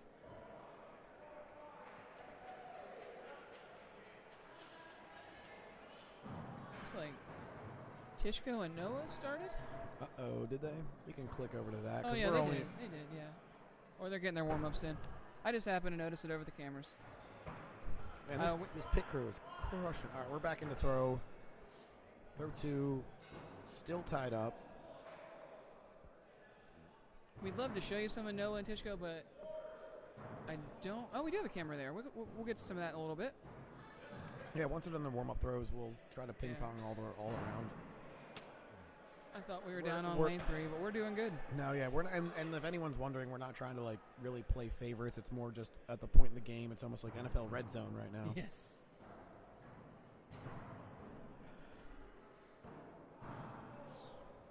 Pretty standard start. What you'd expect. I mean. Oh yeah. All right, we got their warm-ups. Yeah, JT, I think, broke his throwing arm last year. Yes, he threw left-handed, right? Yeah, I was gonna say he threw most of the year left-handed. That's wild. All right, Papa Hout, they're warming up. There's the first tap. We'll watch this first throw and see how it goes. Couple sixes. Let's see. We got one. Looks like 1-6 from Smith. Yep, couple sixes. Looks like double 6. Nice. Beautiful. That's going to be a good one. Let's see. Lane 1, we still have JT 29 and all. Nick. Yep, at the switch. They did 29 all. And then lane 2, we have Tisco and Noah. Tishko. So between these 3 matches, I'm hoping to basically see 60 and above for everything and multiple overtimes. I'd be surprised if we didn't at least get 60s from At least once I from was everyone. to say at least one thrower. Yeah. For the one of these matches, they're doing great. And I mean, obviously Nick can do it. JT can do it. I mean, Tishko, Noah. Yeah, there's. What is one of the most incredible things if you see the throwers that are deeper in the brackets? It's almost like you got a snowball and you're at the top of a mountain. You just let it roll. All of a sudden, it becomes like a boulder by the end that because momentum? they're just keep going. They keep picking up. They keep picking up. They don't slow down. So all these guys are at the point of the matches. Well, and that was kind of interesting about Colby before, seeing him sit for as long as he did, and then ultimately wind up making it to ESPN.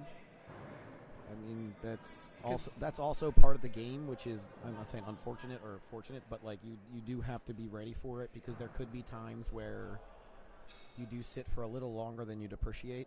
Well, yeah, Rob and I were talking before about different practice techniques, and one of them was I like to throw, I don't know, like half an hour straight, and then I'll sit, I'll do 2 matches, maybe a match, go sit down for 5 minutes, come back, just to kind of get a little bit cold between throws. Oh, yeah.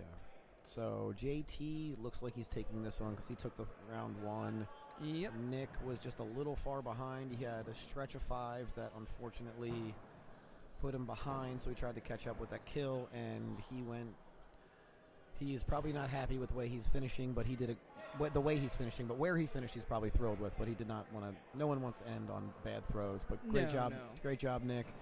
We will see you next year. All right, good work for those guys. We'll pop back to see Tishko and Noah. 5-6. Tishko, let's see. All right, this is throw 9. They both call kill. Love it. Real quick.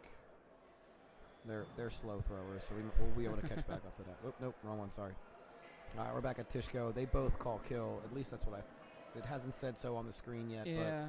But they both. There it goes. There we go. We just got a little bit of a delay. All right, 2 misses.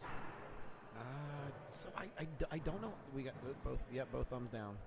It's so hard to call because they don't fill it in, which is a good thing because you need the pen line. The pen line is all things matter today. Yeah. So like from our view, because we're looking at the screen, not actually at the targets, unfortunately, you can't always call it. There you go. Ooh. All right, Tishko takes that one. Yes, sir. Squeaks by. So, Gonna squeak past here. There we go. All right, we are into throw number 8. Sean Hout with 41. Ryan Smith with 37. Whoa. All right. That's a lot of fives. for Yes, Smith. I am. I don't What, know if I can count that high on fives. That's 5 fives for Five Smith fives, in wow. one round. I'm actually impressed he didn't go up yet. Yeah, I It's would have throw- thought. Right, like it's throw number 8. On throw 8, he didn't go up. So on throw 9, Sean's going to stay down. And then I'm assuming Ryan will go up. Yep, we Yep. got one call for Ryan. That is kind of bananas. That he's a kind of like a poker player when it comes to this. He knows his. Like, he could have brought himself right back into the game. Absolutely. But even Oh, so. wow, that was a wiggly throw. Oh, yeah. So Sean's up by 2 now. Double kills. Yep. Clink. Yep, there we go. Good luck, fellas.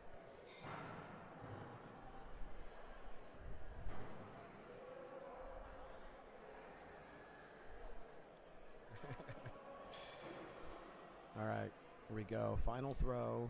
Ooh. Smith out. So That Hout in, is- though. He takes it. That is a beautiful 61, 51. Still wins. Still wins. Could have been by 2, but he did not let it. So Did not let it slip. So Smith throws 5 fives and misses a kill. Should we call somebody or? nah, it's all right. Okay, It's cold here. It's not in Hawaii. that's true. That's true. He is stationed in Hawaii right now for the Navy. So His tan kind of. I can see why he might. he was from Virginia Beach. He looks the same. I feel like he looks darker, man. All right, that was a good warm-up throw. Let's check on our Tishko Noah game because we will be able to have 9 hours to come back because the two of the slowest throwers in axe throwing are throwing. Smith's slow and so Sean. So that is going to be a slow match, which is great. You take your time. It's actually more of just getting in a rhythm, and if your rhythm's slow, great. If your rhythm's fast, also nothing wrong with that. Really don't want to force yourself. Really don't want to do that. Okay, so we got 35, 33 to Tishko. All right. Ooh, that might be a misstep. Might bring it back within 1. 5. Yep. Looks like a 5. No questions from Tishko. He knew it. Man, Throw number 8. I wonder what Noah's thrown 3. Okay. It's not an excessive distance. yeah. There we go. Noah's going to go up here. I want to see what Mark does. Throwing his grandpa's carpenter's axe. I love that. I know, it's awesome. All these absurd, crazy axes, and Mark's like, "No, I got it." It also shows you that if you take your time, practice with it, you can use anything. Oh yeah, absolutely. 2 hits there. Okay, so all right, Tishko keeps his 2-point lead, which is why he went up with him. And then we're going into throw number 10, double kill call. Well, and that's one of those cases of Hit, Tishko's deciding to try and win and not rely on Noah to miss. Yeah, so, right. But also, Tishko could have stayed down and just forced the tie. Sure, but what if he got a 5?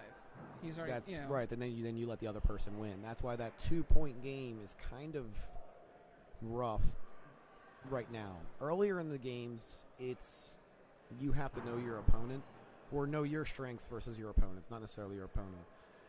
But know your strengths, and if you're going to, you have the confidence that you're going to hit that 6 versus the kill. All right, we're going into round 3. That would be a rubber match, I think. Yes, sir. All right. Lane 11. Dear God. I told you. I wasn't lying. We did a whole freaking game. Yeah, it's all right. We had 7 throws, and there are 4. All right, double bullseye. We're going to be switching sides, 29, 28. Yep, only one more misstep by Ryan. It would be very neat to see Sean make it. He's a younger thrower. Probably can drink now. I'm not really sure. He will turn 22 in February. Okay, yeah, that's what I say. Yeah. I love throwing with him. He's a good guy to throw with. So it's awesome to see him doing so well after all the years of trying to force him to get better. I'm seeing a lot of, not newer, but a lot of unfamiliar faces coming to the finals, to these final rounds. Not that they're necessarily going all the way, but, and I know Sean's been around for a while, but seeing him make TV. That is definitely a 5. Yeah, that is a uncharacteristic 5. But yes, I mean, so Sean has been around and he's always been a threat. He also hasn't been a person that travels a lot, so that's why you see him in this situation of now he's finally not above. He's above and beyond where he was, and then he's also in the ability to make the finals, if anything. I think that squeaked to 5, which brought it back within 46, 45, 1 point game. It looks like Noah might have beat JT. Or might have beat Tishko. Wait. They were in B bracket, right? Because wait, was that round 3? I apologize. That's okay. But yeah, we got JT Malashevich and Noah Vargas over here on lane 1. Nice. They're warming up for that one. Yeah. All right, throw number 9. They're going back at it. Once they get their warm-up throws, we will do the same and piggyback back and forth. Well, they are over their ones, but yeah, well, this other one's on game 2. Final throw. 1 point difference. I think we can stay here. Yeah. We'll stay here. We'll see these guys. We'll see what they do. All right. It is unfortunate Look miss. At that twist. Yep. And he hits again.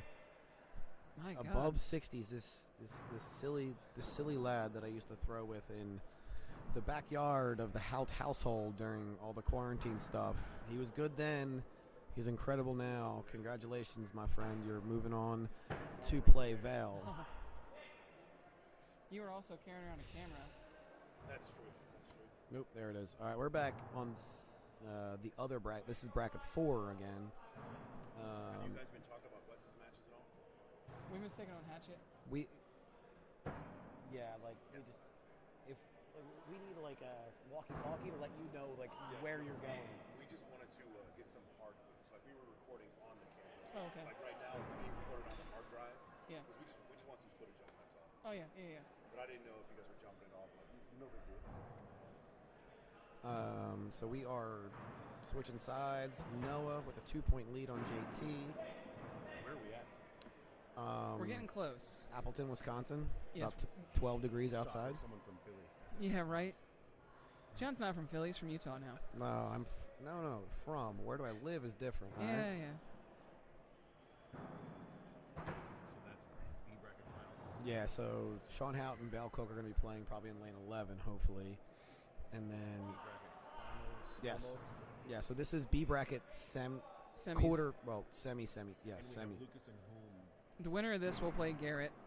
So the winner of Val Cook and Sean Hout plays Lucas Johnson. Yes. And the winner of JT and Noah plays I'll just beat Ryan Smith. Garrett Knighting, who will then play Teets. Yes. Yes, Sean Hout beat Ryan Smith. We had a couple uncharacteristic 5s. It was that wrist turn he had on that last kill shot. I saw that a couple other times today. it's going to haunt him. Yeah. Absolutely. He's going to come back. Watch Well, this. We said before during one of his games when Smith had that little wrist turn, he's going to we take have that a double footage and miss. watch it. No doubt. Throw 10, double miss. Oh boy. All right, gentlemen, this is all the marbles for this game.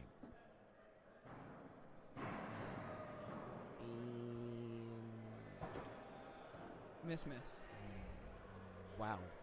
The pressure is there. It's getting to them. 2 gentlemen that probably have not made it this far in a tournament before. Correct. So, I mean, I commend them for getting this far. It's amazing, but you have to be able to figure out, do the nerves disappear? No, they just turn to something different. You have to deal with it.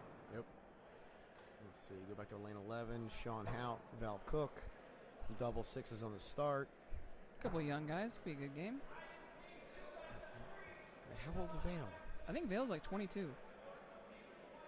I thought he was like 56. I mean, ooh, that looks like a 5. Yes, sir. And drops in a 6. Yep. Nice. We'll swing back to round 2 of JT and Noah's in a moment. Got a few throws for the Halton Cook.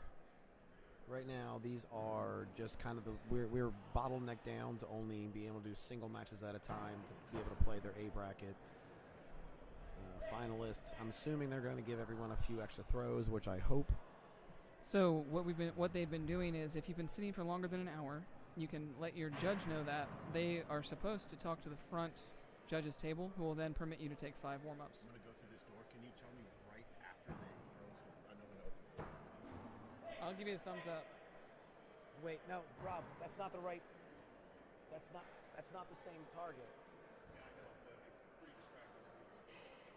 Yeah, but there could be another match right behind that, right? That's lane 12. That's lane 11. Sorry, we're yelling at Rob to do the right thing. Rob is just being a crazy man. There he goes. All right. Hold on. We got to switch back to lane 1 over here. Oh, wait, no, never mind. They're not as far along as I thought. They're at 6. least doing better this time, though. 24-24. That might be 30-30 now. I shouldn't have said that, but... Clean through the first 5 at the turn. Love to see it. And we are still tied at the turn, which is, as much as you don't want to miss, if you can keep pace in a match where it's almost perfect every throw, that is exactly what you want to do. Mm-hmm. We have, Sean went 1 behind, throw 7. Noah went 1 behind, throw 7.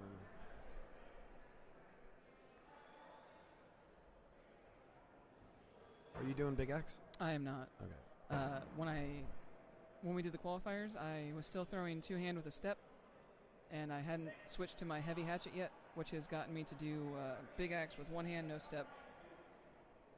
So next year. Okay. This is the first year I haven't. Just life got in the way. Just not being able to. That's a surprise. Yeah. I mean, I. Did you just do hatchet and knives?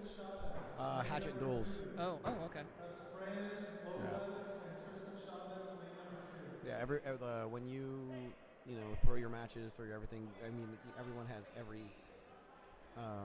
You have kind of they did a great job of giving almost everyone every opportunity to make worlds. Oh yeah. So as long as you participate in a league of whatever that discipline was. Oh, we have a miss hit. Okay, wait. So that's going to give Noah a 6-point lead? Yeah, and did they agree 9 and 10? Does not look like... No, JT's going up. Misses. Ooh, double miss. Unfortunate for him. Noah's going to take the W. Get to 60. Good for you, sir. Good. Keep it rolling. Keep it rolling.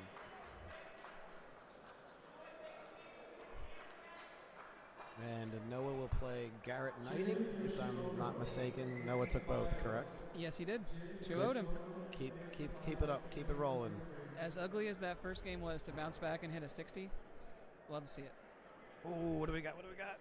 60-60. Come on, Sean Halsax, be good. Good. Yes. Beautiful. All right, how many overtimes do you think? I'm thinking 4. 3. All right. What are we betting? Nothing right now. I just want to see what everyone. Okay. You're so lagged, John Hout. At home, how many overtimes? Val Cook, Sean Hout. Game 1. We already got a miss. God dang it. And a miss. Let's get the calibers. At this point, can you really? They probably missed by like millimeters. Get that out of there. Get that card out of there. Get the calibers. Maybe it has a ruler on the one side. It does, but like it's not the calibers. Yes, it definitely does, but it's not. I agree. They should just have calipers. No, they do. You call for a second. Do not pull. Call for a second. Please. Ugh. Hurts my soul. Sorry, there's so much on the line that you just want to see. Oh, absolutely. I just want to see, and maybe it was more visual than what we could see. And, they're doing their practice throws to try to hit. Yeah. All right, so round 2, Val Cook took 1. We're waiting here in the other bracket for... Right now, John, it's 0-0. They're tied up. Tied up.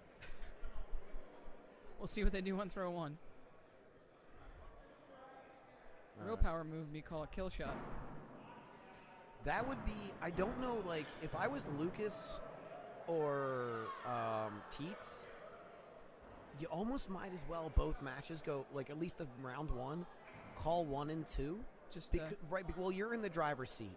You've already either beat this person, or you're already in A finals. And right now, the talent is so incredibly high that you'd rather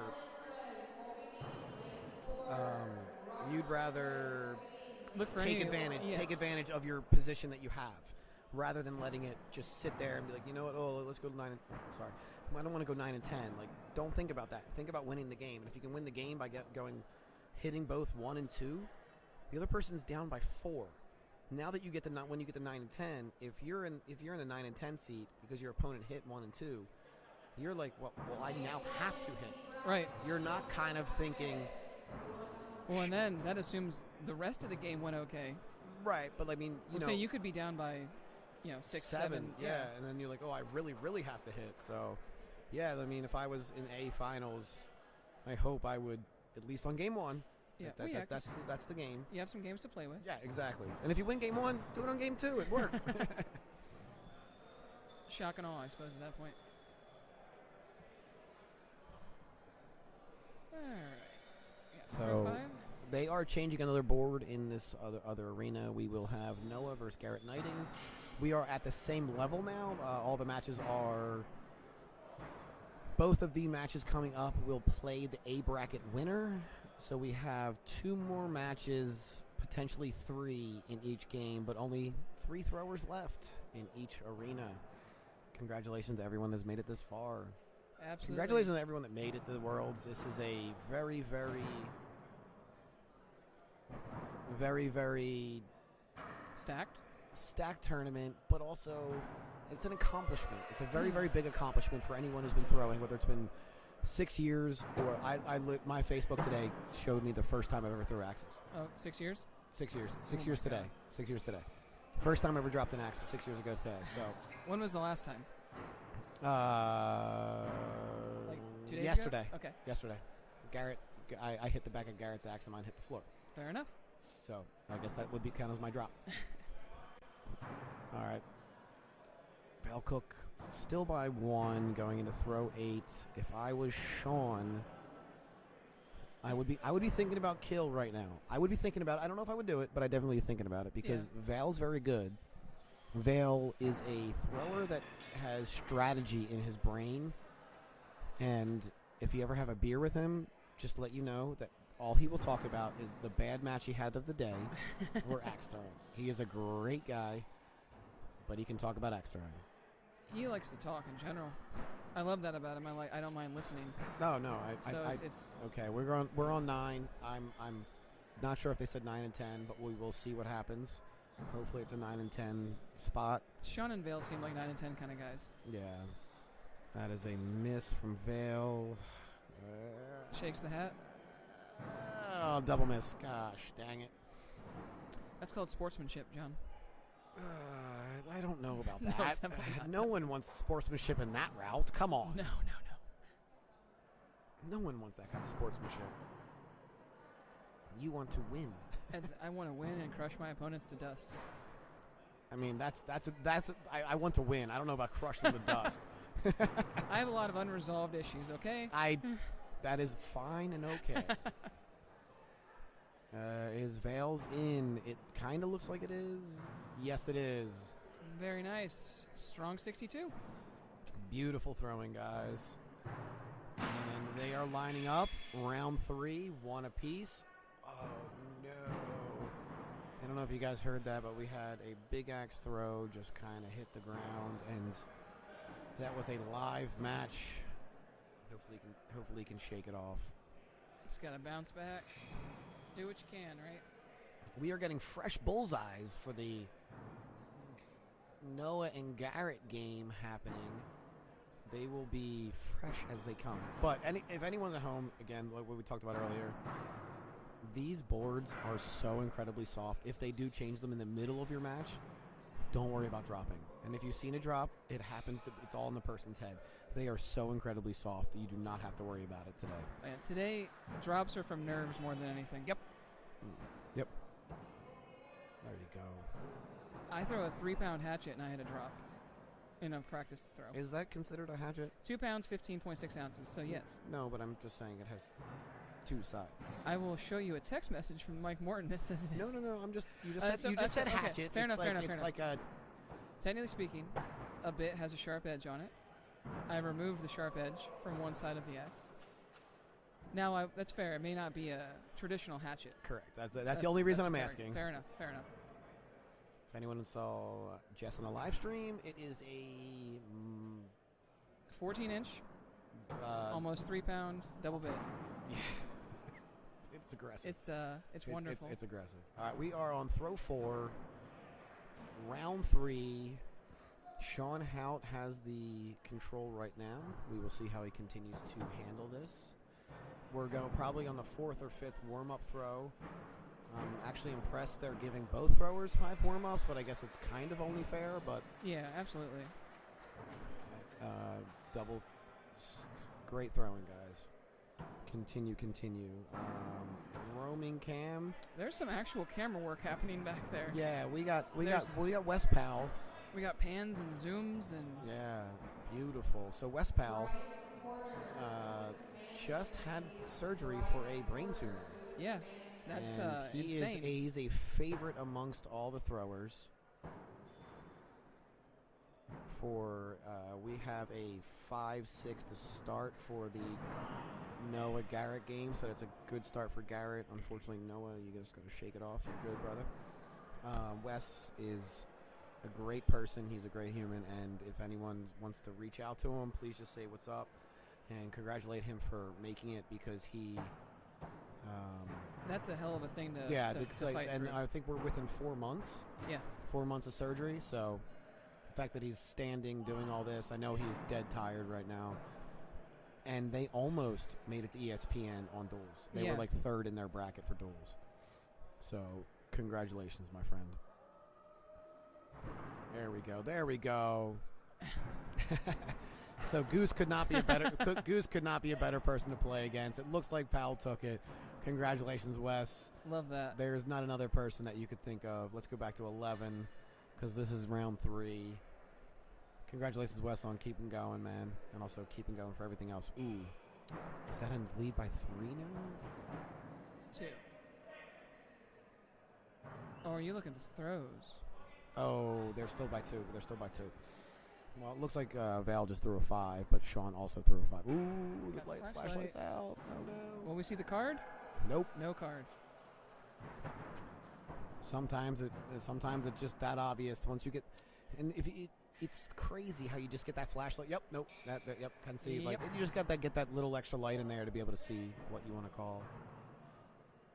And that's why the pen lines are so valuable. Yeah, and that's why you don't need, like, if you're in a tournament like this, you don't need to fill them all the way in. Put the pen line down, make sure it's precise, and go from there. Val called. Both hit, it looks like. Please say I'm not wrong. I think you're right. Okay. Oh, come on. Okay. All right, we will switch over to the Garrett Knighting and Noah Vargas match in one moment. We have the final throw of this, best 2 of 3. One throw could decide it. They both call kill. Good luck, guys. Oh. And Sean Hout takes it, but we still want to watch him hit this because. Oh, absolutely. It's going to be beautiful. You don't just want to. There you go. 63. Congratulations, my friend. You are going against Lucas Johnson. If you win the next match, you will be on ESPN. That's going to be a game, man. I hope, Papa Hout, you're watching. We will flip back and forth. All right, let's go see how Garrett Knighting and Noah are doing. And Garrett is in the driver's seat. He is. Looks like we just had a missed kill on 8s. We have a hit and a 6 and a miss. Yep.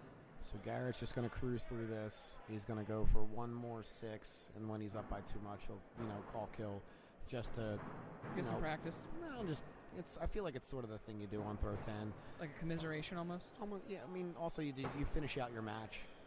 You finish it out to whatever your potential could have been. Oh yeah, that's fair. So like if he's gonna drop a 63 here, which is ideal. Where is he? Wait, what's the differential? 10. 10. Oh yeah, he's definitely gonna do So he'll go for the 61. Yeah. Or 61. Wait, what?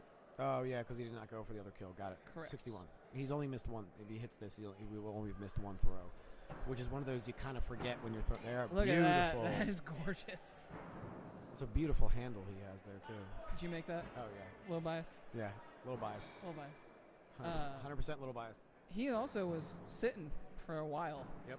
He's in the zone.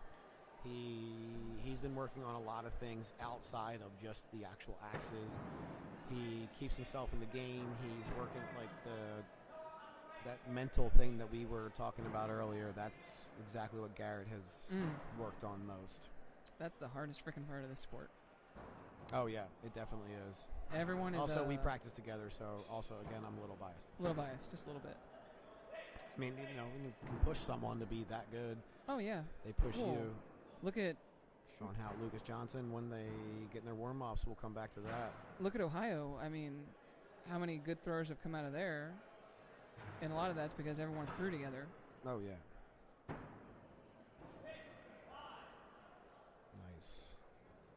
All right, these guys we're in game 2. I guess the same with Philly too. A little bit. A little bit. There's a few good throwers from Philly. There's a few championships under the belt of all the Philly Space guys. I suppose. Yeah. I did not want to be the one to bring that to light, but that definitely is. Fair is fair. Yeah. All right. So we are on throw 4. Garrett is throwing lights out right now. Noah is not doing bad, but his first match he seemed very uncomfortable when he got to. I guess when you kind of think about it, you can't think about this is the ESPN match or the next match is this there. Like, there's been a couple people I've talked to today that have definitely said that, like, oh, if I win this match, I play the next person, and I'm like, why did you do that? No, you can play the next person, but don't think about the next person's match. If you get too far ahead in your own match, you did it. You're not in the moment. You're not throwing there. You're already throwing in the next match. Stay in that match. You might have heard that called a look ahead in other sports. A looky-loo. So, like, a lot of times before big rivalry games, like Ohio State, Michigan, week before that, they both played kind of scrub teams. Both almost lost. And it's a thought of you're looking ahead to your next opponent, and you got to keep in the now and keep in the current throw, the current game. Otherwise, you start wondering what could happen, and next thing you know, it doesn't happen. Welcome back, Mr. Rob. Did you guys watch any of Wes's game over there? Yeah, we did. We came in when Goose and him just started jumping on each other. I don't think the applause from the crowd over there. Oh yeah. We definitely could hear a little bit of something, but not. Unfortunately, there was with a our lot of people headphones, I cheering. would say I think with our headphones, we really weren't able to. Yeah. But it was awesome. So we're looking for a call here. Let's go back to Lucas and Sean Hout. Oh, wait. That's a strong 5 there from. I was gonna say from old Luke. Every time these I switch the thing, and I just want to make sure the right axe is on the right thrower on the screen. Yep. That makes sense. Because sometimes it doesn't always switch perfectly, which is fine, but I just don't want to make the wrong call. Oh yeah, absolutely. Oh, come on, Sean. Why did you do that? Well, it's okay. Sean opens the door. There might be a little more. All right. Guys, come on. Lucas politely refuses to walk through. Yeah, there you go. We got a little bit of a looky-loo here. Garrett Knighting through 1-5, back with the 6 right away. We have a call 6-5, 2-point lead, 1-point lead to Garrett on the turn. So let's go see how that going. Come on, Sean. Lucas is getting a little bit in form there, at least. They are not throwing their. I mean, you sit. All right, they're tied up. They're tied up, though. They're tied up. It's a good match. We just want to see them do their best. That's all we want, guys. Yeah, that's fair. I had to think about it for a second, but Jess, yeah, Philip would like a double bit hatchet. Yeah. I don't have any equipment to do any axe stuff right now, but I'm sure one of my lovely friends, like Kyle Durant or Vin, they do great work. I guess John's okay. I heard they do okay work. Yeah. I purchased the head from Vin, or yeah, he had gotten it for like $20 from eBay or something, and then traded him for the handle. We are gonna sit on this knighting match for a little bit, since I think Lucas and Sean are probably even slower than Lucas and Ryan. So we'll just see, because we got 2 throws left here. Yeah, like, have you seen? Yeah, yeah. The three of them are probably the 3 slowest throwers ever. Yeah. I mean, they just take their time. Ooh, we got a hit by Garrett, missed by Noah. And that will do it? That should put the nail in the coffin. He should be up by 8 or 9 or 10. Yep, it 9. Is 9. Heck of a run from Noah, though. Like Noah, congratulations, my friend. You finished 3rd in your bracket.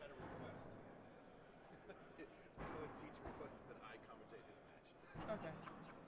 He goes, get rid of John Bray. Tell him I'm not getting up.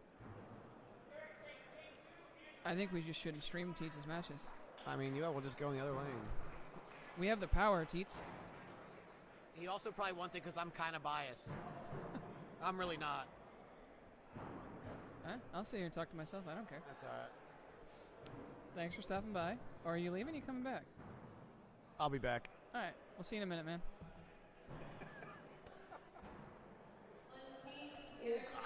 That's the second time that almost happened. That you've almost fallen down?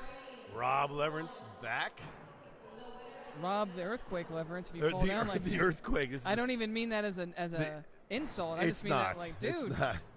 It's the second time I tried to sit down in my seat over here in the commentary booth, and I almost tripped and fell again and just wiped out the entire table that holds all of our equipment. In Rob's defense, here's the situation, though, folks. We have very, very rolly chairs, which are wonderful on a concrete surface. Lots of wires around our feet as well. Yes. Which this means I want to sneak in here tonight and roll this chair with me in it across this floor, but that's beside the point. We have Lucas Johnson and Sean Hout over on lane 11. Lucas is the A bracket winner over there, so he's got to be beaten twice. Over here, we got Dylan Teets and Garrett Knighting coming up, and Mr. Teets is the A bracket winner. Yes, that's correct. And funny enough, so we saw Garrett, similar to Lucas, sit for quite a while. Yes. Noah ran roughshod over the B bracket for his bracket, and then Garrett was just like, nah, just 2-0'd him. Wow. Like, incredible. Yeah, he is on. Lucas in the game that's going on that lane right now looked like he was starting to find his rhythm. Oh yes, we got it right in front of us. So on your screen that you're viewing right now is Lucas Johnson in the turquoise shorts. Yes, turquoise. He's in shorts, and Mr. Sean Hout is in the pants. The one in the pocket hand thrower. He's in shorts in Wisconsin in December. Yeah, I believe he wore pants in Fargo. Because you're outside. Yes, yeah, it was quite cold. But it was one of the few times I think people saw him in pants instead of shorts. So that game is going to sudden death right now. 61-61. Lucas Johnson and Sean Hout. My God, what a game. Incredible throwing, 61-61. A perfect score once again is 64. So just a couple of hiccups from both those throwers, and they hit all of their kill shots. So sudden death overtime is who sucks less, and Sean looks like if that's not in, he's right on top of it. Lucas buries for sure, 100%. Looks like they knew automatically that it was Lucas. So Sean must have missed, and Lucas buries his. We're going to jump over here to lane 1 right quick. They're going the game 2. Lucas, the A bracket winner, takes game 1. We are getting started right now. Garrett, big sexy knighting, is in the pants. Dylan Teets, the young man who just got married to Chrissy, 2 weeks ago. Yeah, and if you listen carefully, you might be able to hear her go. "Meow, meow, meow." She is one of the most animated fans in the axe throwing industry, which is pretty awesome. I appreciate that because I like to get a little pumped about stuff as well. Absolutely, and she's actually a teacher for like smart kids. Oh, really? Clearly not me. Ones that were ahead in school. So a closer look being brought in with the flashlight by our judge. It's ruled a 5. I imagine Dylan might take a closer look at it, and before he pulls it, he immediately asks for the flashlight just to get a closer look. Give me that light. And currently the score is 18-17, unless Dylan does a second challenge, which he is. He's throwing the red flag. He's throwing a second opinion call. You know what would be great is if you had a certain amount of challenges. Like per tournament? Sure. I mean, just like football. I mean, that's a logistical nightmare for WATL. Oh, but yeah. it would make it a little bit more interesting as far as challenges and second opinions, and a lot more pressure on the judges as well. Oh, my God. And these judges are volunteers. They come here in the good heart and spirits of helping out. And they have long days. There's a big schedule of them. I think Sarah Said from Houston Axe Throwing is the one that is kind of speaking of Sarah Said, that's her husband, Matt Said, right there, who was just in the yellow jersey that came into the screen. It is... They coordinate the staff, right? Yes, it is a confirmed 5. So Garrett takes the lead by 1 point. We're going to jump back over to lane 11, where the current score is 11-11. Throw number 3 is coming up. 5 from Sean. 6 from Luke. I don't know why I'm calling him Luke all of a sudden. It's like the third time.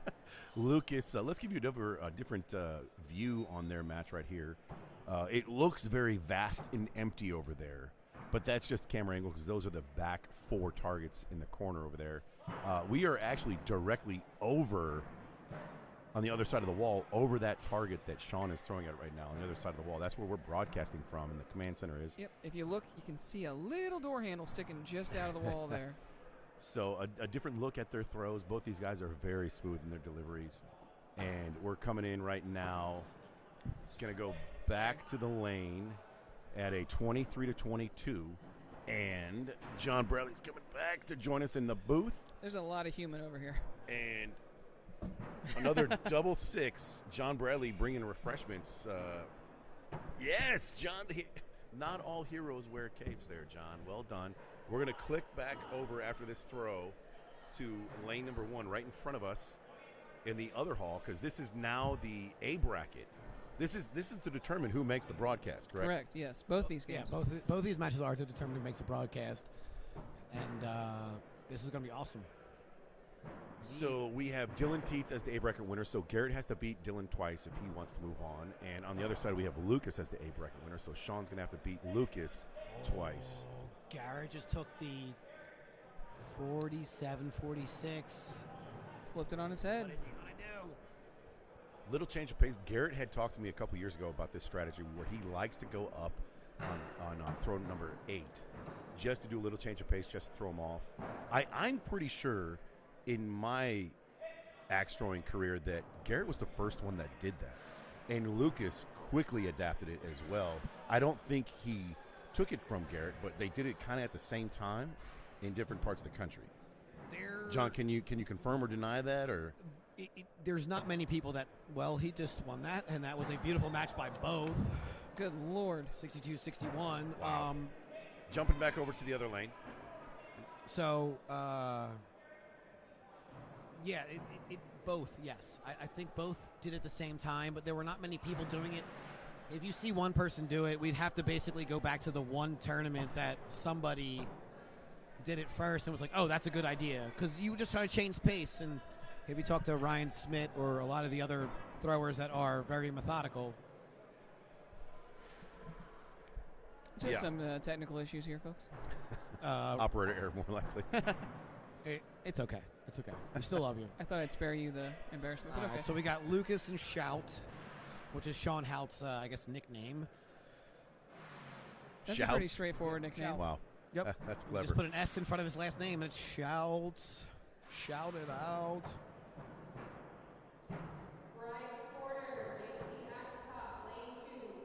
Tap the axe. What does that mean, John Bradley? They are going up on throw number 9. 1 point game. Throw number 9. Lucas is the favorite right now by 1 point. This is game number 2. Game number 1 was awarded to.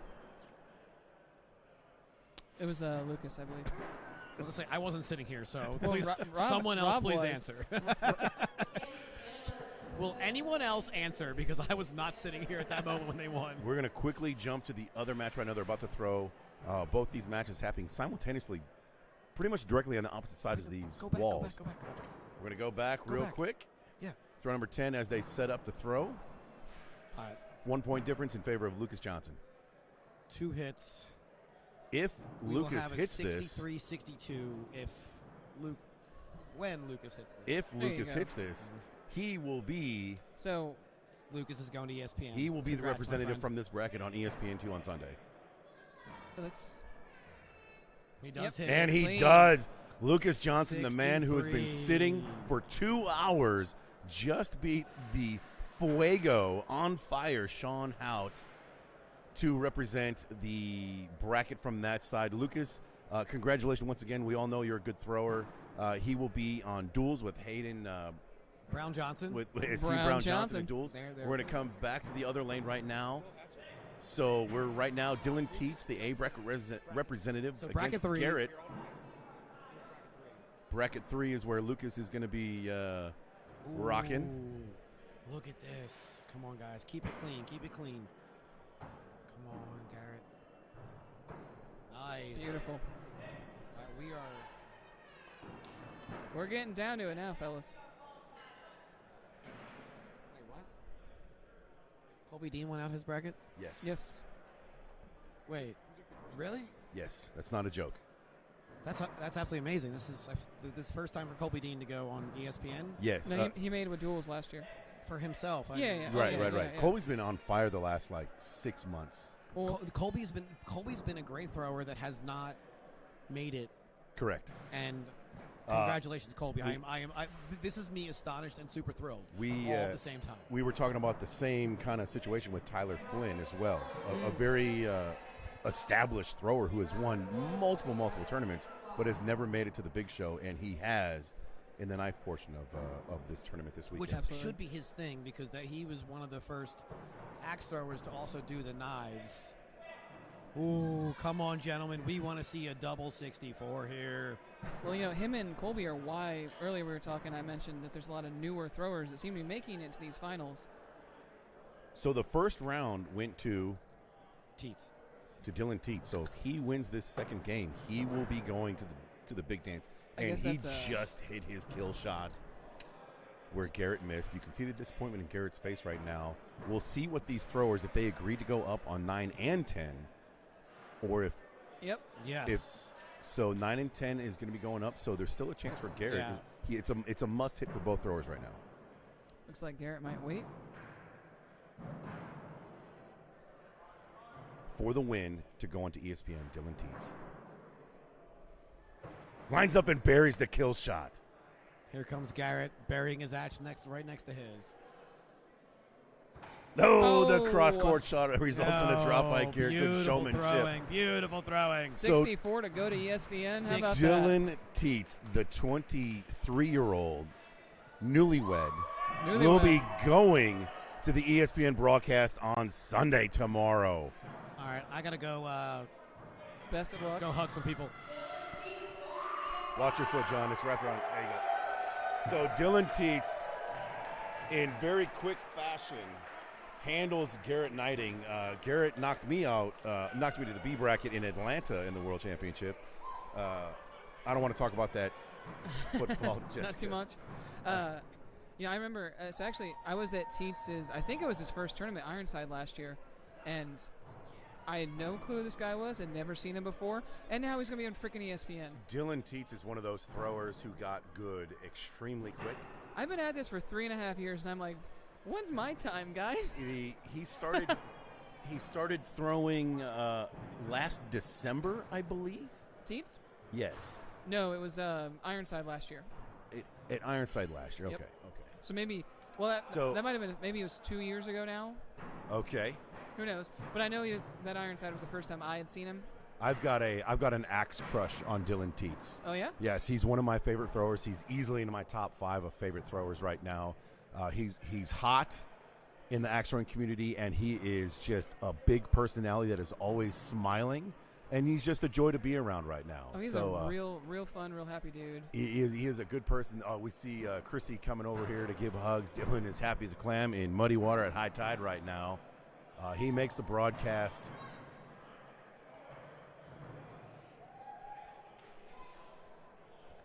Yeah, we see Chrissy giving some high fives, talking to Jason. Dylan looks all excited. Everyone's having a good old time. So congratulations. The Hatchet portion of this weekend is now concluded. We'll recap right now. We have Dylan Teets, who just won. We have Lucas Johnson, who just won. And then earlier we have Mike Philibom and then Colby Dean. Those will be the 4 representatives for the Hatchet discipline that will be throwing on Sunday on ESPN2. I believe that is 2 new representatives for Hatchet compared to previous years. And then duels, I think we're getting at least 1 new team as well. For duels, as a recap of yesterday, for the duels at Hatchet portion, we have Brown Johnson, and we have Corbin Decker and Sam Carter. We have Vin Crescenzo and Kyle Durant as a team, and then we have a team from Texas, Fancy Lad, Jonathan Morgan, and Tony Luce. So that's actually 3 new teams. 3 new teams for duels this year. Sort of. Like two and a half. Because Vin Crescenzo has been a dual representative, but he has a new teammate this year. Right, that's why teams. Yeah, absolutely. Yeah. Very, very key words right there. Don't mind me being sassy. It's been... So now that we're done with the Hatchet portion of the day, day 1, I've been calling it day 1A and day 1B, and day 2 is the big show. Oh, fair enough. So we're in the second half of day 1B, and we have the Big Axe.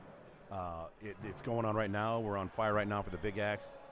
We had earlier, we could see our mobile camera must be battery dead possibly. Lucas Johnson, everybody, is going to join us in the booth right now. Lucas Johnson's going to join us in the booth. We're going to see if we can have a celebrity appearance by Lucas Johnson. I'm not really sure. I think he's just looking for something to wipe his shoes. Oh, well, that's lame. That's all we're good for. He's getting he's getting prepped for Big Axe, which is going on right now.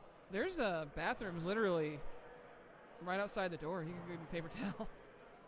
Like right here or over there? No, over there. Oh, okay, I guess we're gotcha. a ways away, but still. So we still have up the 64 to 48 that Dylan Teets dropped to. What a way to end the bracket, to win your individual bracket with a 64. Lucas was like a 63 or something too as well. Wow. It was.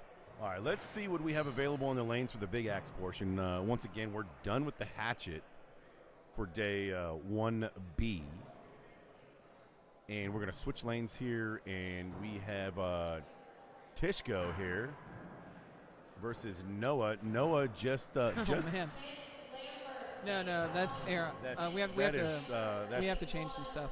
Oh, that's Bear right. with us. The brackets are Technical new. difficulties. So yes, hold tight, folks. We have that's actually JT, and I did not recognize the other one. So we're going to refresh the screens because the brackets have ended.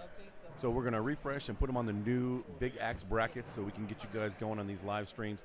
In the meantime, I will radio call one of the brackets for Big Axe, which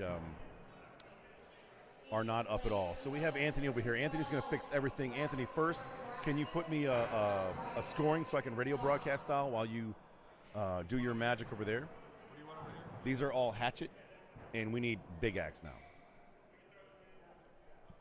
John Bradley making his way back over here. John Bradley is living in Salt Lake City. Congratulations, John. When was your baby girl born? When was your baby born? 5 months ago? 5 months ago.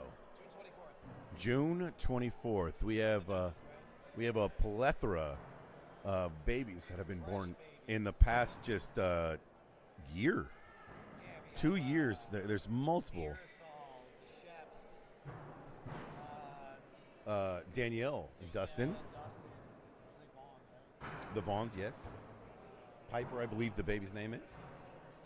I had one a year ago. My son's birthday's today, by the way. Cash Lewis Leverance, happy birthday. Happy first birthday.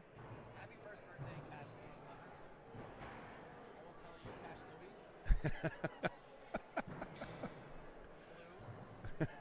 Cash Louie. Kalu. I like that. That might be a nickname in the future, right? I'm not sure Katie will appreciate that, but His actual nickname will be Clue. Clue. Something along those lines. Bear with us, folks. We're making our way. We can give the microphone to John so we can hear him. We are in 1 and 2. Bracket. On the right is 1. So we are hanging out for Big Axe. We got a lot of cool things. So Lucas went from one camera to another. He will now be on this one arena.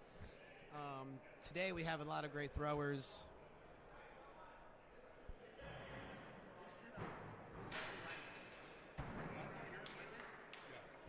I would like to thank you, Anthony, for setting up all this live stream equipment. It is absolutely phenomenal, sir. And then doing all the technical stuff. And then just sitting here hanging out, doing all the stuff, and then being pretty okay with Excel. He is on the Council of Ryans, and if you're not familiar with the Council of Ryans, they are a group of individuals that are not paid, and they do statistical work and spreadsheets on tournaments and leagues and venue cups, and provide that all for free. Yeah, if you ever want to know where you finish in a tournament, eventually at some point, our screens went blank, but it's fine. They will give all the information out at some point. They pull the data from the apps, and they put it together in a very impressive spreadsheet for everyone to look at for their enjoyment. And if you ever see anyone on the Council of Ryans, you should definitely offer them some sort of refreshment as a thank you for all the hard work and volunteer work that they put in to the Council of Ryans and what they do for the axe industry.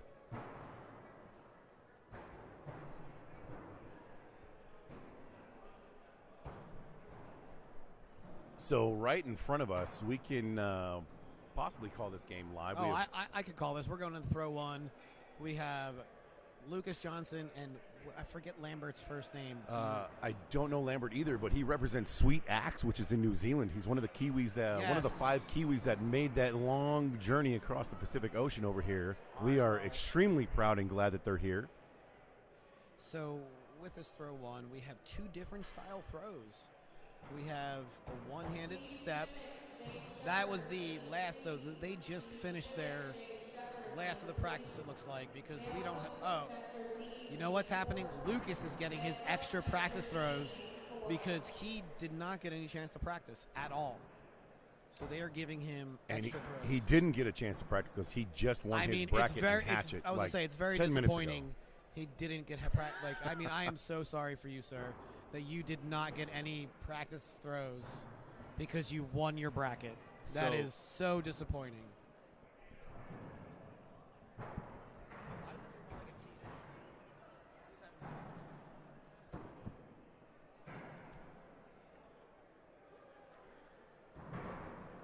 So Lucas Johnson, just looking at our program that was given away. Kent Lambert, by the way. Kent, Lucas brings in his bullseye percentage at nearly 54%, which doesn't sound impressive when you say it out loud. However, he is at the top of the pack. And by top of the pack, he's third down. Who has a higher bullseye percentage? It looks like Tyler Flynn right now had the best bullseye season at 59%. Okay. So, and also if anyone had the at-home pack for the seeding, Mark Mirasol is number 1 seed. They are making sure that the winner from the previous year is the number 1 seed here on out, which is absolutely amazing because that's what they deserve. And the seeding is done by their best season's bowls percentage. Yes. It is no longer qualifying throws like us old folks have done in the past, and now they do it by bullseye percentage through the app. Are you calling me old? I'm calling us old, my friend. All right. Well, it's still called me old. We're seasoned throwers. All right, seasoned throwers is a thing. I do have a lot more gray in my beard since I don't have a beard. You will not get beard ornaments from me. Can I have one beard ornament? I just want one beard ornament. You want me to take it off my beard right now? No. I'll do it.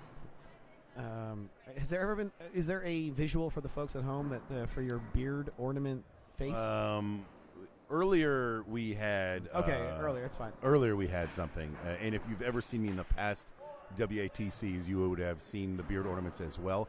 I told the story earlier, John. In 2018, when we were in Chicago, someone had found one of my beard ornaments on the ground, and they climbed up the chain link fence and put it in the rafters, and it remains there today. And I have proof through a picture that they sent me not too long ago. And, That's awesome. And 2018 that seems like ages ago. That's. I try to forget 2018 world. So I mean, it's only 4 years ago, but like in axe throwing industry, it's more like 30 years ago.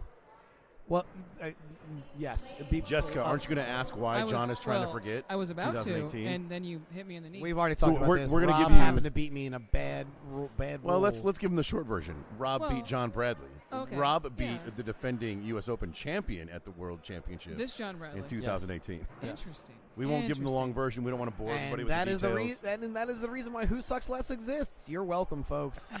Because I created enough of stink to create a rule change in axe throwing. Why do they call a phone on them? It's probably I don't know, actually. Timothy, if you go to axethrowing.org and look up towards the top of the page for the tournaments button, you'll be able to see.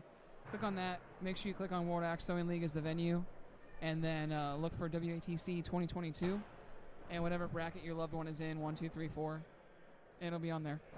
So generally, a fault is called with a foot fault. I would assume that he might have had one foot somewhere where he was not supposed to be. We didn't quite see what happened, but on the scorecard, it was. Unfortunately, when there is a foot fault like that, you don't really notice as like a spectator. It's very confusing. So I wasn't watching the game, and then Lucas throws a 1. He went for kill on that one. That just to. But they As didn't. like a. Probably as a like, hey man, I don't agree with this foot fault. I'll go for kill if I. So hit he didn't it. call a kill. Correct. He just Which is why it was ruled a 1. Correct. He just went for it. So it was an unofficial kill. Yes. Okay. It looks like sportsmanship. I was just watching Ken's feet here. It kind of looks like he starts with that back foot dangerously close to the line. So I'm wondering if he just.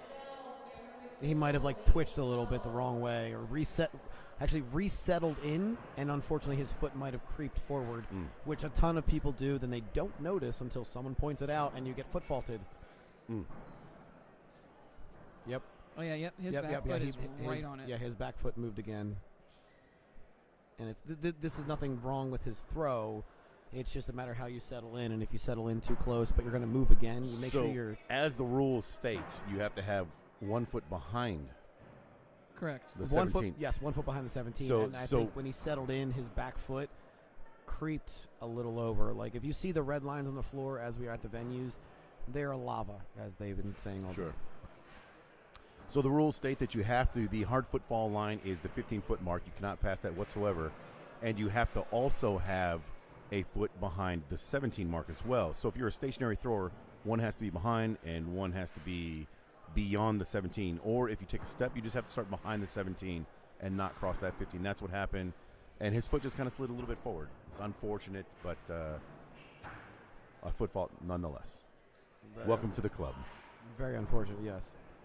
And he came all the way from New Zealand, so I'm sure he has a little bit of nerves on him and not used to throwing in this kind of environment either.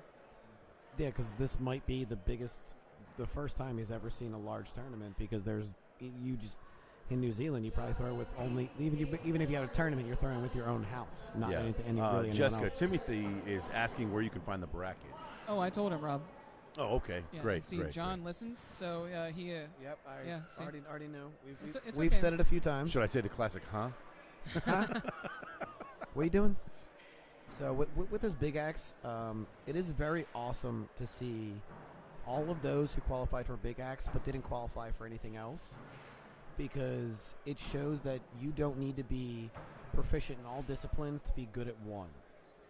Like, work on one discipline, keep it going, keep it moving, just keep getting better. And they all translate eventually, because, like, look at the silly man throwing in lane 1. It's accuracy. Lucas is currently...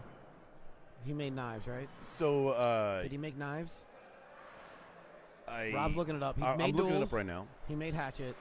There's a good chance today, because he looks like he's throwing very well for... He did not. So let's just recap. We're talking. Well, about he was third in his bracket in knives. We're talking about big axe. Let's talk about the difference in the hatchet and big axe. What are the specs difference? What are the ramifications for big axe? I'm going to let Jess answer this. All right, yeah. So big axe, your basic specs: minimum of 23 inches, wood handles only, 4 and 5/8 inch blade coverage, and minimum of 3 pounds. And the 3 pound is total. Total. Yes. Yeah. Now, is it a slightly bigger hatchet? Some could argue, but yeah, when you have these specs coming on, and you can be, it's a different beast. It doesn't make any sense why it's that much different, but it is. So in this close match, I just noticed Lucas looked out of the corner of his eye twice to see what he did on the other side, whether or not he hit his kill shot in this close match, and he reset himself before he threw, and then it looks like he clipped maybe. I'm assuming he just didn't hit kill shot. Yeah. I've never seen Lucas look at another person's throw.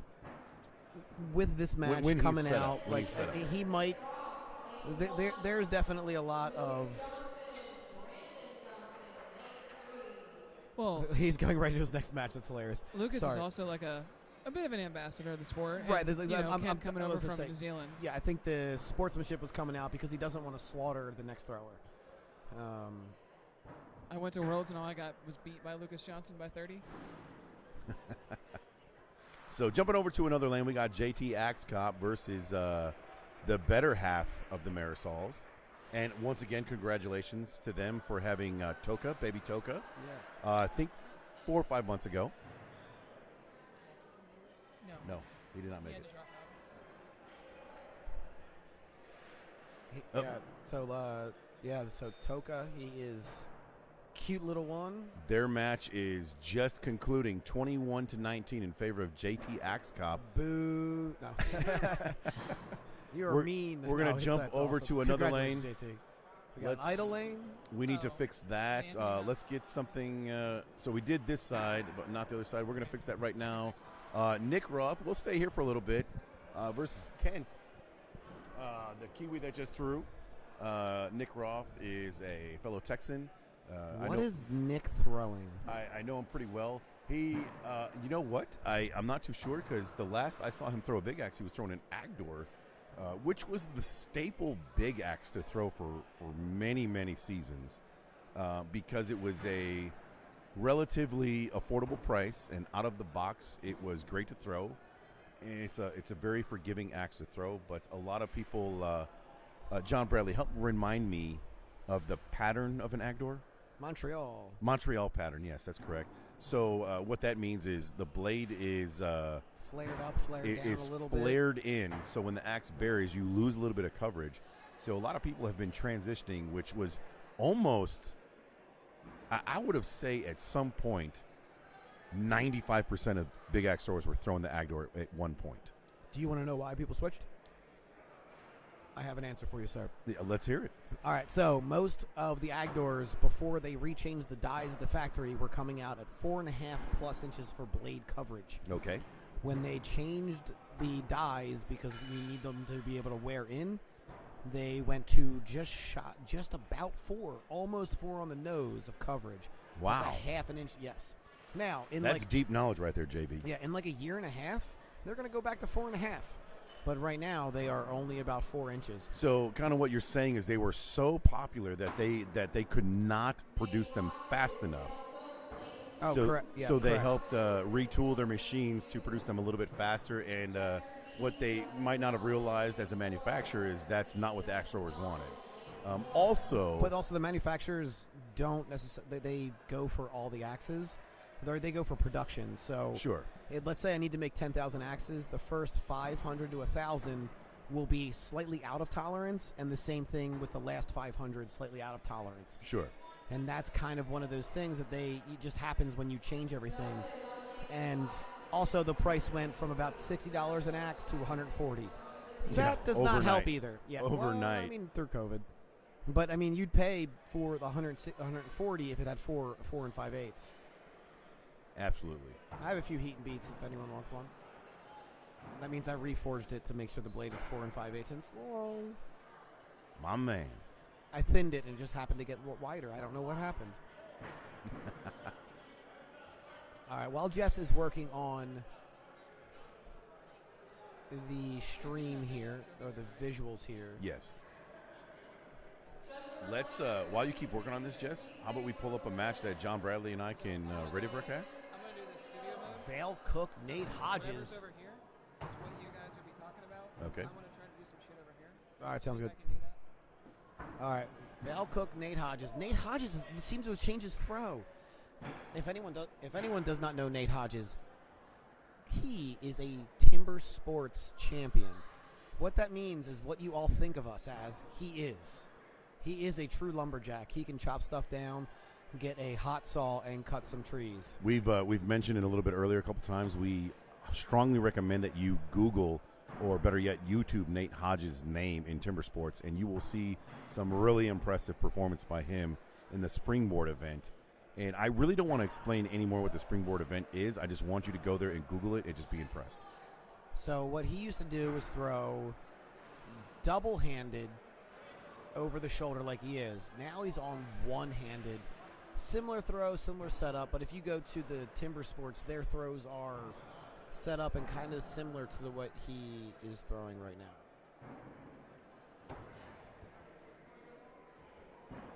It's pretty incredible when you see him throw because he just has power. It is all power when he throws. Well, when you look at his arms, JB, he is a pretty muscular man. So that big axe in his hands are much like a hatchet in most people's hands. He's built like a tank. He showed me this one picture that they captured of him on TV chopping wood, two hands onto the side swing, and just his whole entire forearms are just ripped. But he is throwing, JB, do you know what kind of axe that is? I think it's the Goliath. It's the Butcher Plus. Yes, the Butcher Plus. I can't remember what they call it. I think it's the Goliath. But it is the large Butcher. The Colossus. The Colossus. There we go. I almost had it, Colossus. Just for the win there. Just for bringing in the W. So I have approximate knowledge of many things. So the Colossus is a WATL-produced axe, and it is, if you don't know what the Butcher looks like, just think of a butcher knife. It is a big, square-looking hunk of metal that when you bury it in the wood, you get more coverage, according to hypotenuse. A big square. Your description of making me want to buy this axe is not that great. Hunk of metal that buries in the wood. Well, let's just watch Nate. We can't watch Nate Hodges throw right now. Let me tell you what a butcher is. A butcher is an axe with a 4-inch blade, a totally flat front, a heavy forward balance that comes on a 17-inch handle. Jess, I hope you get a commission for describing that. That was great. Thank you. That was phenomenal. But and so the Colossus is just slightly larger than that. Yes, it is their big axe version, which has the complete 4 5/8 coverage. But also, if you bury it properly, you have almost 7.5 inches of coverage. If you land in the board right, where you as long as the wood is a little bit softer. No, they're hitting backboard every throw right now. No kidding. Watch these targets, man. So if you get that 45-degree angle to the ground, you would be getting a massive amount of coverage, which is a slight advantage to most people. A little bit. I wouldn't say slight. That is a huge advantage. Especially because these boards are the cottonwood, which is super soft. So if you have an axe that's on the heavier side, yes, and you're able to tip it in, and it just keeps burying. So similar to the hatchet scoring, actually exactly like the hatchet scoring with big axe, you have to have paint or the ballpoint pen on both sides of the blade in order for that score to count. Now, when you're watching everyone with the big axe, there is a difference. So these are best 2 of 3 5-throw matches. We're not going to go 10. So all you've seen, as you're watching today, you've seen 30-throw matches potentially here without overtime. Potentially here you have 15-throw matches without overtime. And another big difference, at least this year, because the rule will be changing hopefully, kill shot is only available on the 5th and final throw of each round. With that said, there's still going to be a lot of kill shots called. It's going to be awesome. Just a few. Oh, they're going into round 3 here in front of us. Kent Lambert, Nick. Wait, are they? Dear God. Wait, aren't they in round 3? Why is Is this delayed? Yeah, so what we have up here is a little bit Oh, delayed. no, I'm sorry. I apologize. I was putting. Never mind. Nick's been right, or Kent's been right in front of us the whole time. I have both those matches blending into one. I'm pretty sure Kent just was through the board on that one. Probably. Oh, between the boards. Oh yeah, there's a little No, daylight. I think he was genuinely penetrated through the boards. Maybe not. He's a big dude. Yeah, these are hitting hard. So the Big Axe tournament is 128 throwers, whereas the Hatchet portion was 256. So it's a little bit smaller. Some would say half. Shouldn't Dad they do jokes. twice the throws then? We still have 4 brackets though. Yes. So 32 in each bracket. Yep. And I'm pretty sure it's just the top thrower that makes the broadcast. So we're going to have 4 throwers representing Big Axe that make the broadcast on Sunday in the axe portion of the World Championship. Well, it's not. I wouldn't say it's really the axe portion. There is knives and there are axes. It's not really a portion. There's two separate entities right now, right? It's the World Axe Throwing Championship part of the broadcast, separate broadcast. Yes, Yeah. you're right. Saying the same thing different ways. I believe he's lying. So we've got Now we can turn it. We've got a clear shot down all these lanes, and there are no one throwing on these over here. So I see Uncle Willie throwing across the hall. It's like, do you want to guys hit the other bracket?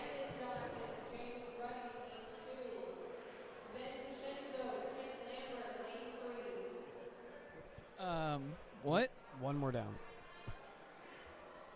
There we go. We got Ron Crumpler, Vic Alawalia. Yeah, I can pronounce that. So Vic, kind of actually an OG thrower. Vic was at the 2018 Yeah. World Championship. Yeah. We, John Bradley, myself, and Vic, we were 3 of nine people in the same Airbnb in Chicago. There are stories. Listen to my podcast, Thrower Makers. That- Thrower and Makers. I will bring that up on there. We will not bring it up on here. No, we can't talk about that weekend. What happened in 2018 World Championship Airbnb stays at the 2018 World it is Championship nothing bad. Airbnb. It's all just funny jokes that are we should not be putting on a. That would take too long to explain. Yeah, I'm like gonna- there's stories. There's stories. I'm going to leave you guys with the inside jokes. I'll be back in a little bit. I'm being beckoned, I guess. Go for it. So right now, right in front of us, we see Lucas Johnson getting ready to throw, and he had the judge pound in the wood a little bit. And I'm quite surprised, actually, with an experienced thrower like Lucas Johnson, that he didn't request a board change right now. Because these boards are still good, and like he knows he's not going to drop. He just doesn't want that reverb to kick his axe out. Like that's kind of one of the things that we have. Any freestanding target kind of moves a little bit. They're taking a closer look, and it looks like they're saying that board might be split, like there might be a crack Oh, split the whole way up. all the way up, which would definitely indicate that a board should be changed. If anyone is looking at this board right now, the left side is darker, the right side is lighter. That's natural from the actual tree. So that would be where the split is. They are changing it, so let's go back to Ron Crumpler and Vic. Vic is still, I think Vic still has a two-handed throw. There are not many throwers still throwing two-handed. I think a lot of it has to do with the length of the axe, weight, and Accuracy. I think it's just the rules. If we were a little further back, I think people would still be doing two-handed because it's almost like you have to heave it.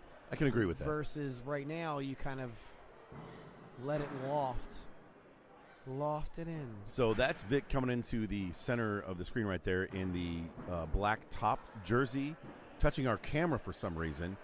With the lighter color bottom, that is Ron Crumpler walking up right now in the mostly all black. Are you colorblind? Is that not all black? It is all. You said mostly all black. It's all black. Well, I see a logo and stuff. I guess technicalities right there. Yeah. We got one. We got yellow trunks and we got black trunks going on. Ron Crumpler loves the color purple, so every one of his axe handles are purple. So you mentioned that Vic is kind of an OG. I would definitely say he's an OG. He's kind of a sleeper OG. He lives in Vancouver. British So Columbia, yes. Canada had some pretty strict restrictions when COVID came through, and they did not open the freedoms that we had at the same time as we had here with our venues in the United States. So traveling for a lot of the Canadian axe throwers was very limited for longer, and they were not able to travel into the United States with the restrictions of COVID. But now that the border's open and it's more liberal now, they're able to make the trips. Vic actually won a contest and was able to travel to Inglewood this year in Oklahoma, Tulsa, correct? So he was there at the, they call it like the Woodstock of throwing. They had 200-plus throwers be throwing outside in Oklahoma that weekend. And that It was gorgeous. In August? Yes. September. The later August part 12th, of the August summer. 12th, August 12th, 13th. So this year 1 and year 4 were the best years. Oh yeah, The other I two, have not been to Inglewood. the other two are the dark years we don't talk about. So if you want to go to year 5, it'll get even better. Year 1 was awesome because it was in its infancy and it was so unique. Year 2 and 3 were the learning years, and year 4 was just awesome. So we please refer come to out. it as the Woodstock of axe throwing because it's JB. You've been there, so you can describe a little bit better than I could. But from what I hear, it's a very relaxed environment. There's not as much pressure on everybody. It has been transitioned to outdoors. Okay, so there's always pressure on you throwing. That does not change. Your throwing pressure never changes. It does not matter. You're trying to win for yourself. However, the environment's different because you just set up a pop-up tent, like a 10 by 10 tent, put your chairs underneath, and you just hang out for the weekend. By a pop-up tent, you mean people bring their own? Yeah. People bring their own stuff and equipment. They bring coolers, blankets, your dog, lots of sunscreen, lots of hats, lots of sun shirts. So it's an outdoor tournament, which makes me think of something that I would want to do all the time. And also, it's different. Like that is one of the reasons why you would go to a tournament like that is because it is so unique. Because there is not another one like it as of today. We do want it. Not everything needs to be in a sterile environment. That's why we want to go to this tournament, just to bring back in the silliness and the fun of it. Because like even Mike Morton was there this year throwing and having a great time. Mario was there in years past. Mike Morton being the commissioner of WATL right now, and Mario being the owner. Yes, and then Evan. Also the commissioner of the World Knife Throwing League was also there. Evan helping. Walters. Evan was helping to run the brackets. So everyone was there just to have a good time, and that's kind of one of the reasons why I think this is such a big tournament is because you're just there to have a good time. They do have a main stage, which is separate than anything else. It's in a amphitheater. Is that what you would call it? Yes. Okay. It's in an amphitheater. It's neat. Also, Lucas Johnson was throwing big axe, falling off the back of the stage. So he just takes a step in, and the stage is only so big, and he can't come. Throw number 5 coming up from Vic and Ron. Vic has a 3-point lead over Ron right now. Did they tap? They did tap axes. Ron's Vic's staying down. Yeah, so it looks like Ron's the only one that called. Okay, this is a little bit of a risky move, I think, on Vic's part. Not with a 3-point spread. No, well, it's a 3-point. It means if he hits, you just need a 5. And it looks like Ron might have connected. Oh, he threw a 4. And this is why I was just saying it's a little bit risky. We were about to get into that explanation. And the risky part of this is when you do throw a 4 and your opponent hits that kill, that switch, you took the match out of your hands. He needed to throw a 5 for a tie and a 6 for the win, and that's a little unfortunate for Vic. I guess if I was that call would all depend on the mood at that moment. Sure. Because Vic had 6s and 4s. Yes. And you have to make that call according to how you're feeling at that moment. And if you're thinking, "Oh, I'm feeling better. I'm going to throw a 6 here," Ron nails it. And you take it. So part of the reason why I say it's a risky throw is because bullseye percentage for the top 20 for the top 30 people is 40%. Oh, I believe it. So it. What's their 5 percentage? Say again. What's the 5? Is there a 5 percentage on there? The 30th thrower is no, there's not. Okay. Well, Yeah, that was a. Oh, I hope that was practice. That looked like practice. All right, Vic just dropped. You ever see anybody drop on purpose in practice? No, because you have a chance. I have not. Look, I lied. As a mind game kind of thing is what I'm talking I about. have, but you are not playing the right mind game because the other person, if you're going to drop against them, they don't care. Like if you're trying to play a mind game against an elite thrower, you're not going to. That's not going to happen. You just have a chance of ruining your axe. Sure. That's the only thing. Like because if you're trying to over rotate, so most axe breakages come from an over rotation. So if you try to do that on purpose, don't. There's a chance of damaging your axe as well. More than likely you'll break your handle. So let's just not do that on purpose. So what I'm saying is don't do it on purpose. It happens, but just don't do it on purpose. Ron ended up winning game number 1 with that hit kill shot and a little bit of an errant throw. That was a drop. With Vic throwing that 4 to end game 1. This is game number 2 for best 2 out of 3 in the double elimination format of this tournament for Big Axe. And it was a drop by Vic on throw number 1, which will give Ron a pretty comfortable just land your axe in the wood kind of feel. We're going to check on this next match real quick. Ground can be made up by Vic's, but we're going into throw number 4, and the score was 16-10. Sorry, I wanted to check on that. I did not know where we were with JT Axe Cop in that match. I just wanted to bring a little more into you guys. We will switch to that once we see the winner of here. So Ron Crumpler has been, since he's been in WATL, he has been basically to every tournament I've ever been to. The man is just a great person to be around when you go into these matches.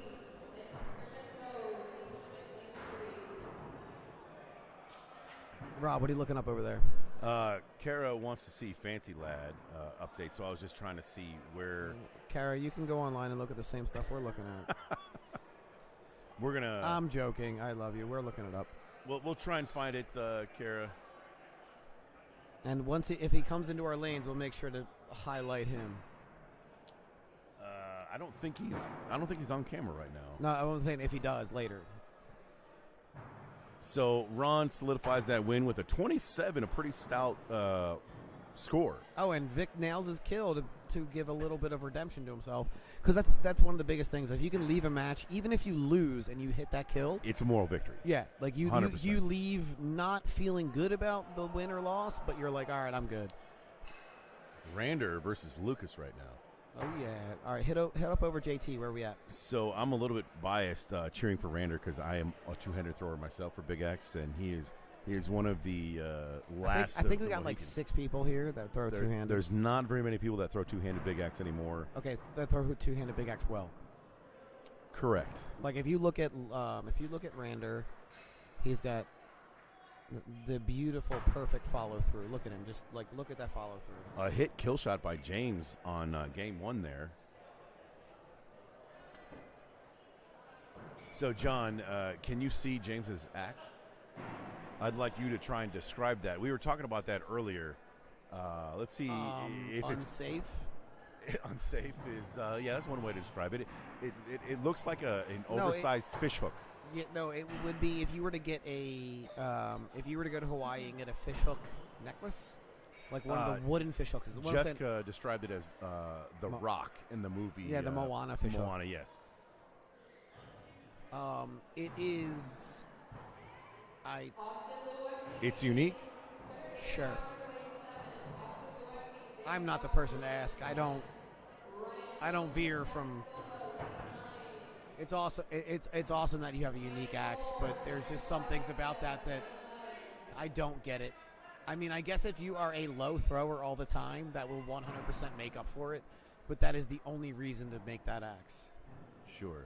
So round number 1 in this match has gone to James with the fish hook axe. He put up a 31. Pretty impressive score with that hit kill shot.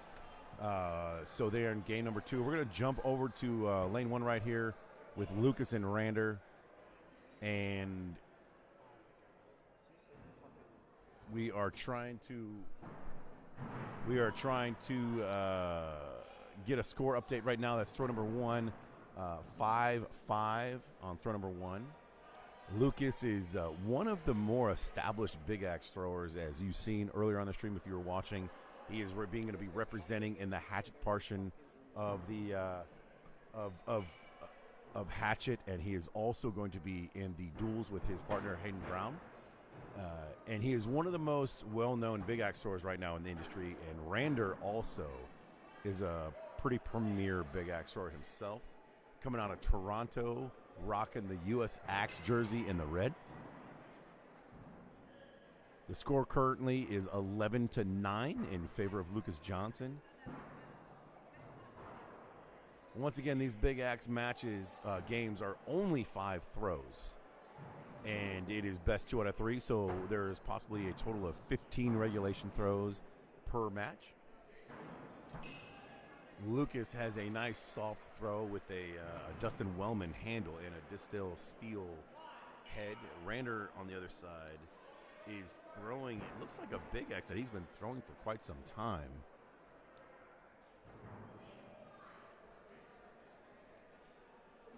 Deep breath by Rander before he's getting ready to throw. He knows he has to make up a little bit of ground here going into throw number 4. Big throw, down 2 points.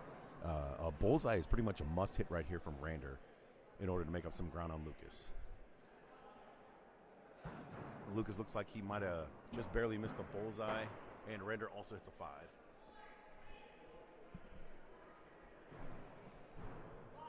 We'll be back in just a second.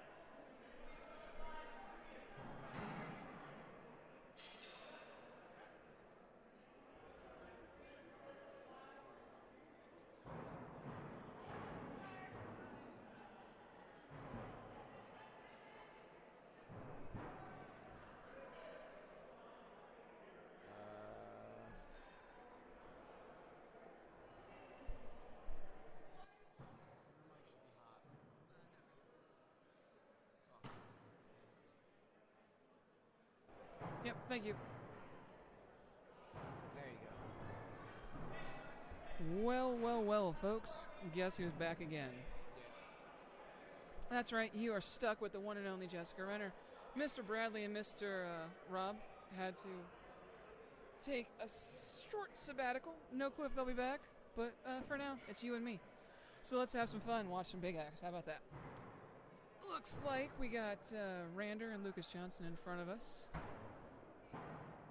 I'm thinking this is a practice throw.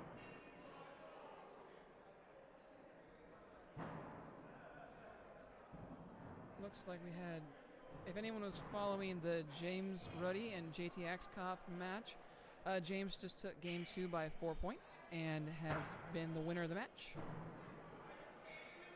All right, in our main game here, this will be throw 1, game 2. Throw 1, game 2. This is Lucas versus Rander. Lucas did take game 1. We'll see if he can keep his streak of this weekend going.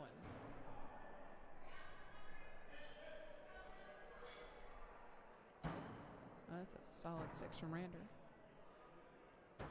And a 5 from Lucas. Hey, Kara, how you doing? Love you, babe. Hey, Sarah. Aw. I gotta say, doing this has been great. My day did not go the way I wanted in Hatchet, so being able to come over here and spend some time just talking about the sport I love has been wonderful. So you guys saying that makes me feel really nice.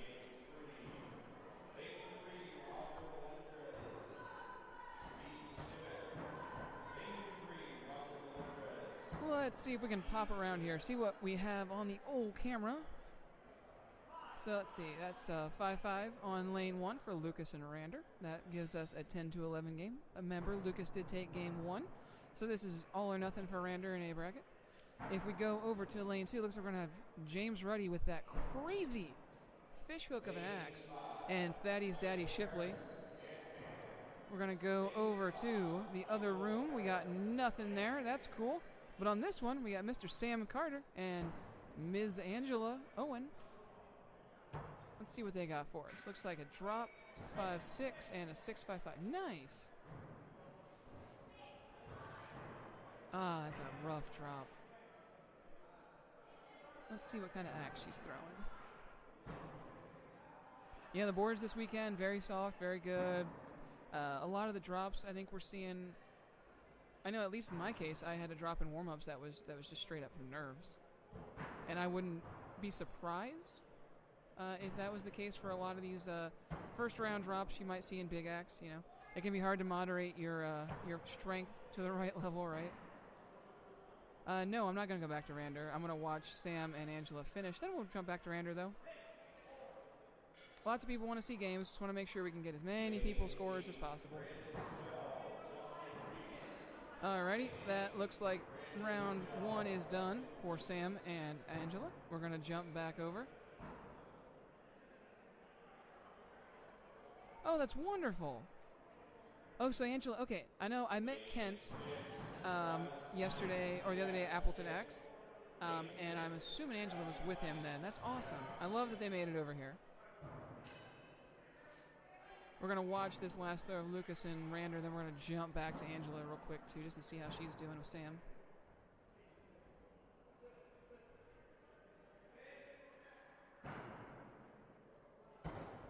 That's be just a little too high for Mr. Rander.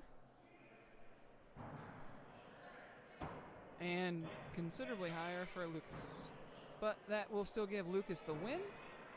And let's jump back over and see how Angela is faring in game number 2. All right, 3 to 4. That's not too bad. Looks like a solid 4 there to start with. Yeah, see, that was probably just a little bit of nerve. She's throwing pretty solid now.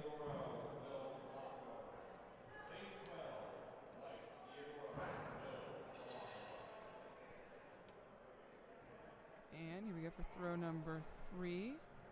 Going to see this throw, and then I'm going to jump you guys over so you can see this crazy axe. This crazy fishhook axe. You've got to see it. Put it on the Roman camera. That didn't help at all. No, I wanted to show them this throw anyway. So that is that's Mr. Rob back with us. Rob Leverance, for those of you who do not recognize the golden voice man. That golden voice. I appreciate that, Jessica. Thank you. You're welcome. It's been a long day, and I'm starting to feel a little slap happy, so it's going to be a fun broadcast. I love it. Love it. Anyway. People pay a lot of money to feel this way. Do they? Oh, yeah. Happy? In various forms of... I wouldn't know what you're talking about because I'm a good girl. Anyway, if you look just in the back of our broadcast there, right over top of that center camera pole, you'll see what appears to be a large fishing implement mounted to an axe handle. And it is absurd, and I love it, and I'm going to watch him throw from this angle, then we're going to take you in close. I think I'm going to go try and grab him after this match is over and bring him over in front of the mobile camera. Absolutely, that'd be a great idea. And maybe get, because that's got to be one of the most unique axes in general, I think. I have made and I've seen a lot of axes, and I've never seen an axe like that. For sure. That is incredible. So we'll give you guys a good visual on that once his match is over. I'll go over there and grab him. James Rudy. Yes. Double D is what we should call him. Double D! 2 kill shots. Which lane? Oh. Posted.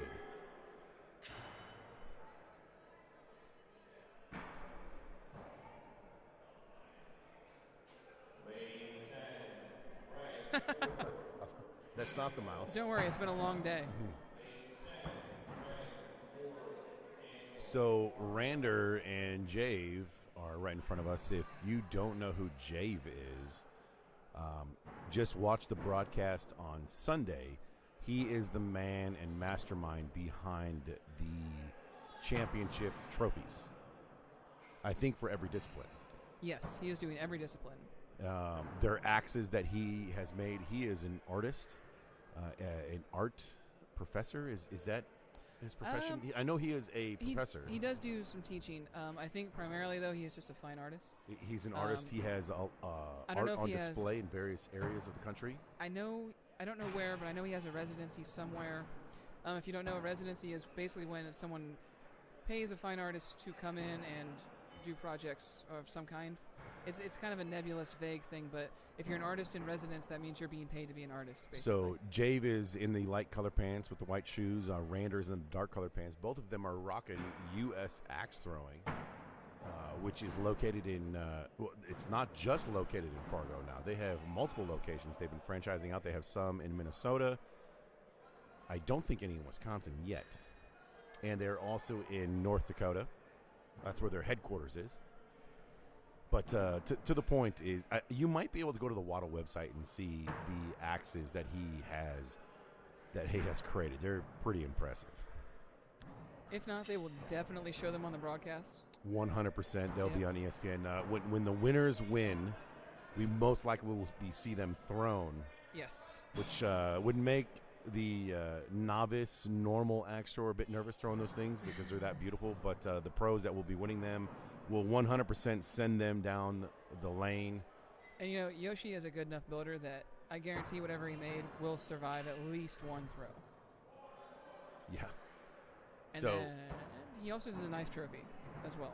Yes. Yes. We mentioned earlier that not many people throw two-handed big axe anymore, but right here in front of us on our screens, we have two throwers that do throw two-handed.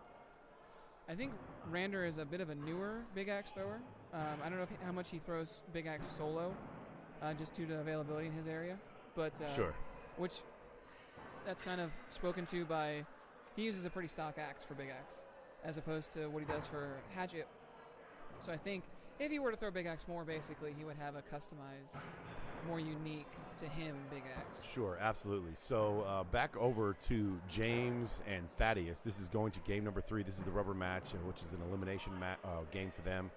And I'm not surprised to see Thaddeus throwing well. The Colorado throwers, which he is part of that crew, have become aficionados with big axe. Many of them have. Can you say that word again? Aficionados. Aficionados. Not where I'm from. Okay, my bad, Kara. My bad. Jeez, girl. No, I know. I wasn't sure. I know, obviously, he's with where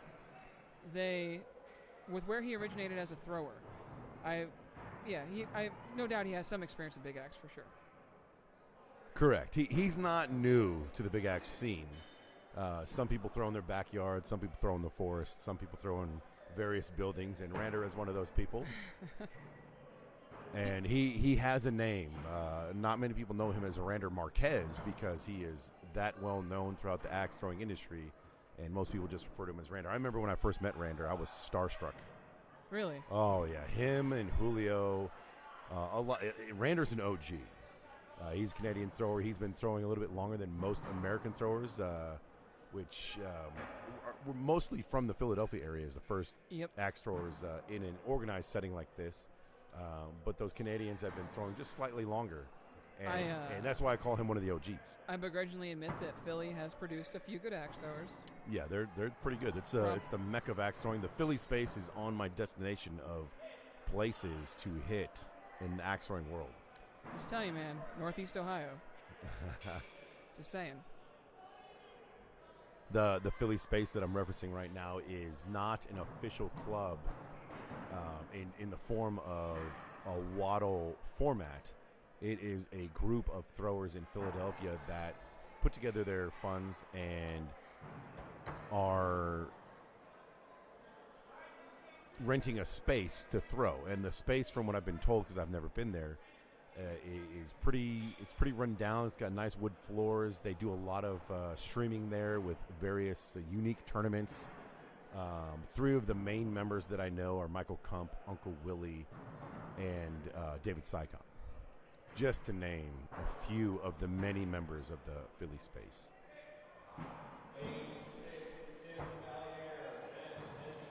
Rander looks like he might have clipped that bullseye right there. Kara says the Philly space is gross. I wasn't going to say that because I've never been there. I've been told stories of what it looks. I mean, I've seen what it looks like partially, but I love the idea of a band of friends pooling together to do that kind of thing. That's pretty epic. We tried to do that in Houston, but the problem with Houston is things are just so incredibly spread out, and it could take you possibly an hour and a half to get from one side of Houston to the other. And it was just a logistical nightmare. We tried to do it in the center of Houston so everyone had a fairly equal commute, and it doesn't work. We during quarantine, during COVID rather, Zach, Josh, Dan, and myself had a small warehouse space. Not like the Philly space at all. We literally Correct. just built 2 targets like you see up here in the venue today, and we're throwing on those for our quaddle matches and such. Yeah, it's even just having that practice space where you know you're going to find other good throwers, and you know you're going to be able to go and get tips or just throw, you know? So earlier, speaking of tips, earlier we were talking about the Agdor, which is, it looks like that is what Jay was throwing. The Agdor was one of the most popular big axe on the market. Upwards of 90% of the big axe throwers were throwing it at one time, and Jay has stuck with it. And we were talking about the coverage when the axe buries a little bit deeper, because it has that Montreal pattern, meaning the blade is that full 4 5/8, but once you start to recede back from the blade, it angles in quickly. So if you bury that axe an inch, which the boards are approximately that deep, it's no longer 4 5/8. It's probably more like 3 1/2. Right, and that's an issue with a lot of throwing axes, especially ones not designed for throwing, is that as soon as you go below the surface of that board, you start to lose coverage depth. So you could have what you think is, and if you look at like the Colonel, the WATL axe, the Colonel, it's a fine axe, but it has a really sharp pointed beard. So even though it has that 4 inches of coverage right at the edge, once you get a hair into the board, you're already down 3 1/2, 3 inches, depending on the rotation. James Rudy just scooted away before I was able to get over there and grab him, so we're going to have to see his axe at a later time. But we'll definitely get that on TV. If it's not on the YouTube stream right now, I might try and get it on ESPN. Okay, that'd be cool. We'll see. We'll see what we can do, because that is definitely a unique axe. He's going to carry a big old fishhook axe on the set. If he was smart, he would carry it and put it in the stands with him. Yeah. It's sheathed until the camera swung over to him. Then you take it off and show it off to the world. But looks like we have Lucas Johnson and Colby Dean coming up. These two hate each other. The next lane over, both these guys had made it to day 2 on Sunday for the Hatchet portion.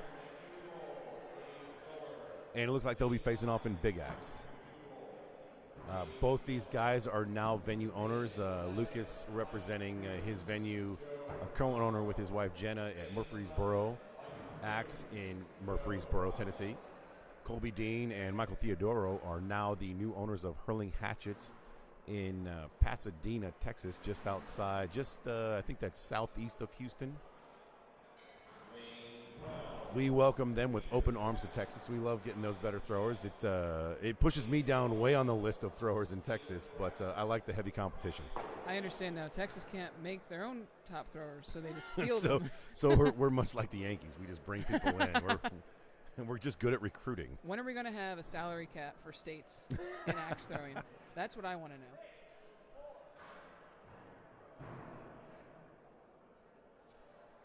So we are going into throw number 5. Rander took round 1. This game 1. This is now game number 2, and he is having the judge tap in that wood a little bit. It looks a little bit loose. Tappy, tappy, tappy.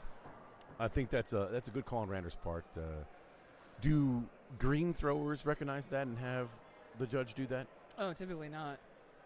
Typically, that's something you don't even think about until you've been in a situation where it will mess you up.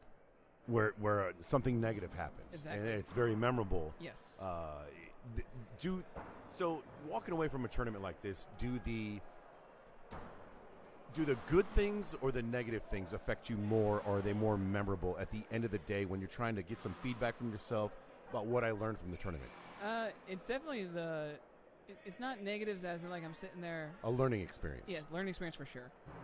And then beyond just throwing, there's things like what we're doing right now, sitting here commentating all this, talking to people in the chat, that makes it enjoyable to come, and it makes it easier to have those learning experiences without just having only negativity during your day. So Rander's going to take that match in 2 games. We're going to jump over to lane number 2 where Lucas and Colby will be starting right now. Let's take a look at the other hall.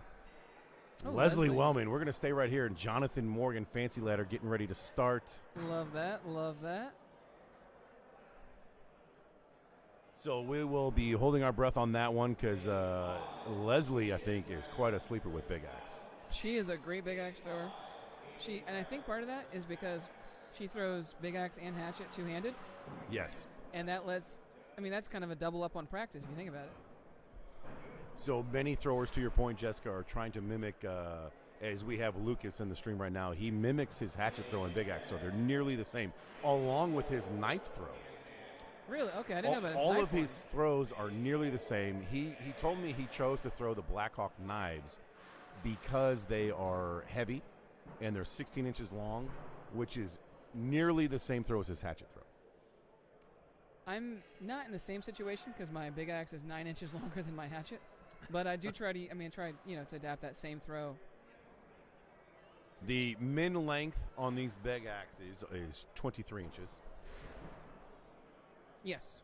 And the total weight of the head and handle needs to be 3 pounds minimum. 3 pounds minimum. Is there a maximum? That's a good question. I don't believe there is. I know for hatchet there's no minimum weight. Right. But there's a maximum. We're going to do some fact checking on that right now.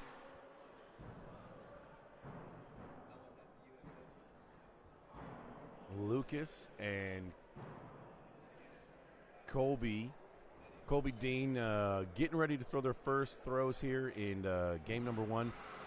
If you notice right now, Lucas just wiped the bottom of his shoes. The floors that we're on right now, if you look in the screen where the red lines are, is a smooth, finished concrete floor, much like you'd find in really any building, which often results in fairly slick floors. These floors yesterday were not as slick as they are today. They were not cleaned or swept or anything like that from yesterday to today. So a lot of dust and dirt and just overall anything on the floor is making them a little bit slicker.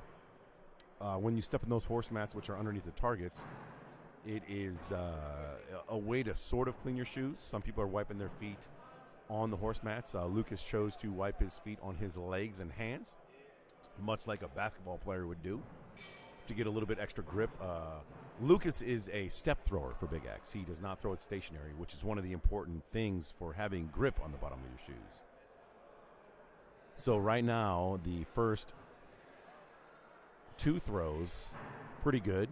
5.5 and then a 6.5. Colby Dean in the lead by 1 point. There is, in fact, a max weight on Big Axe of 4.25 pounds. 4.25 pounds. I don't think I know anyone that throws the max weight. Maybe some of those double bit axes are a little bit heavy, but there was double bit is allowed to be thrown in the Big Axe discipline. I only know of 2 people that threw double bit, and one has changed recently, and that was Tobias. Scott Biddle still does, I believe. Yes. I saw him throw earlier. Lucas and Colby are deciding to drop their axes, which they didn't actually really drop their axes. No, not on concrete. They held them in their hands, but the heads touched the ground, which results in the drop. So they're going to be going up for kill shots tied at 16-16. It looks like that's a clean hit by Colby. Colby just buries it right in the middle of that axe edge. And Lucas follows it up with a hit as well. 2 kill shots hit. Of course. You kind of got to wonder what could have been. Lucas Johnson, everybody, for Big Axe kill shots. That is nearly a not believable statistic. We're looking at the program right now for the 2022 Big Axe seeding, and it has posted that Lucas kill shot percentage for Big Axe is 71.8. That is his bullseye percentage is 40%? 53.79. He's better at kills. No wonder why Lucas is a monster of Big Axe, because his bullseye percentage is higher than just about everybody in the WATC. There is no one close to his kill shot percentage on Big Axe who didn't throw at least 10 kills. So that's just a percentage. Does it show how many kills he actually went for? Yes, he went for 32 and hit 23. Good Lord. Most of the people that are close to him, Brandon Shell was 22 of 34, but most of the people threw 5. So these stats that we are looking at right now are taken from their best season throughout the calendar year, and there's 5 seasons in a year. So some people throw 5 seasons, some people throw only 2. I'm not sure what Lucas has thrown in Big Axe this calendar year, excuse me.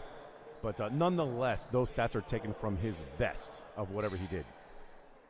And that's pretty good. Yeah, that's absurd. That's one of the highest, if not the highest. Well, because you only get 28 big axe throws or kill shot attempts. So to hit that many is just.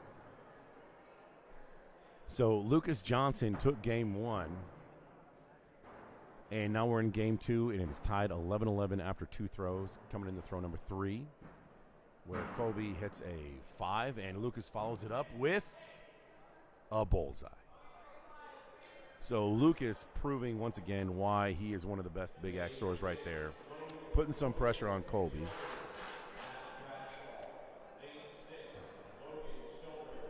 Ladies and gentlemen, the one and only JB.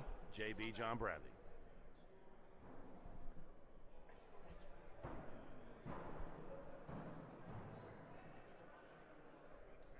Colby ends up throwing a 4 on that 4th throw, and Lucas follows it up with a 6, which brings it to a 3-point spread going into throw number 5, which generally means that Lucas is going to stay down and Colby's going to be forced to go up to try and make up some ground. So this is a big throw from Lucas here. Hitting the bullseye is big. Hitting a 5 is a tie. Hitting a 4 is possibly a loss if Colby looks like he might have hit that kill shot. Oh, that's definitely a 5 from Lucas.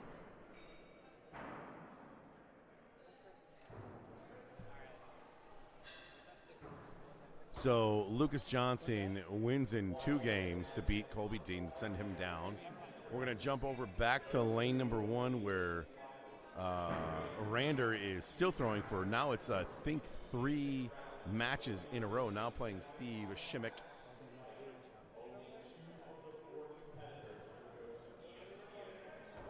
Getting ready, game number 2, excuse me.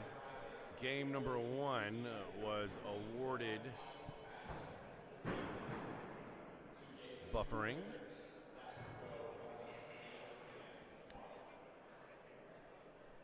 That is quite the angle. Wait, Kyra, why did you call the Philly space gross? I really need a little more. I wouldn't say it's gross. Rander Marquez took game 1. So game number 2 is pretty important here for Steve. We choose the matches based on who is throwing in the camera lanes, which we have 3 operating cameras, hard cameras. If there is a match that you are interested in seeing, drop a comment there in the comment section and let us know, and we'll try to accommodate you. And then also, we try to go back and forth for whatever has the latest in the match or most critical throw at the time. Because if it's the rubber match, we will try to go to that match first and then come back to the other ones. The way we can get the most coverage for all the throwers that are throwing right now. And once we whittle down these matches a little bit in these brackets, we'll be able to jump back and forth a little bit better and more accurately and efficiently. But there are a lot of throwers being thrown right now. There's 32 people in each one of these brackets. We have 2 brackets going at the same time. So we have a lot of matches going on, and we only have 3 camera lanes. So as the bracket gets whittled down a little bit more, they move the matches that are remaining into the camera lanes for your viewing pleasure. The bracket 3 and 4 will be starting in a little while. Once they whittle down just a little bit more, we have more lanes opening up. I guess that means Lucas won. He's now playing Vale and A.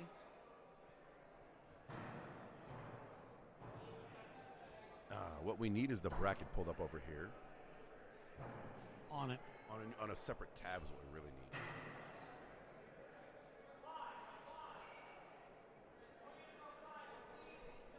So once again, if you want to see see a special match and you are following it in the app, just drop us who you want to see. And once again, we'll try and accommodate you.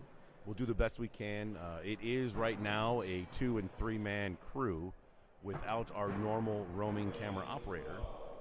So if you want to see a match, I will sacrifice commentating to go take the camera over there. Just let me know. The fancy match is being played in this hall. We're checking on the Fancy Lad match right now. Kara, what bracket is Fancy in?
Kara, he has not thrown yet. He is in bracket 3, which does not start until probably soonish. We'll go with soonish. Yeah. I'm still seeing a fair bit of games being played, so we're not doing warm-ups quite yet.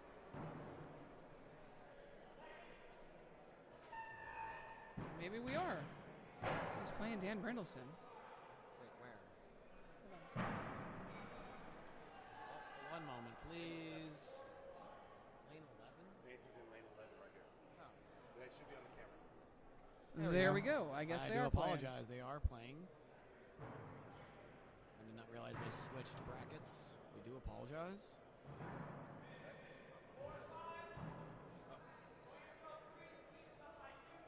Are we maybe we're doing all 4 at once. Okay, yes.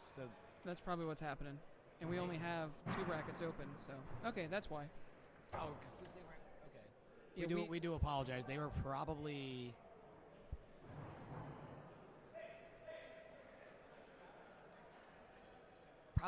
So I guess they basically put a 128 person bracket through the entire place and did each individual set of arenas as a part of that. Meaning like there's bracket 1, 2, 3, and 4. Oh, I see what you're saying. So well, but if Fancy is in bracket, either way, doesn't matter. either way, we are good. We got the Fancy lad We got up a there. Fancy Lad up there. They are going to the number 2. Fancy Lad won the first one. Thanks for bearing with us, guys. It's been a long day. A lot of us have either been here working or throwing since really early this morning, so we appreciate the patience.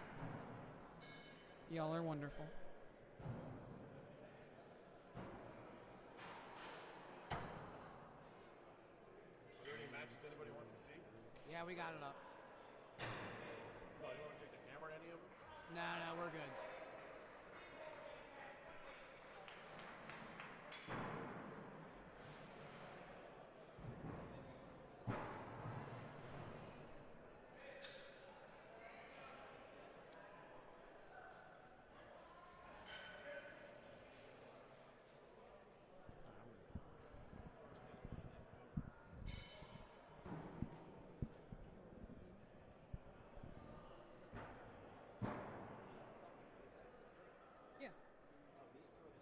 Yeah. All right, we're going to get John back on the headset here. I think Rob is going to go man in the field. I don't know what Rob's going to do, but we're going to hold this shit down. I got you. Is it going? Is it going? Yep, we're good. Okay, so we're going to go through the bracket real quick, so everyone at home. We have in A bracket in bracket 1, Brett Williamson, Dylan Teets playing right now. Nick Kalamaya won his outs, so he will be playing for that for the A bracket winner. We're going to go to B. We still have a few throwers left. Tishko, Saikon, Runkle, Mark Mirasol, Alex Martin, Zeus, and Gary Dater in the first bracket. TJ Schultz, but he's a little further along in B, so good. Yeah. Congratulations, TJ. You well far along.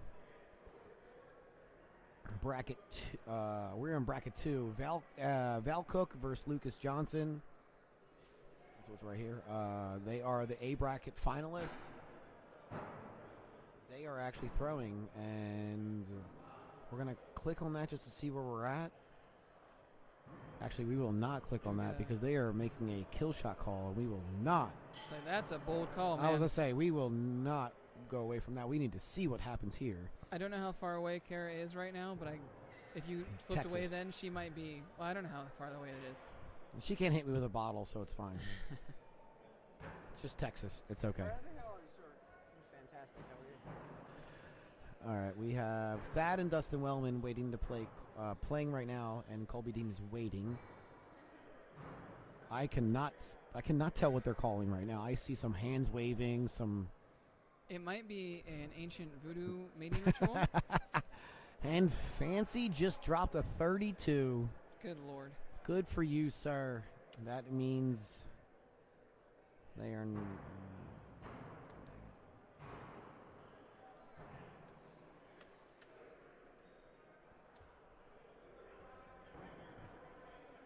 He's in bracket 4, right? Who are we looking for? Fancy, Kara, B bracket. Fancy's in 3. 3. Got it. Next one. Got it. On the way down. Sorry.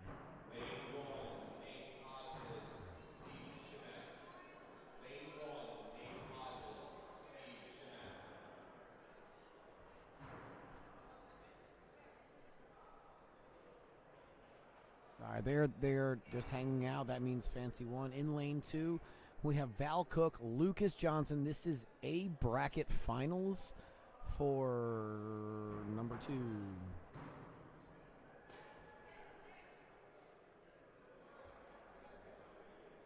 And we have a hit, and Lucas takes it in the best of 2. They're grabbing their sheaths. Lucas takes it. He again will have a chance to make. Actually, ESPN again. Does that mean he's almost making? This man is making a Lucas? career at. Yeah. Oh yeah. He's 2 out of 3 so far. He can make it 3 out of 4. His throwing is absolutely incredible. Good work, Lucas. Keep it up, my friend. Keep it up. All right, so that is bracket 2. All right, and we got bracket 2, Big Axe. Lucas Johnson waits alone in A bracket. And we have a bunch of throwers left in B bracket, which eventually will have to play Val Cook to kind of make their way through. On lane 1, we have Steve and Nate Hodges. Nate Hodges is our lumberjack, as we were saying. I watch him throw. It's an interesting throw. It's awesome. Let's switch over to the other lanes. That one's still the dead lane. Oh, we can wait. Nope, can't see them throw. Yep. Tobias, you look great, though, there. Actually, you can see them throw. Well, no, you could. Never mind. Yeah, it's frozen. It's okay.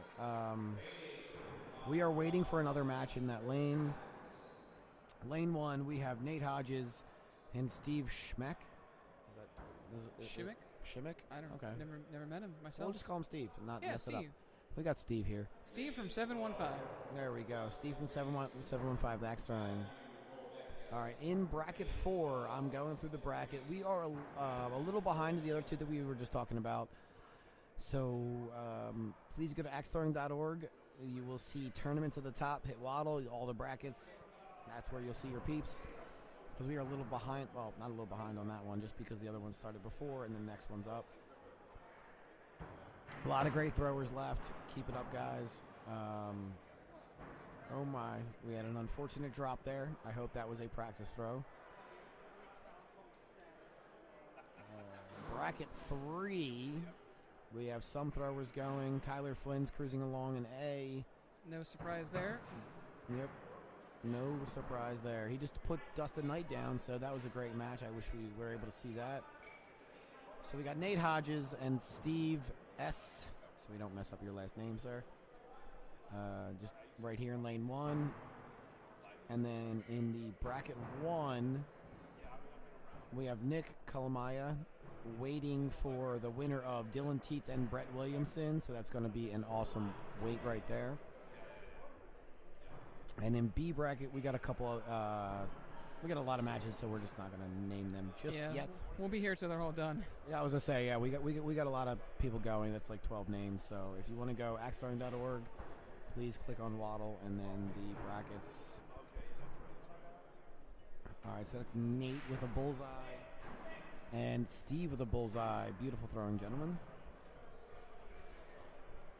They're going into throw number 3.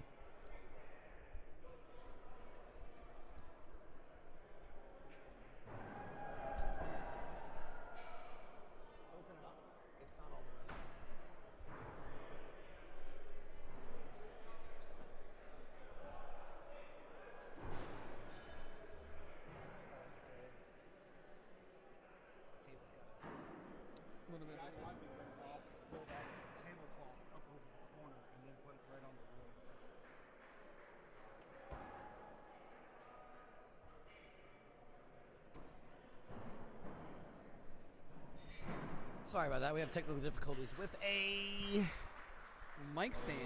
yes. Mic stands. How do they work? Who knows? Anyway, axe throwing. Ooh, we got a lookout. We got 5-6. Nate Hodges clean through the first. He's going to stay down here because as long as he gets a 2 and Steve gets his kill, he'll take it. Well, yeah. As long as he gets a 2. Yep. We got a 5, which makes it that the win. And a hit. Well done, Steve. Well done. We have a veteran thrower coming in here. 6th. Put it right up to your mouth. 5th or 6th World Axe Throwing League Championship for you, sir. 6th World Axe Throwing League Championship. Yeah. Everybody. This is Ryan Gustin. Welcome, sir. Welcome in.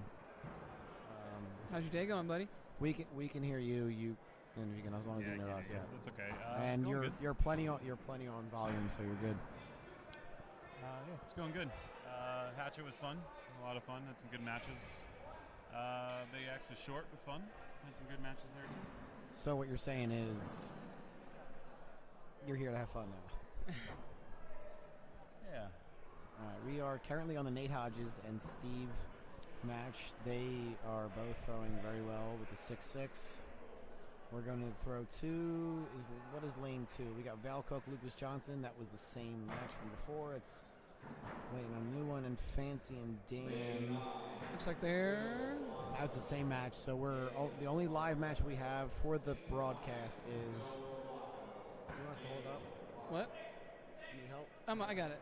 You got it? I was opening it up. My mic stand's falling apart. Don't mind me. That's fine. Well, these guys are perfect through 2. 6-6s. Yeah, and this is the only match we have live right now, folks. So we do apologize if you're... Jennifer Humphrey says hello, Ryan. Oh, J-Hump. What's going on, J-Hump? Is that a 6-6 or a 6-5? Come on. 6-5. Come on. Give me 6. 6-5. All right. It's okay. It's okay. I don't know if you guys touched on this or not, but Nate Hodges is a member of the U.S. Timber Sports. No, never mentioned actually. No, we did not mention that yet. No. What is that? Yeah, it's okay.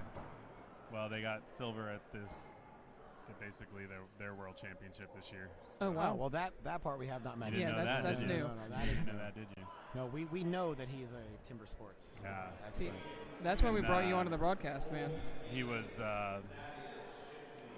2/100ths of a second away from being the solo champion for the U.S. this year. Good Lord. Yeah, with a hot saw. What's a hot saw? If anyone also just smoked that kill shot. Also, if you would like to know what a hot saw is, have you ever seen a snowmobile? Yeah. Take the engine out of that and put it on a chainsaw. Love it. Yes. Yeah. It is a snowmobile Wave Runner motor, and they put it on a chainsaw. It makes my inner redneck smile.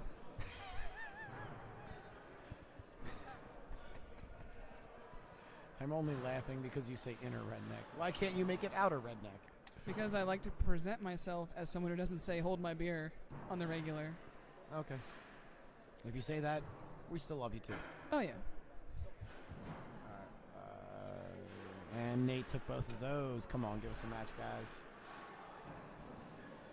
Lane 2. Okay, we have Thaddeus and Colby Dean. That would be Hold on, looking for. I believe that's in B. Nope. Here we go. So this is a B bracket match. This person will play Colby Dean or Thad will play Nate Hodges, and then that person will play for the chance to play Val Cook. We are 4 matches away from the ESPN throw. So here.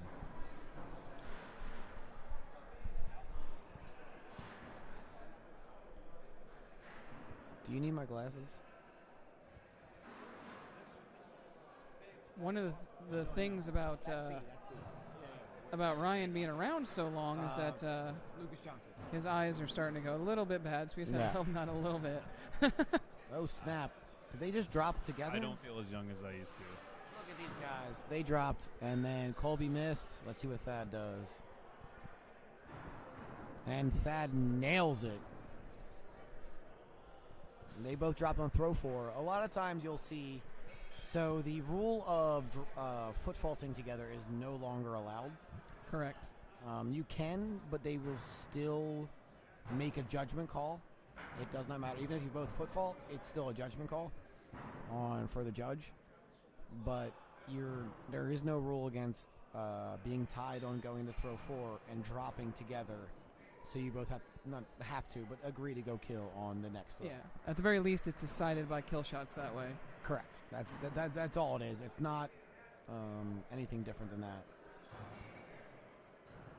No funny business, just people wanting to make the game harder. Which, I mean, I don't mean that in a bad way. No. It's a true challenge instead of a slight miss. You know what? Maybe they're afraid that they're going to throw a 5. That is also 100% true. Yeah, I'd rather miss a kill shot than throw a 5 on a throw. That is not wrong. Yeah. Nobody on throw 10, wants to, like if you stay down and hit a 5, like, oh. Nobody wants to go into that final throw down. Nope. So it just cuts right to the chase, and you don't have an opportunity to throw a 5. Yes, absolutely. So we're going to throw 3. We got a 5 and a 5. They are changing boards in lane 1, so we will have a new... Oh, Colby is more than honest. It is a 4, and he's calling it a 4. I thought it was a 5 from my angle. I could see the target. It looked like it just crept above. That, ladies and gentlemen, is what this is all about. We love the fact that everyone is honest when they walk up to the target. If you walk up and you look at it, I always do, and I'm like, was that good? I want it to be good because I threw it well. I don't want it to be good because it was miscalled. And he called that 4. I really appreciate that, Colby Dean. I really do. Yeah. Yeah, it's absolutely something that I think happens a lot in this sport. People checking. I see players, throwers check the judges' he threw score that so fast. when Come it is on, a close Colby. call all the time. Come on, Colby, relax.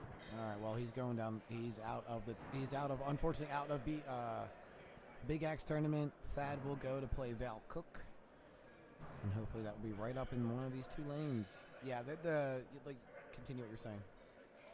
Oh yeah, you see close calls. You know, the judge gets up there and looks at it, and you know they pull a flashlight out or whatever it is. And as a thrower, you know how your axe sits in the board, and you know what you're seeing from a 12-foot line. And if you're thinking it's not good, and the judge turns around and says that it is, you're still skeptical, and you want to go look to reaffirm and just to kind of just protect the game and the integrity of it and everything, I think. And just because we do think that we know exactly what it is from the 12-foot line every time. Yeah, and there's been 2 or 3 calls today. I've had one in one of my matches. I looked over at my opponent and I was like, and they're like, nope. You know, they basically was like, nah, it's the lower. And this has nothing to do against the judges. It's if we want to make speedy calls, sometimes you have to be honest about it because that makes the days continue to move along faster. And judges just have to make a call at some point too. You know, they can't stand there for 12 minutes. So then that's why it's also good for the throwers to take that responsibility and definitely both ways. But I can tell you both of mine were called from well far away. Oh no, absolutely. And then both throwers walked up and they're like you could see the posture of the thrower walking up going, oh no. Yeah. Not a thing. And that happens, of course. Oh, absolutely. All right, Nate Hodges, Thaddy Daddy. Nate Hodges out of what's his venue? California. He's out of Yosemite Axe Throwing. Yosemite Axe Throwing, which he is the owner. He's got multiple venues. John, can you check and see if we can find a fancy update? I guess he's playing Sam Carter. It's like Nate is up 5-4. Let's see if they actually switch it to us. Nope. There is either technical problems or we just don't have it. I didn't know if we had it on the scoreboard over there. There we go. Thad's back up, 6-6. Nate's up 1. Tell you what, being down 1 to Nate Hodges is not where you want to be.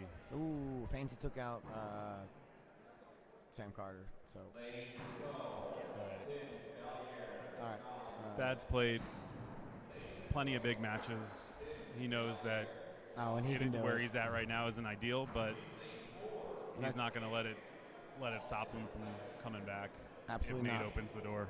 Yeah, with Nate Hodges throwing 6-6 here again. And then double kill shot called. That's exactly right. You know, it's exactly how you expect it to happen when someone like Thad throws a 4. He's going to back it up with 3 6s.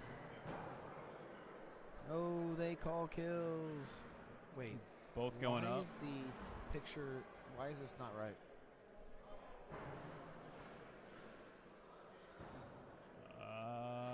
I can't tell. We're about 30 feet away, and I can't see what it is. There we go. There's 2 misses. Thad definitely missed. I can't see Nate's. Oh, they're both. Oh, they're both misses. Super Okay. far away. Man, maybe you do need some specs. Well, now it was. Now we had some camera issues earlier, and we're coming to the end, basically. I am impressed with anyone who does any broadcast ever. The fact that they all finish.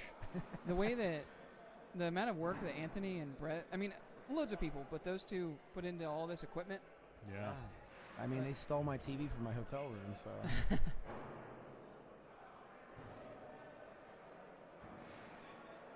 Yeah, if you work for any sort of production company or anything like that, you should join an axe throwing league. There is a large need for for multimedia streaming. Join a league and see for yourself, and then round 1 goes to Thaddy Daddy.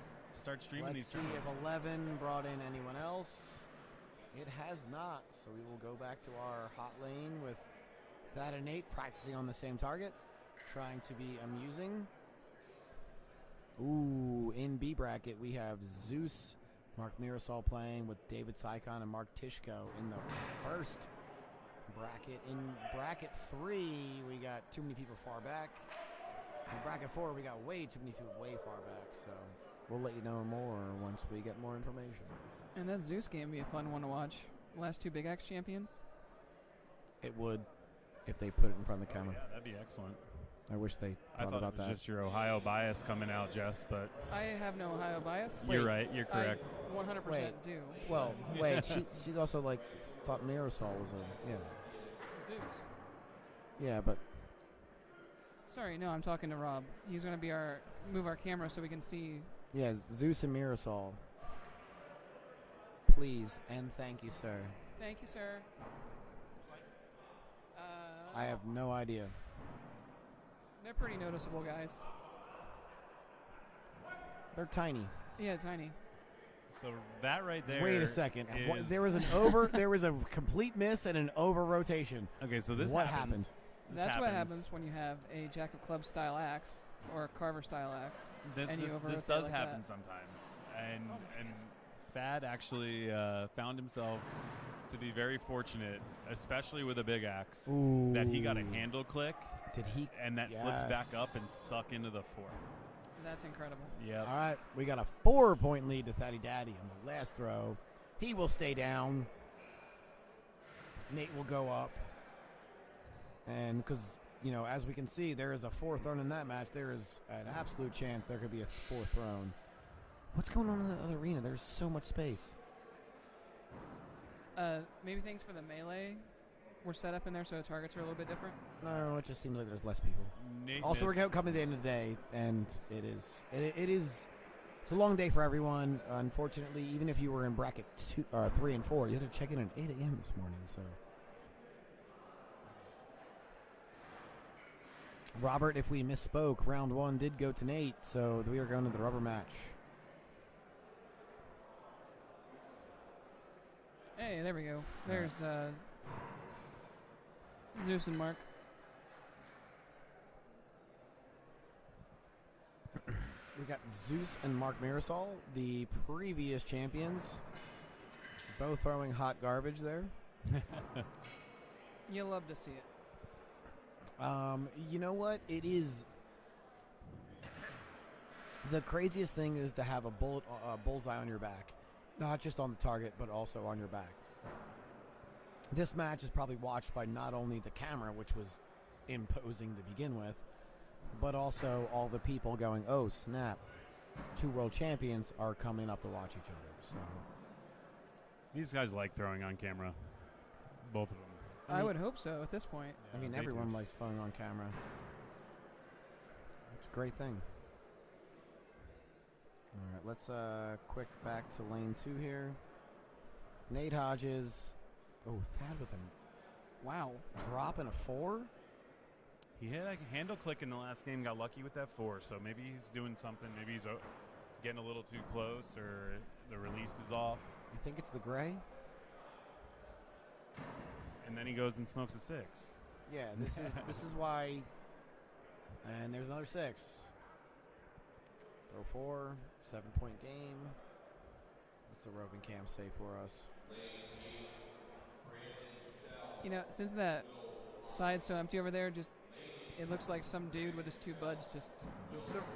100%. It Yeah. just looks like a couple people like, oh, you want to go hang out? And then you turn the camera a little bit. There's a million people. Ooh, I think that's a hit. All right. Zeus is still going for his, so I'm assuming it's actually within reach. Yes. Ooh, look at that. That's the infamous Zeus smack a kill, turn quick. He didn't throw his hand up in the air quite as high as he Usually does. usually does. I feel like he won. It looks like he does. He won. Regardless of who wins that Yes, match, he Look did. at that it's a swagger great in his match. step. Yeah, he's got that. He's always got that. All right, let's go back to our throw number 5. Nate staying down. Thaddy Daddy going up. And then here, I think maybe some shenanigans out of Thad, maybe. I think shenanigans If I are were afoot. you, I wouldn't be looking at Thad's target. I would just Look at Nate's focus target on on the Nate's left. target. He's going for Oh. Nate's handle. As payback. Yeah, exactly. No, it was a great match, guys. Well done, well done. Great throwing. Thad, stop hitting the handle. So, what we're going to see here is Nate Hodges versus Val Cook. How do you think Nate's going to respond to Val's talking? Nate is a very... Nate's not going to be bothered at all. No, Nate no. doesn't. I mean, like, is it just going to be like a face forward? Just I mean, he might chat with him a little bit. Nate's. Oh no, Nate's he's just very of a lot of other throwers. He's just a little more serious than some. Yeah, he's. Either way, I think he's fine. He does. I don't know that he's gonna be stone cold. Vale's gonna chat him up. I think he might chat him up. If not, he might just. I don't think anybody. If someone's talking to you, or if you're talking to somebody and they don't talk back, that's just them. That's the sport. You know, you don't necessarily. I feel like John's touched on this before. Just if you want to be in your zone for the tournament, that's fine, and that's widely respected amongst everybody. But you just can't be a jerk to anybody or anything like that. And I don't, 99.9% of the time that doesn't happen anyway. So, All right, while they're doing their warm-up throws, let's see what this roving cam is at. We have Mike Bond, Leslie Wellman. I will find them in the bracket.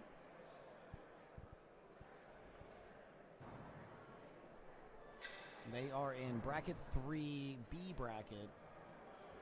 And Mike Bond has qualified more times in Big Axe than in Hatchet. I feel like Leslie probably has it. Oh, did she nail that? Please tell me yes. Oh, come on. it looks good from far away. Is that Drew Moss? Get out of there, Drew. Get out of there. All right, going to the next round.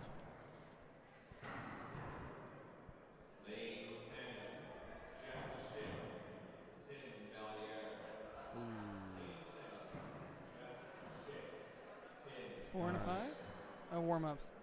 Yeah, warm-ups on both matches. So we'll cruise here with Leslie and Mike Bond for a few moments. Since we know it's warm-ups, we just don't know what part of the match it is, unfortunately. And look at the recurve on Leslie's handle. Nice. That's a bullseye. Another bullseye. And Leslie's dialed in. It's hard to beat. Oh, definitely. A very unorthodox start to her throw, but the release is beautiful. Yep. She works hard, and it pays off. Everybody here works hard. I think sometimes people think that it's, it just comes easy. Oh, And no, tell me that's not a even four. if you've got someone like Shane Shep basically took the entire year off and was still here and extremely competitive, and it wasn't, he had all the preparation he put in, the years, time, effort that he put in over the years was why he could just after a year pick it up and still compete. What do you think how do you think he would do if he actually was able to practice for the past year? If Shane was practicing all year, Oh yeah. no. I mean, he's always a force, and if you let him, let him run wild, he's going to be tough. Oh crap! We missed. No question, things would have been different for We him missed today. who won the first game. Oh, you know what? I'm off timing because of it's now 5 throws instead of 10. Oh yeah. All right, so Nate Hodges, Val Cook. This is actually a really great match. They are super great throwers, but both of them have a different throw. But it's why they're here in the top 3. They are in top 3 of bracket 1 right now, or bracket 2. Bracket 2. Yeah, we're in top 3. We're in top 3 of bracket 2 right now. So this match right here, playing Val Cook and Nate Hodges, we cannot do another match in this bracket because this person is going to play Lucas Johnson, and if they beat Lucas, they make ESPN. If they lose, Lucas makes ESPN. So either Nate or Vale gets to have a very tough match against Nate or Vale, and their reward if they win is to play Lucas Johnson. So they have a kind of good ice cream cone that's bitter at the end with a kind of good ice cream cone that's bitter at the end. I mean, regardless of what happens with this match and regardless of what happens in the next, That's a great match. if you took any one of these guys and just inserted them into tomorrow, any one of them could win. Yo, I think If that's a Nate- hit. I that think looks that's like a hit. It looks like a hit from real life too. Oh yeah. There we go. Okay, that means round 3, 1 apiece. Now let's see what our roving cam's got going on. It's like a nice bullseye from Leslie. All right, this should be throw 5. We got pretty sure Mike just gestured up. So that means it's throw 5. Mike gestured up. Leslie is staying down.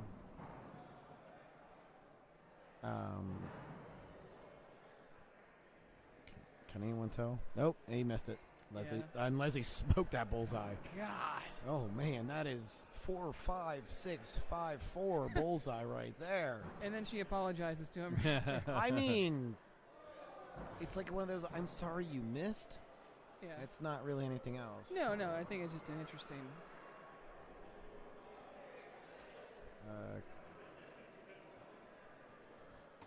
Lane 11, Ward and Theodoro. Will y'all text Rob if you want the roving cam to move? We should have lane 11. Lane 11? It Yep, wasn't up earlier. Oh, it's broken. It's still stuck. Oh. I do apologize. fancy. I do apologize that we don't have. I would love to watch the Theodoro and Ward, but unfortunately we cannot. This is lane 11, and we just have nothing going on. But back to Val Cook, Nate Hodges. Leslie took that one, by the way, folks. It is official. She is packing up her axe. I saw a big Vale's Vale up by 2. 2. Final throw. He's got to go up. They're both going to go up. Nate is super good. Yep, they're both going up. Vale has his own, he's got a mathematical thing in his head where he goes, if this is the scenario, I'm doing this. It's almost like that. It's not really a cheat Vale card. missed. But Nate can move on to Lucas with this throw right here. Forever's asking about. And He hit it. He smokes smoked it. Oh wow. Vale, I am so Nate sorry, Hodges. friend. You are. Oh, dude, I'm so sorry, man. That's heartbreaking. But That's, Nate was able to come clean with his kills, and this is what Big Axe is kind of. I wouldn't say all about, but this is what happens in Big Axe when there is such a close match, and you know that you could possibly throw a 4. You're not going to let the other person take it over. No, I mean, or a 5. I mean, at that. Well, with 2 points, it would have just been a tie. Vale has to hit. He has to hit a Joe 6. Devine is playing Fancy. Leslie, Matthew, Pell. I don't know. Theodoro did win between him and Greg, for whoever was asking about that. Sweet. Congratulations, sir. All right, let's check the brackets again. Where we at? So we got Dylan Teets, Dylan Teet in the first bracket. We got Dylan Teets and Nick K. Oh, wow. They are in the A bracket finals. And wow, this is actually caught up properly. TJ Schultz and Mark Tishko in B they're playing simultaneously, so that way the A bracket winner or loser can play the B bracket winner, and then everything just moves seamlessly. We have Nate Hodges, who is going to be playing Lucas Johnson soon. Then we have in bracket 3, we got Tyler Flynn and Kyle Rickenball. Oh wow. Kyle Rickenball. So he made ESPN for Knives, and then he did not do so great today on Hatchet, and he did not do so great on Duels. However, he is able to make these two, and congratulations, sir. This is amazing. Good for you. Scroll down a little bit. Where was his first match? So I watched one of Kyle's matches earlier. He was playing Joe Devine. There it is. Okay, so his first match today, he was playing Brian from 608, and he ended up hitting 2 kill shots in games 2 and 3 after losing the first game to one tie and then win in overtime and then just to win. So he must have taken that momentum from there and just he's in A kept finals pushing. in bracket 3, so that's 1, 2, 3, 4. I also haven't been watching him, which I normally would, so maybe I'm the bad luck charm. Me being far away is better. All right, He so is my we duels partner. that's why you lost in duels. We just moved over to TJ Schultz out of Fondy. Is it Foundy? Fondy. Fondy. Like a baby deer. Fondy Axel. Okay. Fondy. Oh, is that what it's named after? I have no idea. Okay. Oh, you were just helping us pronounce it, because Yes. we'll be like, that's an interesting name for. So we got Mark Tishko on the right, TJ Schultz on the left. If you can't read their jerseys, they were going into the third throw. It looks like they are tied. If I can tell by the gestures of the judge, this should be a great match. I wonder if he picked this up out of his grandfather's shed also. I can't tell what Tishko is throwing right now. It looks like it's something vintage for sure. Yeah. Or is it one of Durant's reforged ones? I don't believe so, no. Nah, I don't know. I don't know what Tishko throws with Big Axe. So that is. Let's see. Let's check the things again. Nope. Nope. Nope. Nope. Well, Lucas and Nate. Right? No, but that has. Man, look at that kill shot from Tishko.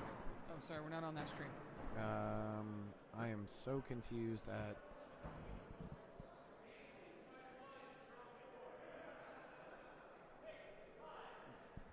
Who do we call for technical support? Mr. Shimkoviak. Yeah, he looks like he's throwing a Collins axe. Just by the shape that I'm looking at here. So I'm going to go back to roaming cam with We got Tishko and Schultz. That is bracket 1. We got Mario Zelaya coming in here. He is illegally practicing on boards. He didn't qualify, though, so it doesn't matter. Yeah, this is true. He's also wearing a puffy and a toque. So what you can't see, John, is he's actually throwing a match right now against Ben McDonald. Ben McDonald should not throw a match. He will go defeated if he loses, and he's undefeated if he doesn't play a match ever. He can throw. He is a very good thrower. Let's just let it be known that Ben McDonald is a very good axe thrower. He always was.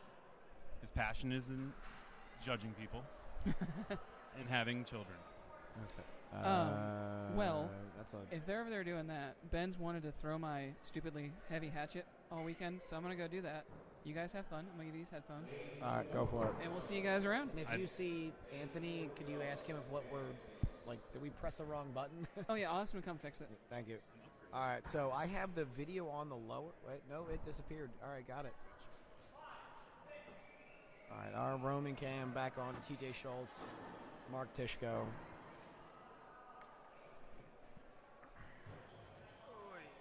Sneaking up here, back to my mic here.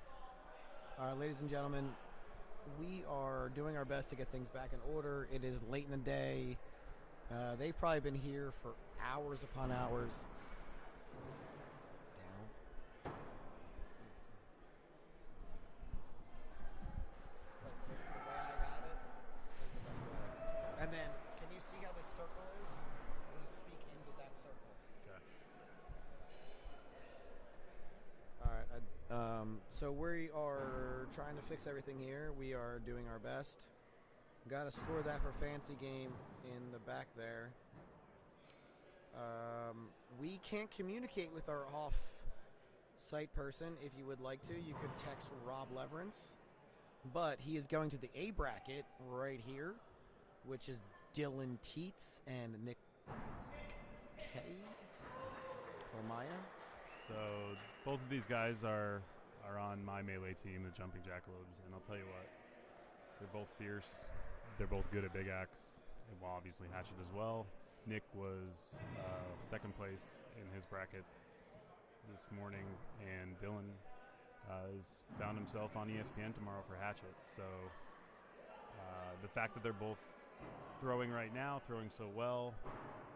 It looks like, I feel like Nick might have won, because that looked like a moment of disbelief. Even though Teets hit his kill, it looks like Nick... So I feel like Nick won that first one just by that reaction. I mean, do you think he needed to throw a... Right, but he stayed down. He threw a 6 just to keep it status quo. Right. It didn't look like a 6 from here, though. I don't know what it was. So, yeah, we'll know. We'll know after the next 10 to 20 throws, I guess. And TJ Schultz took the Mark Tishko match, so he is waiting for the winner of this match. Or actually, the loser of this match. The person who does not win this match. So that is bracket 1. Bracket 2. Lucas Johnson, Nate. Dang it, I have no... I wish this would work. So we're in lane 1. Oh, we are back up, ladies and gentlemen. Nate, we're back up with seeing them, but we don't have the proper score. It might not be the proper tablet. I feel like it would be, but... Something happened to this bullseye on this target. They should have... something happened. Looks like they should have changed it, is what looks like it happened.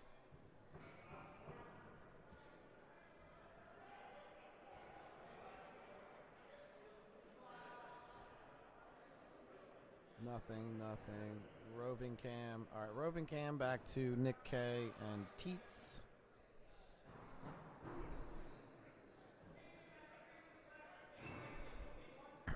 I'll keep an eye on the...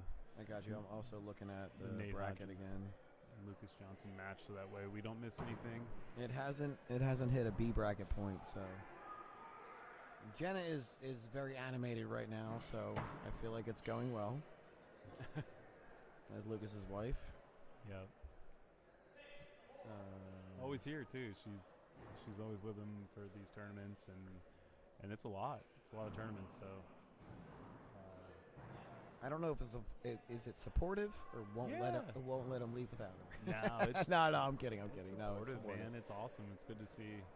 She's definitely made plenty of comments about being thrilled to be able to support him and watch it, about how she hates being more nervous than him. Yeah, absolutely. But he puts himself into a lot of high-pressure situations, so good for her sticking it out. Well, there's a lot of times that throwers are not nervous while actually throwing, but when you're waiting for your match is the most nervous you'll ever be, kind of thing. Like, I hate waiting for the match, but when I'm in it, I mean, I'm nervous, but not. Please say it's a hit. Hit. The Please. anticipation. All right. Well, Hit. Miss. Nick takes it. Nick K. All right, Nick K is our A bracket winner in bracket 1 or group 1, and then Dylan Teets will play TJ Schultz. Rob is currently moving the camera, so I am going to make you not sick and at least come over here to watch the throws, which we don't know the score of. That is a 6. I can 6. say Lucas is in the lead. That's all I know. I don't know by how much, but I could Confidently almost say Lucas is leading the round. Ooh, that camera moving is very VR sickly kind of thing. Now they're going up. We're going up. It's got to be within 1 or 2. Yep. Lucas up by 1. Official from the judge. Up by 1? Yep, up 1. Brennan Wozniak is the judge. Oh, yeah. Good old Woz. Yep. Then Nate smoked it. Nate, you can hit the other red one, too, I know, dude. right? It's amazing. Oh, missed. we go round 3? Yeah, we're going. No, that was. Oh, no. Sorry. We're looking at the wrong. Yes, this is 3. Coming up. Rubber match coming up. All right, A bracket of, or A. Ooh, we got a primal matchup over here. So in bracket 4, in A, Brandon Shell and Ben the Marksman Edgington. Oh, the Yeah, marksman. he is the marksman, folks. So I know. We are just on a live stream. All right, so we're on YouTube. The Ultimate Marksman is a TV show on History Channel. Please go watch the Ben Edgington win that and, yeah, do that. I mean, he's a great thrower. He had to throw a bunch of different things through different obstacles and won it. So the man is a great thrower. B is a little far behind, so I'm assuming they're going to wait. So that is 4. Let's go back to 3. Ben's an excellent thrower of all things. Picks up.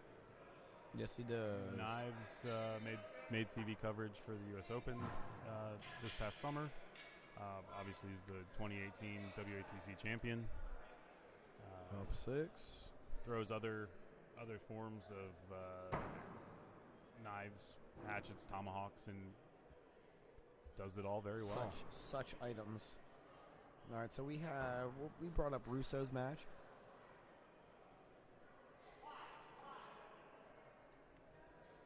Are you gonna track that one? Are you gonna track that one? Yeah. Nothing's in sync. Oh, here comes tech support. With this video or what? All of them. Click on. Here. Gotcha. Thank you. We have tech support coming in. All right. Not even. We got Lucas to count catches all a- the Ryans. I think Lucas and Nate have now So in tied it lane up. 1 it has Lucas, but it's not right. But that is in lane 2, so it's so weird.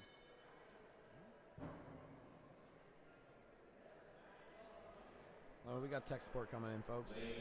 We do apologize for a little bit of delay. Ooh, 4 out of 8.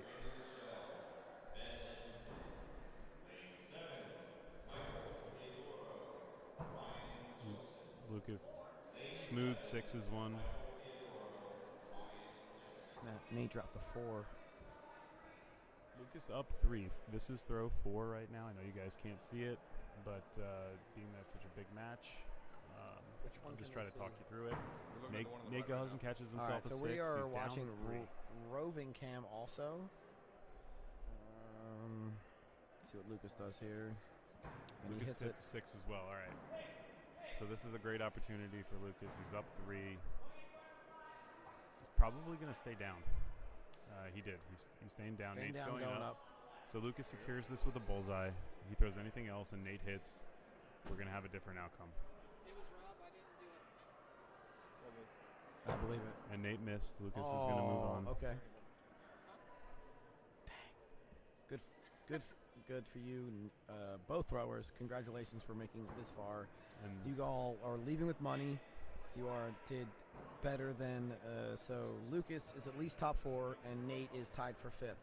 No matter what happens from here on out, Nate and a bunch of other every thrower that is second in their bracket in right now is tied for 5th place amongst 120 throwers. If you were tied for 5th place amongst 256, that is absolutely incredible. yes, without a doubt.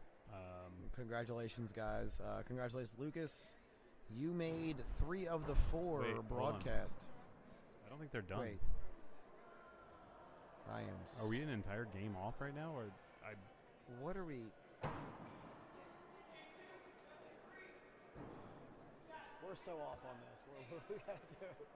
They're going into round 3 and we didn't even realize. What's off?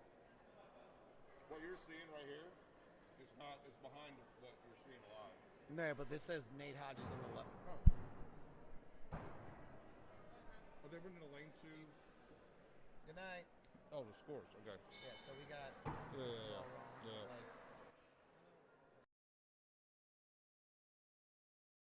just cut the. I just.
Yeah, everything's kind of out of whack right now. I do apologize. I lost track of this match here. We are in lane 1, but none of that is right. And then in lane 2, none of that is right. We have kill shots called by Manny and Change Ant-Man. brackets again? No, maybe. I have no idea. All right, Hold on, wait. Let's take a little peek here. So that's bracket. So go to bracket 3. I think this one's bracket 3 in front of us. They did change brackets. So scroll down. Manny lets it go. Is this And he a bracket hits. 3 match? So we just He need to pull in a different. It might be bracket 4. It's bracket 4. Ant-Man misses. Nope. We're in bracket 4 right now. I don't know where any of these things are. Me neither. So this Manny is just throws this a is just an 30. overview, Okay, so you they gotta were go back. tied. They were tied So I have there. those last 4 tabs, or just the overall bracket for just us to look at. Hey, Right. mute your mic while you're doing this. Oh, sorry. We're on game 2. They were tied. Manny hit his kill, and then Ant-Man needed to hit his to move it into overtime. Came up a little low. Practice throws have been thrown. Throw 1, tap of the axe. Judge clears the lane.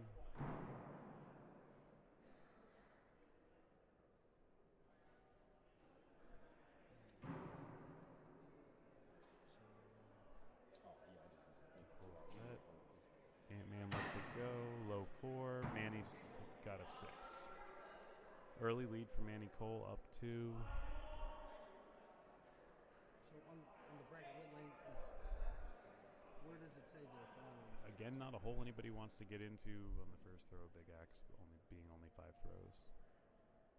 So they're lane 1, lane 2. So lane 1 is Ant-Man. Lanes are cleared. Manny steps up. Ant-Man steps up. Takes it back. Manny splits a 6. Ant-Man gets himself a 5. It's a 3-point lead for Manny Cole.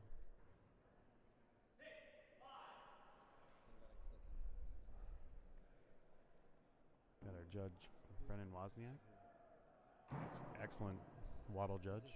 Bracket 3 or bracket 4? There's a pretty decent crowd of people here watching as well. A lot of support for these throwers. Manny lets it go. Gets himself another 6. Ant-Man throws a 5. It's on Big Axe. Time runs out quickly in Big Axe, especially when someone's not missing. Then we'll give it the lane number. You don't have a second set of 5 to come back. Takes it over here. Are they It's using the fast, same and thing here too? once you get in the hole, it's hard to get out. Looks like Ant-Man finds a 5. Manny hits another 6. Manny's perfect right now. Manny's perfect through 4. He's up 5. He's going to stay down. Of course, you know, you don't get bonus points for perfect games. As good as it feels to throw them, just take your win and move on.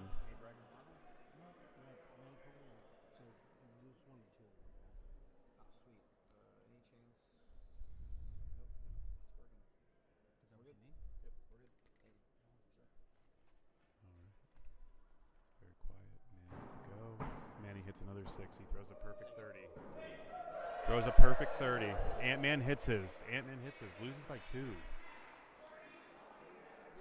Man, these guys, incredible. Thank you.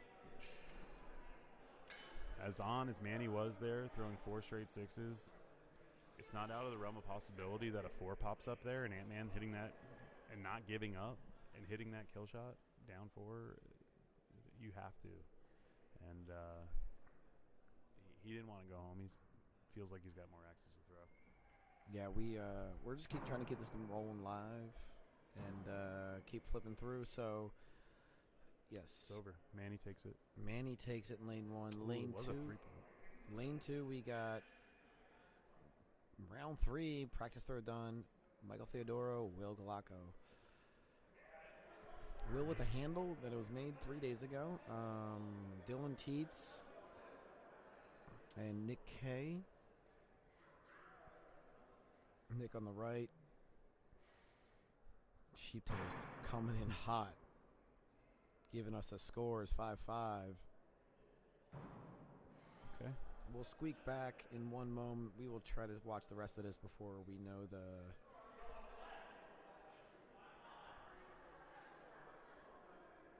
All right. So Nick's up 1 again. Throw 4 here. This is important. Dylan 5, Nick 6. Okay. So not a whole lot changes. They're both going to go up. 2-point difference. At this stage in the game, I wouldn't be surprised if they both hit it. Sorry about that. We were having technical difficulties. We are back with sound and all this stuff. Was I just commentating for no reason? Pretty much. Sorry. That's okay. It's probably actually been about 10 minutes, so it's not just you. I don't know. It's okay. We're good. We're back. These bunch of 5s from these guys makes it all. It's this one. Somehow they both got muted. But it's fine, and we're back. Best 2 of 3. Did they both hit? Yes, they did, and that means Nick took it. Nick took it by 1. They both hit. These guys are teammates on the Jackalopes. Oh, that is not good. Mike with a 6. Will with a 4. And that wasn't even a close 4. That was a no-bleed 4 right there. Yeah. We got 2 throws left, though. This is round 3. This is to stay alive because they are both in B bracket. Whoever wins here will face Manny Cole. Will throwing a 4 doesn't necessarily mean a whole lot. He doesn't get discouraged when he throws a 4. Absolutely not, but it doesn't mean that he has the advantage if you both go kills. Certainly doesn't have the advantage, but he comes back with a 6, no problem. And 5. So they're both going to go kill on the last throw. Everyone's giggling. Let's see what happens.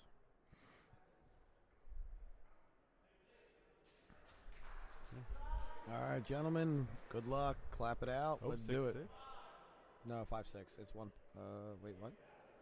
Okay, yeah. Michael's was a 6. Again, we are at a disadvantage of viewing because of the fact that there is a precise mark of the pen. So, get it, fellas. Must hit for Will.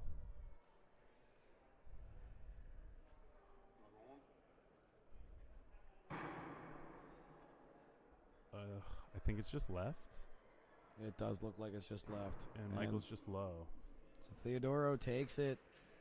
He faces Manny Cole. Let's switch back to the other side. We have Nick K, Dylan Teets. Nick K in the driver's. Ooh. Unfortunate 5 there. And they might have caught it with the beard. I think that's a good. Yep.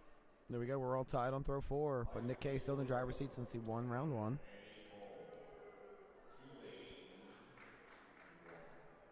They're going to lane 1 for that one, so we'll switch over that in a few moments since we have the pinnacle of this match coming up soon. Hey, they tied after 3. They have omitted throw number 4 to go straight to the kill shot. I like this. All right, guys, all tied up, letting the kills take it. They're ready to rip. So you want to talk about a celebrity commentator, right? Again, I could absolutely see these guys both hitting again. Oh, Teets is definitely low. I can't see Nick's. I can't see either. Sheep Toast is on fire right now. Sheep Toast. Miss. Oh, okay, miss, we're going to miss. overtime. We're going to overtime. B bracket semis here.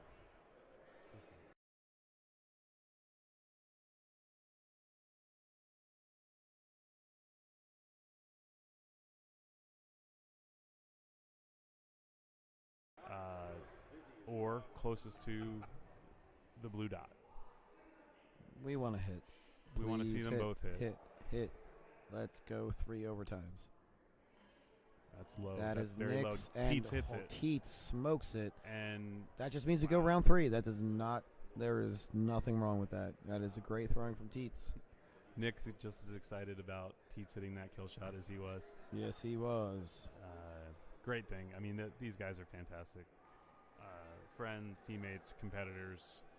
once they step up to the line, it's on. And once the axes are thrown, they're back to being friends, teammates again. I God hope that was a practice throw right there. So knowing Dylan so bad. as well as I do, his practice throws don't necessarily mean anything. Neither did Nick's. He threw a 4 also, or a 3 possibly. I don't even know where they both ended up. But they're going to round 3. This is actually, you know what? Nick is still in the driver's seat. This is still A. Nick is still A. He has not lost yet. If he beats Teets here, clean. If Teets beats him, we have to do another set of 3. So. Yeah. Yep. Oh, Nick throws a 4 coming right out of the gate. Teets makes it a 4 again. These or 5. I'm sorry. Yep. 5. What? Wait. What? 5-5. Oh wow. There's a good flare up on that axe. He'll nickel check. Yep.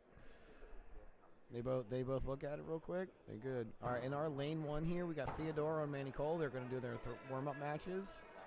We will switch to that in a few moments if you're looking for that hot match. But this one is a little more towards the end, so we will wait for that one.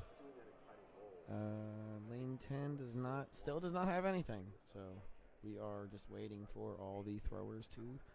We're bottlenecked at this point. That's kind of how it goes. Yeah, but it's all action. I mean.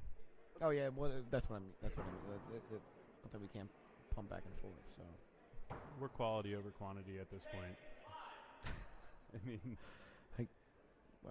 these guys. I wouldn't say the other ones weren't quality. No. It's just more like there were so many more matches going on earlier that we were just popping back and forth like NFL Red Zone. True. Yeah. Well, very much like the NFL Red Zone.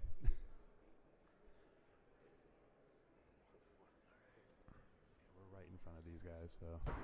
Oh no, I'm not going to care. I'm not speaking loud, and if they can't handle it, that don't make ESPN tomorrow. They can. Handle I'm only joking. They can handle it. They can definitely handle it. Those guys are. Both of these guys have been on ESPN before, and Manny's already heading back on Sunday for Knives. So. Indeed. All right, Kara, it should be coming up too, but unfortunately, we are not in control of who puts the matches in front of the cameras. We hope. We have pitched our pitch and hope they come in front of us.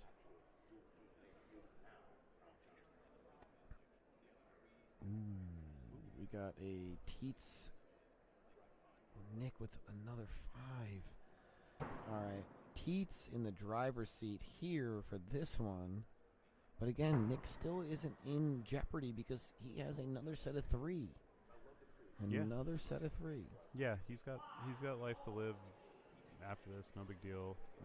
And then lane 1, they're going into the 4th throw with Theodoro in the cruise control.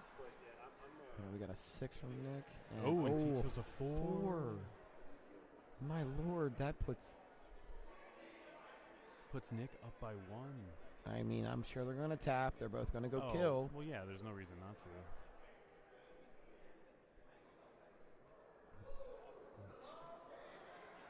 Wow. Okay. This is a must hit for Teets. This is a must hit for Nick. If Nick hits this is guarantees him. This is a must hit for Nick. Right.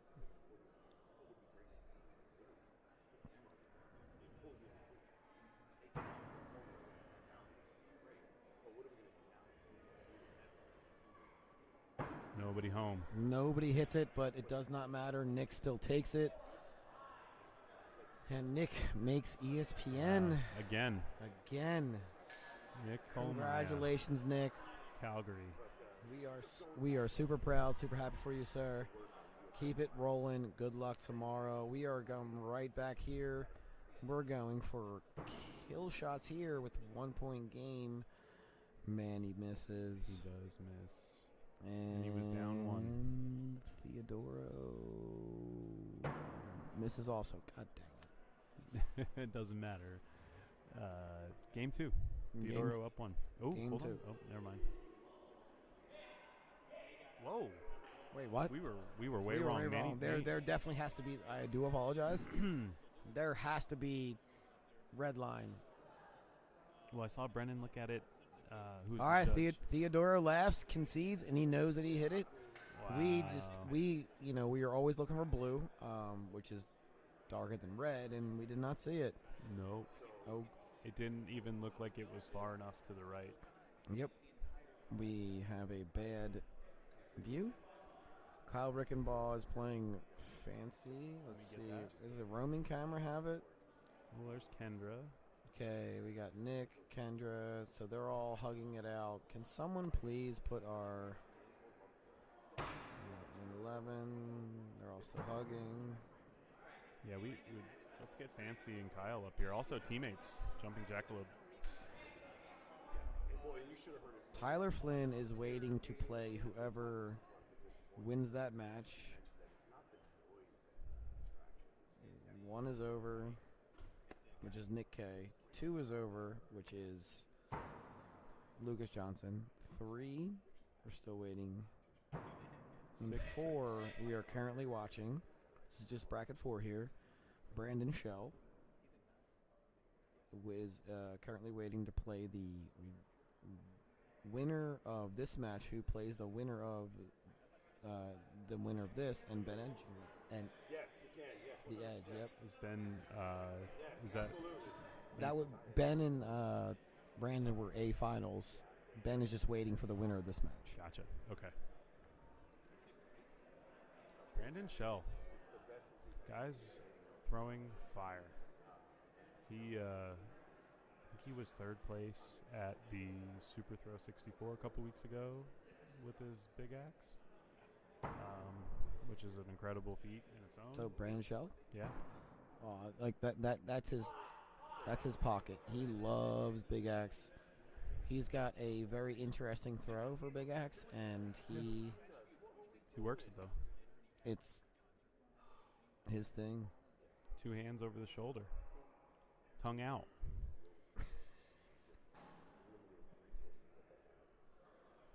He just lets it rip, and it flies straight.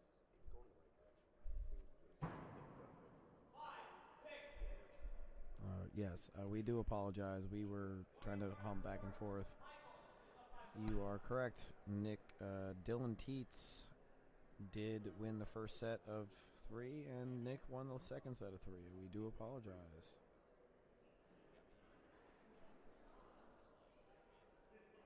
Okay. Michael Theodoro's up by 1. Manny hits a 6. Michael hits a 6.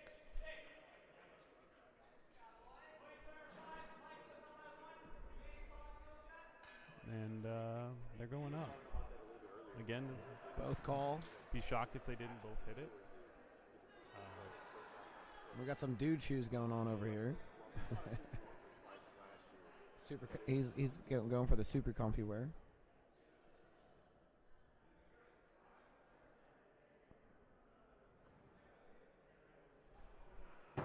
Ooh, that looks good. That looks good. And that's a miss. All right, that's Manny Cole. Moving on. Manny Cole moving on to play Ben Edgington. It is incredible how just these matches just keep getting better and better, right, as we keep going on. So we got roaming cam. Unfortunately, nada.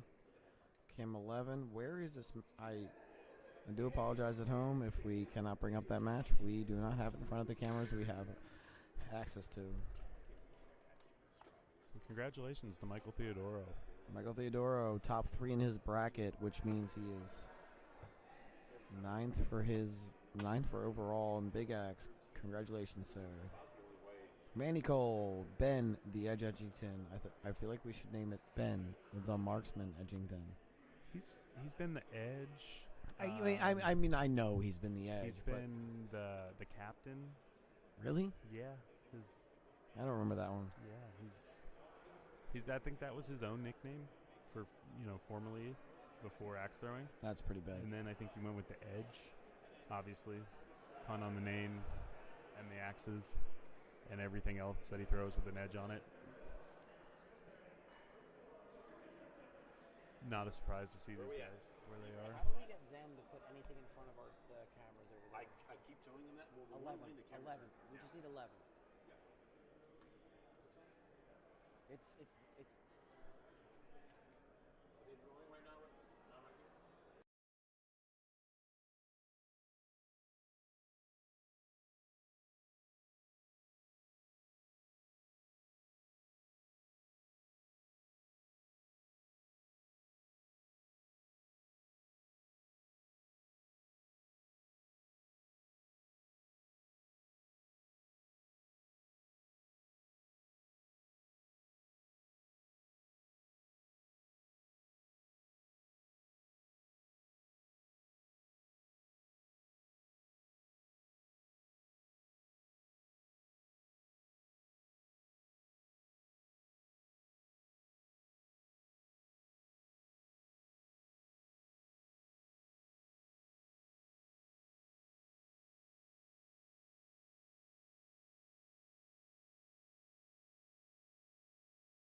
We are back here. We do apologize. We were trying to figure out what was going on with the other side, so we get you all multiple games going on all at the same time.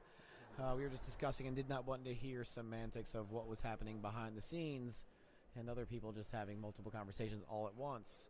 But since Ben Edgington has been sitting for a significant amount of time, he had a few extra. You say White Claws?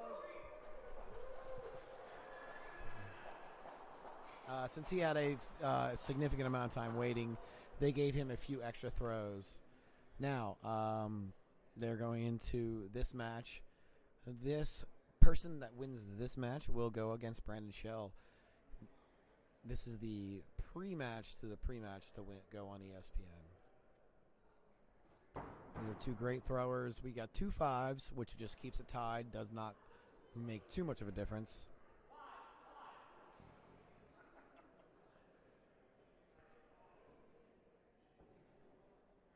All right, we are going to throw number 2. We're waiting on those other lanes.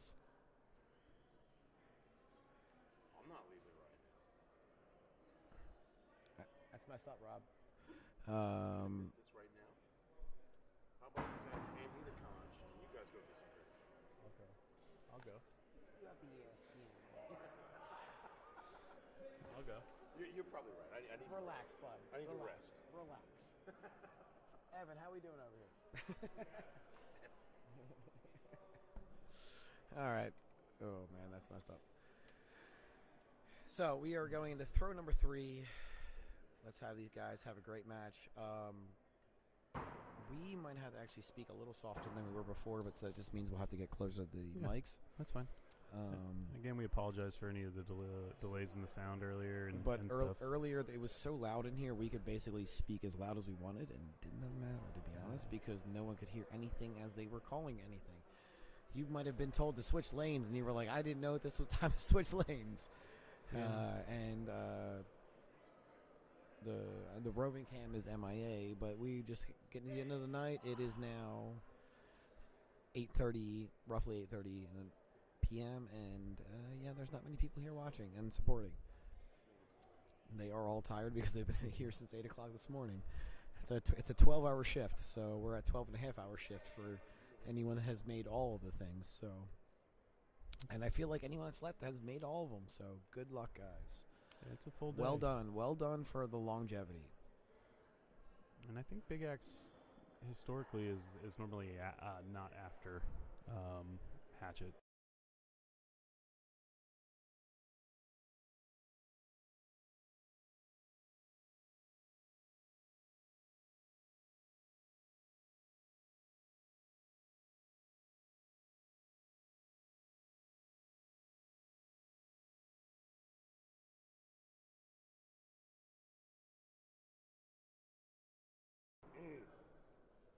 Ooh, we might have a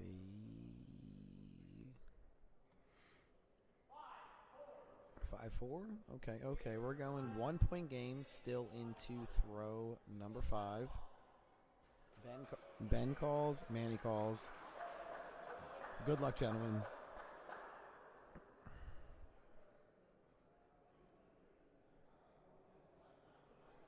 Just throw it at him. Thought about it. Oh no! Come on, Manny. Miss. These are All right, so Manny takes it. But okay. These are close This is also evident of a long day. These two are 2 of the best Big Axe kill shot throwers here. They're amongst the top 5. I would say top 5, no questions. Yeah, no, without a doubt. So and I've seen it today too. Manny Cole takes that first one.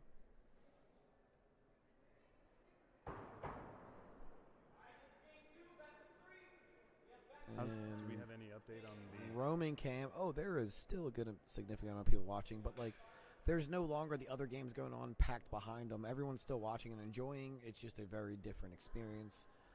Nothing in that arena. Nothing. Well, that one we can't be nothing in the. Or we only have one match that is possible from each side. So we are in bracket 4 on the live stream with the B bracket of bracket 4 waiting to play Tyler Flynn. Because the winner of this one will play Tyler. Tyler finished out A. Kyle Rickenball and Jonathan Morgan are... Wait, what?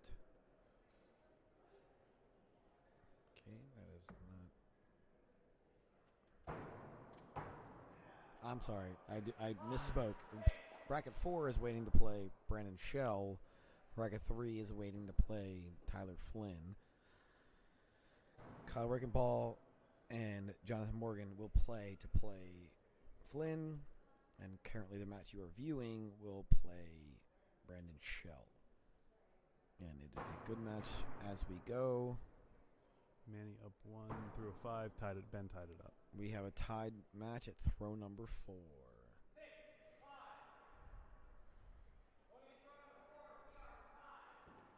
Yeah. So, I cannot wait. There's a proposed rule change for Big Axe to possibly be 7 throws. I'm not sure how that's going to go, but I'm hoping they both. Oh my lord, they both dropped. That is crazy. How did they do that? They both wanted to finish the match on a kill, but if there was a different type of match here right now where you could go 1 kill on any throw, it would be very different. I would.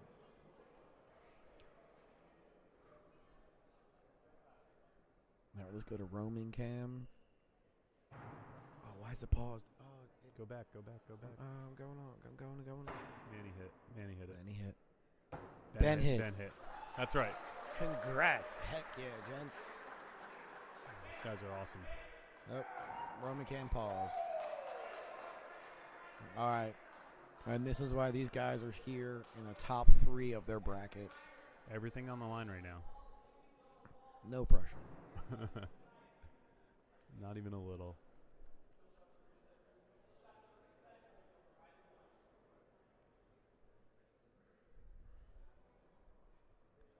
Both of them have been in this position before. Both hatchet, knife, big axe.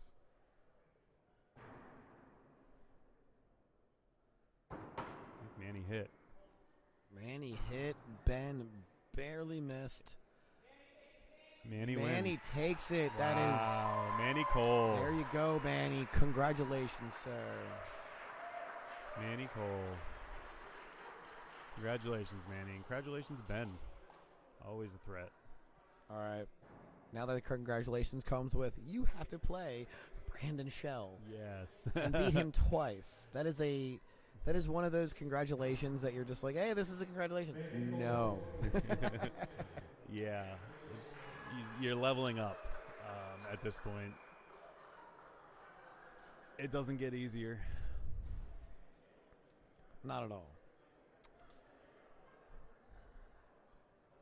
I think regardless of win or loss after this last match with these guys, that both will be happy that it's over, regardless of the outcome.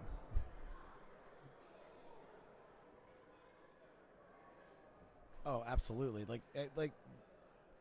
So, hold on. Let's check the other side. Let's see if we got it back again. Nope. Nothing.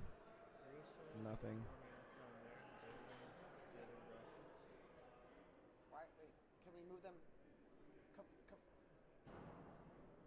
got a little inside information on why they're holding the bracket. Bracket over there.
ladies and gentlemen, there has been a snafu. We are trying to figure everything out. I don't know if it's the internet. I have no clue what's going on, but we will be back as soon as possible to get all the rest of the matches going.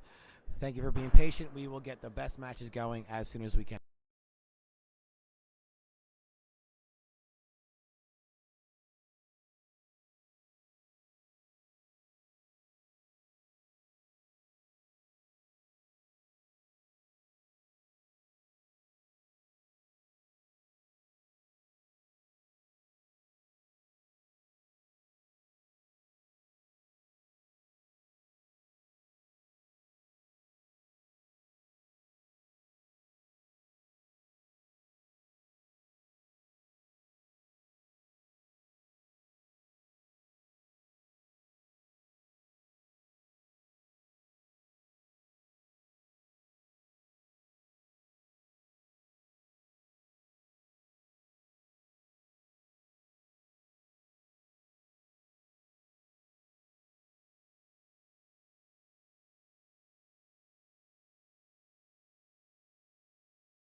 We have Manny Cole,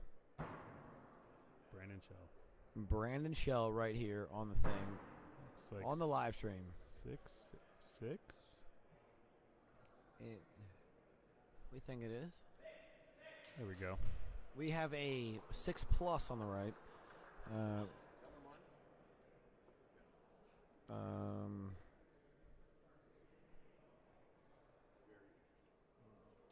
Okay, we have in the commentator booth. We do not have any clue what is going on. We are just here to talk about the matches in front of us. Those that are commenting. We have Manny Cole, playing Brandon, which is 100% 5. Manny is getting a flashlight on his potential 6. Oh, but what if that's one of those squeakers? Double 5. All right. 5-5, no squeaks. Oh, Manny's taking a longer look at it. That's okay.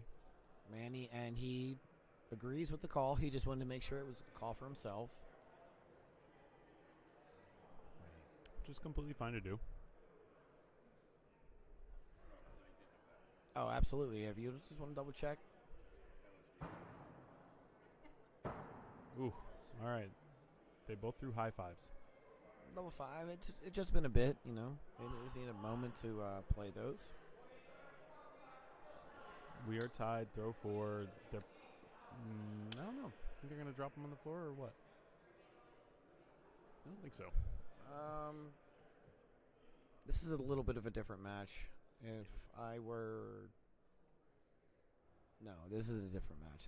This isn't the very last match. If they were at, you know, they went all 6 matches the whole time, they might have done it. But as of right now, it is too early in the bout for them to want to do that. Yeah, right now they're if this were a boxing match, they're just distributing jabs at this point.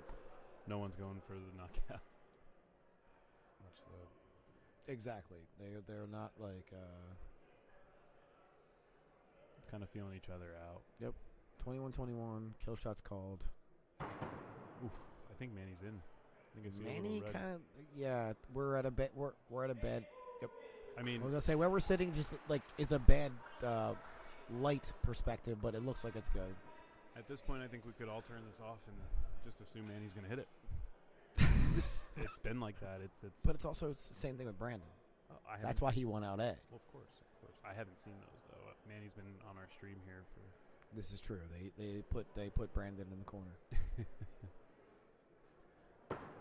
Okay. Practice throw, kill shot. It's probably because his axe is too shiny. Too much shine. Very shiny.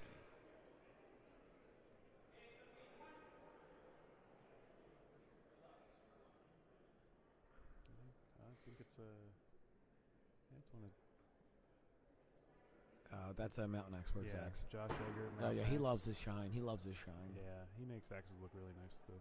Oh yeah, but like one of his kind of distinct things is he loves the polish. Yep. Manny, we need to get you an up flare axe, man. You keep missing a little low, but still catch that 6. Yep. There it is. Get a little more swoop up. Yeah. We'll give a little rhino, or He's been throwing this axe for elephant. He's been throwing this axe for a while though. Has he? Yeah. So I think Gabe profiled it for him probably like 2 years ago. Ooh. That is not the answer we wanted, but they're tied and going into throw number 3. Let's see. It's okay. He's shaking it off. Laughing about it. He knows that's not normal. Brandon's laughing too because he knows that's not normal. Wait, what? Kyle and Fancy. Kyle and Fancy are throwing right now on the stream. We just don't have the proper scores. They both threw 4s here right in front of us, though, Manny and Brandon, and now they're gassed. I think they're gassed. These are it's again. We're going into we're on hour 13 of today. If you've thrown since this morning and been here since check-in time, we're in hour 13. Yeah. So you're in hour 14. They're both calling kill. All right, gentlemen, come on. Neither one of them wants to risk luck. throwing another 4. But that's totally fine. Let's take it to the kills. Oh no, they dropped.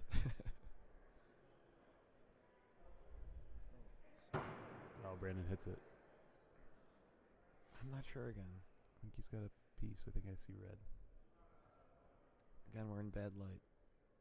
And Manny smokes That's it. a definite. Good And I grief. think, like I said, I think you're right, but we're Good grief. hit. Yeah, there Wonderful. you go. Crowd goes wild.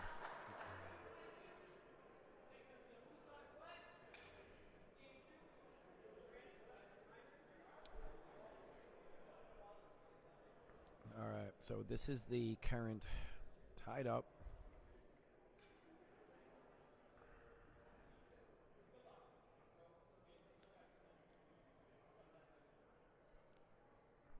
We're getting Once between this match, we will switch back to the other that's happening currently.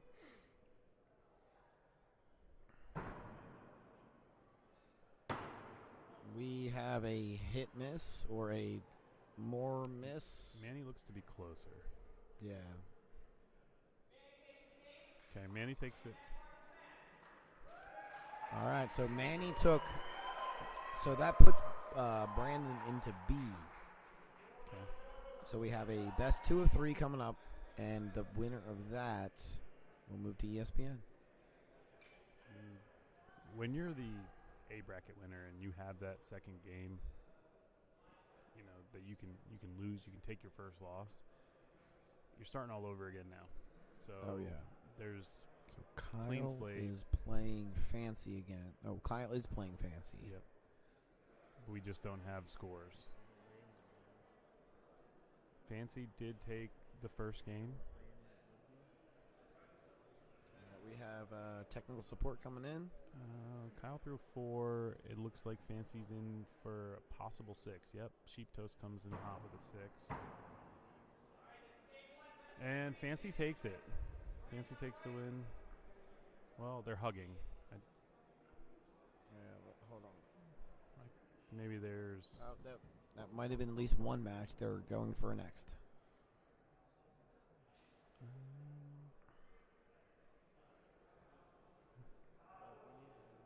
What is that practice throw? Sure.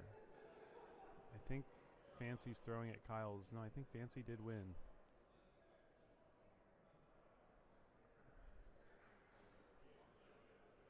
Sorry that we don't know. We're trying to get. Hold on a second. Let me just refresh that screen. Fancy takes it in 2. Congratulations, Jonathan Morgan. Yes, and Fancy will face Tyler Flynn.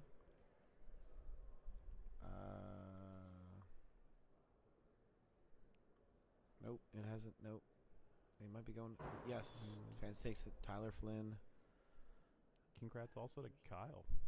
Hell of a run.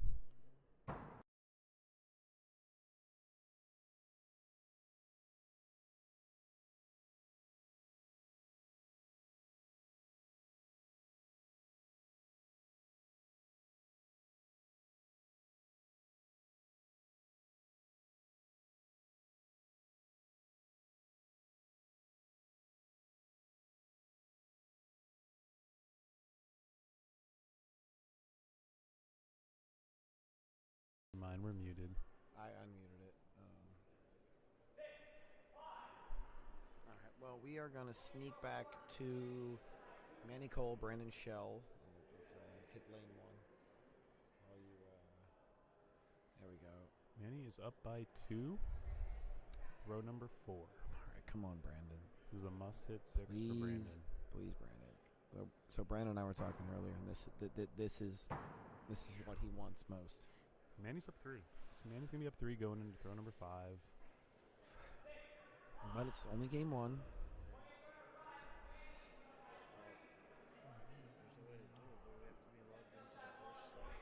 Manny's very confident in his bulls right now, so he's going to go ahead and stay down. If he hits a 6, it's his game here. Anything else other than a 6 would require Brandon to hit this kill. Oh, that just means we go to game 2. We still have 2 possible games left. All right, let's go to this one. Okay, Manny takes the first game.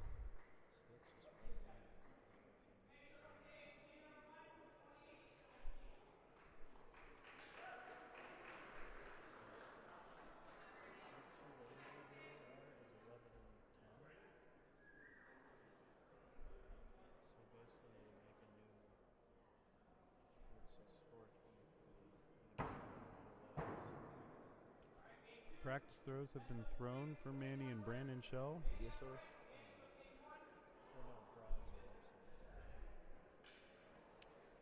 They have tapped. Lanes are open. Throw 1 is underway.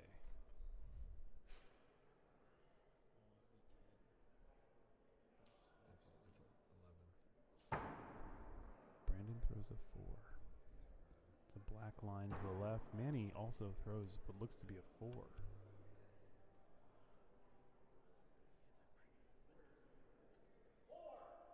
4-4. Slow start score-wise, but it's essentially the same as two bullseyes, so no one has the lead. We are still tied. Throw 2. Where's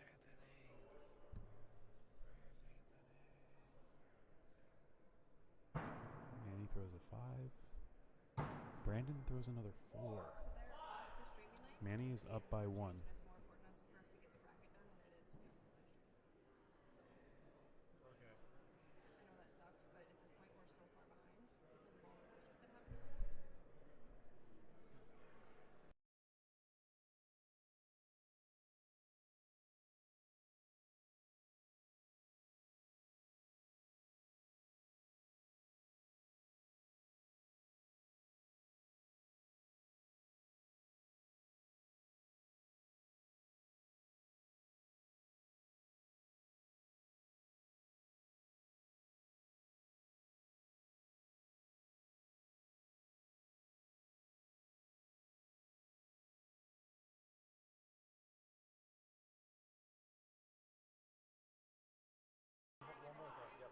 The finals. Okay, so we're going to watch a few more throws. We're going to move the roaming camera, get everything back in sync with everyone. Ooh, wait. The lane number. You gotta refresh it first.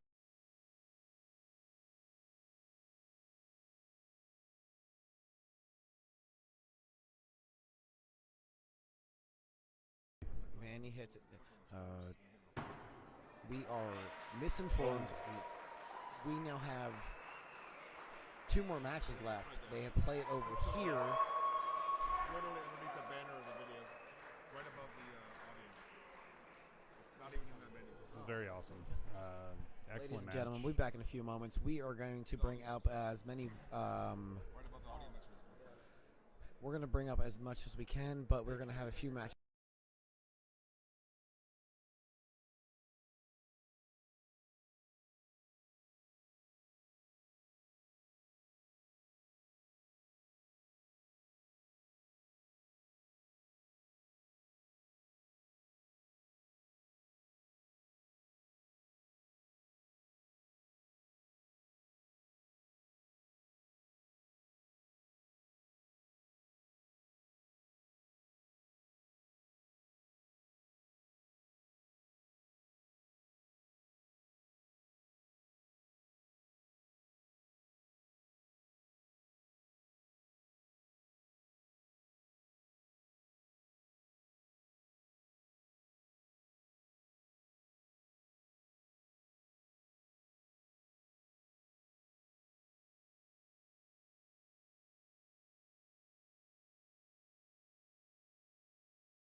I don't think they're running it anymore. Hold on. No, you're good. No, it's good. If you can't get it, don't worry about it. We're going to lane 11.